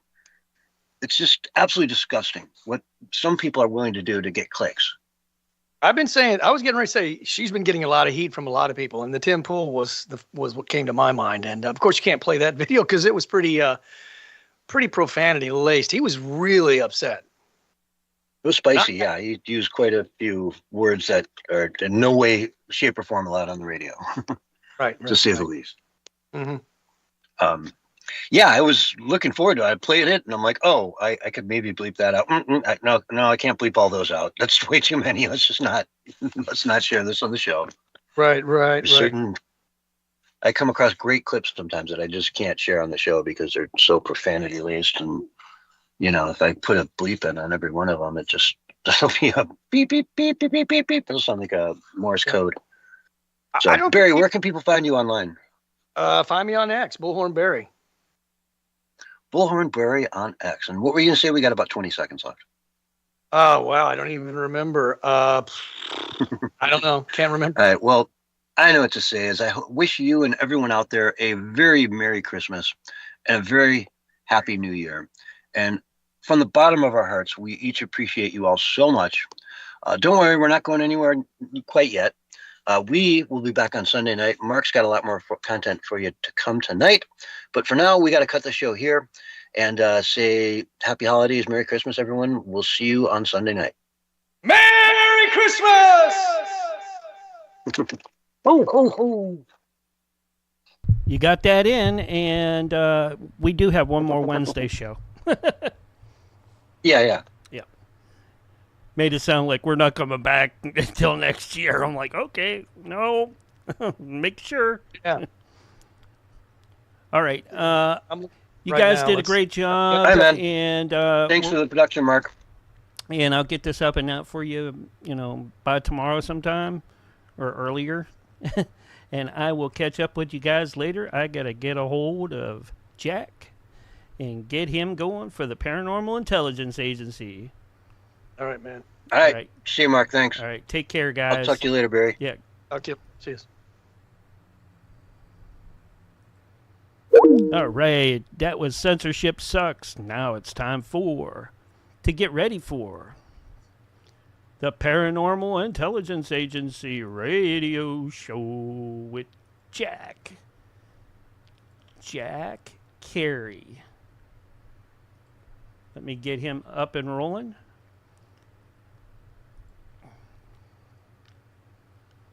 There he is. Do.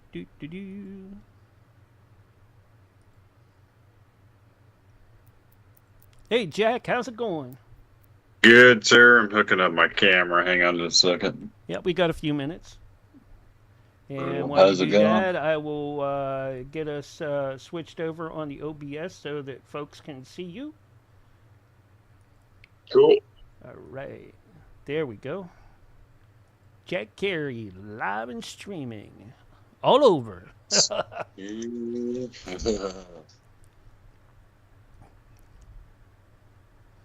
There you go. All right. Let me see if I can. It's very paranormal-ish, because you kept coming in and out like a ghost. There you go. I'm the radio host. We're broadcasting on Wraith Radio. How's that? Looks good. When you move, it does buffer a little bit, so it goes. Doesn't buffer, but it kind of pulls it out of, focus. But sure. You're good. Julio, what do we got tonight, Jack? We got one more Wednesday after tonight, and then we're done for the year. Oh wow, that's cool. Got quite a little rabbit hole to jump down tonight because this is I didn't intend on it being this, but it's my Christmas special because it just worked out that way. That's what the universe threw at me this week, and it's quite a weird little rabbit hole we go down to come back out at Christmas. So, oh yeah, it's very strange. We're going to be talking about the inner workings of the Illuminati and how that was targeted by the world's best remote viewing. And believe it or not, bankers don't control the world. Reptilians do. Oh, it's possible. Oh no, I'm kidding. Yeah, it's like, I'm sorry if I did a spoiler there. I get excited. No, well, we're gonna talk about David Icke. He does have that reptilian view, and you know what? It was backed up by, strangely enough, Billy Corgan of the Smashing Pumpkins. So. But I do have my YouTube crew. I'm filming for them as well. That Awesome. was well received last week, so it makes it Yeah. easy to I noticed actually that. just filming on my phone. So I noticed that, and it came out really well, and I added those into my filler stream so that they can get some folks can get some raw side of you where it's unclipped, and they don't have to watch the whole stream to get to you. Basically. yeah, I need to get a live feed link. Is it possible to put a live feed link down in the comments of my YouTube thing to direct people where to go for a live feed? You can direct them to your website where you have a live feed, or you can direct them to mine where I have a live feed going on. Sure. What is that website? Just holler it out. Hold on here. I'll give that to you here in just a minute because you're getting ready to go on air. I'll give that to you when we get on air. All right, Jack, you got 30 seconds. Well, less than that. Yeah, because here's your countdown. 5, 4, 3, 2, 1, and you are live and on the radio side right now. Welcome back, everybody, to Paranormal Intelligence Agency Radio Live. I'm your host, Jack Carey, and we are broadcasting from 300 feet deep in an abandoned nuclear missile silo lost somewhere in the post-apocalyptic wastelands of the Dakota Territories. And I am joined, as always, by the paranormal crime-fighting duo, Daisy and the Sundance Kid, and now the River Ranch Kitty. We call him River. He is our new rescue and working security with us here in the silo. So we've got 3 security guards now, and fear nothing and no one. Ferociousness up in here. So, but as usual, crazy week on the great space roller coaster that we call the Earth and the so-called materium of our event stream. And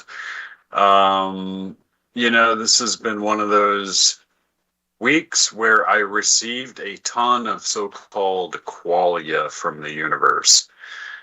Qualia, as I've explained in past shows, it comes from the webbot, and it's this idea that the universe actually feeds us information through the materium. And that's part of the so-called self-revealing nature of the ontology of the universe. It's basically, the webbot argues that the universe ultimately is a self-revealing intelligence, and it reveals itself to the life forms that are contained within it through a number of mechanisms. And one of those mechanisms is known as qualia, and qualia is something that they think, certain scientists think they might be able to detect that in time, somewhere in the future, have a device that actually detects qualia, which is the manifestation of an event before it occurs in our event stream. That would be something. That would be cool. What a strange week, and what a strange rabbit hole I have for you guys tonight. There's going to be a couple of moments where I'm going to have to look something up for you guys here, because, I'll just summarize these 2 different messages that I came across, rediscovered this week. These are 2 things I had seen previously, and this week, a speech by Woodrow Wilson and a letter from medieval times kind of coincided with one another and pointed in the same direction that the famous group of remote viewers known as the Future Forecasting Group, headed by Dick Algeier, all pointed me in one direction. And then, lo and behold, Kevin Costner had his special on this week. The first Christmas, and all of those things kind of coincided together. So this is a weird rabbit hole. I'll presage this rabbit hole with the fact that, let me see if I can get here a little better. The fact that this is how the rabbit hole and the line of evidence for it lines up. Do I believe in it completely? I don't know, but I can tell you all of it lines up in a factual manner. It is an affront to a lot of people's belief systems, and that's okay, because you have to understand that they're the people I'm going to be discussing this evening, which is the Illuminati, hold the following beliefs I'm going to be throwing out there for you tonight, and we're going to discuss the actual inner working mechanisms of the Illuminati. How do they maintain control, really? What's that like? You know, what are the mechanics behind something like that? How does a body of initiates stretching back into ancient times utilize the power structures of today in order to maintain control all the way from ancient times to the present day? Right? And that's something that the Future Forecasting Group has surgically targeted. And, Dick Allgaier put out a video not too long ago talking about it. And it basically runs right into the origins of Christmas is a very small part of all of this, actually. And you'll see what I'm talking about as we get deeper down the hole. But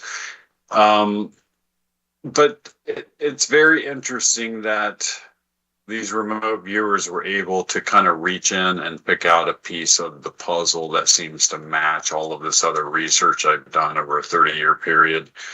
Shout out to my YouTube crew before we get going. This will be the second week in a row I've done a behind the scenes film for you guys. If you want my YouTube channel, it's just under Jack Carey on YouTube. It's not monetized. I don't really, there's no advertising on there. They demonetized it a long time ago. And truth be told, I'm very surprised that that they even allow my content on there at all, given the topics and what we discuss. But hey, who am I and what do I know, right?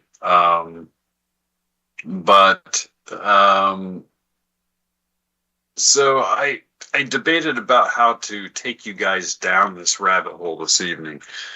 There's a lot of different fascinating angles that we can take, but what I'll do is we're going to start talking about how the mechanics operate according to the Far Side group, and then we're going to kind of reach back into ancient history, and I'm going to show you guys some interesting stuff, how that all ties together. But before we reach that main topic, we're going to, of course, touch upon cryptids and cryptos. So I talked last week about the new documentary American Bigfoot, produced by David Paulides and some other people,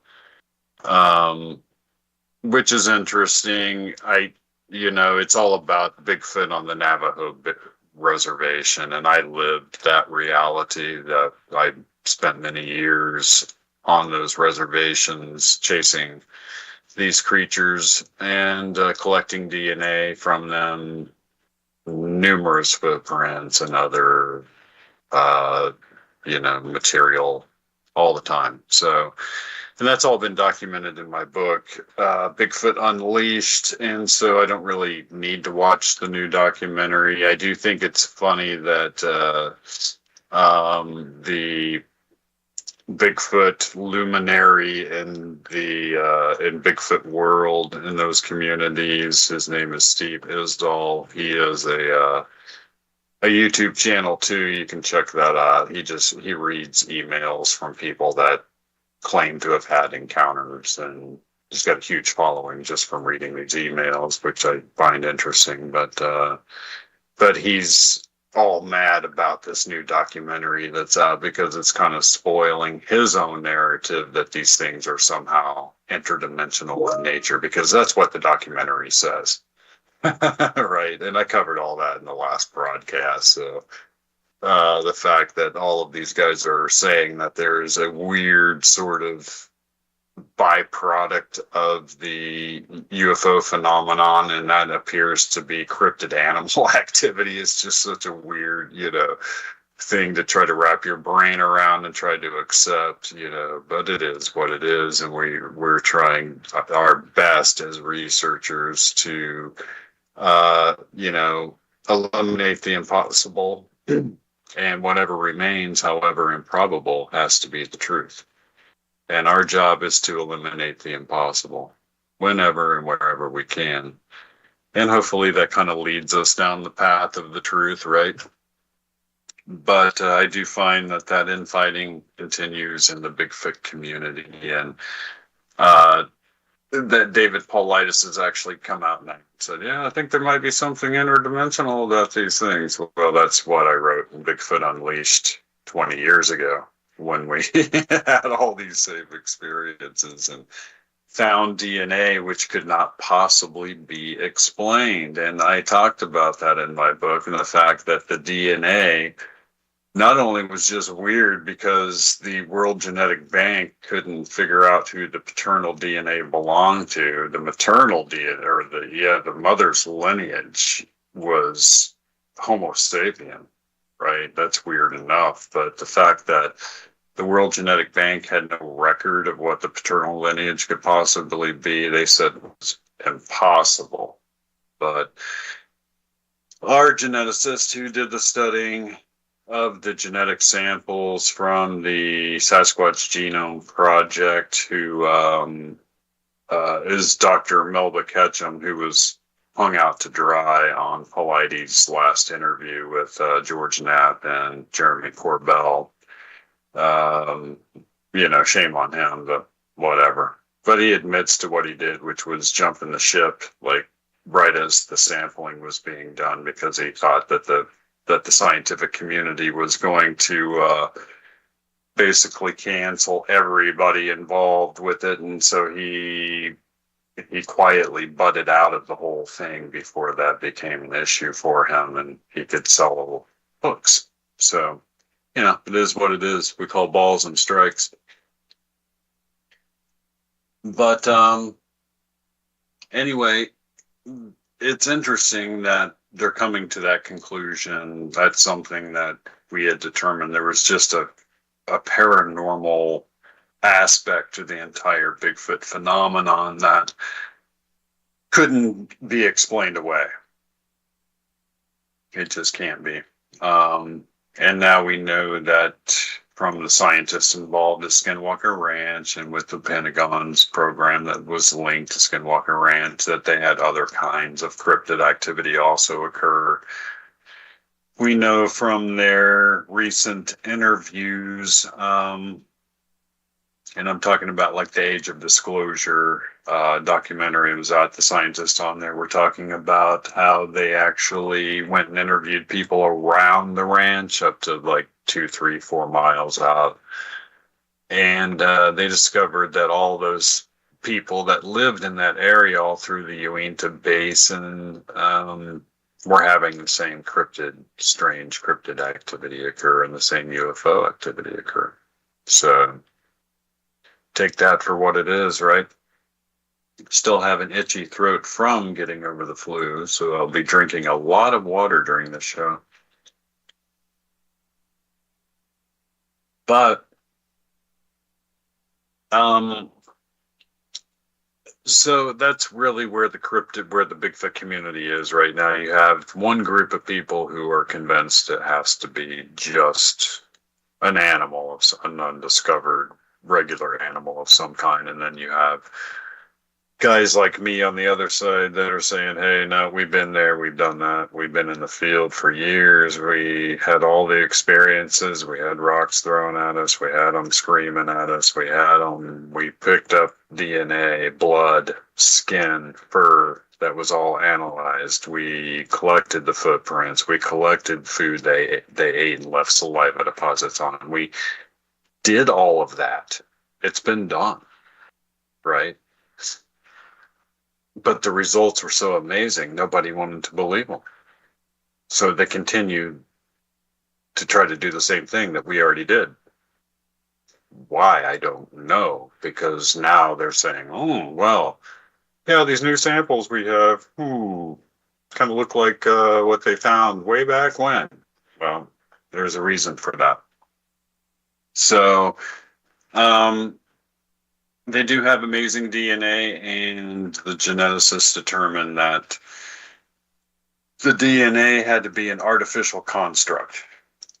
In other words, it was so complex, and it appeared to have a type of aspect to it where it was literally evolving and changing right in front of these geneticists, and there was more than one, but what was weird was they found fused within the DNA all kinds of other strands of DNA from various species of animals that would give this particular creature certain abilities that these other animals would possess, right? It's like the ultimate chimera, and that's what I wrote in my book.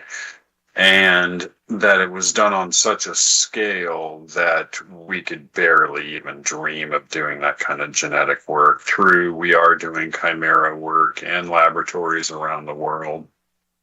And we're fusing genes successfully from one species into another that would not normally be able to procreate between them. But nothing like what they were seeing, right? And there's a reason why these creatures can see in infrared light, and they can hear, parabolically, and they can see by, like a pair of binoculars from miles away, and they can smell you from miles away, and they can run 75 miles an hour over uneven mountainous terrain. There's a reason for all of that.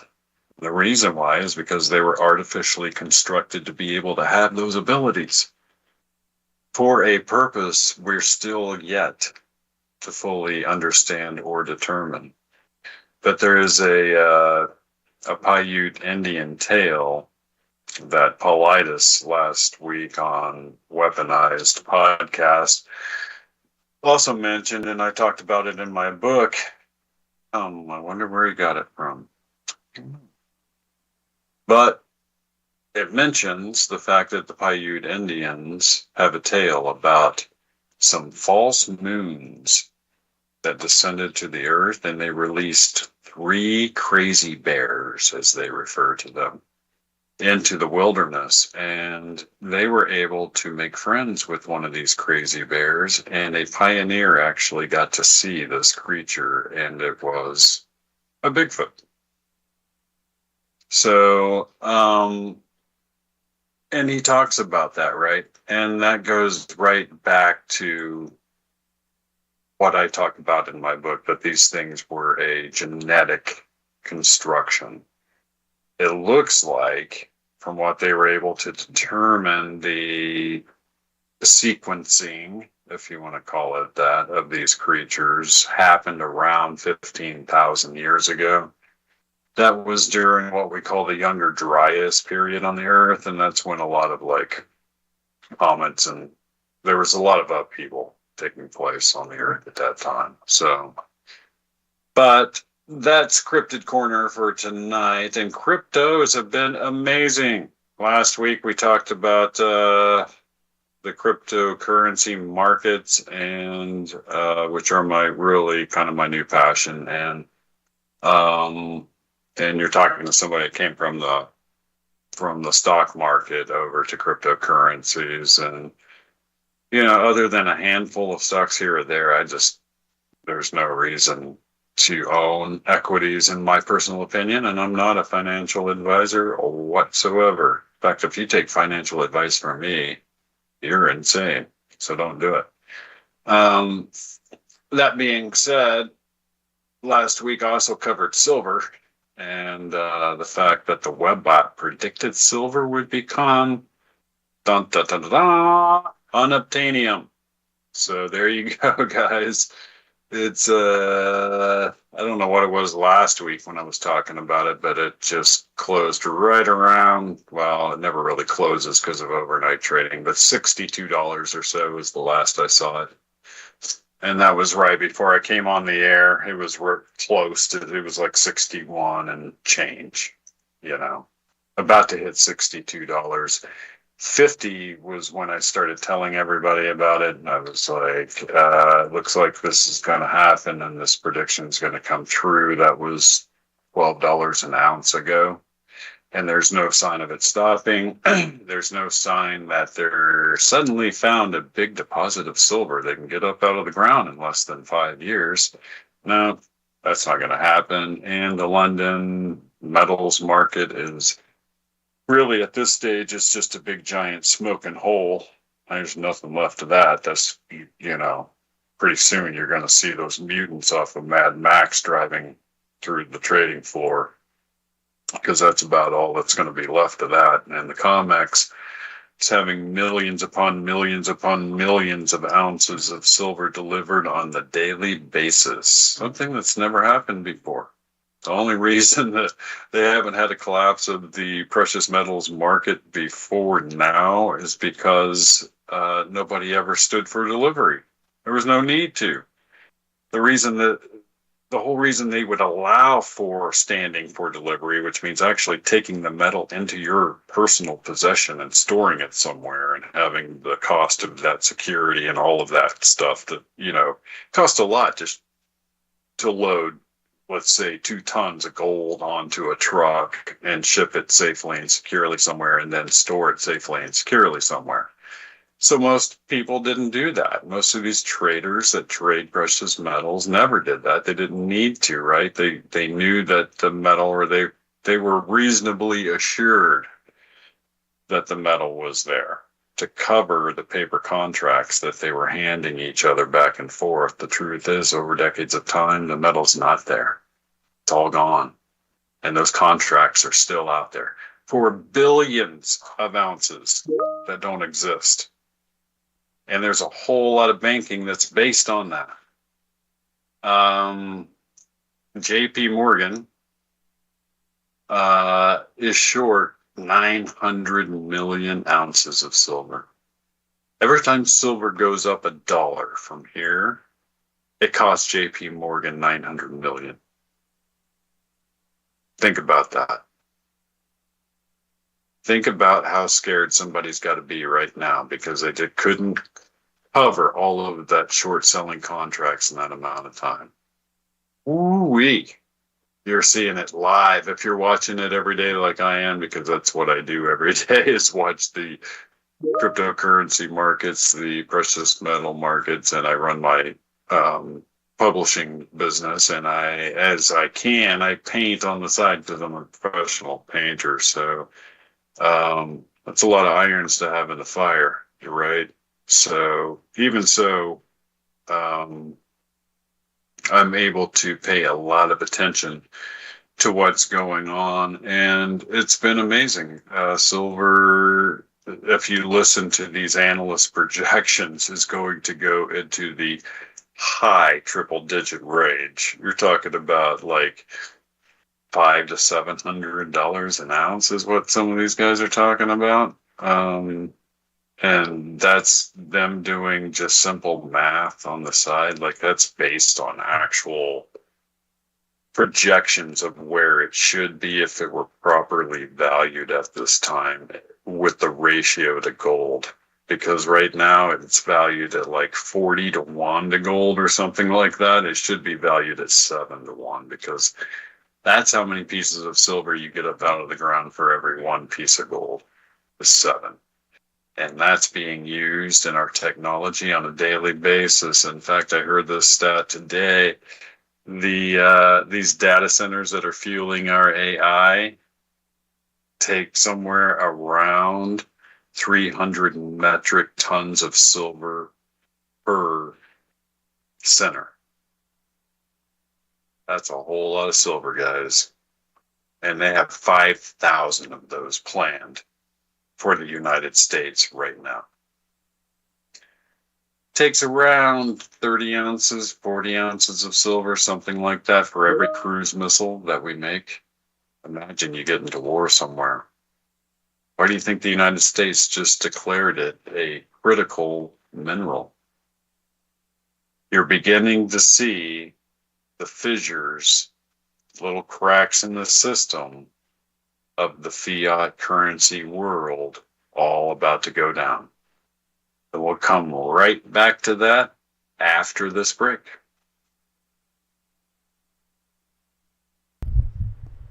Great job, Jack. Great job. Hey, over the break in a couple weeks, if you want to get a group of people together to do like a cryptozoology year end, that would be cool. Oh, okay. See if you can find some folks that would want to do that, and then we'll get them on. We'll still call it, PIA, but I'll title it as year-end cryptozoology, conference or whatever. Sure, and let me reach out to a few people, see if I can get some people on that are doing some current work right now. I know Robert Kreider is. In fact, he got a good picture of a Bigfoot just the other day that was staring down at him from a rock cliff. Yeah, I don't know what Ken and the rest of them are up to, but I haven't heard anything from Ron in a long time, so. Not me either. So I'm not sure what's going on in that direction, but I'm planning on doing some work out in the Black Hills this coming season. Ooh. Once this bad winter goes away. That'd be kind of cool if we had some live feed from there from time to time if you have signal. Absolutely. Black Hills is a good place. Not a lot of researchers in the Dakotas. So. What I could even do too is I could set it up that if you have like a standing camera that's transmitting, I could run it through the stream and keep that rolling when I'm doing filler streams. Cool. And people would love that, I'm sure.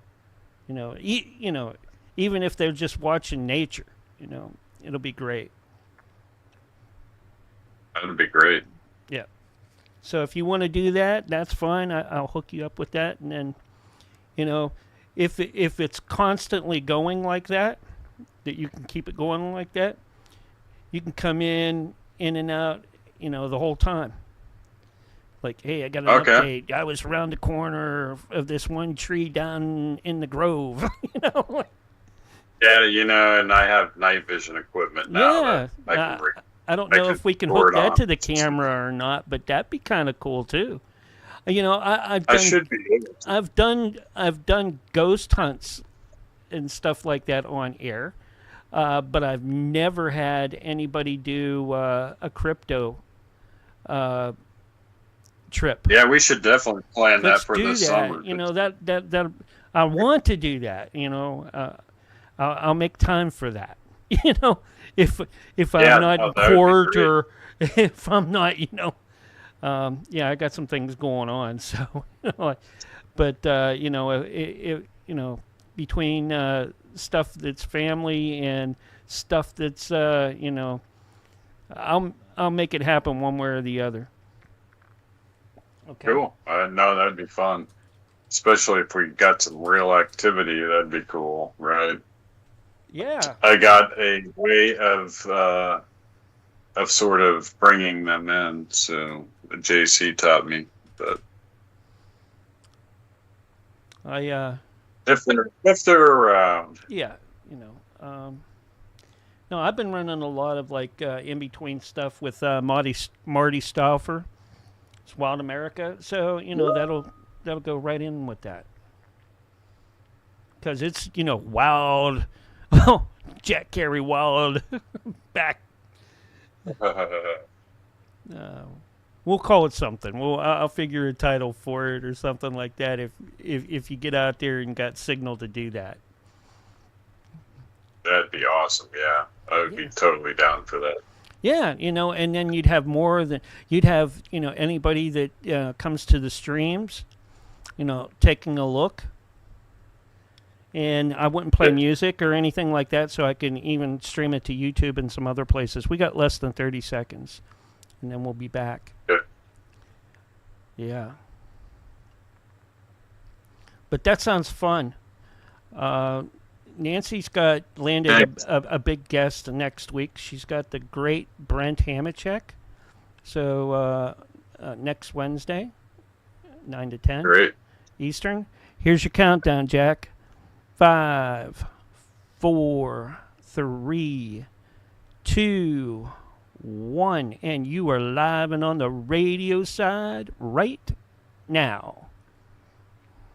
Welcome back, everybody, to Paranormal Intelligence Agency Radio Live. I'm your host, Jack Carey, your tour guide to the Twilight Zone. I've got a face for milk cartons and a voice for smell-o-vision. And seriously, once upon a time, I was a sit-down comedian.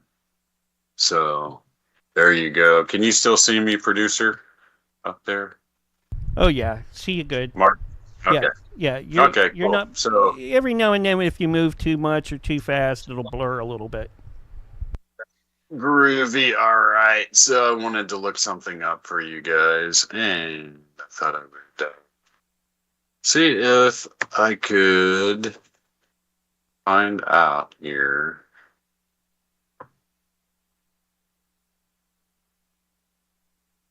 I am looking up a speech by Woodrow Wilson, believe it or not.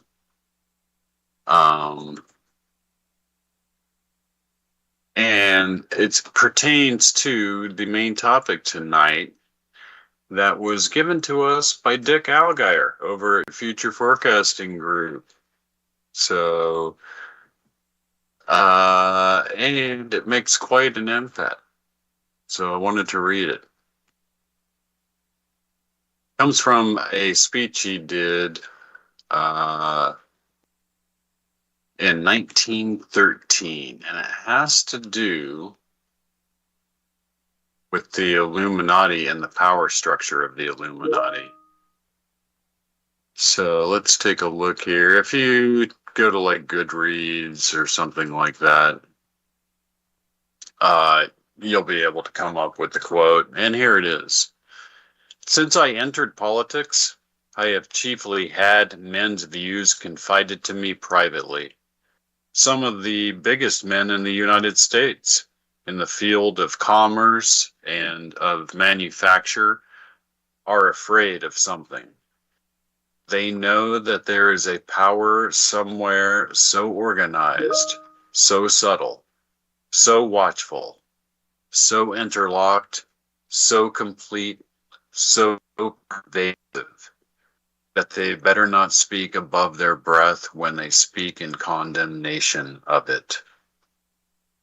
That's some pretty scary words coming from an American president, right? You'll find it amazing then that this week, Dick Algier mentioned that they had targeted he kind of insinuated that they had targeted the inner workings of the Illuminati, and they really came by, and the Illuminati is an ancient, that was Joseph Weishaupt in Bavaria and, a couple hundred years ago, and that was one little name, that one little arm of the so-called Illuminati used. So, Cliff High over at the Webbot calls them the name stealers. I think that's probably as good a name as any. They can also be called the Khazarian Mafia is a very good name for them. So the Khazarian Mafia goes back all the way to ancient times, and they make up certain bloodlines, and these bloodlines go all the way back to ancient Anunnaki lineage. And Dick Algire's group, Future Forecasting, were trying to determine if bankers controlled the world. That was the real target, the whole idea. And what they discovered was it wasn't actually the bankers that controlled the world. I know people are throwing eggs at the screen right now. They do too. They control the world. But no, they actually don't. Bankers themselves are being controlled. And you'd be shocked by how Dick Algire explains it. According to their targeting, and you have to keep in mind that these are the most prolific remote viewers on the planet, and they mainly spend their time doing cryptocurrency remote viewing, like predicting future price outcomes of cryptocurrencies. That's the whole point of their group, but every once in a while they do these side projects. And this was one of them, and he explains it that there are certain bloodlines on this planet that people born to those bloodlines are taught from a very early age in the mastery of all kinds of different disciplines. They are taught the same things that are taught in special forces. They are taught finance. They are taught contract law. They are taught ancient history and their blood lineage and how it goes back to the Anunnaki. They are taught all kinds of amazing knowledge. In fact, if you want to know what they're taught, all you have to do is read the Book of Enoch, because all of the same knowledge that the Book of Enoch says that the so-called Watchers taught their human offspring is what they're taught today. And that included, amazingly enough, him talking about them being taught sorcery. Well, what is sorcery, right? I had occasion to sort of become acquainted with a group of these people decades and decades ago in Denver. And some of the members of this group, which, for lack of a better word, we'll call them a offshoot of the priesthood of the Illuminati. That's really what they were. They actually taught me a lot of what their inner teachings were, and I was able to see how it all connected from kind of inside the room and outside the room, right? I was working as a writer for a magazine that researched ancient bloodlines, and specifically the Merovingian bloodline. And it was in the course of that I came across these people and then became acquainted with them. And over a course of about a 10-year period, I got a really good inside glimpse of how all of this works, right? So Dick Algire was talking about how these people are taught all of this. And yes, these are wealthy families, and there's a reason why they're wealthy, and that's because one lineage of them was the Templar Knights, and the Templar Knights invented banking, and banking is in its own way a form of sorcery, because you basically make it up out of thin air and you profit from it. Cliff High over at the Webbot calls it Babylonian money magic, but in the end it is a form of sorcery. These people have mastered that, and they use bankers and banking as a tool by which to gain control. But the bankers themselves aren't the ones in control. Some of the bankers have a glimpse behind the scenes of what's really going on, but a lot of them don't. You're talking about the guys at the highest echelons, right? And it works like this, according to Algier and the future forecasting group. Let's say you're a luminary of some kind. Let's say you're like Elon Musk, somebody like that, right? Somebody that's achieved a certain mastership of something that's of interest to them, that has an entrepreneur with a great idea that makes $100 billion, right? Or even 100 million. Because to hear the future forecasting group tell it, these agents are actually in the thousands, right? And they're employed to do nothing more than what they do. They're employed in the banking industries and in the contract law industry and things like that in order to maintain control for the bloodlines themselves. So Algier says that if you're not in the bloodline, but you're one of these luminaries and you basically, that's my security itching his sleeves probably, then you will one day have a meeting with someone who presents themselves as being part of this group. And they'll have a very pleasant yet candid conversation. And they explain the rules, and they explain what you can get away with, and they explain what you can't get away with, more importantly. And they provide examples for the person they're talking to. And they explain that they do possess the mechanisms by which to apply the proper amount of pressure on any given person on this planet at any given time in order to achieve their goals and ends. Very interesting the way that works out, right? Well, working for this magazine that I did this writing for and coming across this group of people who are interested in the ancient Merovingian bloodline. And if you don't know who the Merovingians are, they are the ancient royal line of France. And in their day, they were worshipped when they were living. They were worshipped as god kings. They were said to possess magical powers. People would reach out and grab their robe and be healed instantly. One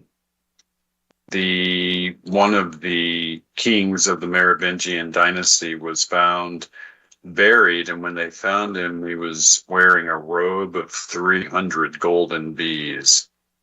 That same robe was worn by Napoleon during his coronation as the Emperor of France. So you can see how important this was, this bloodline, this ancient bloodline. Now, this ancient bloodline, to make a very long story short, has an ancient tale that its founder, Meravi's mother, was swimming in the ocean and was impregnated by a Quinatar, Quintaur. The word never shows up in any literature ever again, other than in this mystery. I find it fascinating that we have an alien civilization in the ocean, and here is a tale of an ancient royal line where the mother's impregnated by a magical sea creature, and it gives rise to a royal lineage that is only half human, right? This ties into Dan Brown's whole idea of the royal bloodline of Christ, and with Christmas, And it does so because in the south of France, there is an existing oral history of Jesus of Arimathea having arrived there on a boat, and he was Jesus's uncle. He arrived there on a boat with Jesus's so-called wife, Mary Magdalene, and their child, which was called Sarah the Egyptian, and today she's worshipped as the so-called Black Madonna of the southern part of France. You can Google all of this. It's all there. So all these are the bricks that make up this rabbit hole. You can use AI or, God forbid, Google or whatever you want to use to go through and look at each one of these bricks I'm mentioning, and they're all there. Okay, I'm not leading you astray at all. This is the rabbit hole. This is how weird this whole thing is, right? So, this whole lore exists, and it's believed that Mary Magdalene had a child, and she was called Sarah the Egyptian, and she was the daughter of Jesus and Mary Magdalene, and she intermarried into the Merovingian royal line. That's fascinating, because when you look at the Bible and the book of Enoch, both of them show that Jesus was a direct lineal descendant of Noah, and Noah was the grandson of Enoch. It's Enoch who has the interaction with the Watchers. It's Enoch who witnesses them having children with human women and producing something that was only half human. And here you have a ancient Merovingian royal line saying that they're only half human and they have magical abilities. And here is a guy who's a direct lineal descendant of all of this, and he has magical abilities. Is any of this beginning to make some sense? Because the so-called Magi that showed up to the birth of Jesus were actually from Persia. And Magi is where the word magic comes from. And the Magi, even Kevin Costner on his new documentary, if you watched it on ABC the other night, talked about how they were magic practicing astrologers. And we'll get to what magic is and sorcery here in a minute. So we're to believe that a group of magic practicing astrologers that are sorcerers from Persia, not from Judea, not from the Jewish people, from Persia, actually went to go find the newborn king of the Jews for them. No, it doesn't. The math doesn't add. And in the literature, and what these people told me was that the Magi actually went looking for their king, the king of the Magi. It was the Magi who had who were astrologers, who had the so-called star alignment prophecy, not the Jewish people. And it was the Magi who went to go find their king. And what happens later at the age of 13 when Jesus turns into a man and has a so-called bar mitzvah? He disappears from the Bible for 20 years. Look it up. He's gone for 20 years, not a single record of him at all. He shows back up at the age of 33. Guess how long it takes a Magi of Persia to train? Exactly 20 years. What a coincidence. There's a great book out there. It's written by a man named Dr. Morton Smith, who was a professor at Columbia University way back when Columbia actually educated people, and not the Columbia of today that does nothing but indoctrinate people into left-wing socialist ideology. But he wrote a great book called Jesus the Magician, in which he went back and showed actual parchments and inscriptions and everything, talking about how during his day Jesus was seen as a magician.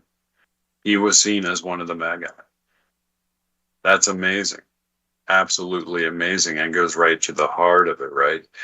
Well, all of this ties into the Merovingian royal line, and therefore ties into the royal lineages of these Anunnaki people, the so-called Watchers that are in the Book of Enoch, who had children with humans, and then taught those children all of the forbidden secrets of the Anunnaki.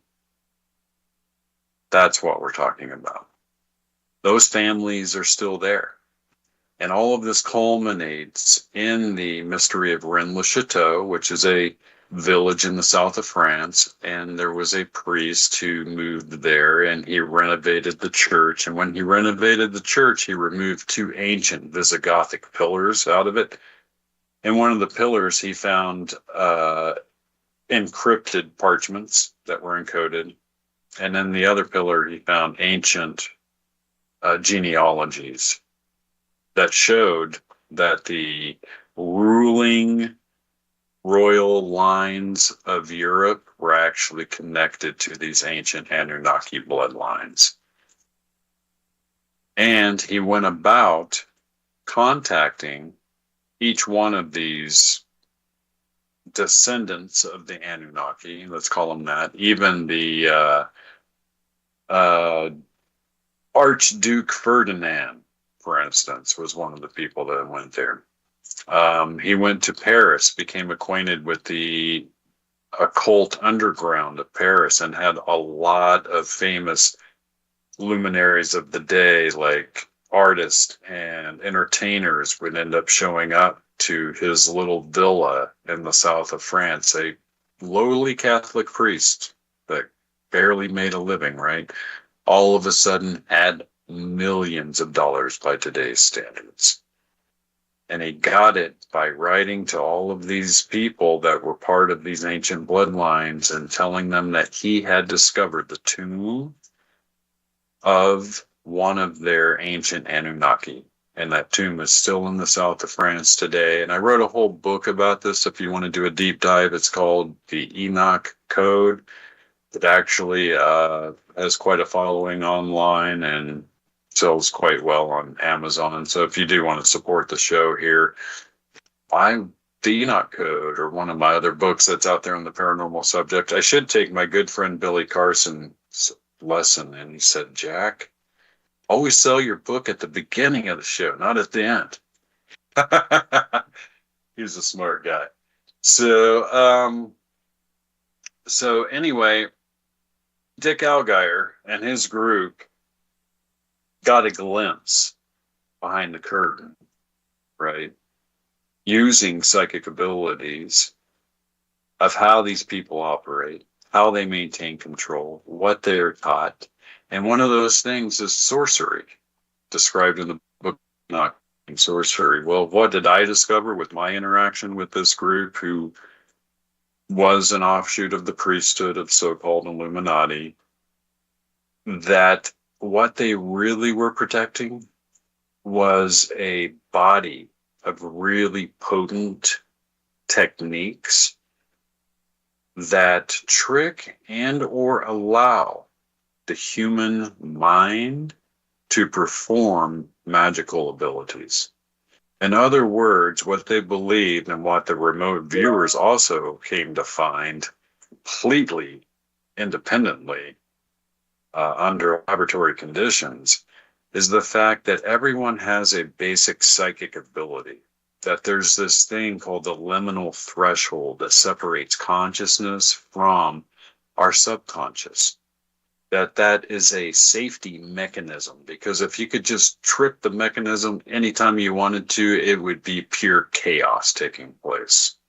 At its heart lies a body of techniques that allow you to bypass the liminal threshold to achieve communication with your subconscious mind, thereby allowing it to perform psychic functioning in our material. Psychic functioning to such a degree that you can bend probability to your will. And when you see it up close, when you see it work up close the way that I did, it's like watching a series of beneficial coincidences just occur. for that particular practitioner. Amazing to see. But something that was repeatable. That's what these people are taught. And it's something that's been guarded by the mystery schools for eons of time. And I'll end with this. In the so-called disclosure movement that's taking place, one thing has been totally clear. Time and again, we're hearing that these craft are controlled psionically. In other words, they're controlled through psychic means. Here's a group of people who have eons old abilities to control their psychic abilities, and who have these little offshoot groups, these little priesthoods out there, these little occult priesthoods who are actively looking for other people who have those heightened psychic abilities. And I think that even our intelligence community are embedded within them. So that's tonight's rabbit hole, guys. Join me next week and we'll go down another weird one. I will see you then. Stay tuned for Nancy Planeta and the Vixen Vault. Great job, Jack. Great job. Thank you. Get everything set up. Hold with me for a little bit until I clear from the one station. It's been kind of crazy here lately. There we go. And on the YouTube crew, I'll see you guys next week. And just stick with me yet, Jack. Sure. I'm like, okay.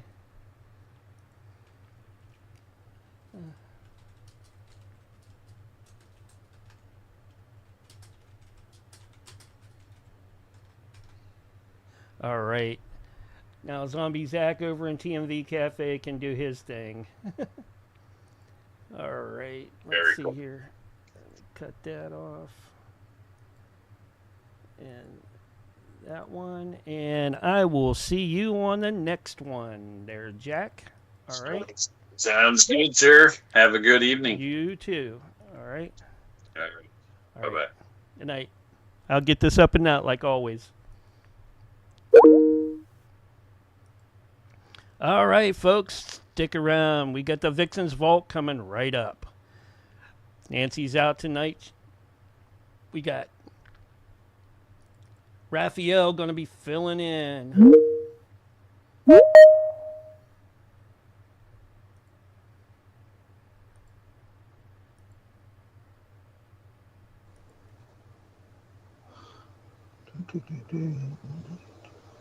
Get Jason going here in a like. Hey, how's it going there, Raph? How are you doing? All right, I'm all right. Just trying to get some other things done. Yep. Oh, I was waiting. Get Roger in here too. Where'd Roger go? There we go.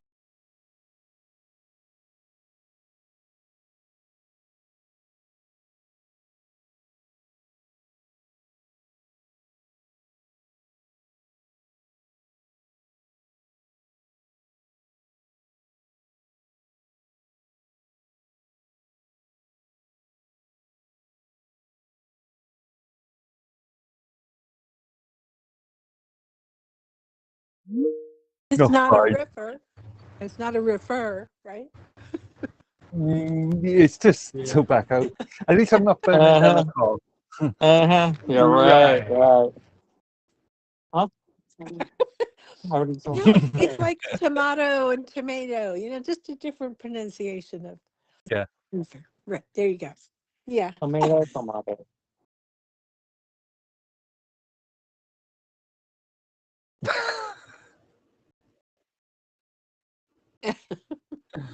Yeah. Oh, that castle is something else. It must be nice. God, yeah, that's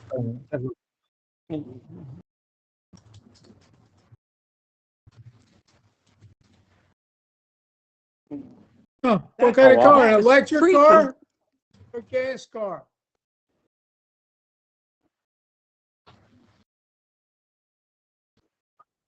Oh, that's because it was white. That's why.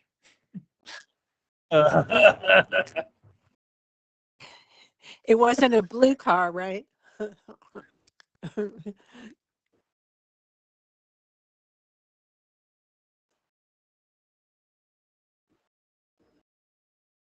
Oh, wow. Yeah. What kind of car? What kind of car, Roger?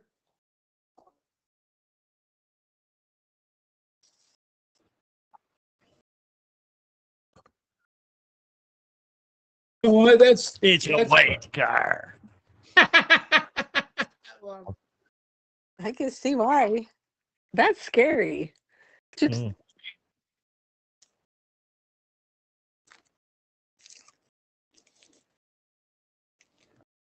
let it burn.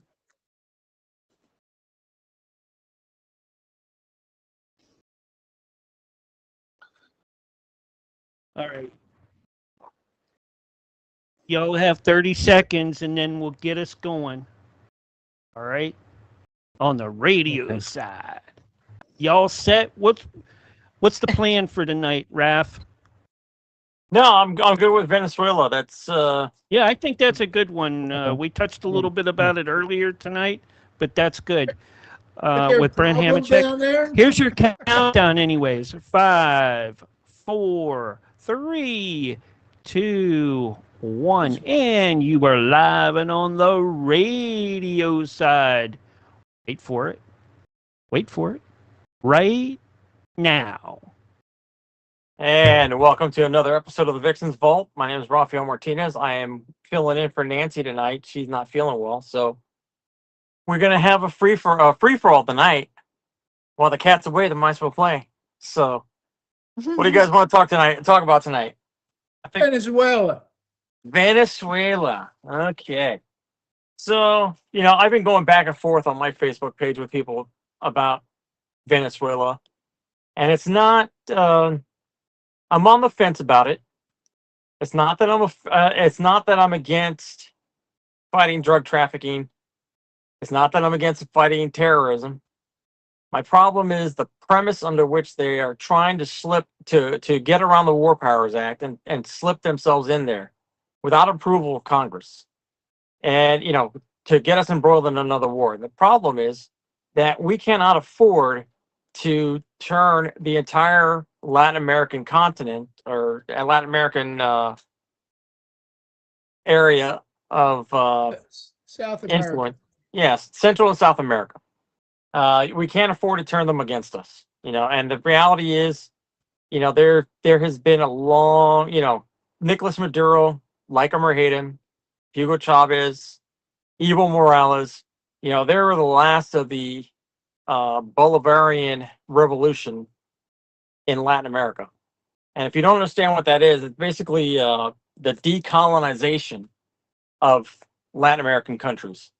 And when Chavez took over, he his great sin was he nationalized the oil in Venezuela to pay for social programs.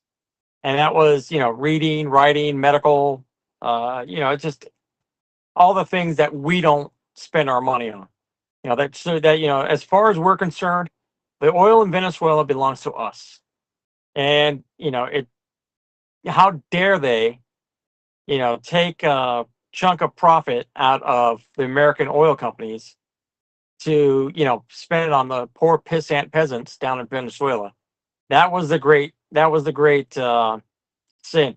The other great sin, which nobody really talks about because it's not really brought up, is that Venezuela's state bank or their central bank is state run.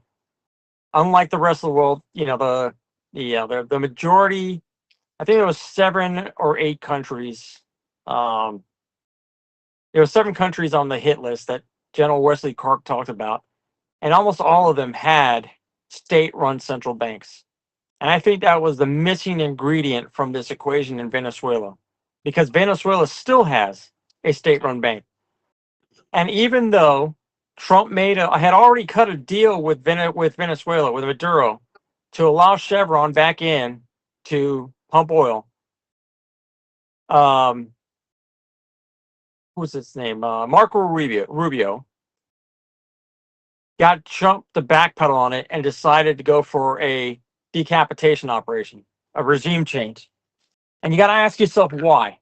If we had already secured oil drilling rights for Chevron and other oil companies, what other legitimate reason would he have, or not even legitimate, but what other reasons would he have that they're not talking about to go forth with this invasion in Latin America that's only going to kill thousands? I mean, they're not going to be able to withstand a U.S. assault. That's not even the question.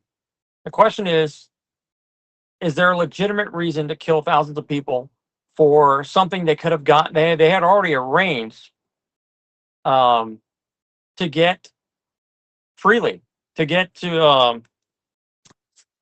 had already arranged a deal for. So why are they continuing with this insult to Venezuela? And the only thing I can come up with is the state-run bank. And who is Marco Rubio's largest constituency down in South Florida? Anybody? Cuba. No, not just Cuba. I'm there with you, brother. I used to live in South Florida. Who runs South Florida? The constituency from the country in the Middle East that is not an Arab country. Thank you. Who runs the banks? Who runs the banks? Indeed, the same. All right. And this is the reason why I think that Are you talking about the Israelis? Oh no, I didn't say that, did I? Are you? I would never do a thing like that. Are you hinting that? That could never happen, right? Yeah, I am looking at it from There are allies, right? That can never happen. I disagree. It's more U.S. supremacy, dare I say, U.S. arrogance. The public issue, or the public announced issue, is related to drugs, and the real issue that the US got is with Mexico, not with Venezuela, because obviously those drugs have to come in by Mexico over Mexican borders. So why, from a public sort of standpoint, why invade Venezuela? Well, that's the whole point. The whole point is that there is no legitimate excuse for invading Venezuela. I mean, if you want to go after a drug trafficking nation, a narco state, you gotta look at Mexico. Mexico is the top of the list. It sits right on our border, and the cartels have a lot of influence in the United States. There's a crap ton of corruption. They've got DEA and FBI moles in the in government that are controlled by the Mexican cartels because, again, they have an undue influence. Now, Venezuela, we've long heard that CIA was operating down there. It was basically a CIA stronghold. And there's another aspect to this that has recently been surfaced, and Nancy was one of the first to talk about it, and that was their involvement in Smartmatic. Yeah, I was just going to say that. Yeah, the voting software. Right. And the thing about it, though, is Venezuela themselves do not have the technical capacity to make a voting software that would have been bought up by the United States government and implemented nationwide. Not without U.S. support. U.S. and Mossad. Those are the two tech giants that are operating down there that nobody's talking about.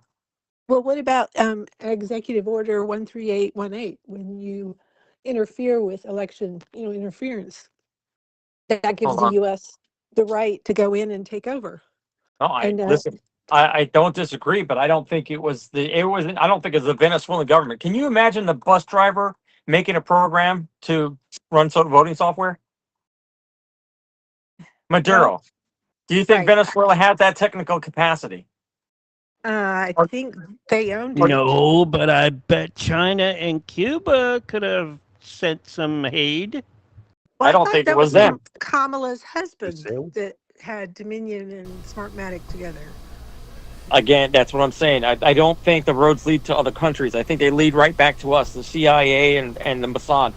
And that's one thing that's pissing me off, that they're skirting around it, our involvement in all of it and everything that's going on down there, but they won't clean house here first. Instead, what they're doing is they're stretching definitions to try to circumvent the War Powers Act. They're trying to label everybody terrorists. And that in there is my problem with the whole thing. It's a slippery slope.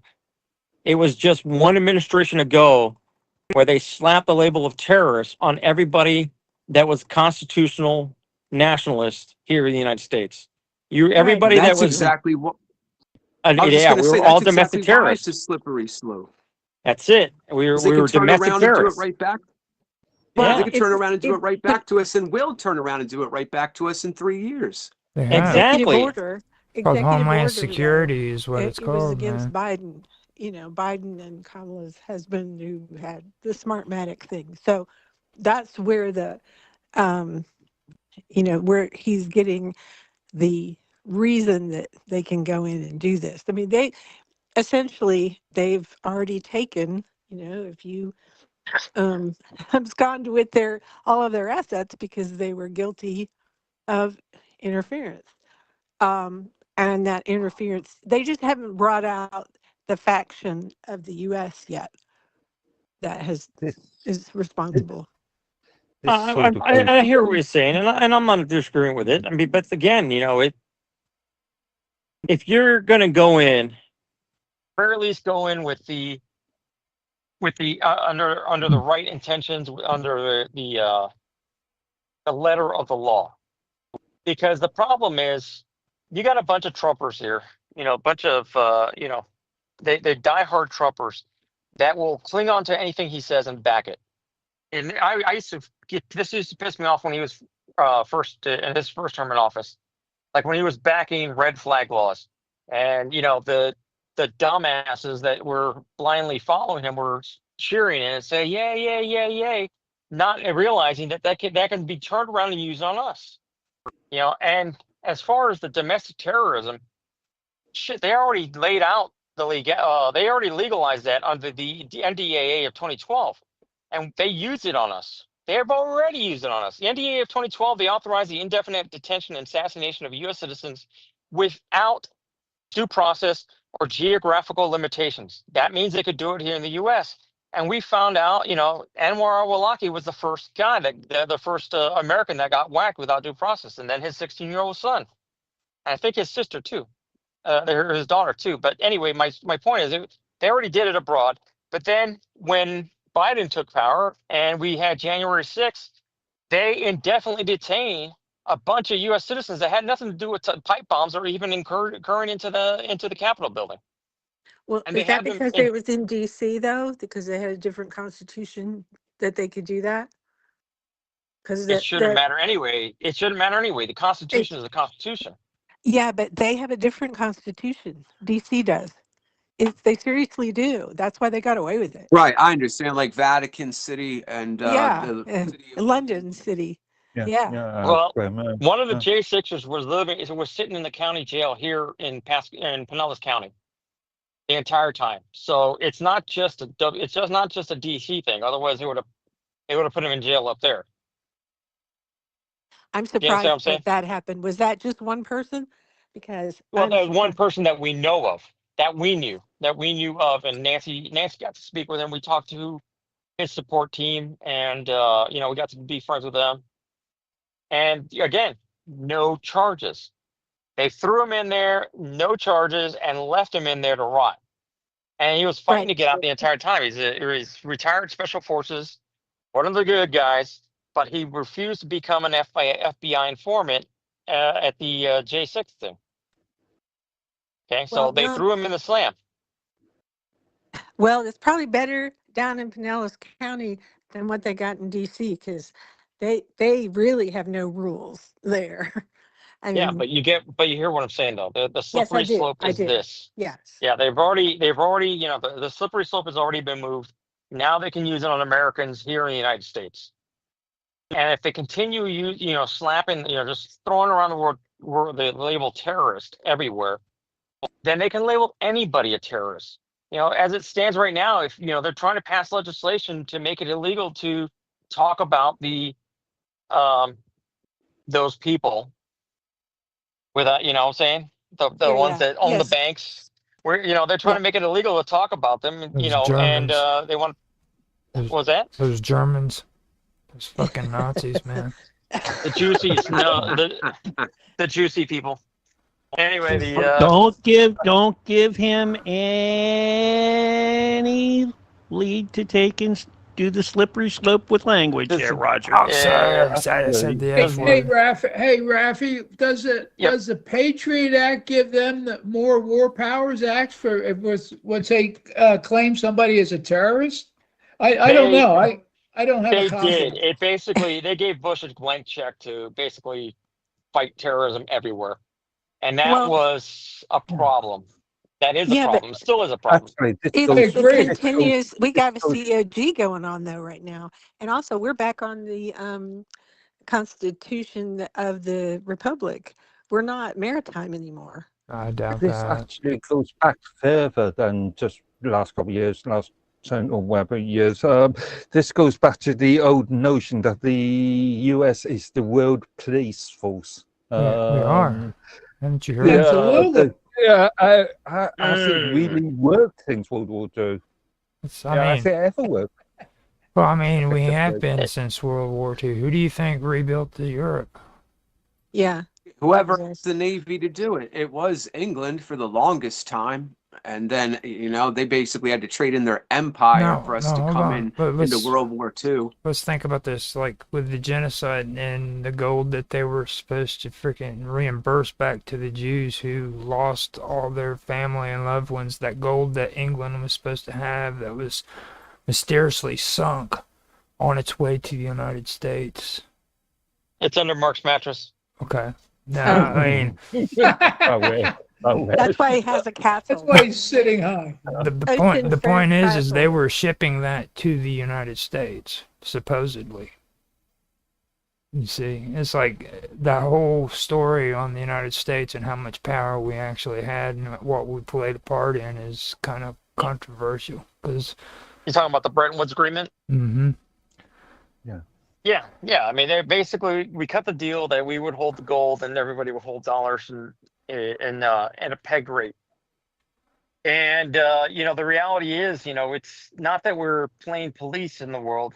Every once in a while we might do a good deed, but the majority of it is we declared we declared economic war on the entire world when we took ourselves off the gold standard. It's economic warfare. And then to make it worse, we started using that very same system that we trapped everybody into under the petrodollar status. Once we got the petrodollar status in place, we started using that system as an economic weapon. We've been, putting sanctions. Yeah, we use it we use it like a bat and place sanctions on people that we don't agree with. And Venezuela is just one of them. It's not that they didn't have the oil to pay for those social programs before, but as soon as we started an economic war against them, we killed them. We started embargoes, we started doing sanctions, we just basically, starved them out. And it's not that their economies, died naturally. It's that we interfered, we destroyed their economy from the outside, and therein lies the problem. That's the reason why the BRICS are forming. Sorry, excuse me. But that's the reason why the BRICS are forming, because we've been doing this to everybody. It's not like, it's not like we try to convince everybody, with,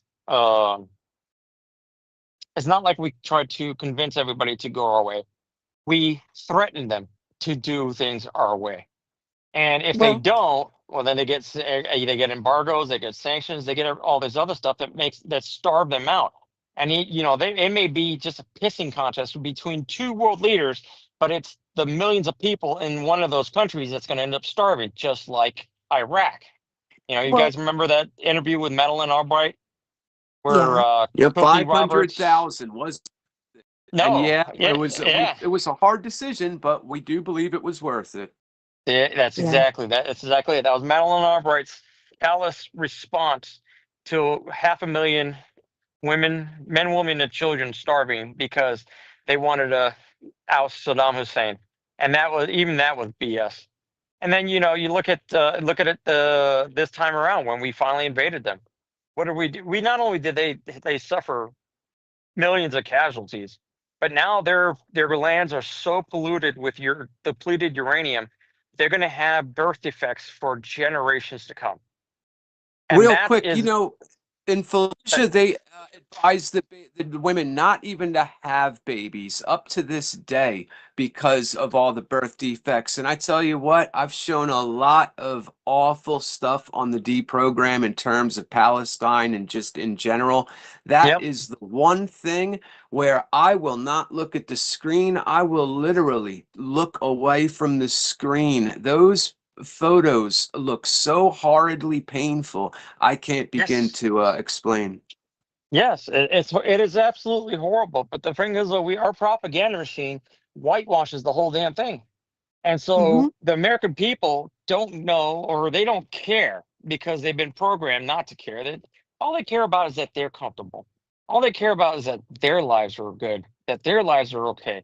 But they're willing to do the same thing they did to Iraq to Venezuela. And that alone pisses me off.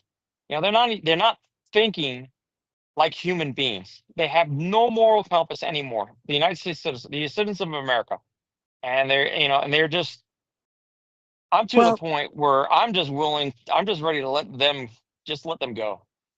You understand what I'm saying? the Venezuelans just. No, those dead brained Americans, Oh, those yeah. callous, immoral, just Well, I don't even know what to call them, but they brainwashed. not I mean, just not even seriously, they brainwashed. don't know what's going on. I mean, they don't care about what's going on. They buy the propaganda hook, line, and Yeah, sinker. I call well, it, that's it. Indoctrinated. they're Yeah. That's cheerleaders. it. There you go. Their That's it. cheerleaders is what it is. What's making me sick about politics today is I have to sit and listen to these people freaking act like Donald Trump cheerleaders or the freaking Democratic Yes. Party cheerleaders. It doesn't matter Yes. any of the bad stuff they've done. These people will justify those actions. They will say that it's okay. It's like Donald Trump was supposed to be the anti-war president, and look at what he's doing.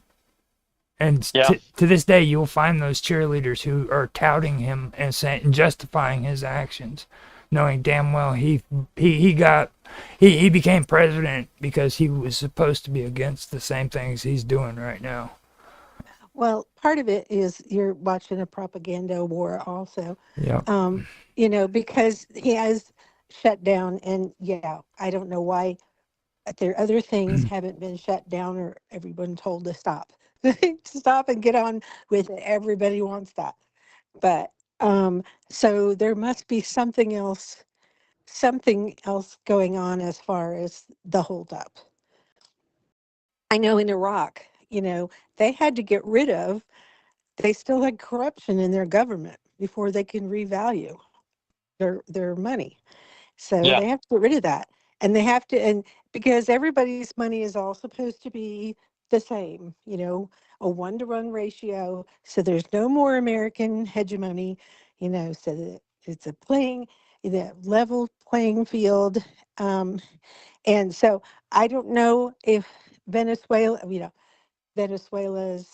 uh, you know, government, Maduro, whoever, he's not playing ball. He's not doing what, you know, he needs to do to get that playing field leveled. I mean, because it's awful listening to everything that's going on and knowing the truth and then going, oh, what are we waiting for?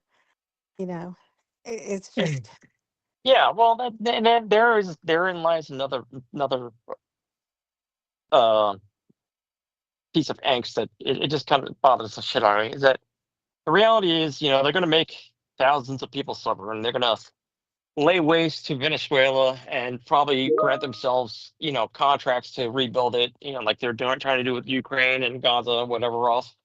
And they're going to leave some depleted uranium to, have a bunch of dirt birth defects. When reality is, if they got a problem with Maduro, they could just put a tomahawk through his bedroom window while he sleeps. That's why make all those people suffer because of, you got a problem with one guy.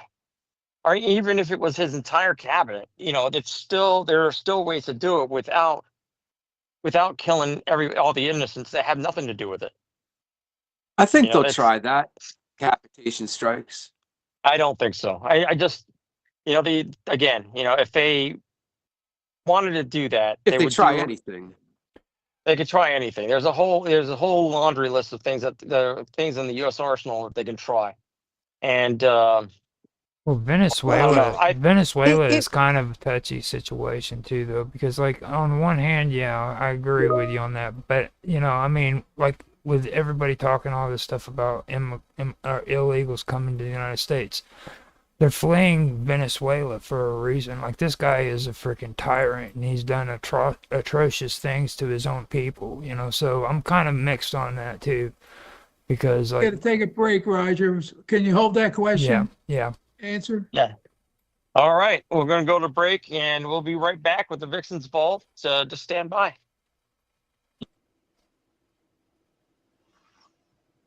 All right, we're on radio break. Well, I understand. Thanks, David. Like that Anytime, Mark W. but that is kind of it's not as cut and dry as what everybody's making it out to be. You know what I mean? No, this guy's a horrible There's dude. something going on. No, he really is. He's a horrible dude. Yeah. Well, and how to get rid of that. The government works over there is way different than here. They have like the military, and then they have certain aspects of the military that are shady, but they have power. Like, how we have three different sets of power. We have the administrative, we have the, Congress, and then we have the judiciary, but it's all nice and clean and by the book. They have something like that, divided power, but it's not clean. It's the opposite. It's partially military, partially somebody like Maduro in the administration, and partially these cartels. And one hand kind of sort of has to wash the other. And that's how somebody like Maduro stays in power, to an extent, by juggling these other powers. Well, you have to take out the corruption. Plus, with the EOs, we own that country now. So we're not trying to destroy that country because we own it. I mean, that's what happens when all of those countries they have to stand down to America. And I won't use the name again, but bow down. I mean, no, it's just that's the. If they violate and they, do the election interference, then we have the right to take all of their assets and but basically again, take their. But there's something else only going by on. your own laws, not by their laws. Only by the laws that you've created, or the US has created. Oh, that's I don't want to have international to. law. I don't want to have to It's go over this international. again. Like I'm gonna say it one more time, Mark. Okay, we are the greatest country. Whatever. Yeah, sure. Okay. It's international law. You will obey and you will do what you're told because the United States has said so. That is the way it is, Mark Edward. Tell that to China. China. Tell that to China. China can have. Yeah, I was going to say we've got some nerds talking about interfering in other people's elections. How dare you? It's a reason to go bomb. How dare you interfere with our elections? And it's like I'm getting so tired of hearing that crap. Like, hey, they're interfering with our elections. Who's doing it this time? You know what I mean? Let's pick a name. Let's just. Again, this is where I go back to, as far as the election interference goes, unless you can prove that Maduro ordered it, you have no case. Well, if anything, I think it again. God, what about damn, England? I think it's Yeah, they do. What about England? They do. They always all the interfere. time. Yeah. Trump They always walking interfere. in front of Yeah, Trump there walking in was a front of the case. king and the queen and reviewing the troops. I mean, that is not allowed normally. You don't walk in front of somebody else's Oh. Oh thing. yeah. That's You talking about just first showing up. Well, they're No, I mean just recently, no. Trump and just Yeah. recently, and then before the Queen, and then he walked in front of Charles, and St. it's George. reviewing the Trump. It's St. reviewing George. the That has to do with St. George. Okay. Now they have a medal of honor that they hand out that's international. It's called St. George. No, but I mean, normally you don't allow that. I mean, that never happened that's before. You don't walk in front of them. That's one special occasion that they do allow it in. It's like a multinational thing. It's a secret cult among the government and the military. No, St. He George. understands It's his real. body language. Less than He 30 knows what seconds and we'll be Vicky's back on talking air. about. Believe it or not, it is Okay. a real thing. It is a real thing. Calm down, guys. Here's your countdown. 5, 4, 3, 2, 1, and you are alive and on the radio side right now. And welcome back to the Vixen's Vault. This is Rafa Martinez filling in for Nancy Planeta. And tonight our panel is having a free-for-all with the Venezuela issue because we all have opinions about it, and we're trying to dig down to the root of it. But we talked about the possible reasons why they have for trying to invade Venezuela.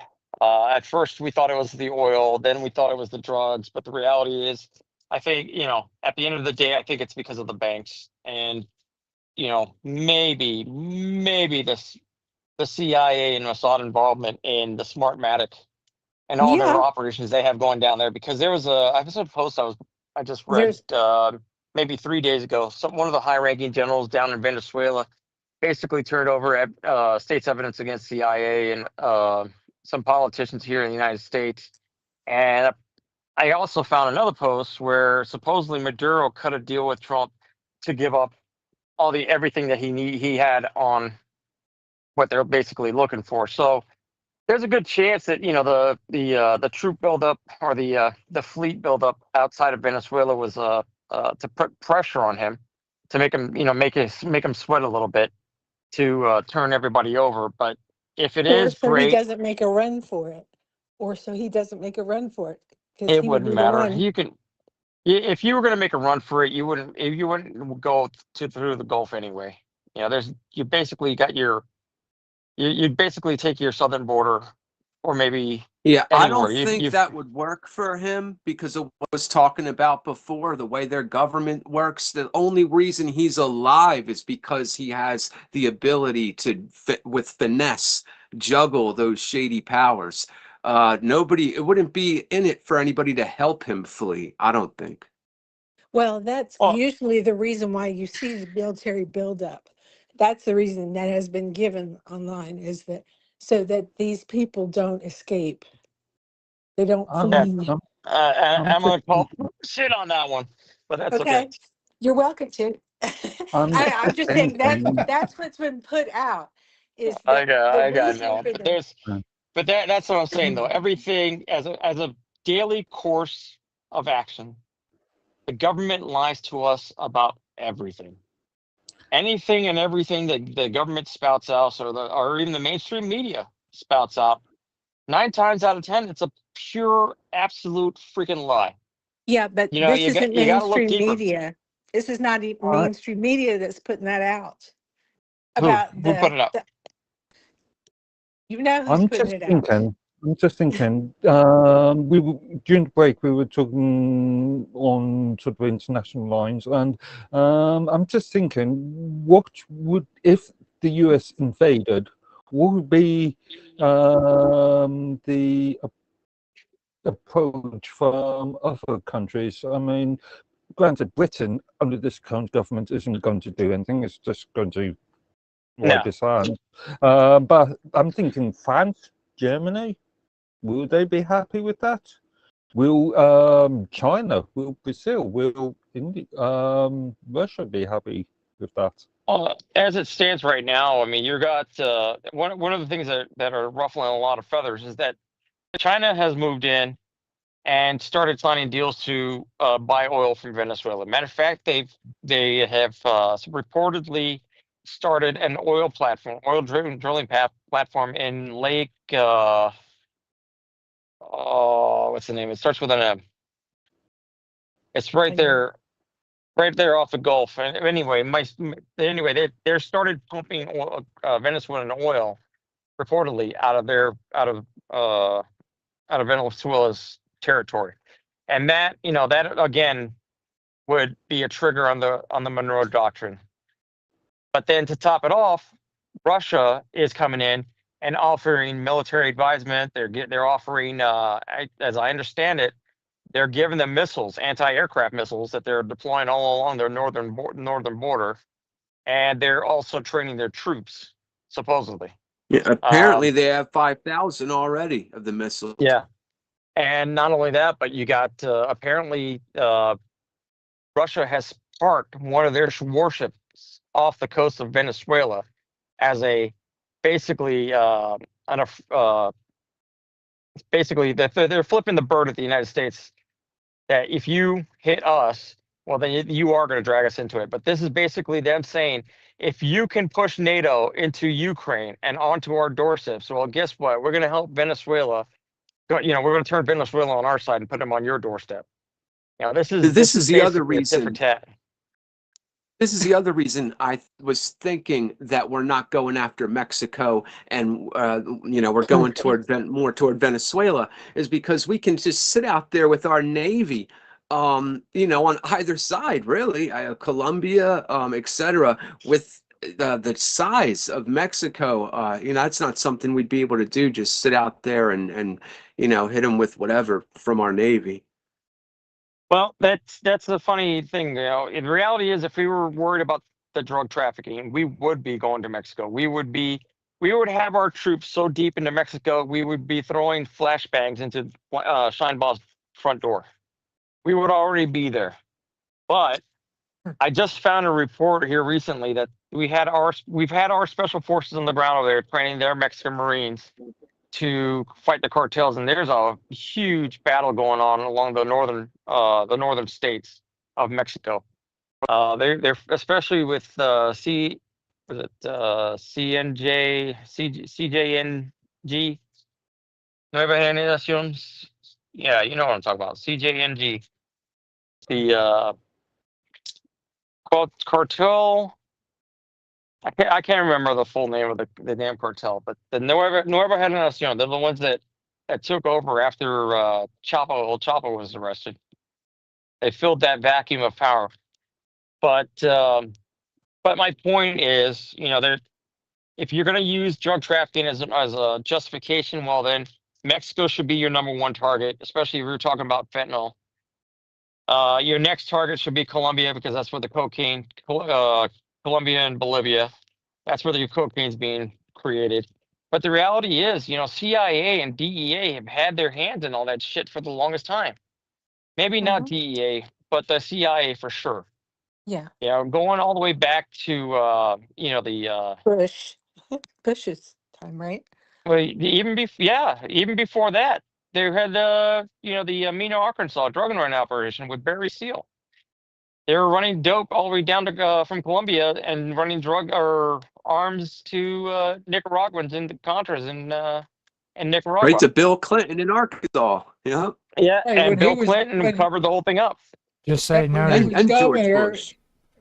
he was governor of Arkansas. He was in charge of.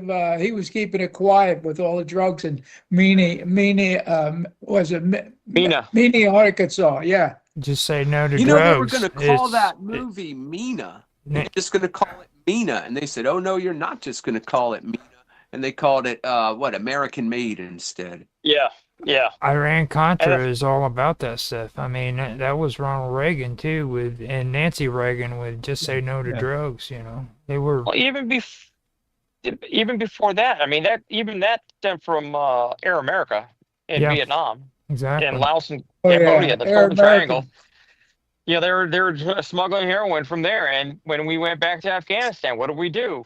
We encouraged the local farmers to stop growing food and start growing opium. And we, of course, we covered the whole damn thing up. Yeah, it's duplicitous what we do. We're trying to label everybody else a terrorist, but the reality is we are the biggest gangster terrorist organization on the planet with a larger body count than any other quote unquote hostile nation and quote unquote terrorist organization, which we probably built with us and Mossad probably created. Right. ISIS was You're created so by right us. Al about But Qaeda that. was that's created by why us. that's why there's a plan to Hamas. take that down now, and it's in place. It's But moving. again, you're basing that's a statement based on faith that they're actually doing what the Q said they were doing. Well, that's I've true, but yet I to think see some rock if that, solid yeah, I but want to I we'd want be a front row dead. seat We'd be to their dead if otherwise, because of that Georgia Guidestones. If well, I mean, seriously, we'd be dead.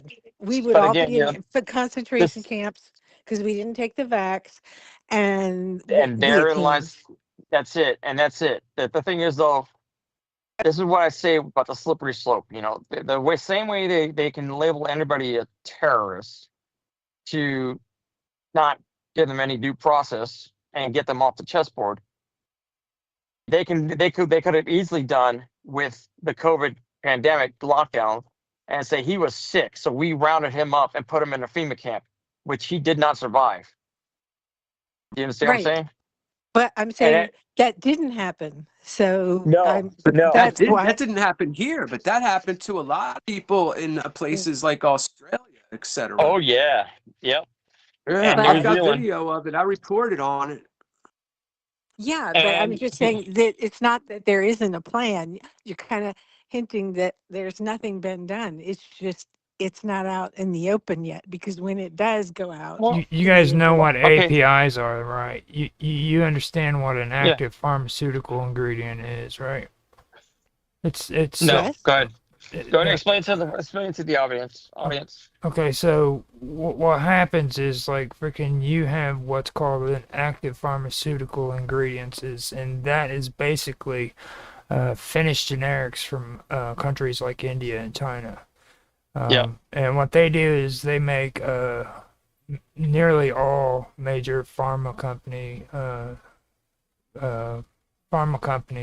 ingredients is for their drugs. So like when Raph was sitting there talking about encouraging the Afghanis to give up farming for selling opium. Okay, these farmers were selling opium for these big pharmaceutical companies for their ingredients.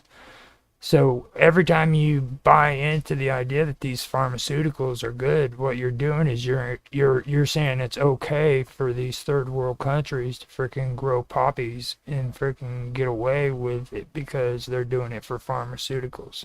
And most of them are here in the United States. About 90% of prescription drugs that are doing this stuff in foreign countries are coming from the United States. They're imported. The only thing that Roger is now because of the fentanyl, they're just synthetically making what used to be poppy, which is why we just bounced out of there in 2018. Raf was definitely right about the poppy production. I looked at last week, James Corbett put out something called The CIA Still Runs the Drugs. 41-minute little thing that he put together.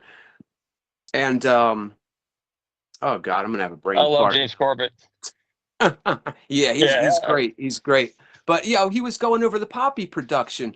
And my goodness, in 2000, wouldn't you know, that was when their poppy production was at the very lowest, when the Taliban had taken hold. And as soon as we got in there in 2001, you see it go up. By the time it's 2004, it's up higher by like 2 times than it had been ever in the 90s. By the time you see 2008, it's up by 3 times. It's uncanny. Yep. But here's the Well, thing, though, and I've had this another argument with somebody else about it. You know, they were basically trying to say, well, these drug cartels are coming in and they're victimizing, basically are victimizing our people. You know, with fentanyl and this that whatever. I said, look, man, the cartel doesn't come in and put a gun to their head and force them to use fentanyl, to use heroin, to you do whatever. They don't put the holding them at gunpoint. They're buying this shit. They're creating the black market that is necessary because of prohibition. It's necessary. They're creating the black market, which creates all the criminal activity, which creates all the violence. Instead of getting rid of prohibition and making it legal so that these people can get it, that's something that's regulated, that's clean, from say Circle K. You know, they get a jonesing, 11 o'clock at night. Hey man, I need marijuana cigarettes. Okay, let's go to Circle K. Why would you buy it from a backwood dealer when that could be laced with fentanyl or PCP or anything else? Well, When you can get I would like to hear from Mark Edworthy actually, because don't they have something like that in the UK? I mean, even in the prison system, not methadone, but, and I know this is going to sound nuts, but bear with me here. This is for folks who didn't do good, quote unquote, on the methadone program. They basically wanted to keep relapsing. It wasn't good enough just to keep their withdrawals at bay. So they actually, from what I understand, give them a certain amount of heroin per day. They get dosed by sometimes they get dosed by a machine that looks at their retina to tell if they're already using another drug. That way, if they are, they won't give it to them, etc. Have you heard of anything like that, Mark Edworthy, or am I just nuts here? well, and they ended prohibition back in Portugal. Mark, I think you're on mute. You're on mute, buddy. Yeah, we can't hear you. Yeah, we can't hear you.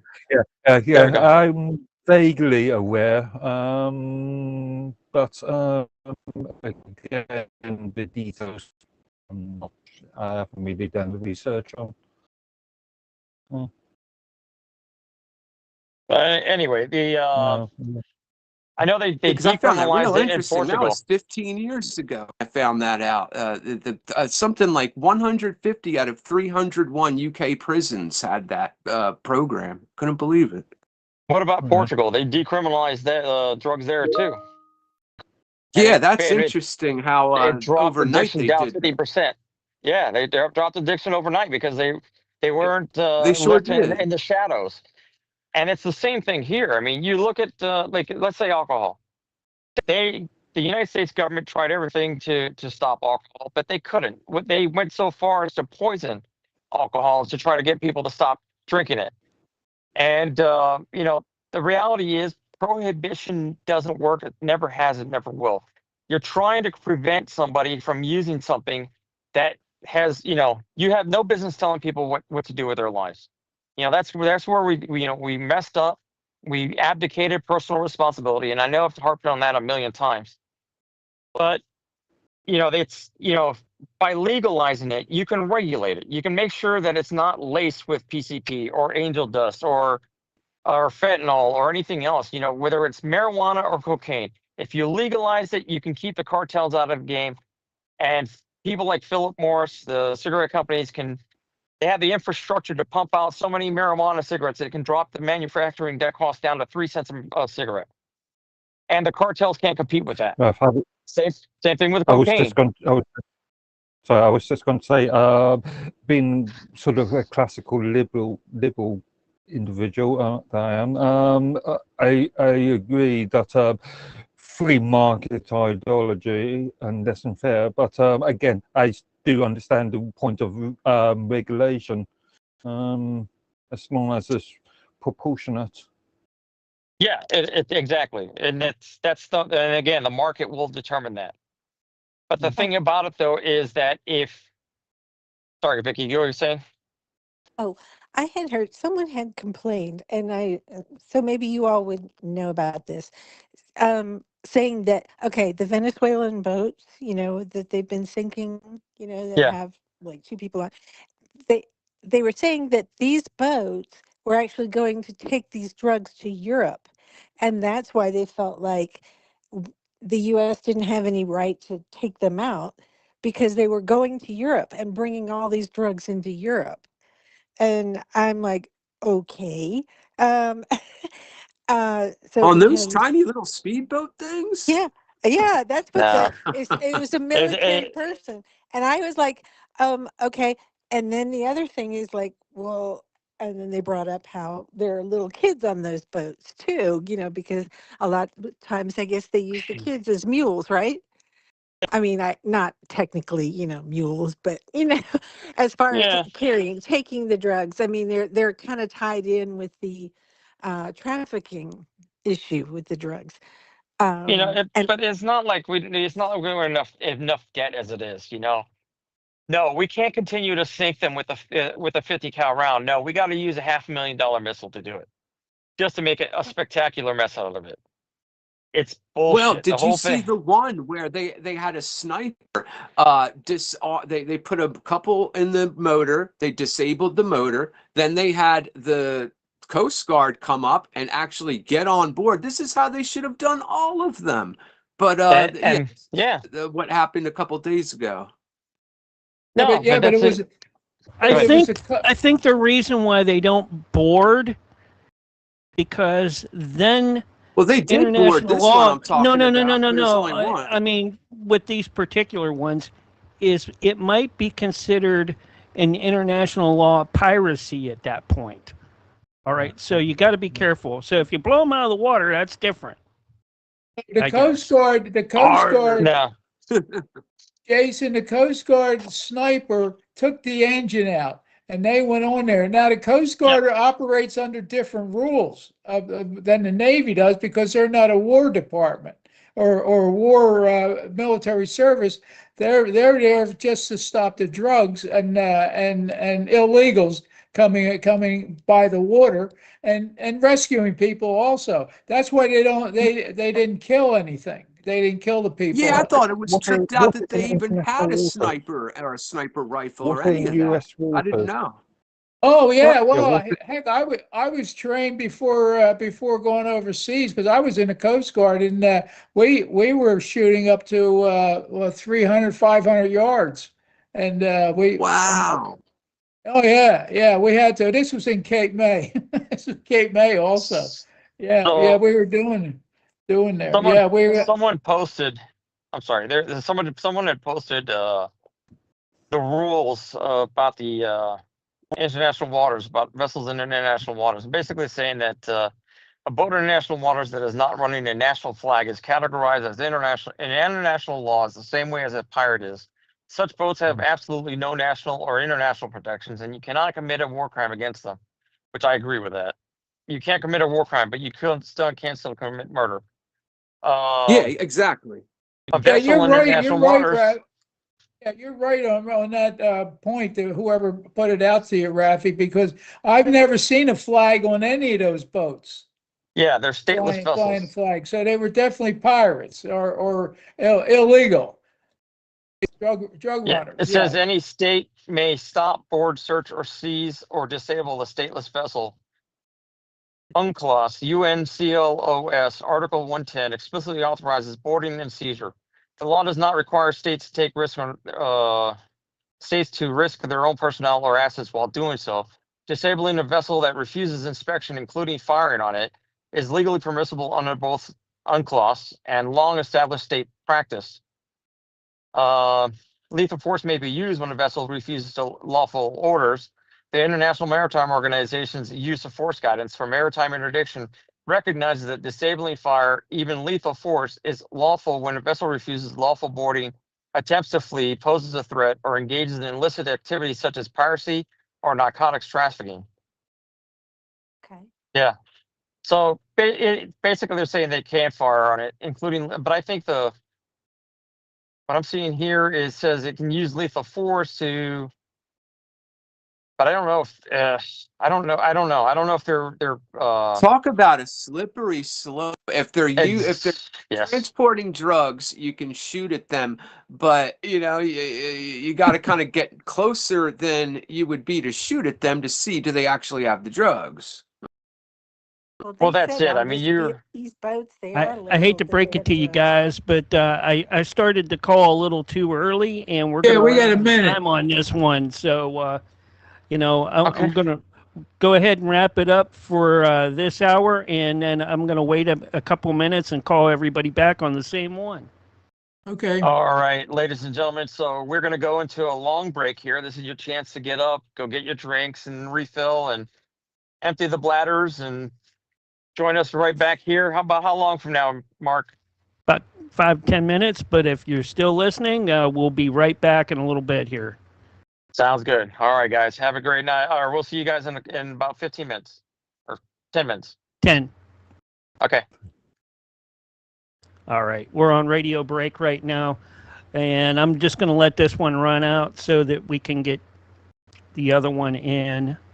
You know what we got to do? We got to bring Roger back on because he's got to finish his segment, what he was talking about at the 9:30 break. 9:30 break. Yeah, he was talking, and I interrupted him because it was time for a break, and he was talking about something. I don't know what it was. I'm still here. It's all related. Was it Yeah, the but George? It's Was all it the related George, to the St. Venezuela. George thing? Yeah, check chats too. Larry is over on Facebook.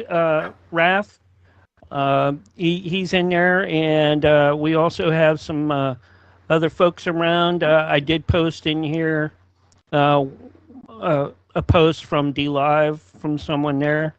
So make sure we address all that as well if we can. Absolutely. Yep. Hold on. Hey, Mark, you might want to double check with what's his face too, because I think you guys may have gotten your hours mixed up. Like if the time he was talking about to you would have been like an after show. I don't think he was saying. Yeah, I don't think we're going to do an after show tonight. Well, because, I mean, with him, what's his name on censorship? I keep forgetting his name. He's that cool John. dude. Yeah. Oh, Barry? No, the other one that was on tonight. Brent. Brent yeah.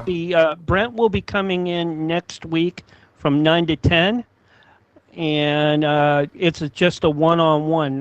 We're not going to be in. I think he said well, Central. we'll be here, but it's a one-on-one interview with him. We have he has a lot of stuff.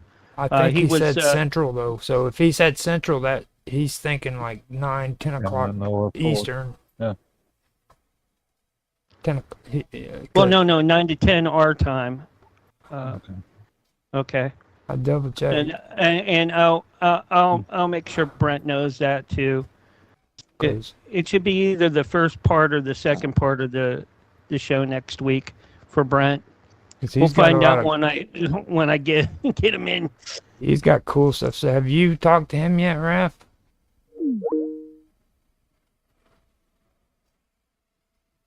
That sucks. Let me make sure see if I've actually got his channel still opened up. I'll drop the freaking thing down.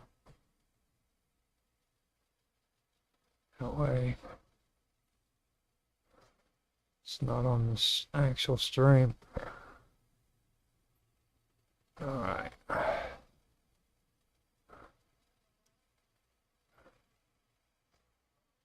Nope. That's fine. I'm getting a call. And David, where'd David go? David and Vicky. Don't look like Willie wants to come in tonight and talk about Slender Man or whatever. Yeah. Now that was actually a good conversation because that was funny. Yeah.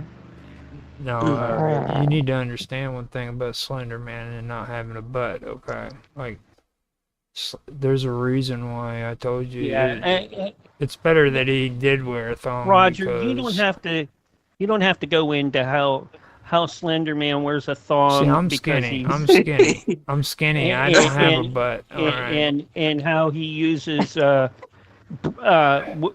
steals Willie's bracers to keep it up, keep them up from falling off. That was never.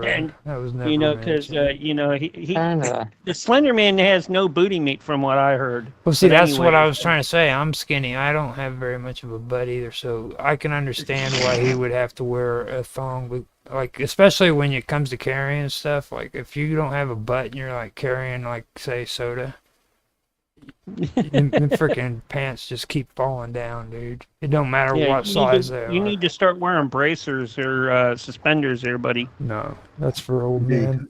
Suspenders. I actually do. Yeah, I actually know. do. I know you do. Actually, I hate wearing boats, and I think braces actually helps with posture. Sit down, as well. dude. Sit down. That's kind of embarrassing. Let me just make finish off making coffee.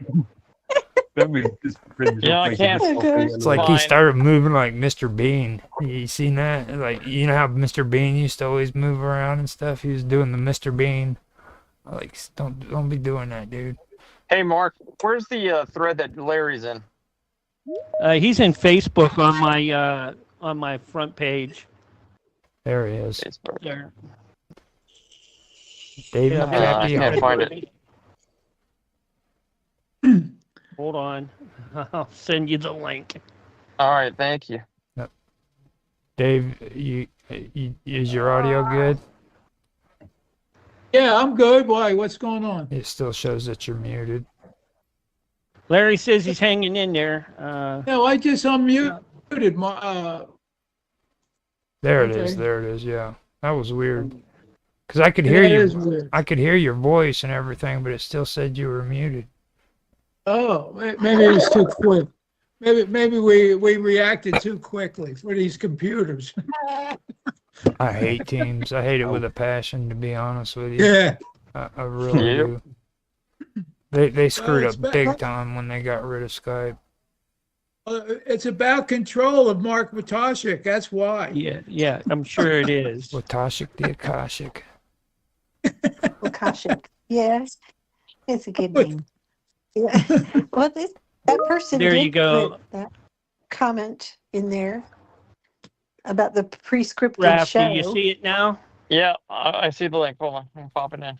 Well, I mean, I think we would probably get more viewers if we actually did script this show, because like, freaking, for one thing, Yeah, no, I'm not. Mark I'm not downloading Facebook. Mark Watashik, man, is just he starts talking about crazy shit in here, dude. Like, who? You hear the stuff he says, man? Like about them freaking dwarf Vikings and Chicken jockey.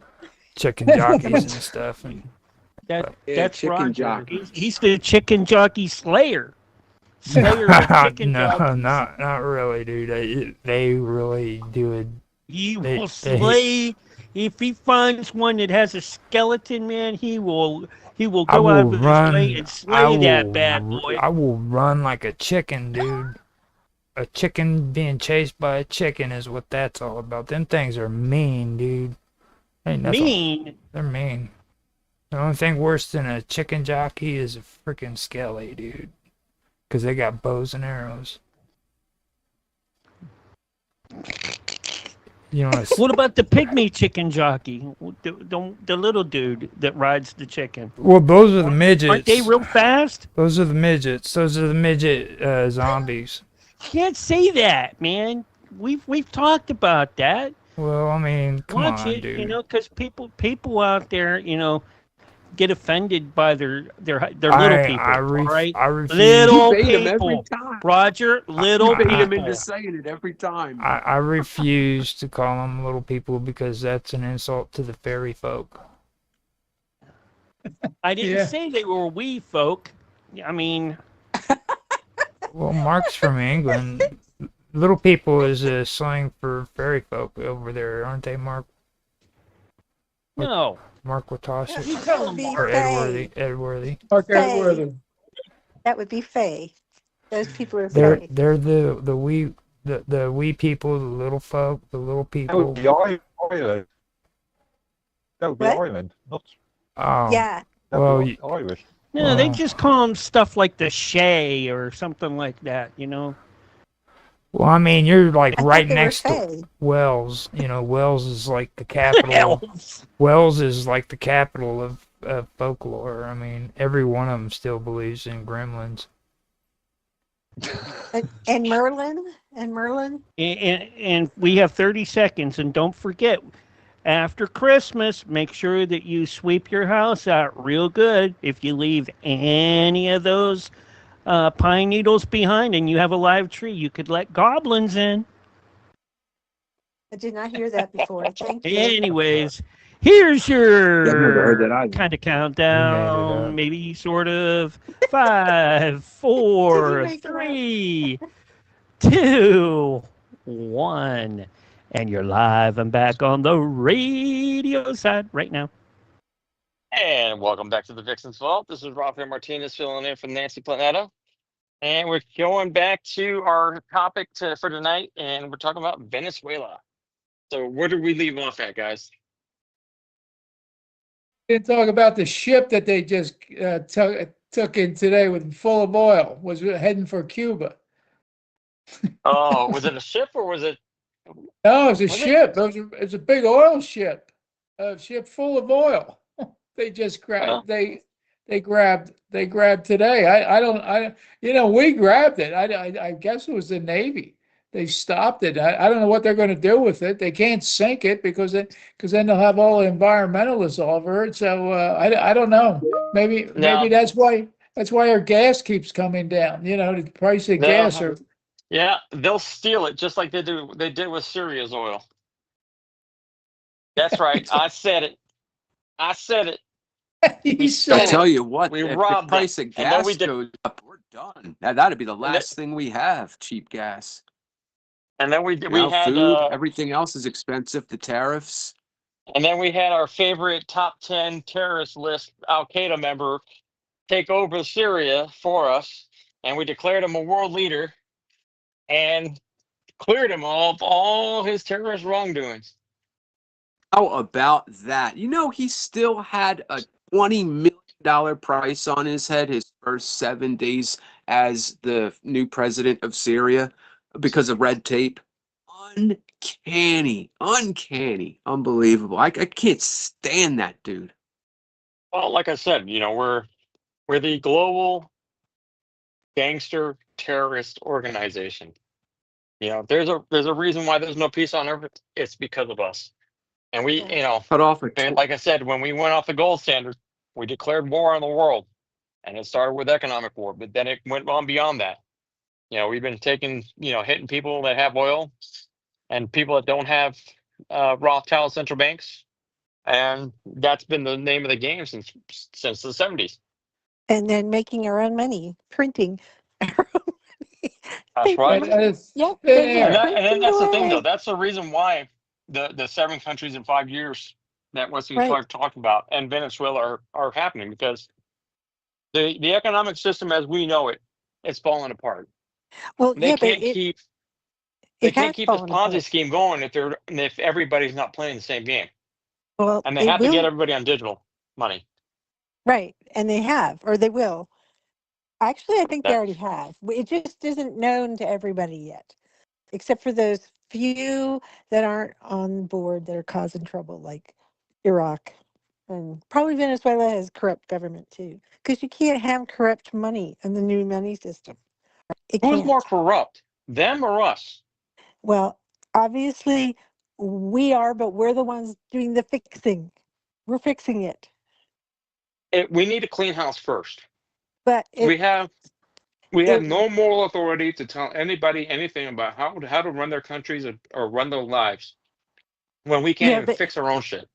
right. But if America is fixing it, and that is why uh, the fix will go around the world, so that it will be taken care of. If we broke it, we should fix it, right?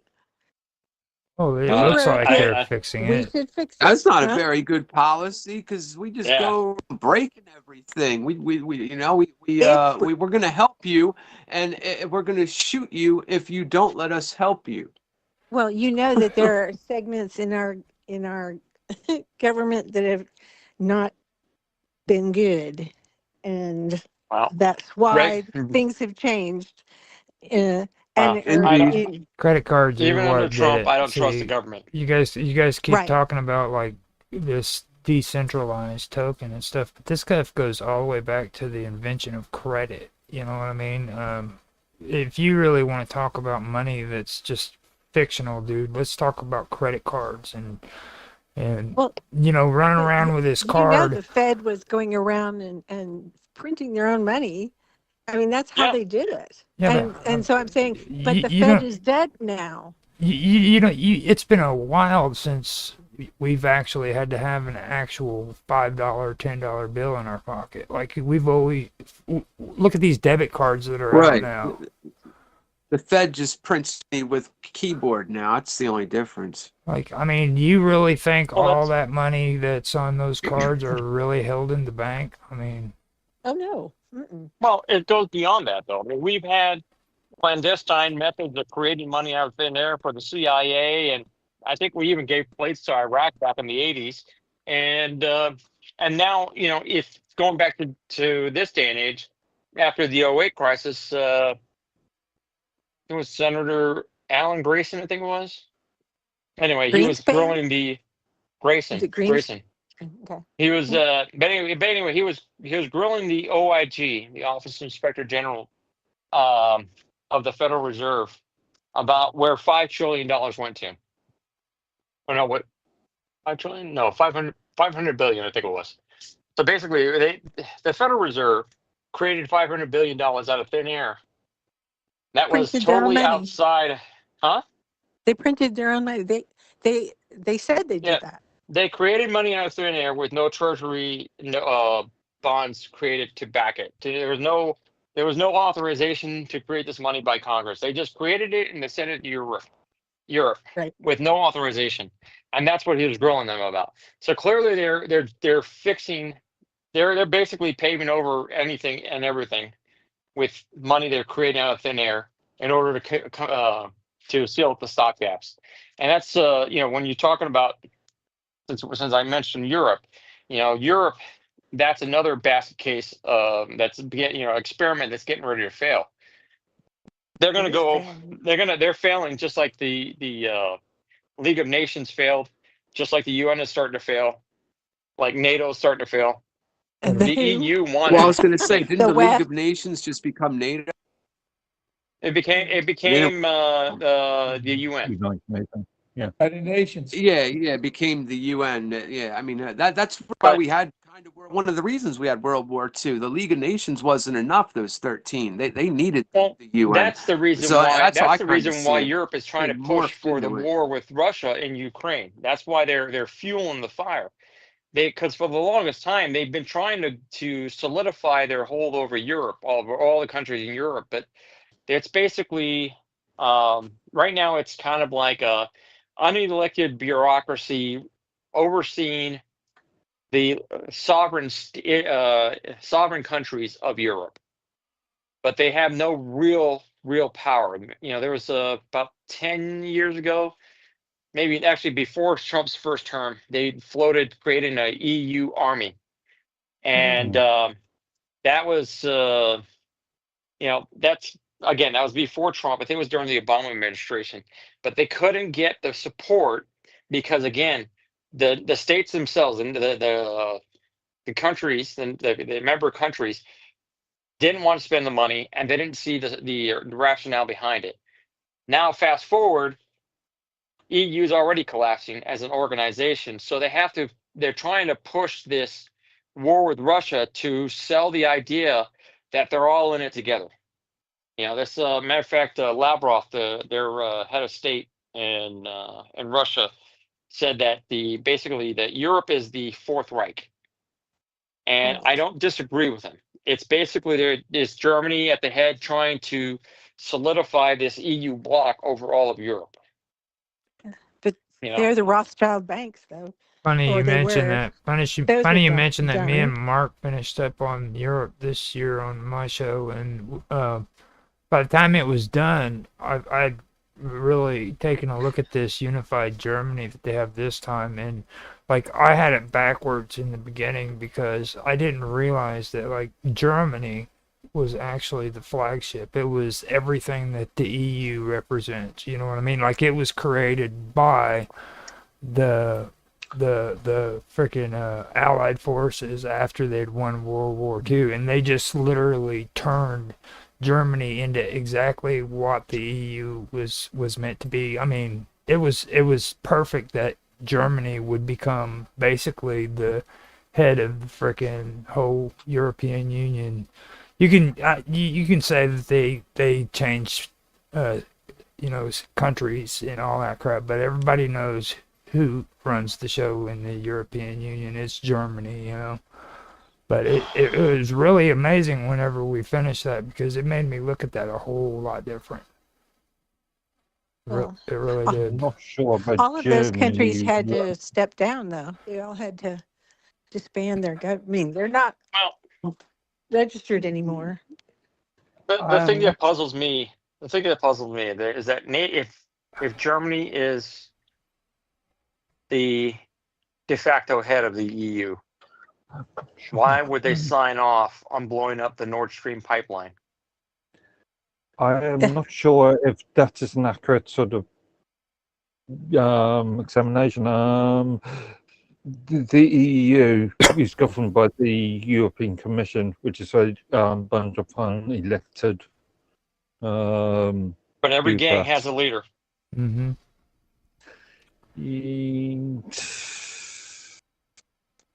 No, I'll have to think about it on further, actually. Or multiple leaders, right? Or multiple. Yeah, that's true. But the thing about it though is that there's within the foreign policy circles, it has been their policy to try to keep Russia and Germany apart because they thought that they were so aligned. They're basically mentally, they're culturally, they're so alike that if they got together, there would become an unstoppable, unbeatable alliance. And when I was reading, that pipeline represented a strong step forward towards solidifying the relationship between Russia and Germany. And that's the reason why the United States blew it up. Because the more you normalize economic trade between nations, the more they become aligned everywhere else. You understand? Not really. Okay. I mean, so let's just say the United States and Mexico were at war. Uh-huh. And one day we decided to end hostilities. But we saw an opportunity to sell our subsidized corn to Mexico. And Mexico, they eat a ton of corn. So they accept the deal and we start doing trade. And eventually they find other things, other equitable, things that they can trade, and then they start aligning with other things, after the, full cross-border trade ensues, then they start trading cultural ideas. They start exchanging political ideas, so on and so forth. And then eventually they just become basically frickin' frack. They're two peas in the pod. Do you understand what I'm saying? well, They go from enemies to friends, as all wars do. It ends with you start as enemies and they eventually end up friends. but historically, at least 2 or 3 times. I mean, the Russians were deathly afraid of the Germans because the Germans came in and whacked them, several times. The deal between Germany and Russia is you had two big dogs, okay, and the Slavs in between them is what was the key to it. Like you heard about Balkanization, okay. Now that all occurred because of different things that took place within that region. The Slavs Russians tried to portray themselves as heroes of the Slavs, okay? So they created what was called Pan-Russianism.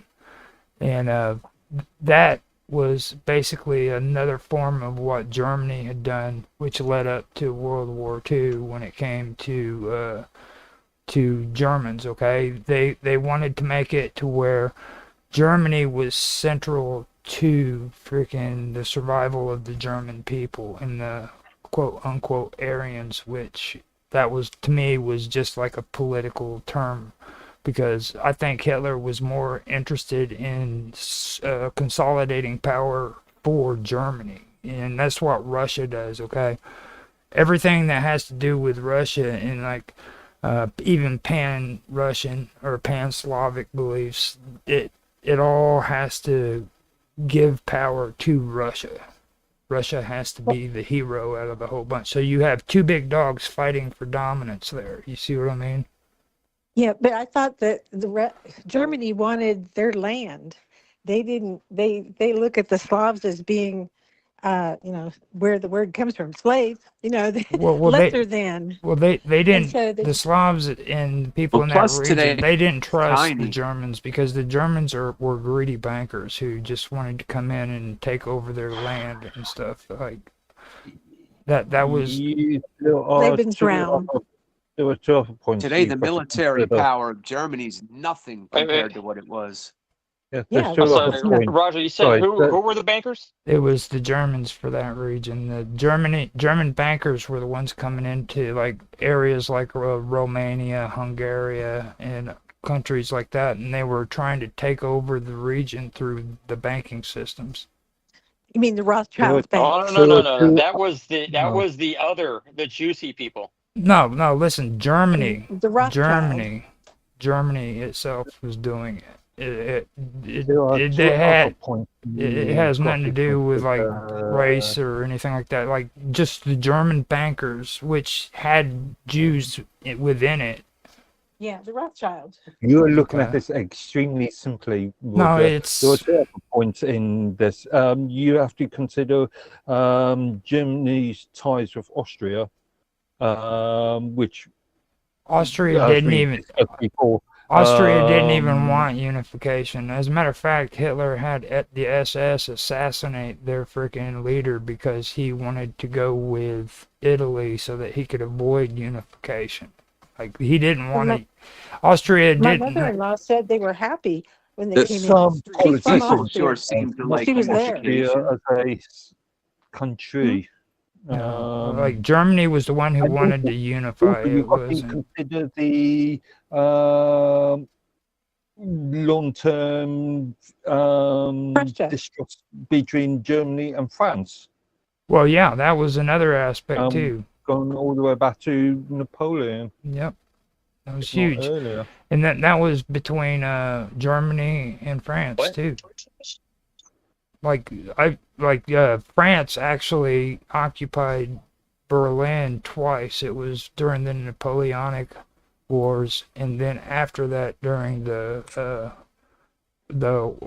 what's that? It was in between before Hitler came into power. The Weimar Republic. Weimar Republic. That was the The replacement. Wehrmacht. Yeah, the Weimar Republic. The Weimar is democratic. It was, and they were weak and they didn't like it. Well, I mean, the French actually came in and occupied them though, because freaking they were upset with them for not paying their reparations after World War One, and that was the first one I thought of. But then we found out too that it was actually happened before that. Whenever Napoleon was on his rampage, he went into Berlin and occupied it as well. So there was always a blood feud going on with Germany and France and that whole area. And it always had to do with banking and freaking superiority. They looked down on everybody as lesser than. Yeah. Do they all kind of look like down on everybody? All of them? Well, yeah, I they mean, have such Europeans pride are in just country.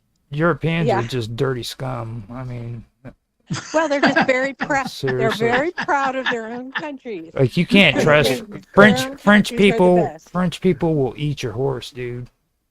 They will freaking eat your horse. They're horse eaters. Okay? So you can't trust anybody that eats horse, period. Okay? And Okay. Canadians, they're freaking cannibals. They're freaking gonna eat your freaking children and shit.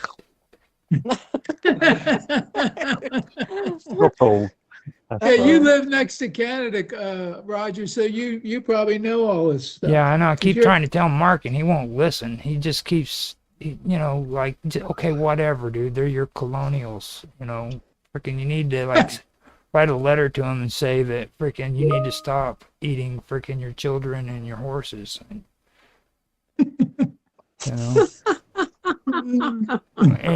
why did they allow these French people the right to freaking talk in their own languages? Like, that's just retarded.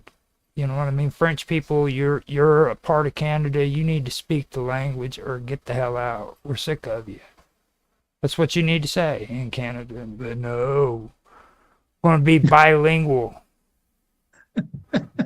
French. They speak French in Quebec. Quebec. Yeah. When they have their elections, they have to speak both English and French. First they speak English, and then they speak French. Yep. And Raph, go ahead and take us out to break.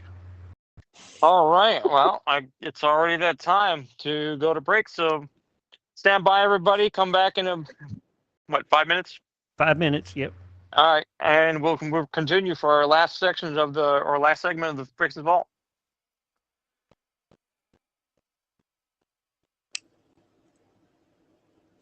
Oh, what's going on? No. Are we on break? Hold on here.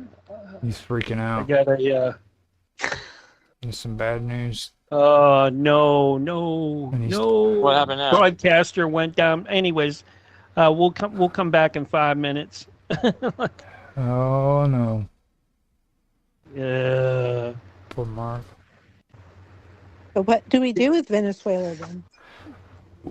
You don't want to hear my take on Venezuela, dude. Freaking being honest with you, it's like freaking that country. Somebody needs to do something. It just can't be sitting there getting away with the shit it's been doing. Like, and I'm talking about for the people themselves who live there. They need freaking help. Help. Yeah. They do. Yeah. Yeah. You think we're going to be the ones to help them, though? Yeah, you it's know, an American job. Well, the thing is like it goes back to this whole illegal immigrant thing that everybody's talking about. There's a reason why they're fleeing their country. You know what I'm saying? Like, these people are literally freaking doing evil shit to their own people, like the government is. And if every government is. Well, the United States is real good about going to Iraq. They're real good about going to Afghanistan. All these countries that have absolutely nothing to do with us, but we say, oh no, let's stay away from Venezuela. So why don't Okay, the US well, I'm gonna get us back on air here. It's You back already? That was quick. That was No. a quick 5 minutes. It's a 1 minute. It was a minute break, Mark. Well, wait a minute here. All right. Well, I'll get us in a break at least. I feel so sorry for this guy. He's been like working hard all day long, and I mean, the broadcast, the radio broadcaster crashed. So I'm like, okay. I'm telling you, it's in the water, dude. There's just crazy stuff happening. I told you my computer got wiped out yesterday, right? Yeah. I had to literally reinstall my Windows, and everything is gone that I had before. Sorry about that. And that was start considering doing improving your backup routine. I've been doing the only thing that I messed up on is with that stuff I've been doing with Minds Gaming and them. I haven't been backing those up, but I mean, and also the stream that we had on Monday. That was a recording, and that's one of them that I was talking about. Yeah. Like if I would have done like usual, I would have had that backed up on the internet. Because I mean, Raphael, I don't mean to. Local backups. Oh no! Remember the 3-2-1. That doesn't matter when it.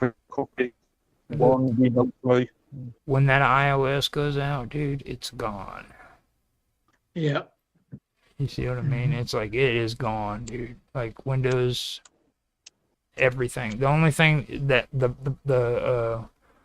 BIOS was the only thing that was still working.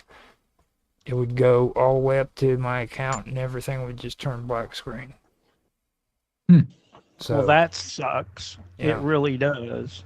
I didn't mean to get on your nerves, Raphael. I'm sure I did. I don't know if he's still there or he muted. I'm here. We got about 2 minutes, and then we'll be back. I get just as irritated as you, because I take stuff on faith that this is happening like it's supposed to, but No, don't I want to believe see it that. too. I want to see it. Don't believe that. Everything's supposed to be happening the way. No, come on, dude. You cannot tell me that everybody in this room doesn't think that something is wrong with today and what's going on. Well, I'm talking about the plan. I'm just saying. And they said I to don't us, think there it is was a like plan. looking underneath. Well, there is. Plan. Looking underneath there is one, but it all has to. They all have to answer to the laws, and they can't make any mistakes. And that's what we're not privy to. We don't know.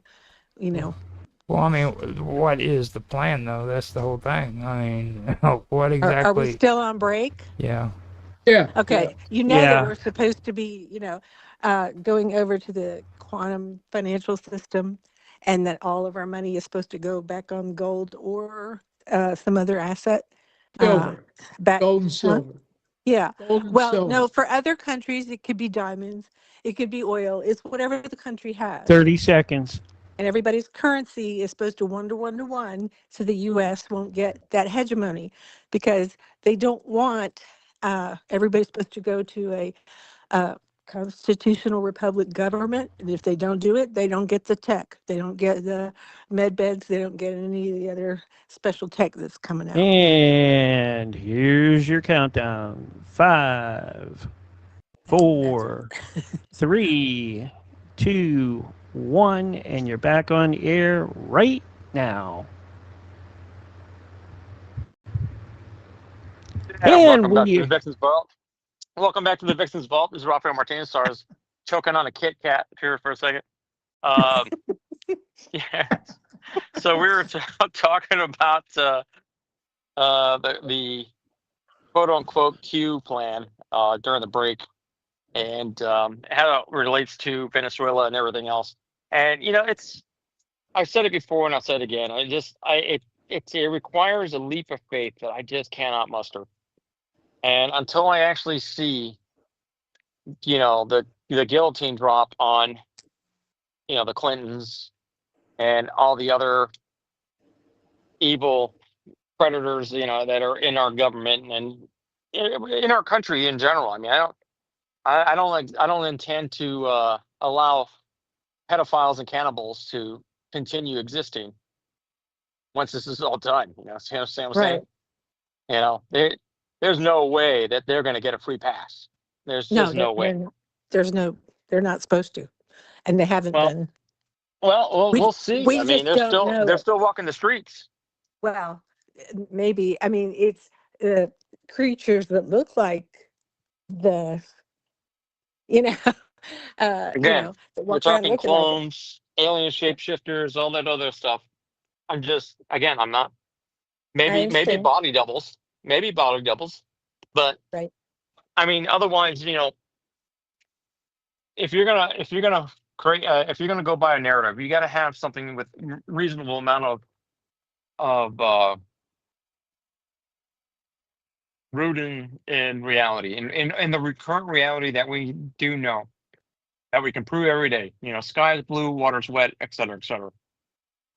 Everything else is and wishful thinking. And I just, again, this is where I get back to is I have a hard time just having that kind of blind faith, for us to Well, just this hope that, fifth that generation Trump's war. going Well, to, okay.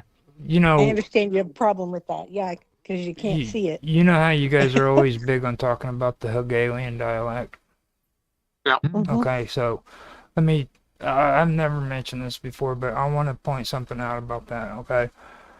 The reason why it was named was because of a guy by the name of Hegel, who actually came up with the whole concept, wrote it down and everything, okay?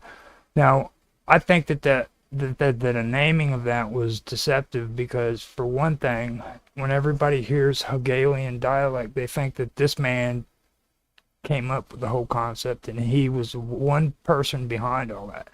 It wasn't that. What happened was he started doing research and he found patterns that took place throughout history, and that was what he did. He sat down and he took and wrote those patterns down, and he came up with the whole concept of the Hegelian dialect, okay?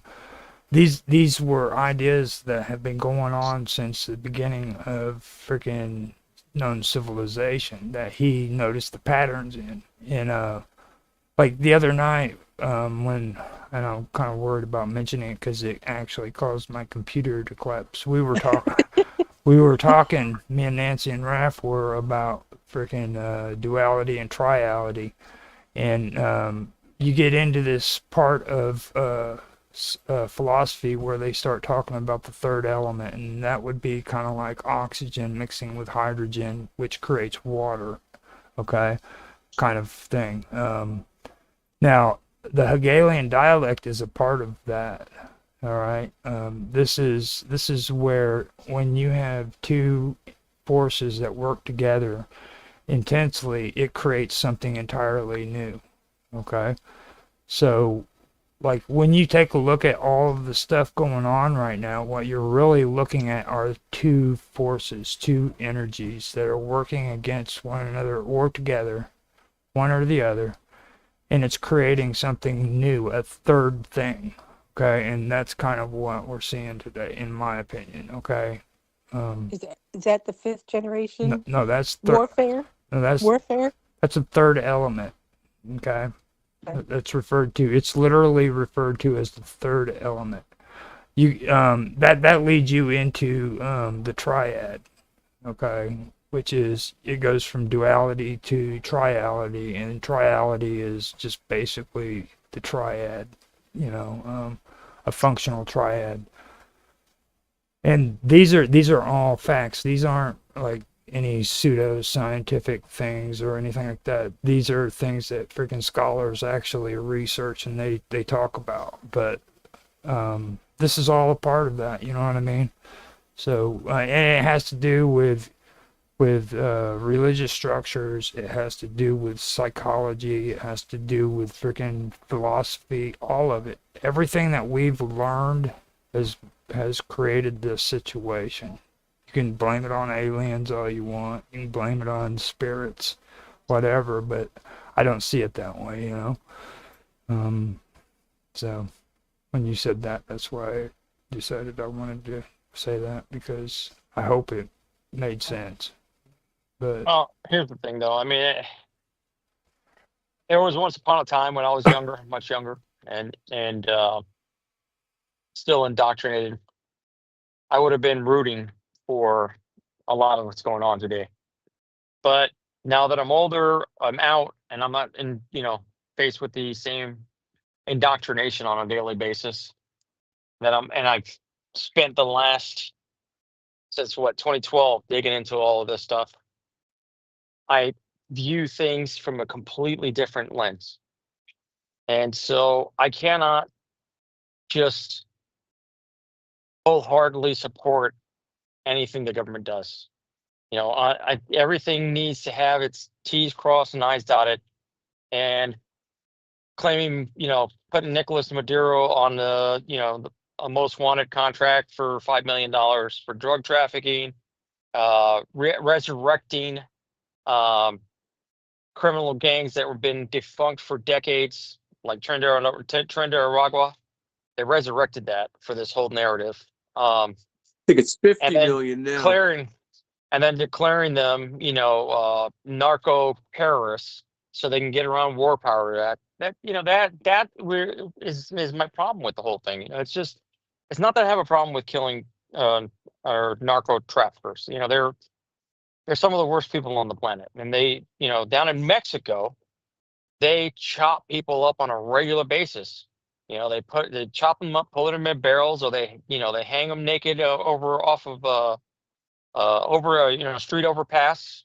They do all kinds of horrible things. That even Saudi Arabia would have a hard time keeping up with these guys. ISIS didn't have nothing on the narco traffickers down in Mexico. They're killing people wholesale, just killing people left and right. And so this is where I say, if you just look at the term terrorist, it's basically committing acts of violence for a political outcome that has nothing. Venezuela's, whatever drug trafficking they are involved in, has nothing to do with it. But Mexico, you goddamn right they do. That's what the whole hanging and beheading and chopping people up is about. They're trying to keep people in check. That is political persuasion through fear and intimidation. If there was ever a righteous target, it should have been Mexico. It still is Mexico, and it will be Mexico until they're all gone. And I have no problems with that. But they still need to do it the correct way. The whole, ever since 9/11, I told my parents this once I read the Patriot Act. The Patriot Act was the beginning of the end of this country. That was how they were going to destroy the Constitution one bit at a time. It already started before that with the war on drugs, and then the Oklahoma City bombing, another false flag. There have been multiple inflection points in U.S. history where you can see how they're taking down the Constitution one bit at a time.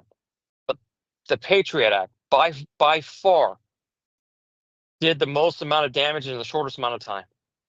And this is where, now they're able to just slap that label terrorist on anybody. And with the NDAA of 2012, indefinitely detain and assassinate with no due process anywhere in the world, including the United States. Now we have no functional constitution. It is exactly what I said we had. It's not a constitutional government. It's not even a republic. It's a tyrannical government of oligarchs. And their policy is, what the F are you going to do about it? And I caught myself, Mark. You should be proud of me. What about continuity of government? Does that enter into... The continuity of government under Rex 84. That's been in place for the longest time. That's how the deep state stays in power.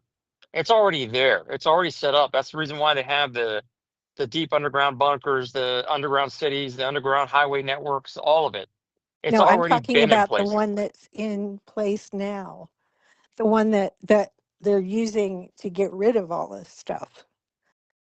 Well, If you we had ever heard of Nancy and I had a theory that. Go ahead. Derek Go ahead. Johnson? No, don't know who it is. You don't know who Derek Johnson is? No. Really? Okay. No. Wow. All of us are so nerd hunting down there. It is no. He explains everything that's being done that Trump has done, and did you think that Biden was our president, or that we had a legal inauguration? You didn't think that, right? No. And here's the thing, though, and I know where you're going with that, but no, it just even with that, if that was the case, then Trump was actually in office during the Biden administration, and Biden was just a puppet. And that means that Trump let all these illegal immigrants in so that he could declare martial law, militarize the police, basically create a police state. Year. And then allow Palantir to become the digital control grid, the predictive policing, kill chain, basically assassinate U.S. citizens using the kill chain. Operation Warp Speed. Well, Operation Yeah, was a exactly. good yeah, one. and it would be nice to put it all on him, but it's not. Well, it was on his watch, is what I'm Yeah, saying. I know, but Operation Warp everybody Speed. blames It's like not that we're Trump putting for it on that. him. It was on But his Well, watch. but Nobody it put was, it on there. my thing. I heard there are that warp different speed things. was his way. His warp speed. I heard it was his way of derailing the FEMA camps Yes, and the roundups. right. I had heard that, but I'm just again, Anything it's that they're all I'm doing, not speculation. they have to do I'm it, not and it's impressed with that. fifth generation warfare. And Yeah. I will get the book soon Listen, because listen. it doesn't When make they sense. when they take me up on my offer to man the guillotine for free, I will believe it. Until then, Well, until I see I some heads believed it roll. in Well, the 2007. thing is, I believed how it a else little would bit you in do it? 2018, a little bit in 2019, but 2025, they've kicked the everything down the road. The indictments, 40,000, then 50,000, then 80,000, then Mhm. 100,000, then Clinton, then Bush didn't really die, he's sitting in jail. Then Cheney didn't really. It's just after a while, I I know. gotta It draw a becomes line comical. somewhere. I understand It what you're becomes saying, comical. but And I just they just have to do that in order. They have reasons for what they're doing, Oh, and I it know. will make There's a sense, and reason it all for comes. everything. Otherwise, they shouldn't be able to have their feet planted where they are. But here's I the mean, thing there's though. People like me, like constitutional patriots. There's no more constitutional patriot than a Marine. We were literally indoctrinated in boot camp to be the defenders of the Republic. Before anybody else, before the Army, before the Air Force, before the Navy, the Marines would be the first ones to kick the fucking door in. Jesus, Mark, I'm sorry. We'd be the first ones throwing the flashbangs in, and it's just this idea that we got to keep sitting on our hands, keep the powder dry. This, that, all the other bull BS. It's like it feels to me like they're running down the clock until I'm 70 years old, and I can't. Yeah, I couldn't walk down the street without a walker and shit in my depends. Okay, yeah. They have reasons, and I know everybody is tired of the waiting, and they have to answer to international tribunals as well. So But everything they while do we're has to be waiting, there's right. very real lives in Palestine that have been dying for the last 26 Exactly. months. You see, Exactly. And now these we're are going to do the real same thing to lives. These are Venezuelans. real families. They're not just numbers. It's not just something We like a false flag that's on the news. we I mean, need this to is we need to very, take very care of our real. we need to So take while care of we're our shit waiting, here in the United there's an States, awful dude. lot of Like, pain that's being I dealt out, an awful lot of pain. I have a lot of compassion for people in the Middle East too when it comes to the Palestinians and stuff, but I'm sick of the shit that's happening here in the United States. Okay. Yes. I mean, what I'm getting sick and tired of is worrying about all these other countries. Okay, we were an isolationist country for a reason back in the day. You know what I mean? Yep. And we didn't want to get involved in the stuff that was going on in Europe, and there was a reason Right, for you that. can use that as a reason too, Roger. Well, we need to don't take want to wait care. 9 years. We need to take care of what's happening here, and we need to get this Agreed. nationalist bullshit out of our country. We need to get the socialist out of. We have a constitution that is codified. It is 100% freaking stays the same unless it is voted on a fifth Article 5 convention, and that only gives it changes the amendments. That constitution stays the same. There is no Right. other country So that has freaking that other than maybe a few of them here recently. The rest of them can go around changing their constitutions left and right and just get away with it. well, yeah, but now we're back on the Well, it's Republic Constitution, and we're not on maritime law anymore. we need I mean, that was we, huge. we need to stay away from anything that isn't constitutional law. If it's not constitution, that means we're freaking going to freaking give in to nationalism or socialism. Yeah, but it's common law. It's not British maritime law, and which is what all of the judges and lawyers have to go back to law school and learn common law. all over again because We just need to learn they- the Constitution. I hope we don't have any more genocides while waiting. You know, if it's not the Constitution, it's illegal. Point blank. right. But I'm with Roger on this, that's always been my argument. We need to clean house first before we can even think about doing anything We to just anybody did else. get back on common law. We just did. We just got back on that. Okay, and yet the IRS still exists, All right. and yet the captured court system still exists, so on and so Thank you, forth. Like I sir. said, it's all bullshit pixie dust. And I want to point something And out Mark should have fairy done already. farts. Mark Edworthy would have been proud to point out that common law started in England. It didn't start here, so let's cut that common law bullshit out. Oh, yeah, but what happened? Yeah, but we didn't need to take over the British maritime law stuff. Right. Which, I mean, we're just, you know, when you're Constitution, on man. It's a Constitution. If it's not written in the Constitution, it shouldn't be practiced here in the United States. Point blank. Okay. We We should not have had birth certificates. We should not have to pay taxes. We should not, all of these things. You're starting to figure it out. Good for you. No, I know that. That's what the Q thing was saying to everybody. Yes. Yeah. Yes. Exactly. And that has legally just been People knew done. that far before the Q movement. That's right, but we're Certificates the and the Q fact that they're movement is the traded on one Wall that's Street. done. It's now been taken care of. I mean, who is in charge of the stock exchange now? You know, right? Goldman Sachs. No, Trump. he, yes, because of the executive orders. You know this. Oh, Well, come on. I mean, you know, the New York Stock Exchange literally sits on property owned by Goldman Sachs, right?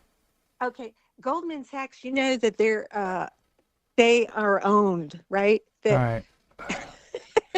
I guess Okay. I'm the only one that says. That Yeah, knows you're anything right. about They the are Q owned. movement. Pixie dust and fairy farts. Yeah, I know, we get it. Okay, I understand. My husband's sitting What here was going, the English they just guy's don't name? believe it. Wilson? What was his name? George Wilson or something with the bald head in England?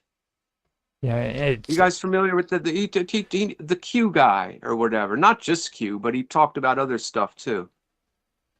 Something Wilson. Dang, I don't know. The only guy. Bald guy from England. Well, Mark's the only English guy we have, and he's not into Q whatsoever. Trust me. So. All right. Yeah. Well, Charlie Wilson. But again- No. Now I'm thinking of the old senator. Never mind. Oh God. But the point is, we need to clean house, and we need to get back to the Constitution before we even think about, blowing anybody up. It's just the people of Venezuela are largely poor and illiterate, and that was something that Hugo Chavez was trying to fix.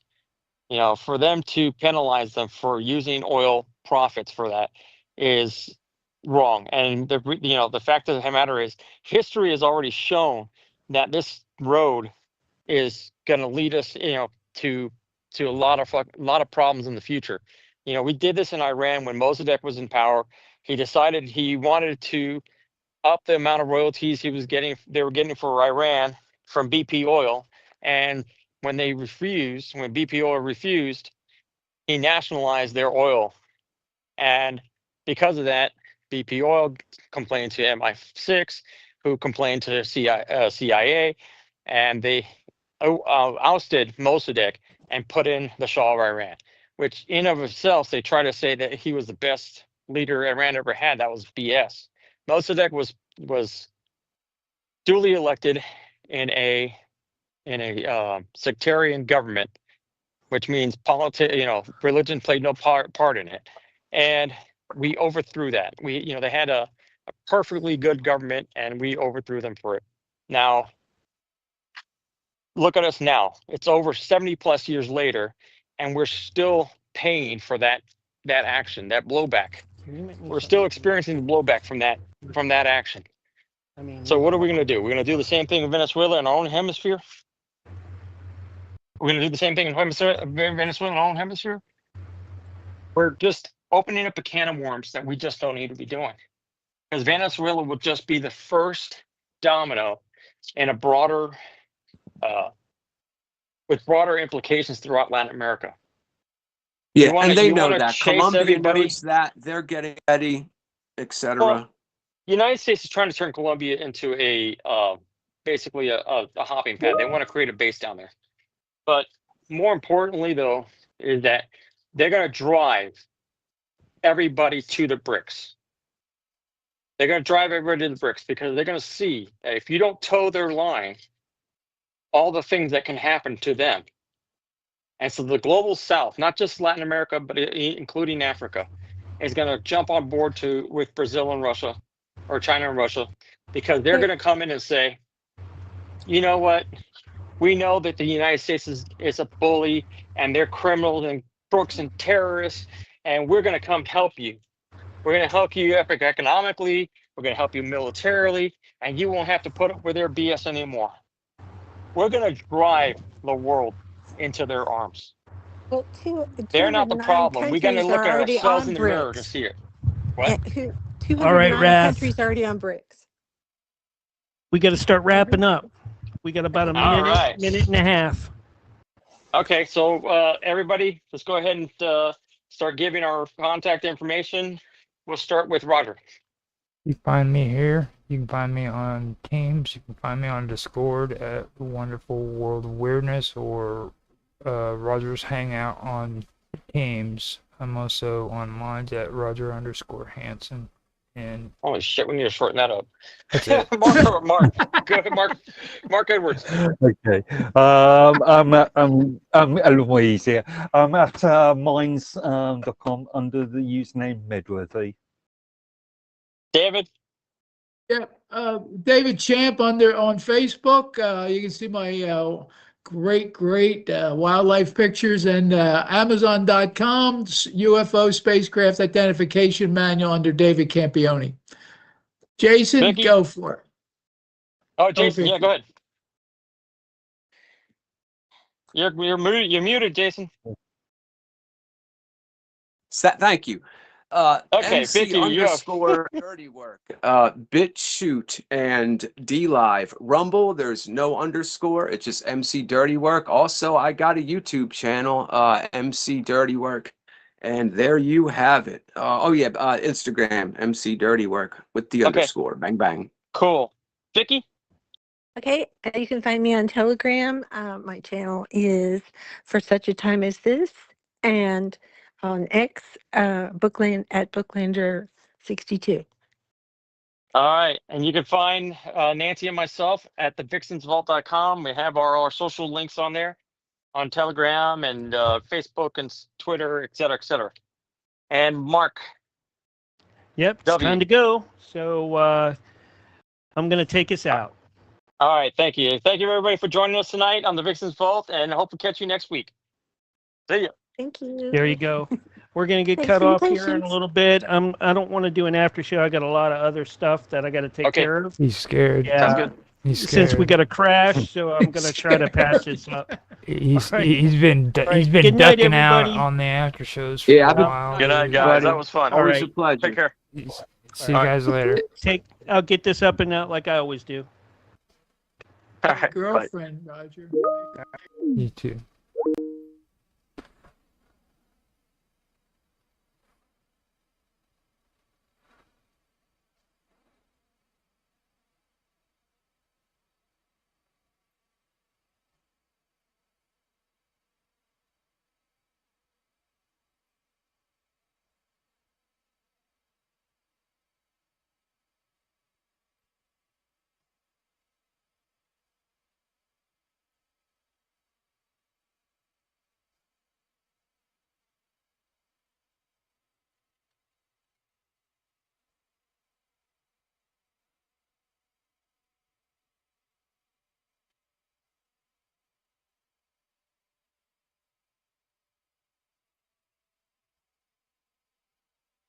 Okay, here we go. He's gonna comment on what we're commenting. I don't know. Why wouldn't he just join our stream? Why don't you just join our call and just talk, man? We just wants to discuss Jeffy. what we've been Come on. talking, then why create a new He's probably stream? listening to us, right? No, I doubt if he's listening to us. Jeffy doesn't listen to anybody, dude. All right.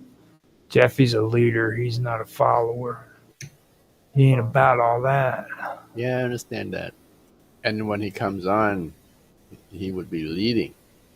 Yeah. Actually, he's a good leader. I mean, he's a good director. You know, He he come just on, guide you. I mean, he's done this for years, so he's got experience. that's what I was getting ready to say. He's just done this for so long, man. It's natural for him now.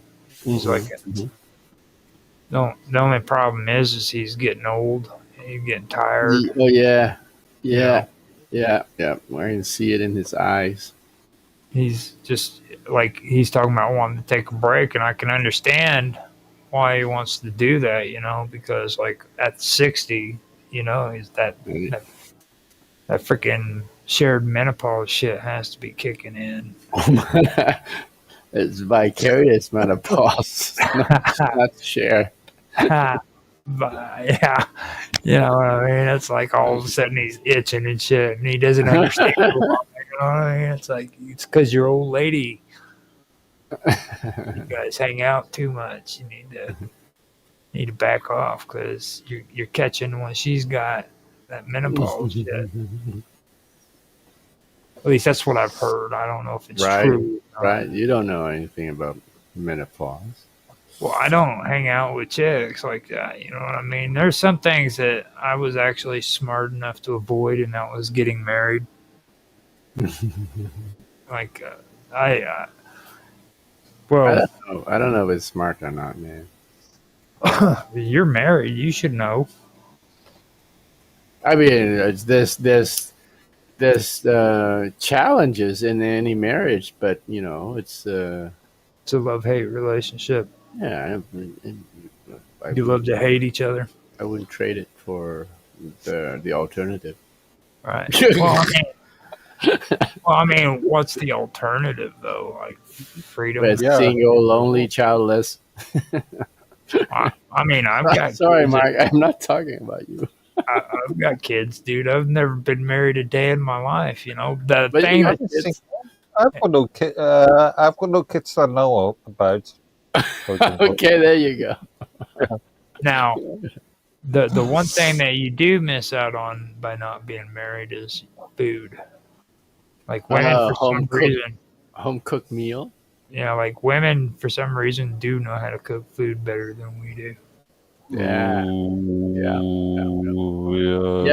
the other hand, I know what Mark's gonna say. On the other hand, some of the best chefs in the world are men. Well, they're gay though. That's the right. Like Chef Ramsay. Definitely, dude. Gordon Ramsay's gay. Come on, dude. Seriously, like you didn't see that. That dude is about as homosexual as you can get, dude. Ramsay for kids. That doesn't mean nothing, dude. Right. Look at the Kardashian dad. I mean, if you mention Jamie Oliver, then yeah, I'll stick a question mark on that one. Well, I mean, think about it. You know what a beard is? A beard? Listen.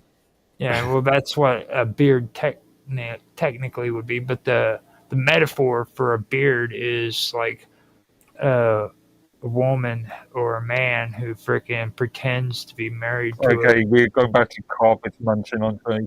Yeah, we're going back to I never said carpet muncher, everybody, just so you know. I would. That's right. Yep, I don't. That was. Yep, purely. You never said it. That was. But I think you implied it. Mark Edworthy said the word carpet muncher. Somebody said it earlier. It was one of you. Yeah. Could have been me. The Catholic guy. Well, no, I mean, I'm pretty sure it was me that said it. You know, it was me. But I like saying words like carpet muncher. I don't, you know what I mean? It's like I say it all the time if I have a chance. Like, nothing wrong with that word, you know. But with use it. with a lot of these homosexuals, don't be mixed up with them. They get married and they actually take on the persona of a married man or a married woman, but in reality, they're gay. And they'll run around having gay relationships married to the opposite sex, and nobody'd ever know. Yeah, like that guy I was saying, the Kardashian. Yeah, he even got a divorce and Bruce Jenner. Is that so true these days? I mean, granted, we were talking about 10, 20 years ago, then yeah, that would be a valid argument, but is that so true? Well, yeah, I'm not sure if that's really... Nobody's really taking polls and finding out, you know what I mean? It's like, if you stop and think about it, like, it's not actually... And you got to also remember, this is on a personal level too, doing this shit. It doesn't necessarily have to do with politics or points of view. It has to do with family members. You know, they're the way they want their moms or their dads or their brothers and sisters to look at them. You know what I mean? Like, they don't want to openly tell them, "Look, I'm gay," because they're afraid. At least that's the way I see it. Like, it wouldn't. Okay, I was going to say that might have been true 20 years ago, but you would be surprised how many people are still. Really religious background. I can't really see that, such a thing anymore. You'd be really surprised how many people are still that way, dude. I mean, like, what you see on TV isn't reality. You know what I mean? Like, when. No, I don't know. I don't watch TV, so I don't know. Well, you don't barely ever get up. I'm not saying that we all should start watching episodes of Will and Grace. You know, like, go sit out on your porch every once in a while and watch your neighbors and shit. I bet you'd get a better tan if you, like, at least sat on your porch, dude. Yeah. Actually, I haven't got a front porch. My front door leads straight out into the street. Oh, God. Back garden, that's quite walled up. Well, go out there and sit. Go put a chair out there somewhere where you can sit down and hang out. Drink a beer. Drink coffee. Okay. Just chill out, you know. Enjoy the daylight. You don't have to talk. What's daylight?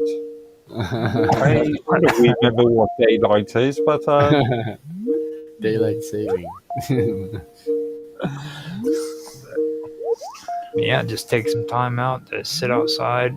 Well, I was talking about, like, pay attention to your neighbors and stuff. You can't do that with it walled up.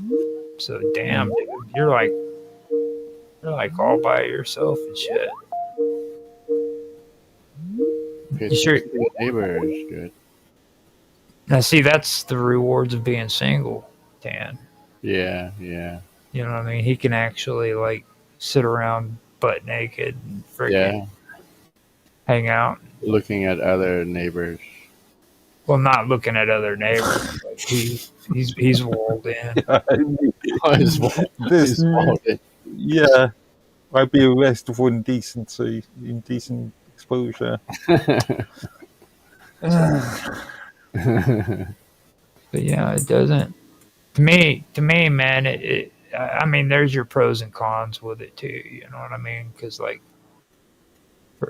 whenever you're single, you don't have to tolerate a lot of the shit that you have to do when you're married either. Like, marriage is very, very excruciating because you actually have to listen to your wife and care about what she says. I know that sounds bad. I know that. Married, how do you know? Yeah. Well, I mean, so you think I don't have to listen to and care about anything that anybody says? No, just women. Like you, like women. You know what I mean? Like, take it or leave it. You can take it or leave it. You can take it or leave it. Is all I'm saying. Like, you can't do that in a marriage, dude. Like, You know this bullshit they say, freaking like the best way to diffuse an argument is to walk away, cool down, and come back. That shit doesn't happen. It doesn't work. No. Don't you walk away from me. Yeah, I'm talking I to don't know. you. That's why people have hobbies. That's why people play golf. That's why women pick up frying pans and freaking attack you. Right. Because like you turn around and you walk away from a woman when she's mad, okay, and wanting to freaking yell at you. When you turn your back on a mad woman? Yeah, they will freaking beat you profusely. You've been in some strange relationships all the time. I'm telling you, it happens. It happens. It happens a lot. Yeah, Roger, don't turn your back on me. Not in my experience. You know, I almost got married until that kind of a situation happened to me, man. And I freaking tell you right now, Freaked out, man. the best thing I learned from that situation is I pick crazy freaking women, dude. Mm-hmm. You know, and that shows me. It doesn't necessarily reflect on them. You know, it reflects on me. My taste is usually crazy women. So why would I put myself in a situation where I'm going to end up getting in a toxic relationship and then marrying that woman and being in a toxic relationship? Well, I mean, if you know you're in a toxic relationship, why would you go on to Exactly. marriage? Yeah, why? Exactly. And for me, all of your relationships toxic? Pretty much all of them. I haven't found one single female that I was with who wasn't crazy in some way or another. Yeah. Okay, that probably says something about you. Well, That's then what I just said. Did I or did I not just say that? Did I? Yeah. Indeed. Okay, so now that I know that I have a bad picker, okay, not a pecker, a bad picker. You got a bad pecker too. Yeah. I mean, that's how you end up with those toxic relationships. Well, that's true. You know why though, right? You know why though, right? And people don't want to admit this. They like turn it into a joke, but it's really actually true. Like all the crazy girls are the ones that are good in bed. Okay. Crazy most of the time it's the crazy ones that are really good in bed, and that's what traps you. When you have sex with them and it's really good sex, and then later on after the freaking wedding, you realize, oh shit, what the hell did I She's do? crazy. You know, but on the other hand, there are some girls that are like kind of a nice girl on the surface, but when they're in bed, they're like wild animals. That's right. That is that too. Those are the worst ones. Those are the ones that are like, yeah. Those are the librarian, you know, the librarian. That's right. You know what I'm saying? How many librarians have you gone out with? Two of them. How many librarians have you dated in your time? Two librarians he dated. So those are the ones you're talking about, then. Not.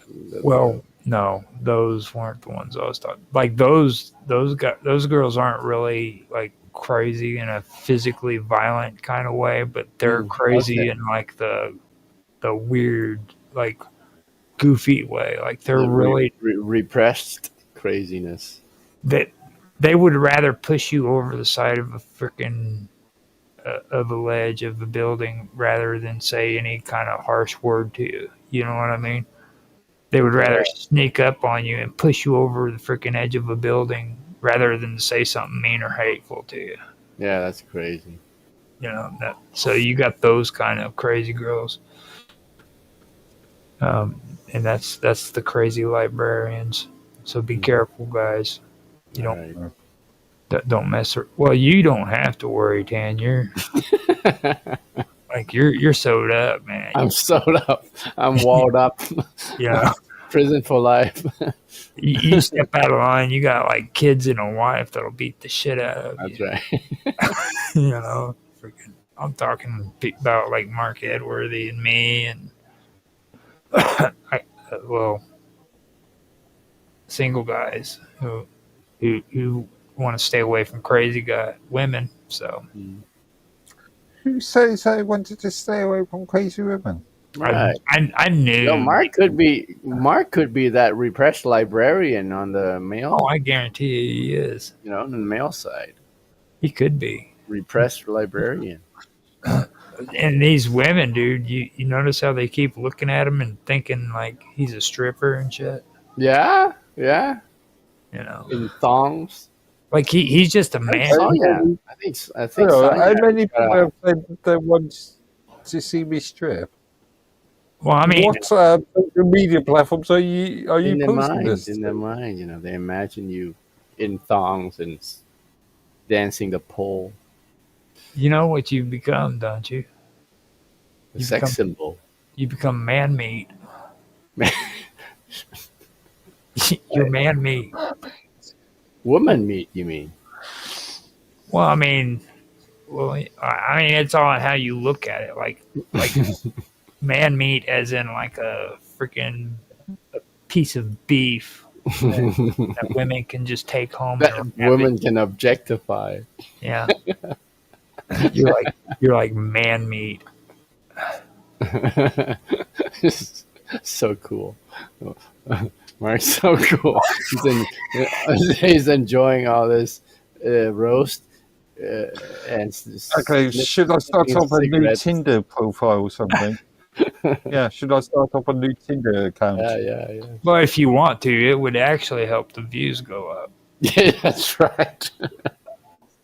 You know what I mean? Like, let everybody know in the stream that you have the Tinder account. No,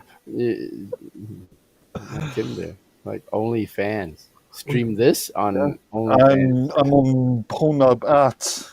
You know, I mean, if you want to do it, you can do it because, like I said, we are freaking desperate losers who need freaking money. We need views. We need views. We're we need view whores. That's right. So if you want to get on Tinder, agree with me.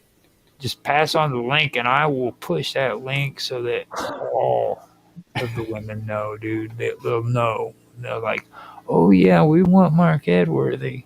Yeah. Because you become the popular one out of all three of us now. Yep. You really have. Yep.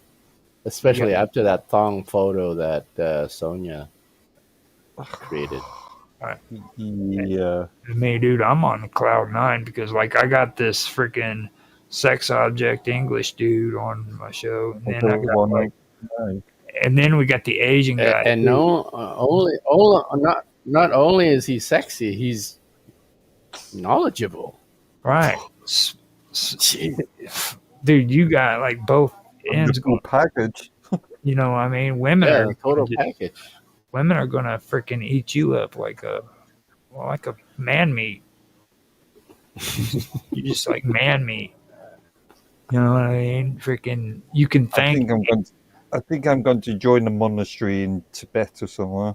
What? Come on! I don't wasting your talent. I don't think he could do it because because they don't have terms of service and shit like that. That's right. Yeah. Well, maybe they do. Have you read this you need to sign this terms of service agreement before you join Norma monastery. I don't know about all that. Now, if they did that, he probably would do it. But he would have like 5 million questions before he joined. Like today, whenever I let him see the terms of service for Rumble, when I went in and finally read that for him, because he's the one that suggested I did that. I turned around and I posted on Elements chat that I'd done it, and I posted the reading one there, and he goes, You only gave me the creative license. Mm-hmm. Well, he thought all of a sudden that I was like needing to get a response from him, and what it was that I disagreed from. And I was like, no, dude, you asked me to, you told me or recommended that I did it. I was just telling you. I finally started reading it and everything, you know. But you're so used to everybody asking you for your opinion on this stuff, I bet. Mm. So now, we have actually gone over the 5 hours for done it, and that was without even trying. Like, we didn't milk this. You guys realize what I was talking about? Yeah. I don't even have to milk this show, dude. Like, just us hanging out and stuff, it's already at like 5 hours and 36 minutes. Who does that, man? Right? Well, we do. Who hangs Remember out the listening to first, boring conversation for 5 yeah, remember hours? the first hour didn't go anywhere as well. The first hour was totally, Just hanging out. Yeah. not really relevant to anything. Yeah. Well, you know what the deal is, right?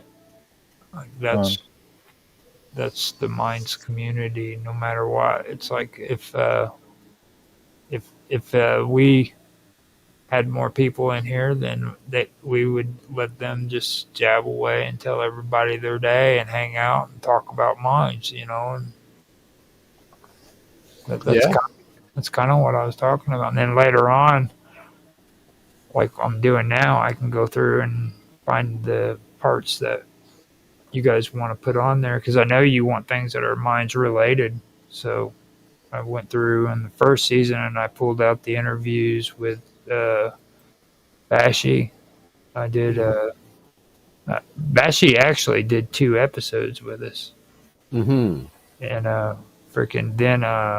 Yeah, he did. She did the first one by herself, right? And then the second one, she pulled all of her cohorts in. Well, no, that was just the third one. Was what's his name, Ryan? Yeah, Ryan. Yeah, I haven't gotten that one finished yet. I think that was episode 7. But Bashi, I've got her. Why are you editing that? Didn't you actually publish that? He's doing it again, I think. I'm doing it into shorter clips. Remember? Yeah.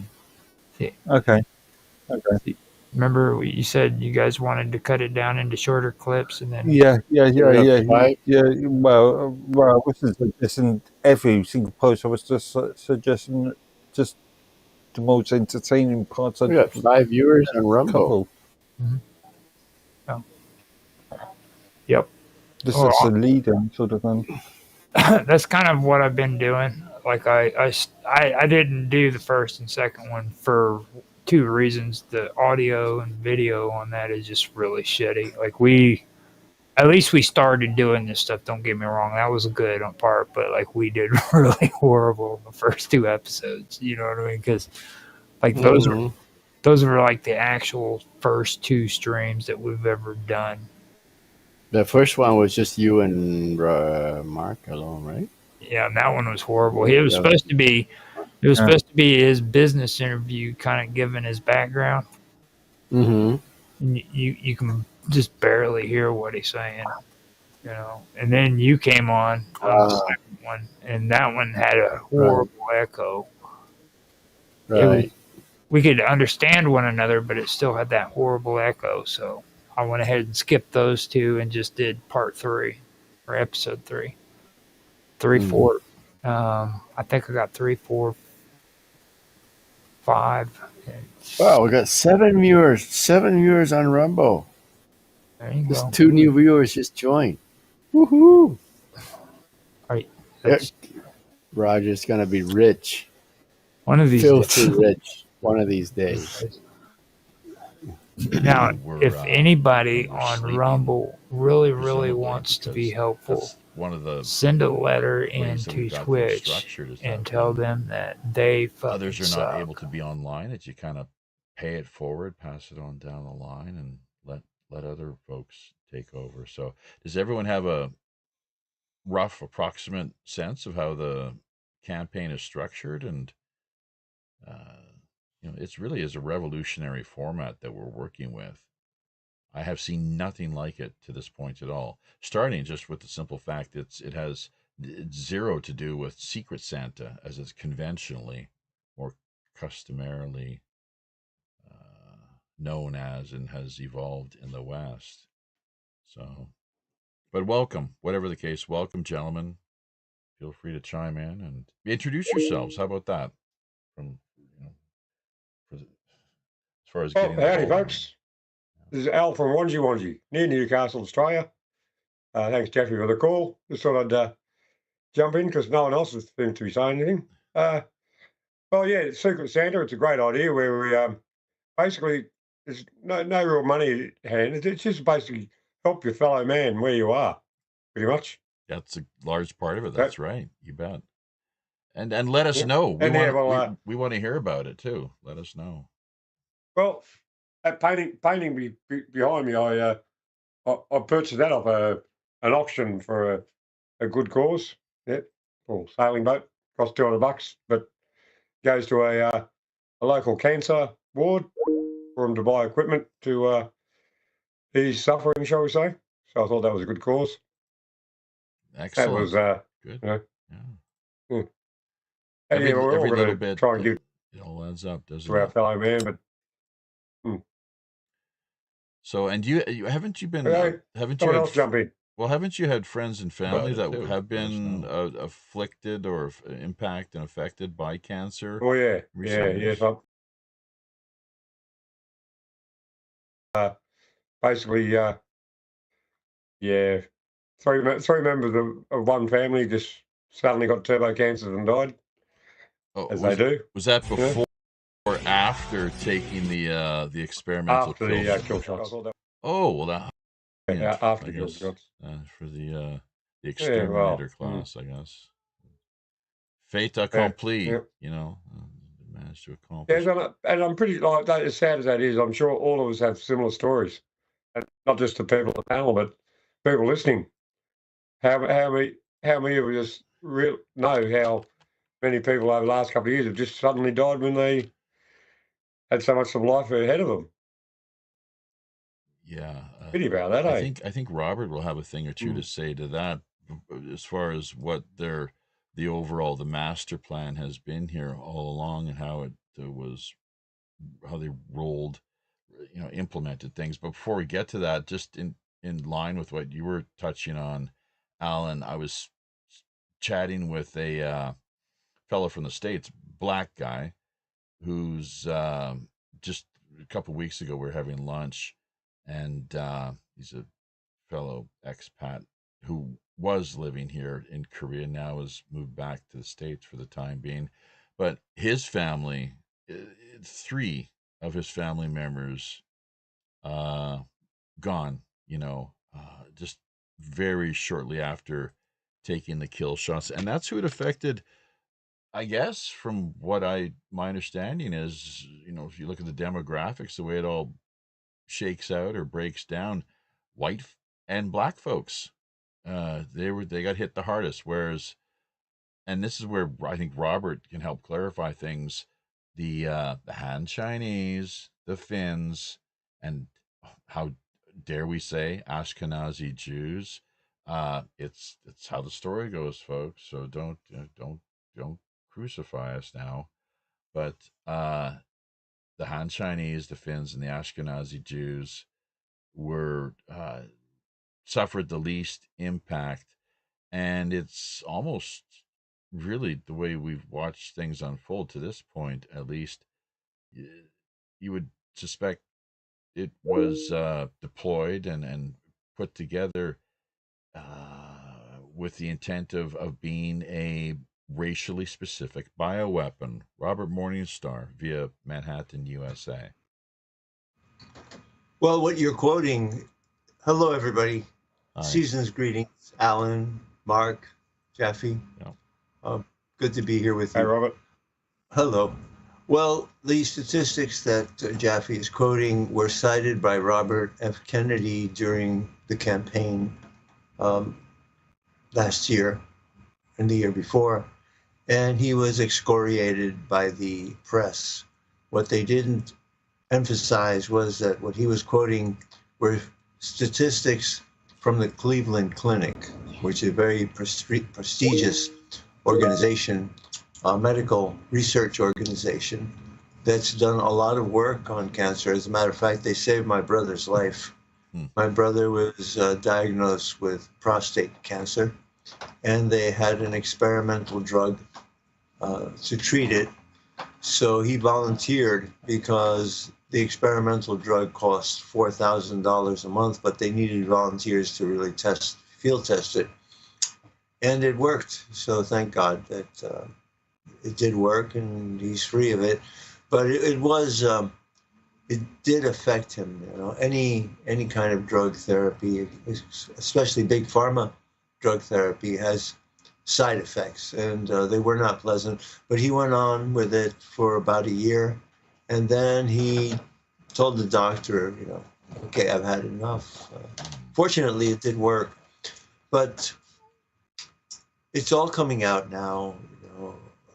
Fauci is in hiding because President Trump has avoided all of the auto pen pardons that were issued. There were 4,000 pardons issued under Biden. And the only ones that he really physically signed himself were those for himself, his family, and his son, Hunter Biden. All the rest were auto pen. And apparently the chief of staff of Biden's office and people like Elizabeth Warren arrogated to themselves the use of the auto pen. So all of that is being investigated. But it's very clear now. The statistics are in.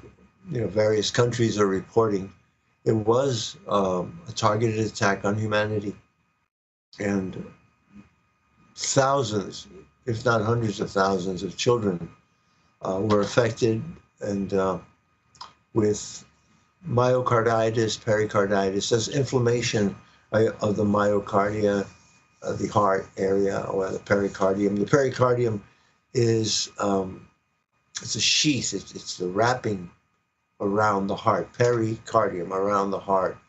And so now they're saying, children didn't need to take it. Well, children didn't need to take the shot, and children would have been better off just letting them have the COVID, because 99.7% of the people that got COVID actually survived it. The fraction of a percent that succumbed were people who had comorbidities or secondary issues. Well, I'm happy to see justice people awakening. They grind very slowly, but I see wars in the Middle East and Ukraine, and how President Trump's only been in office less than 11 months. I mean, from January 20th through now, and he has done a lot. But the media is incessant. The media is just like a mad dog, rabid dog, just lashing out, attacking anyone and anything to keep itself relevant. But it is relevant. I've heard that only 800,000 people Netanyahu's actions per night in total have exposed the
people are saying Merry Christmas, and the season's greetings, they're in the air. New York is feeling like Christmas again. So I'm kind of happy. I'm satisfied with this year. We're still all digging ourselves out of the Depression. I was telling my friends, we really went through the Depression. We don't realize it, but for me, those 4 years of the Biden administration were like the Hoover years for the people in the 20th century who had to suffer the Depression. And fortunately, we Americans have strapped on their boots and we're back at work and we're trying to make the best of it. But the lefties, as Australia has this program, Lefties Losing It. I watch it every once in a while. Sky News has a series. And I don't know what they're going to do. They're really desperate. They've lost everything. They have basically no support. And even in the special elections that they were touting, we're going to show that people have turned against Trump. The GOP won a special election in Tennessee and is maintaining its position. As far as Venezuela is concerned, I couldn't care less if the U.S. Navy blows midget submarines and cigarette boats, carrying fentanyl into the United States, cocaine. I really don't care. They are atrocious. The communist government of Venezuela is horrific, and that's why so many Venezuelans wound up in New York. It broke my heart, really. Over the last 2 years, I befriended a family that was living in the park in a tent in Riverside Park, a very decent Venezuelan family. That, imagine Venezuela, I think it's about 5,000 miles from Venezuela to New York. They walked from Venezuela through Central America into Texas and then made their way to New York. And it was a beautiful young family, 6 little kids, just romping around the monument where I grew up. And I befriended them. And it's amazing. Talk about Secret Santa, people that think about money, but just giving a ball or a frisbee to a little kid, it really makes their lives much better. So I do feel sorry for all these people that Joe Biden betrayed. One of his greatest crimes was to call all these people and to give them a false hope of being able to crash into the United States. I have great hopes for the others to be able to be integrated, but the criminals have to go. Jeffy, you and I were among the first to expose the Tren de Aragua gang taking over blocks in Aurora, Colorado. And once we put that word out, it went like wildfire, and then President Trump was talking about it. And he cleaned out Aurora, Colorado, and he's cleaned out New York. And the ones that are being deported are the criminals. So I have no problem with that. The law is the law. So back to you. That's right. Oh no, there's obviously, and there's a lot of work that along those lines that Canadians such as myself wish our leaders, so-called leaders, out of that country would seize the initiative on it and following suit, basically. But that's part of how the big red machine, the liberals, carnies, carnival show liberals, that's how they function, right? They depend and rely on the open borders, it's like unchecked and completely unaccountable to anyone, unfortunately. So, but every Canadian is accountable if he says, anything about immigration policy.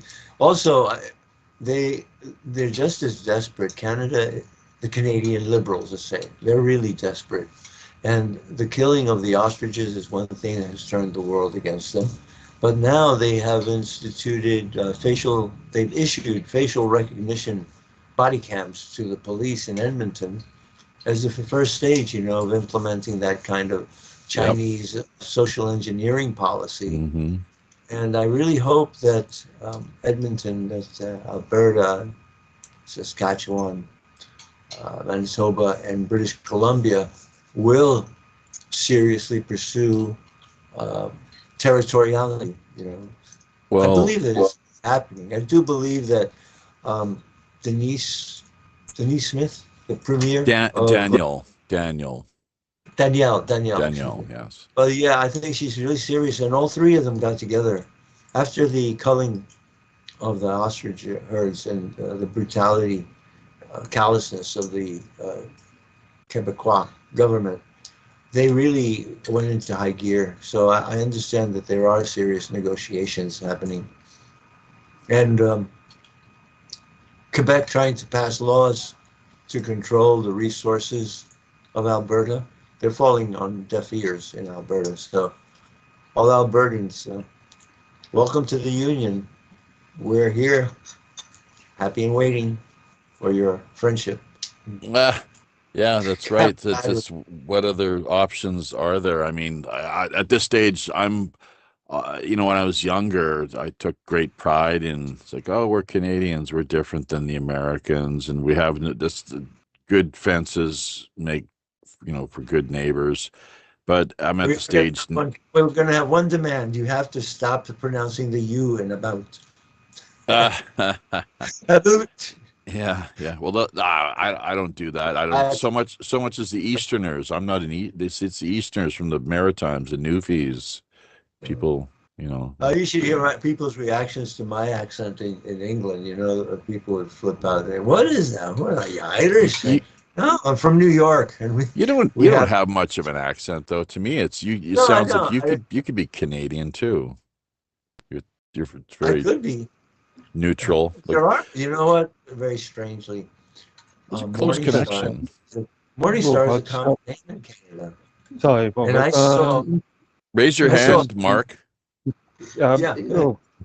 Interestingly, I was asked about if it got too bad in this country, in the UK, would I emigrate to the US? And I've come down to the viewpoint that say sort of, I don't know, dare I say, call myself a patriot. I would move into another country, or I wouldn't be moved by force into another country. If possible, I would stay here. Yeah. Well, it is your country. You were there first, weren't you? You've been there. How long? Your family goes back a few generations, presumably. Yeah. So why should you allow these newcomers to come in? That it's all politicized, but under the Kalergi plan, and drive out a lot of indigenous Brits, people of the UK that have been there for generations have left. They really have. I had a girlfriend. She might not have been there for generations, but she was German actually herself, and she went to the UK and she just saw the writing on the wall, and she decided that it's time. This is back in the year 2000. This is like a quarter century ago. Robert's got his hand up, but before we get to you, Robert, let's show some respect here. Pay let's just shift the focus over to Roger Hanson out of Jolly. I should add, Jolly Roger Hanson. Let's get that nickname straight. It's just not any Roger Hanson. We're talking Jolly Roger Hanson. Who else could it be? Sailing out here with Jaffe and the rest of the pirate crew upon these vast, all too intrepid digital seas. Roger, go ahead, and then we should do an introduction too, because just a rundown where people can find each other, the websites and so forth, contact information, what you have to offer as far as services are concerned. Mark, computer skills, and Robert, your background, of course, in civilian intelligence as a civilian intelligence analyst, and returns someone who's no stranger to coast AM, of course, and so forth. But Roger, out of the UK, or the UK, West Frankfort, Illinois.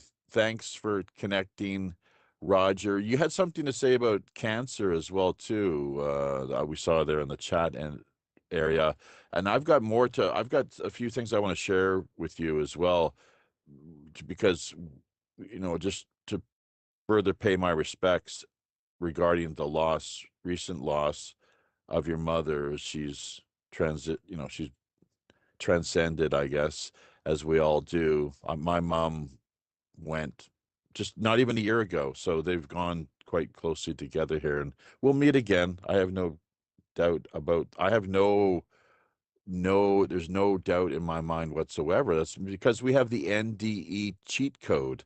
We're living in a time and a generation where we have people and their testimonials, people flatlining for over, like they've been bagged and tagged, and they come back, like kind of like the myth of air, which I'm assuming Robert has heard of from out of Plato's Republic, how he returns from the dead, and he talks about.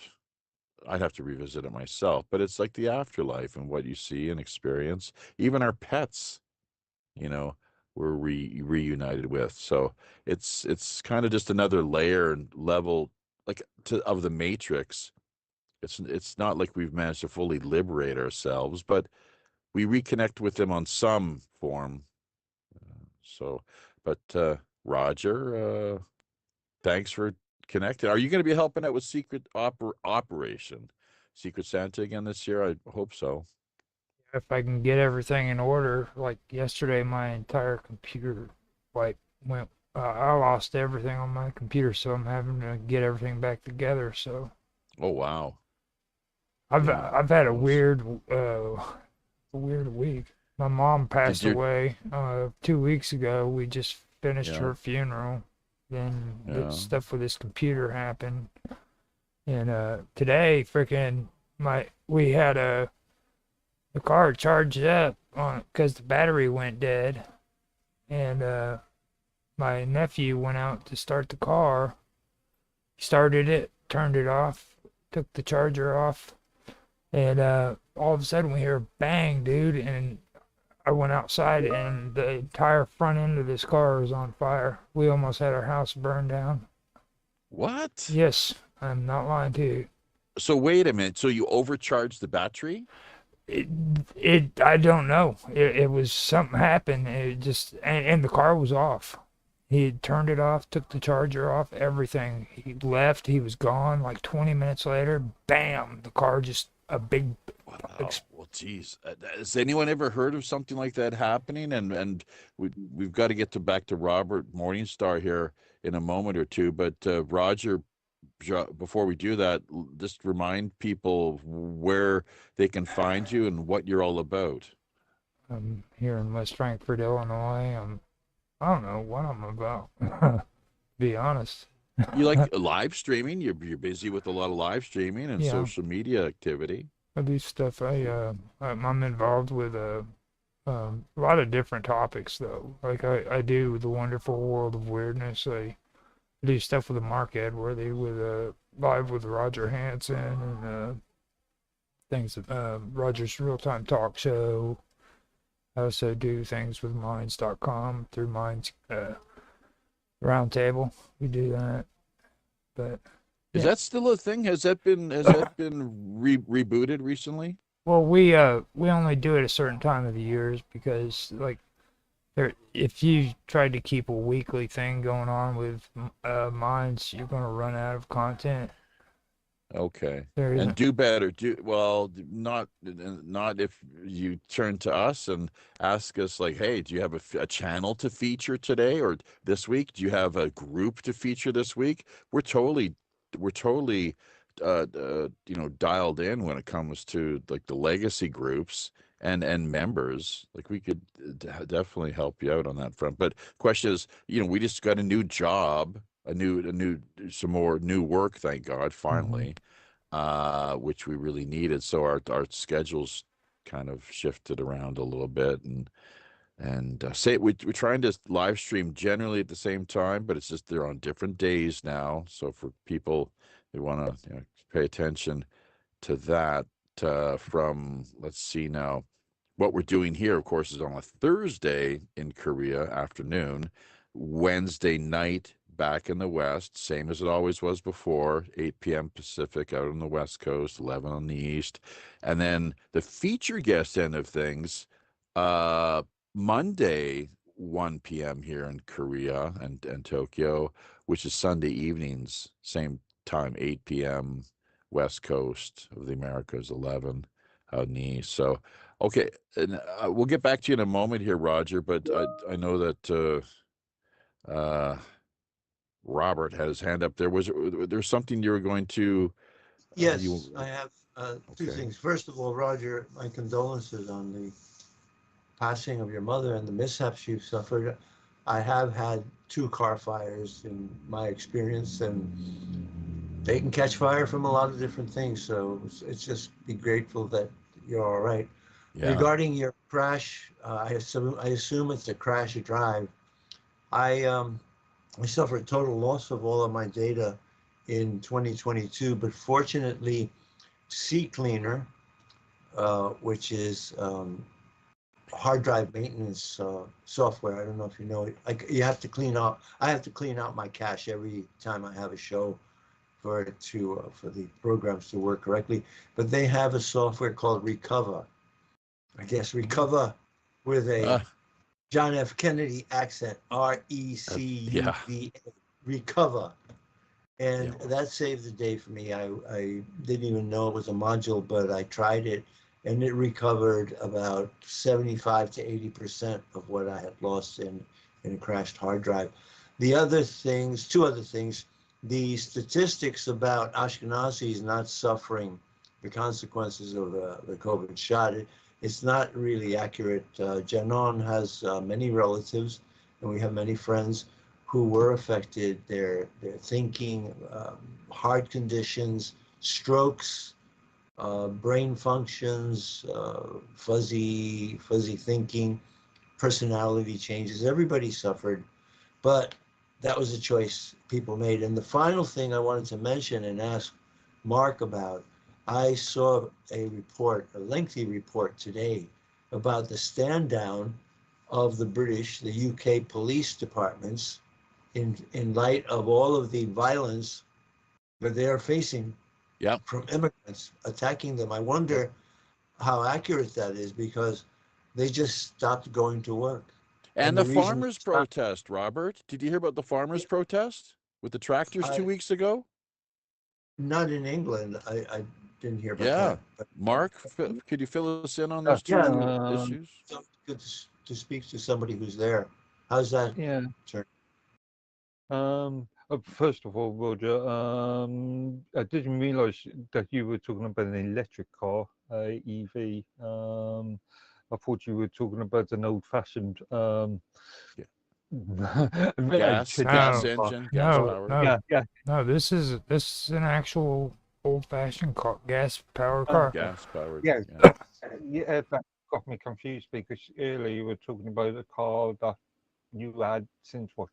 2010 or 2011. The only thing that was weird about it is it's one of those. I'm guessing it's a Chrysler, because it's got the battery under the back seat, and I think. Oh wow!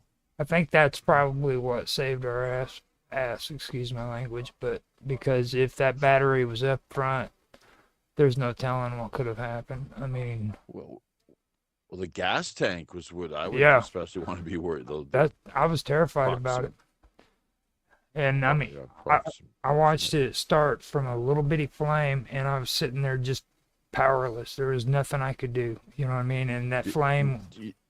You have no fire extinguishers in the house? It got bigger and bigger and bigger, man. It was just, I mean, what would you use? Does anyone know? Would like baking soda or something? If you had, would you throw that on to try to fire? How would you?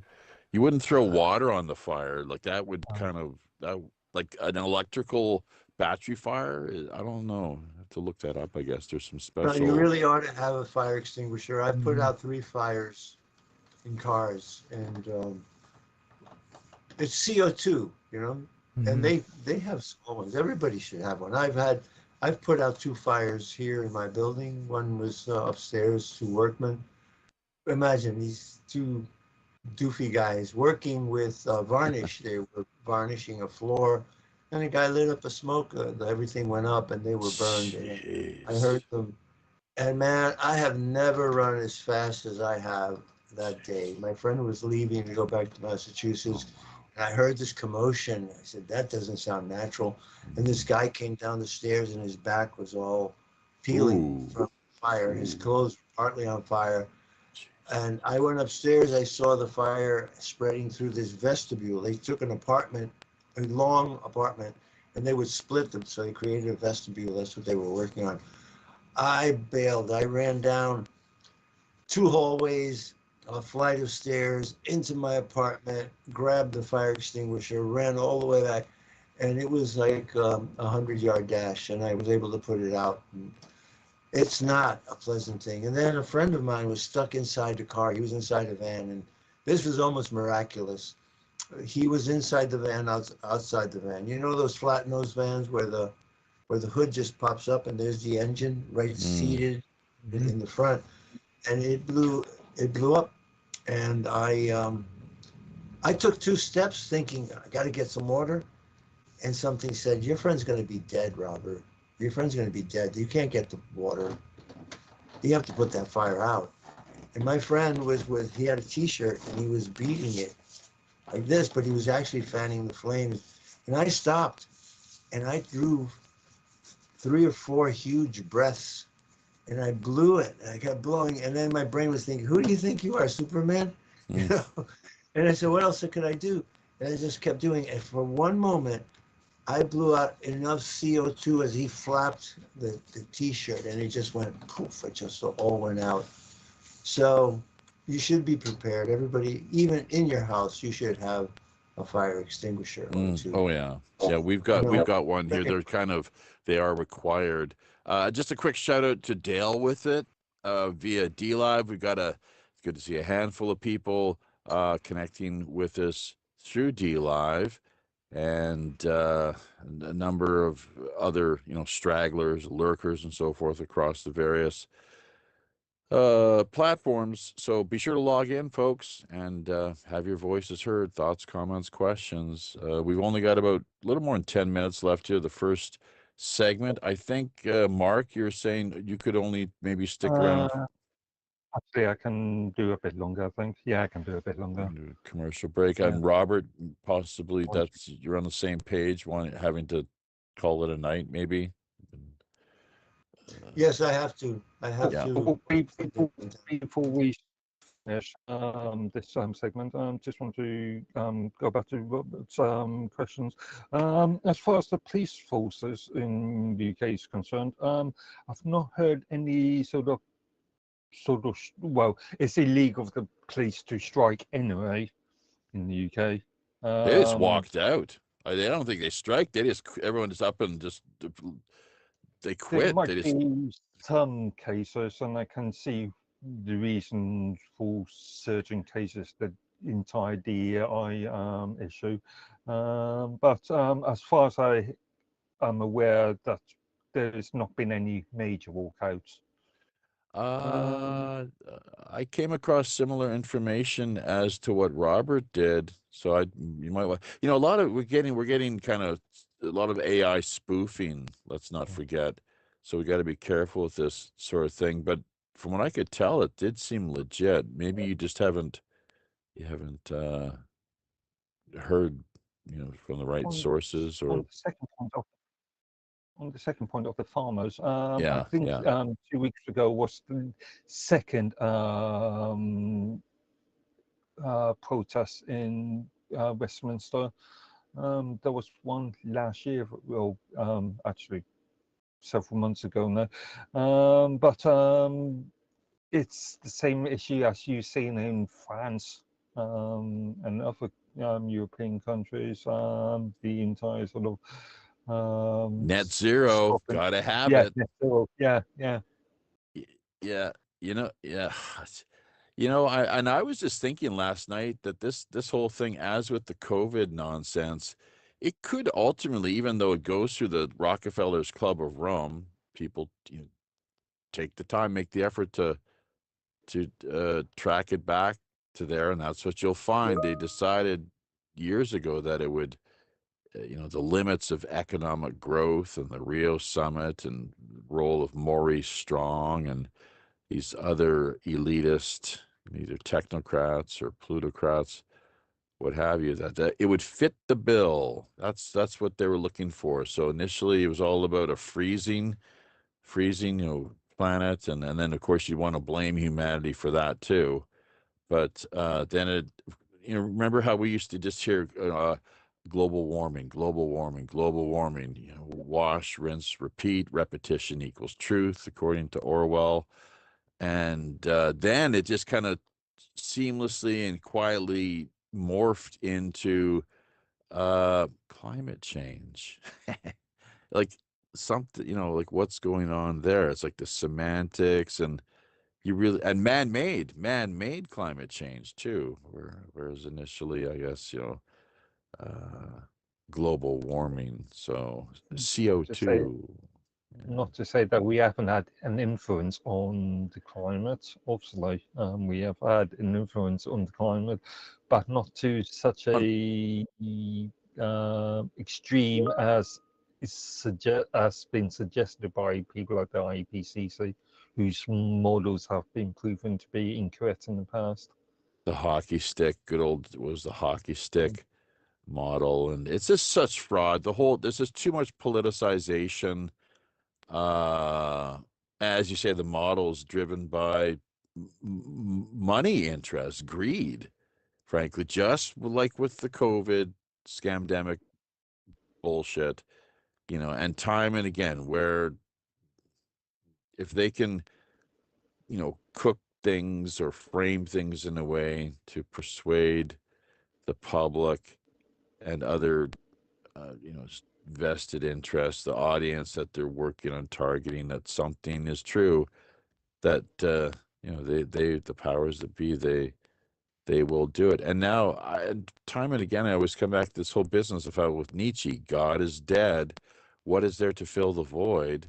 Well, it's science. Obviously, science it's like the new religion, is what it seems. So, what else could it be? What else is it? If the so-called experts, it's the so-called experts, the state that is the new religion that goes back to the socialist or the communist mantra, the Marxist mantra, the state being the family, the state being the gods, the state being everything. Oh, really? What exactly did Marx? How did he put it? So yeah, religion is the opiate of the people, but not our religion. We've got it all worked out. We got the best thing for humanity possible. So, and it's teleological as well too.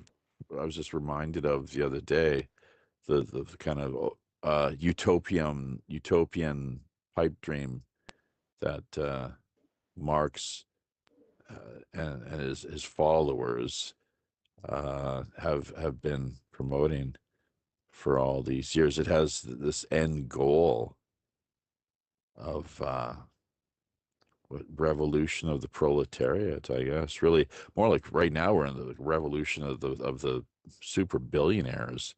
The plutocrats.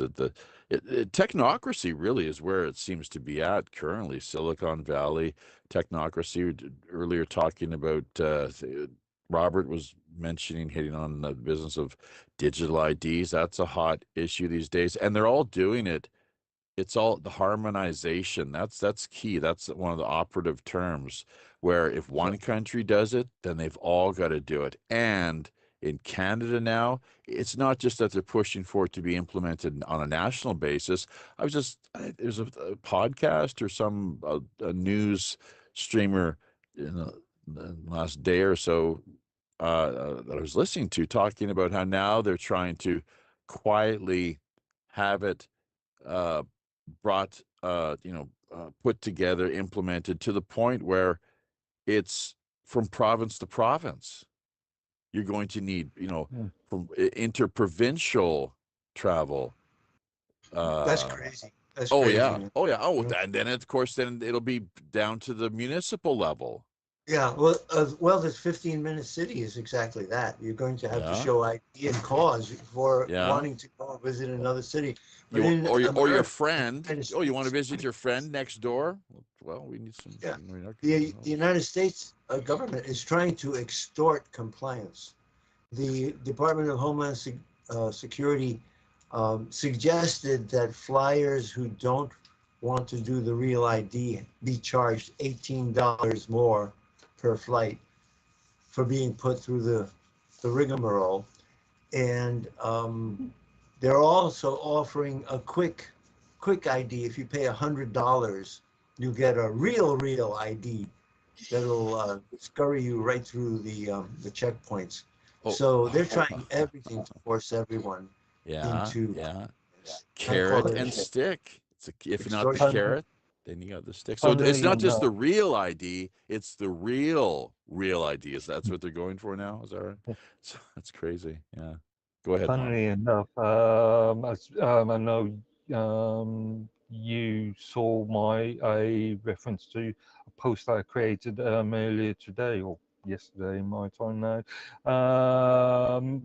On Monday, there was the UK Parliamentary Petitions Committee debate on the recent UK petition on to stop the digital ID from or UK version from becoming a reality, and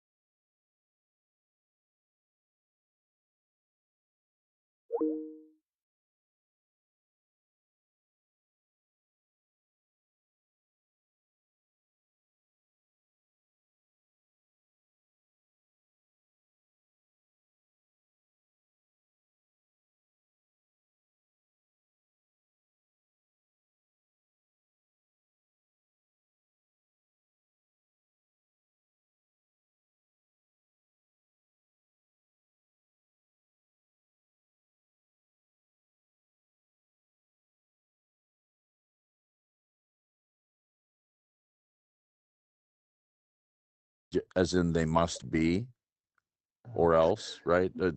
There's come hell or high water, they're going to have it come about one way or another. It is a must be. So we got about 2 more minutes. Let's shout out Robert Morningstar. You've got to duck out of here, I guess. Just you won't be returning with us here after the break. Give us your Substack if you would, and what you're all about. Okay, robertmorningstar.substack.com, and I'm coming out with a new article. It's called "So You Wanted Disclosure, Did You?" And it's a whistleblower account of what's in the background. A lot of people, it's very controversial. As far as COVID is concerned, I got COVID, and it was just a really bad flu, but there are after effects. And for about 3 weeks, I've been taking ivermectin, and it's really having a really great effect. And if anybody's interested, if you need ivermectin, I have a source. You can write to me, robert.morningstar@gmail.com. I think it's a human right. And so that and fenbendazole, these two things have been used to fight COVID very effectively. Millions of people would have lived for much longer. And fenbendazole has been shown to heal or cure cancer. And I think it's a human right to have access to that. So if you're interested or you need it, you can contact me at robert.morningstar@gmail.com. And finally, the Chinese did suffer a huge population deficit. Millions upon millions of Chinese have died, both as a result of the isolation, but also the vaccines that the Chinese used. The incineration vans, though, too, is what we heard from some people. Well, I did math. I did calculations on how many people were dying as a result of the need for those things, and they were just doing incinerating 10,000.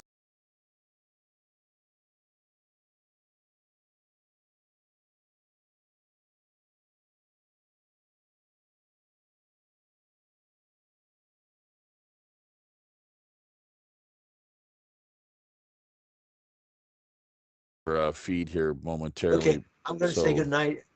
Season's greetings, and I'll catch you around. Maybe possibly on Sunday night as well. Okay. we got to do Thanks. something, the two of us here, as far as the continuation of the Morningstar report. I'd like to reconnect Yes. with you and make something happen Yeah. with the new schedule. Okay, So, let's do that yeah. via email.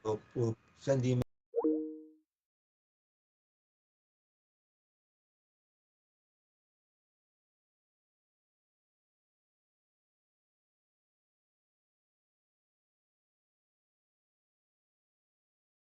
I mean, if Yeah, you, seal, you fucking stuck. that's True, right. sincerely. You know, say, But not in so many words, right? yeah, well, you don't have to say the F word because I know how sensitive You people suck. are. You sincerely. You don't have to say the F word. I know how. Well, suck is a technical term. Well, I mean, well, actually, yeah, that's kind of cool. I didn't even think about that. That's cool. So, I really think though that more people need to be sending like messages to Twitch and telling them just how much they do suck. And that's just from personal experience. So, I encourage you guys send. I mean, I'm talking to the actual people who are watching, so that maybe you should start a petition on what was that petition site? I forgot what the site is, but start one and send it around for people to sign. I don't think I would do that because it's just a little bit too woke. Oh, you right. You know what I mean? Like I was okay with them back when they were like doing petitions about like stopping people in China from eating dogs and shit. You know, I was okay there. You know, even though I don't know. Like change.org. Change.org? Is that it? Yeah. Yeah. Those sites do not work anyway. Not worth it. Not effective at all. That's the kind of shit you talk to Mr. Robot about. He's into believing in that crap. Like if I started a petition, okay, that says China needs to stop eating dogs. You know what that's going to do? It's going to Why does China need to stop eating dogs? It's an example. No, okay. This is a good example too, because let me finish here. Even if I did that and we got all these signatures, okay? What the hell does freaking my signature from the United States freaking mean to freaking the Chinese government? They don't give a shit. You know? Like okay, some idiot from frickin' China signed his name on a petition for us to stop eating frickin' dogs. You know, people in China eat dogs every day. Maybe. You know what I mean? It's a delicacy to them. They love it. Yeah. I mean, tastes like chicken. And from what I'm guessing, from Mark's reaction, this goes back to the woke sort of argument. I don't like what you're doing, therefore I'm going to tell you that you've got to change it. The entire woke attitude. Well, then I can follow that through, okay, with this woke attitude. They did that, okay, and then what happened is they were introduced what's called redneck hillbilly freaking mentality. So when they first started doing that stuff, these redneck hillbillies freaking whooped their asses. So that's when they invented safe spaces. Safe spaces. All right. You know what safe I thought spaces are? safe spaces Yeah. for kids. Yeah. No, kids. People that are still have still regress or still in a infantile attitude that lack of spine. Well, they adults are Yeah. even talking about creating safe spaces. Yeah, that's what I mean.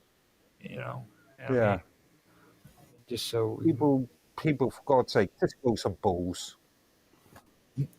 I blame it on the New Zealanders. They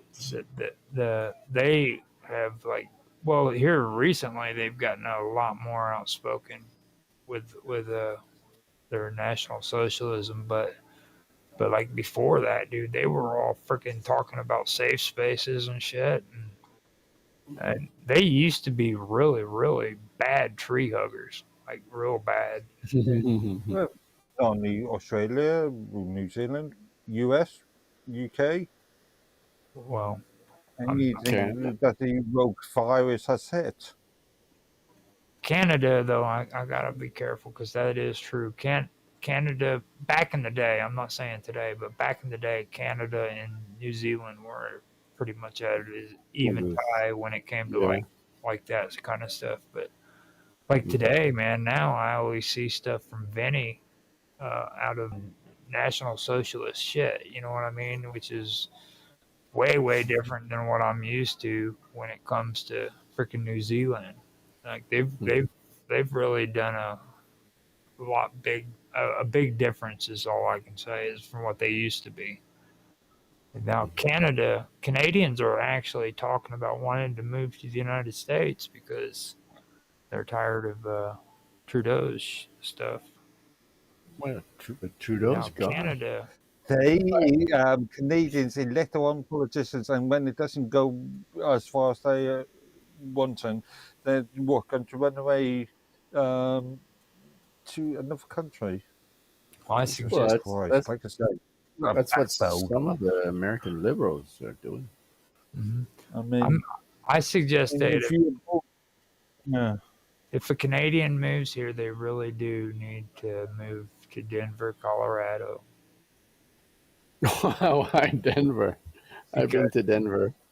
Denver is where I think they would actually fit in better. Like I've heard people talking about moving to Omaha, Nebraska, and shit like that, and I'm like, right. Our blue is states are a lot different than Canadian blue states, or you know what I mean? Like yeah.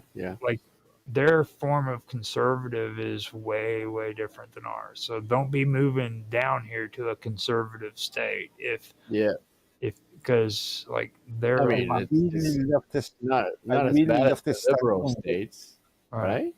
I really love But this it's stance on definitely democracy. If it goes all wrong for you, run away. That's a really cowardly sort of response, in my opinion. You can say all that shit about Canadians you want, dude, but they just take it with a grain of salt. Like freaking, they've got like this. I'm not just saying Canadian. I'm just.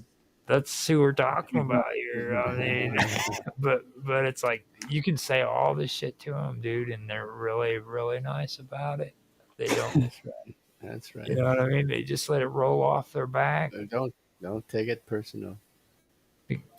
You know, I mean, Canadians are like a weird Canadians, you should take it personally. After all, it's still our country.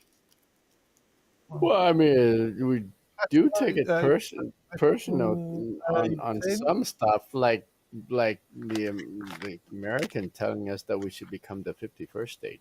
Yeah, well, we're a sovereign country, man. I think that would be a bad mistake too on your guys' part because, maybe the Quebecers would probably want to. They're the that ones would be a bad mistake for the US because if they entered Canada use military force, then NATO Article 5 kicks in. Therefore, America, the US becomes the enemy of all NATO signatories. Quebec is actually The the ones U.S. talking becomes, about joining us. if you mean if they withdraw from NATO, you mean? If the US An automatic Canada war. use a military force.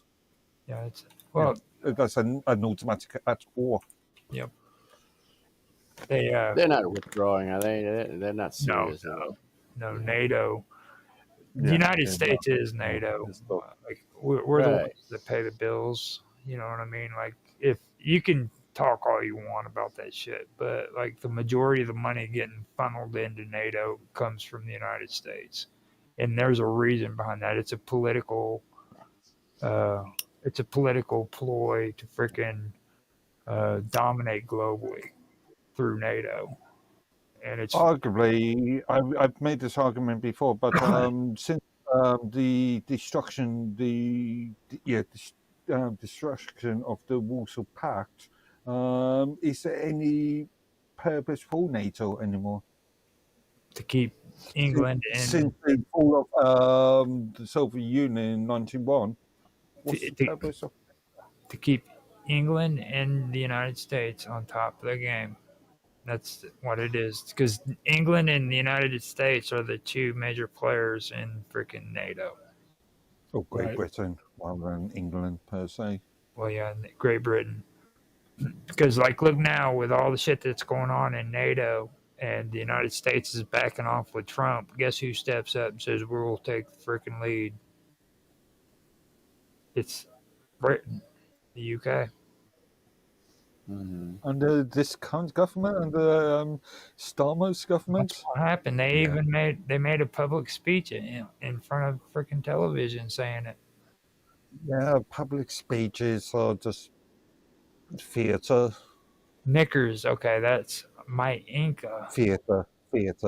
My ankle. He's actually got knickers for a background on X. That's who that is. So. Okay. My ankles.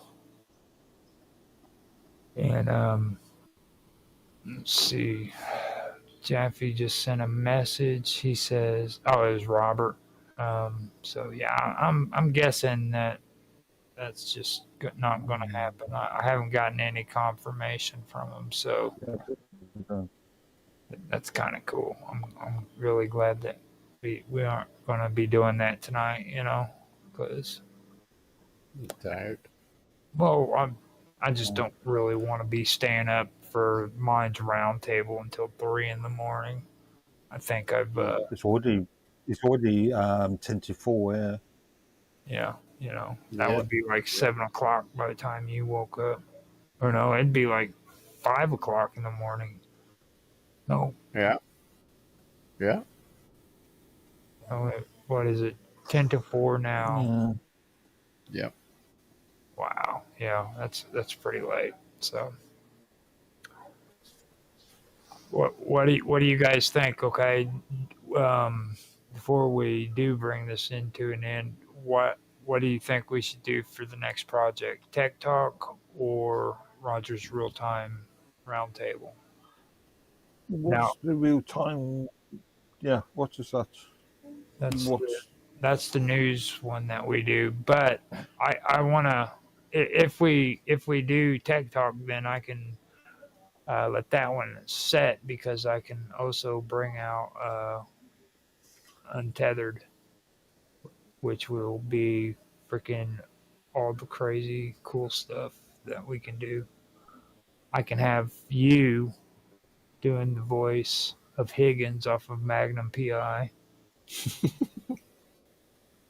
See if Naroki will make fake commercials for the Yellow Man cream and stuff like that. You know what I mean? Hesitant on this one.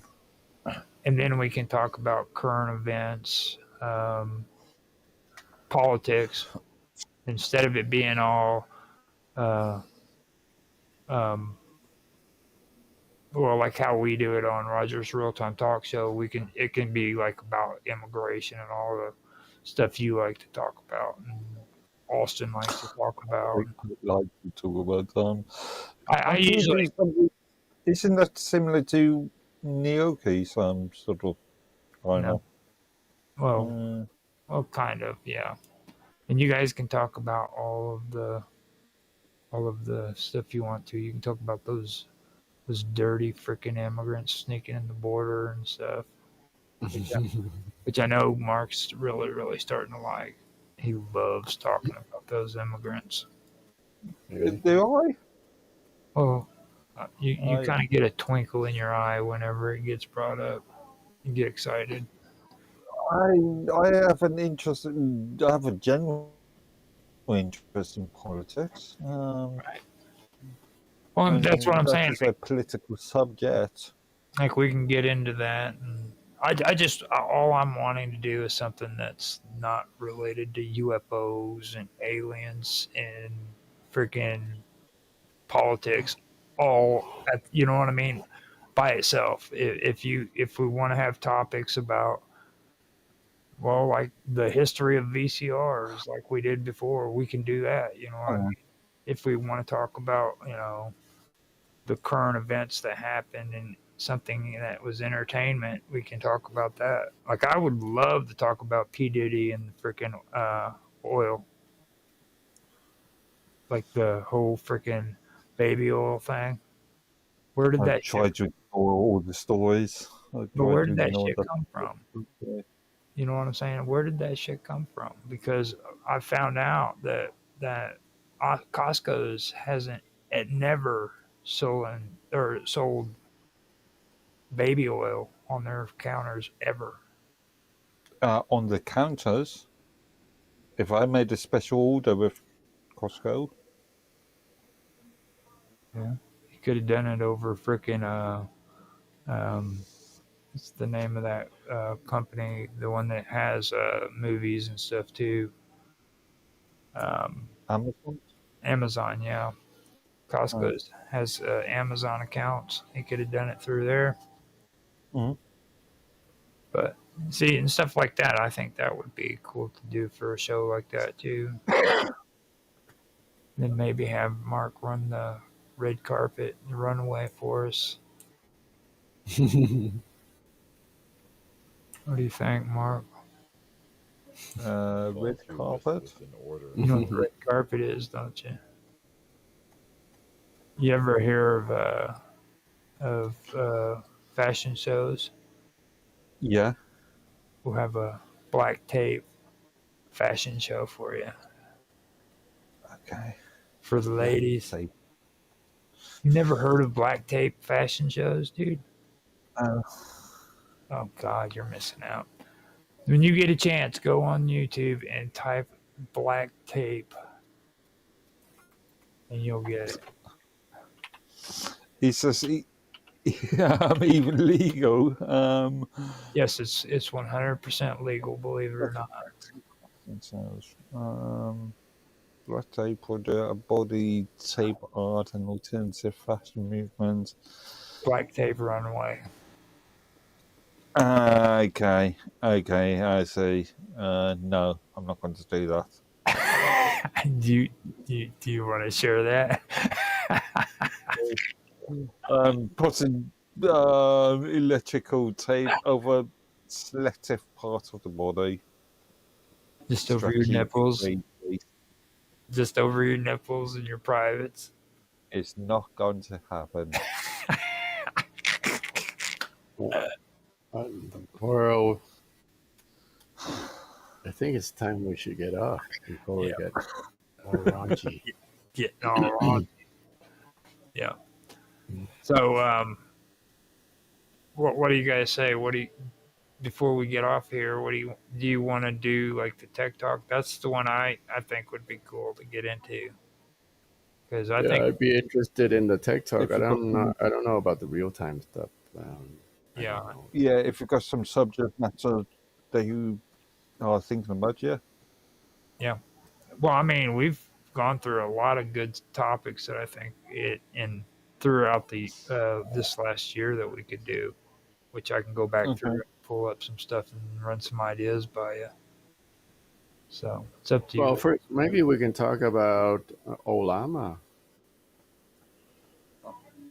Olana. The DeepSeek Olama Grok about the latest AI chatbots. Yeah, break it down and do a deep dive in that shit. I'll pull up some information on it. Yeah, we can do that. But I'd also like to go through the CPUs and stuff that we were talking about, and the GPUs from this cloud service and stuff. What was that? The core. Really covered that. Okay, I thought you really covered that lot. Well, that was on a gaming. That was on a gaming one. Yeah. I'd really like to get Dan's take on that more too. Okay. Did I view it? Huh? Did I view whatever that was? The gaming thing? That was on the gaming streams that I had done with some of them I did with. Oh right, I don't usually join the gaming. Yeah, no, it was more to talk about so-called cloud, IaaS and PaaS stuff. Which would you did talk about cloud gaming one time, didn't you? Oh, yeah. Yeah. Cloud gaming. Gaming. I can pull some stuff up and see how you guys like it later on and everything. So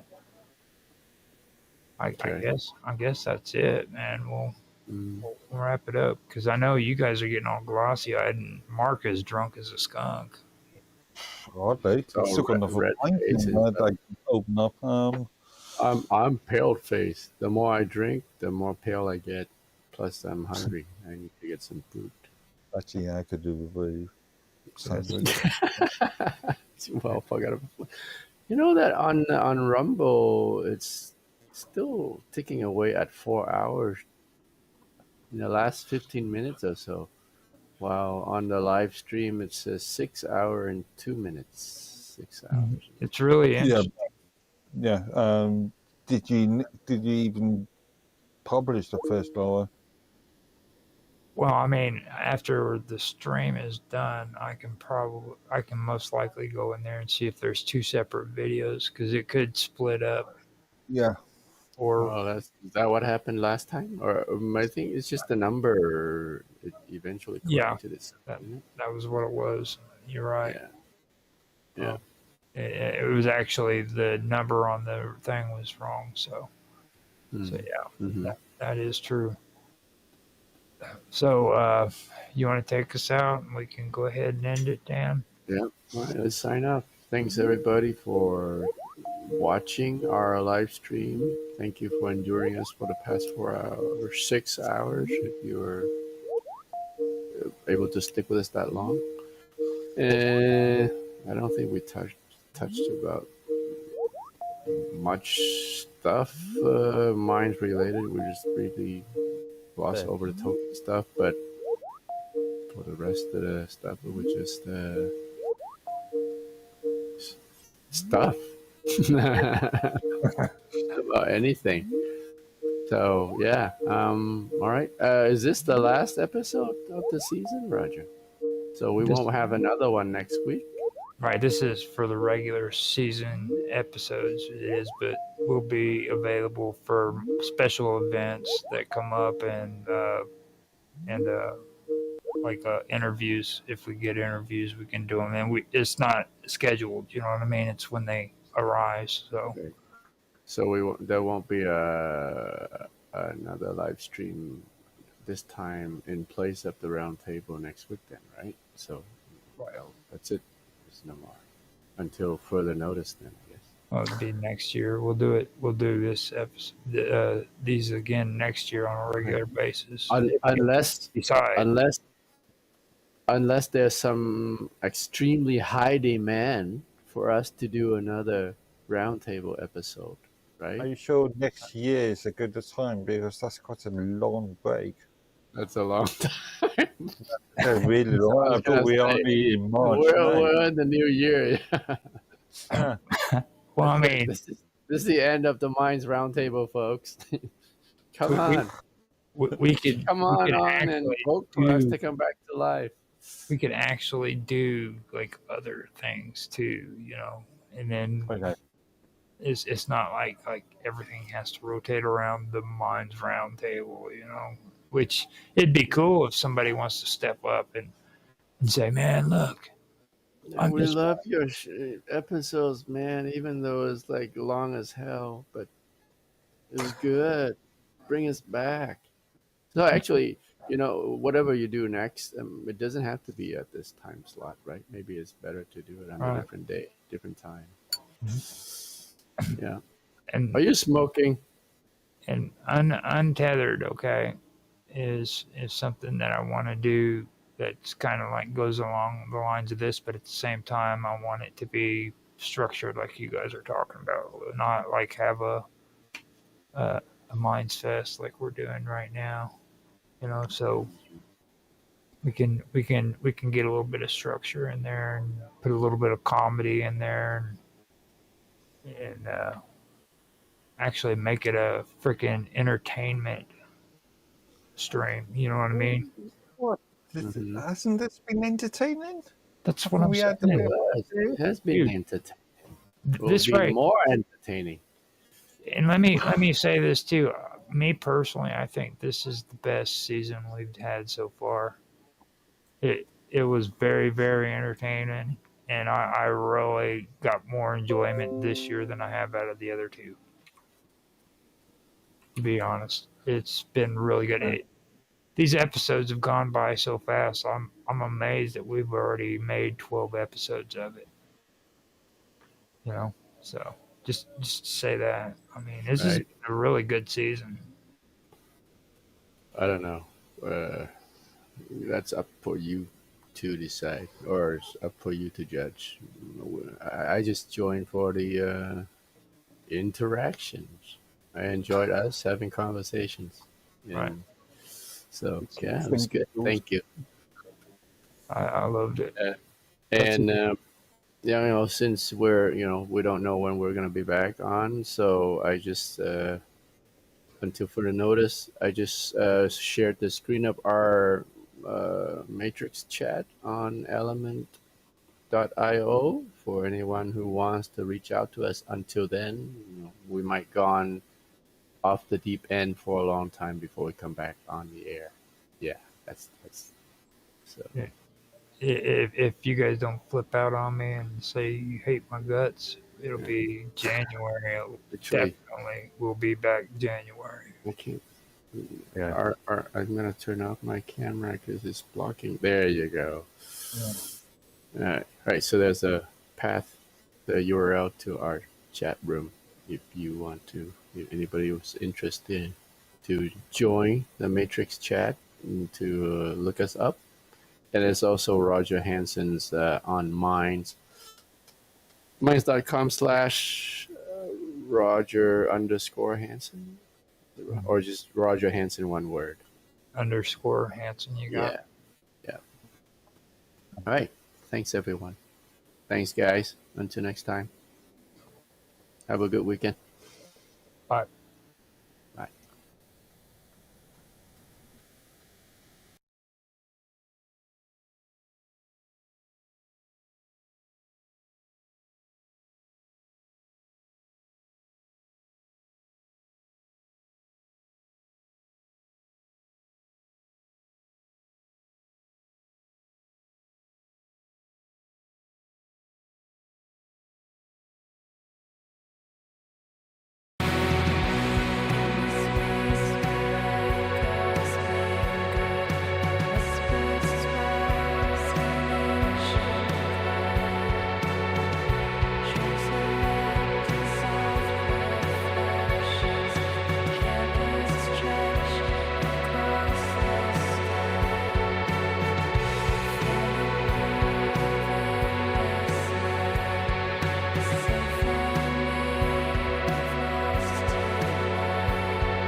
one day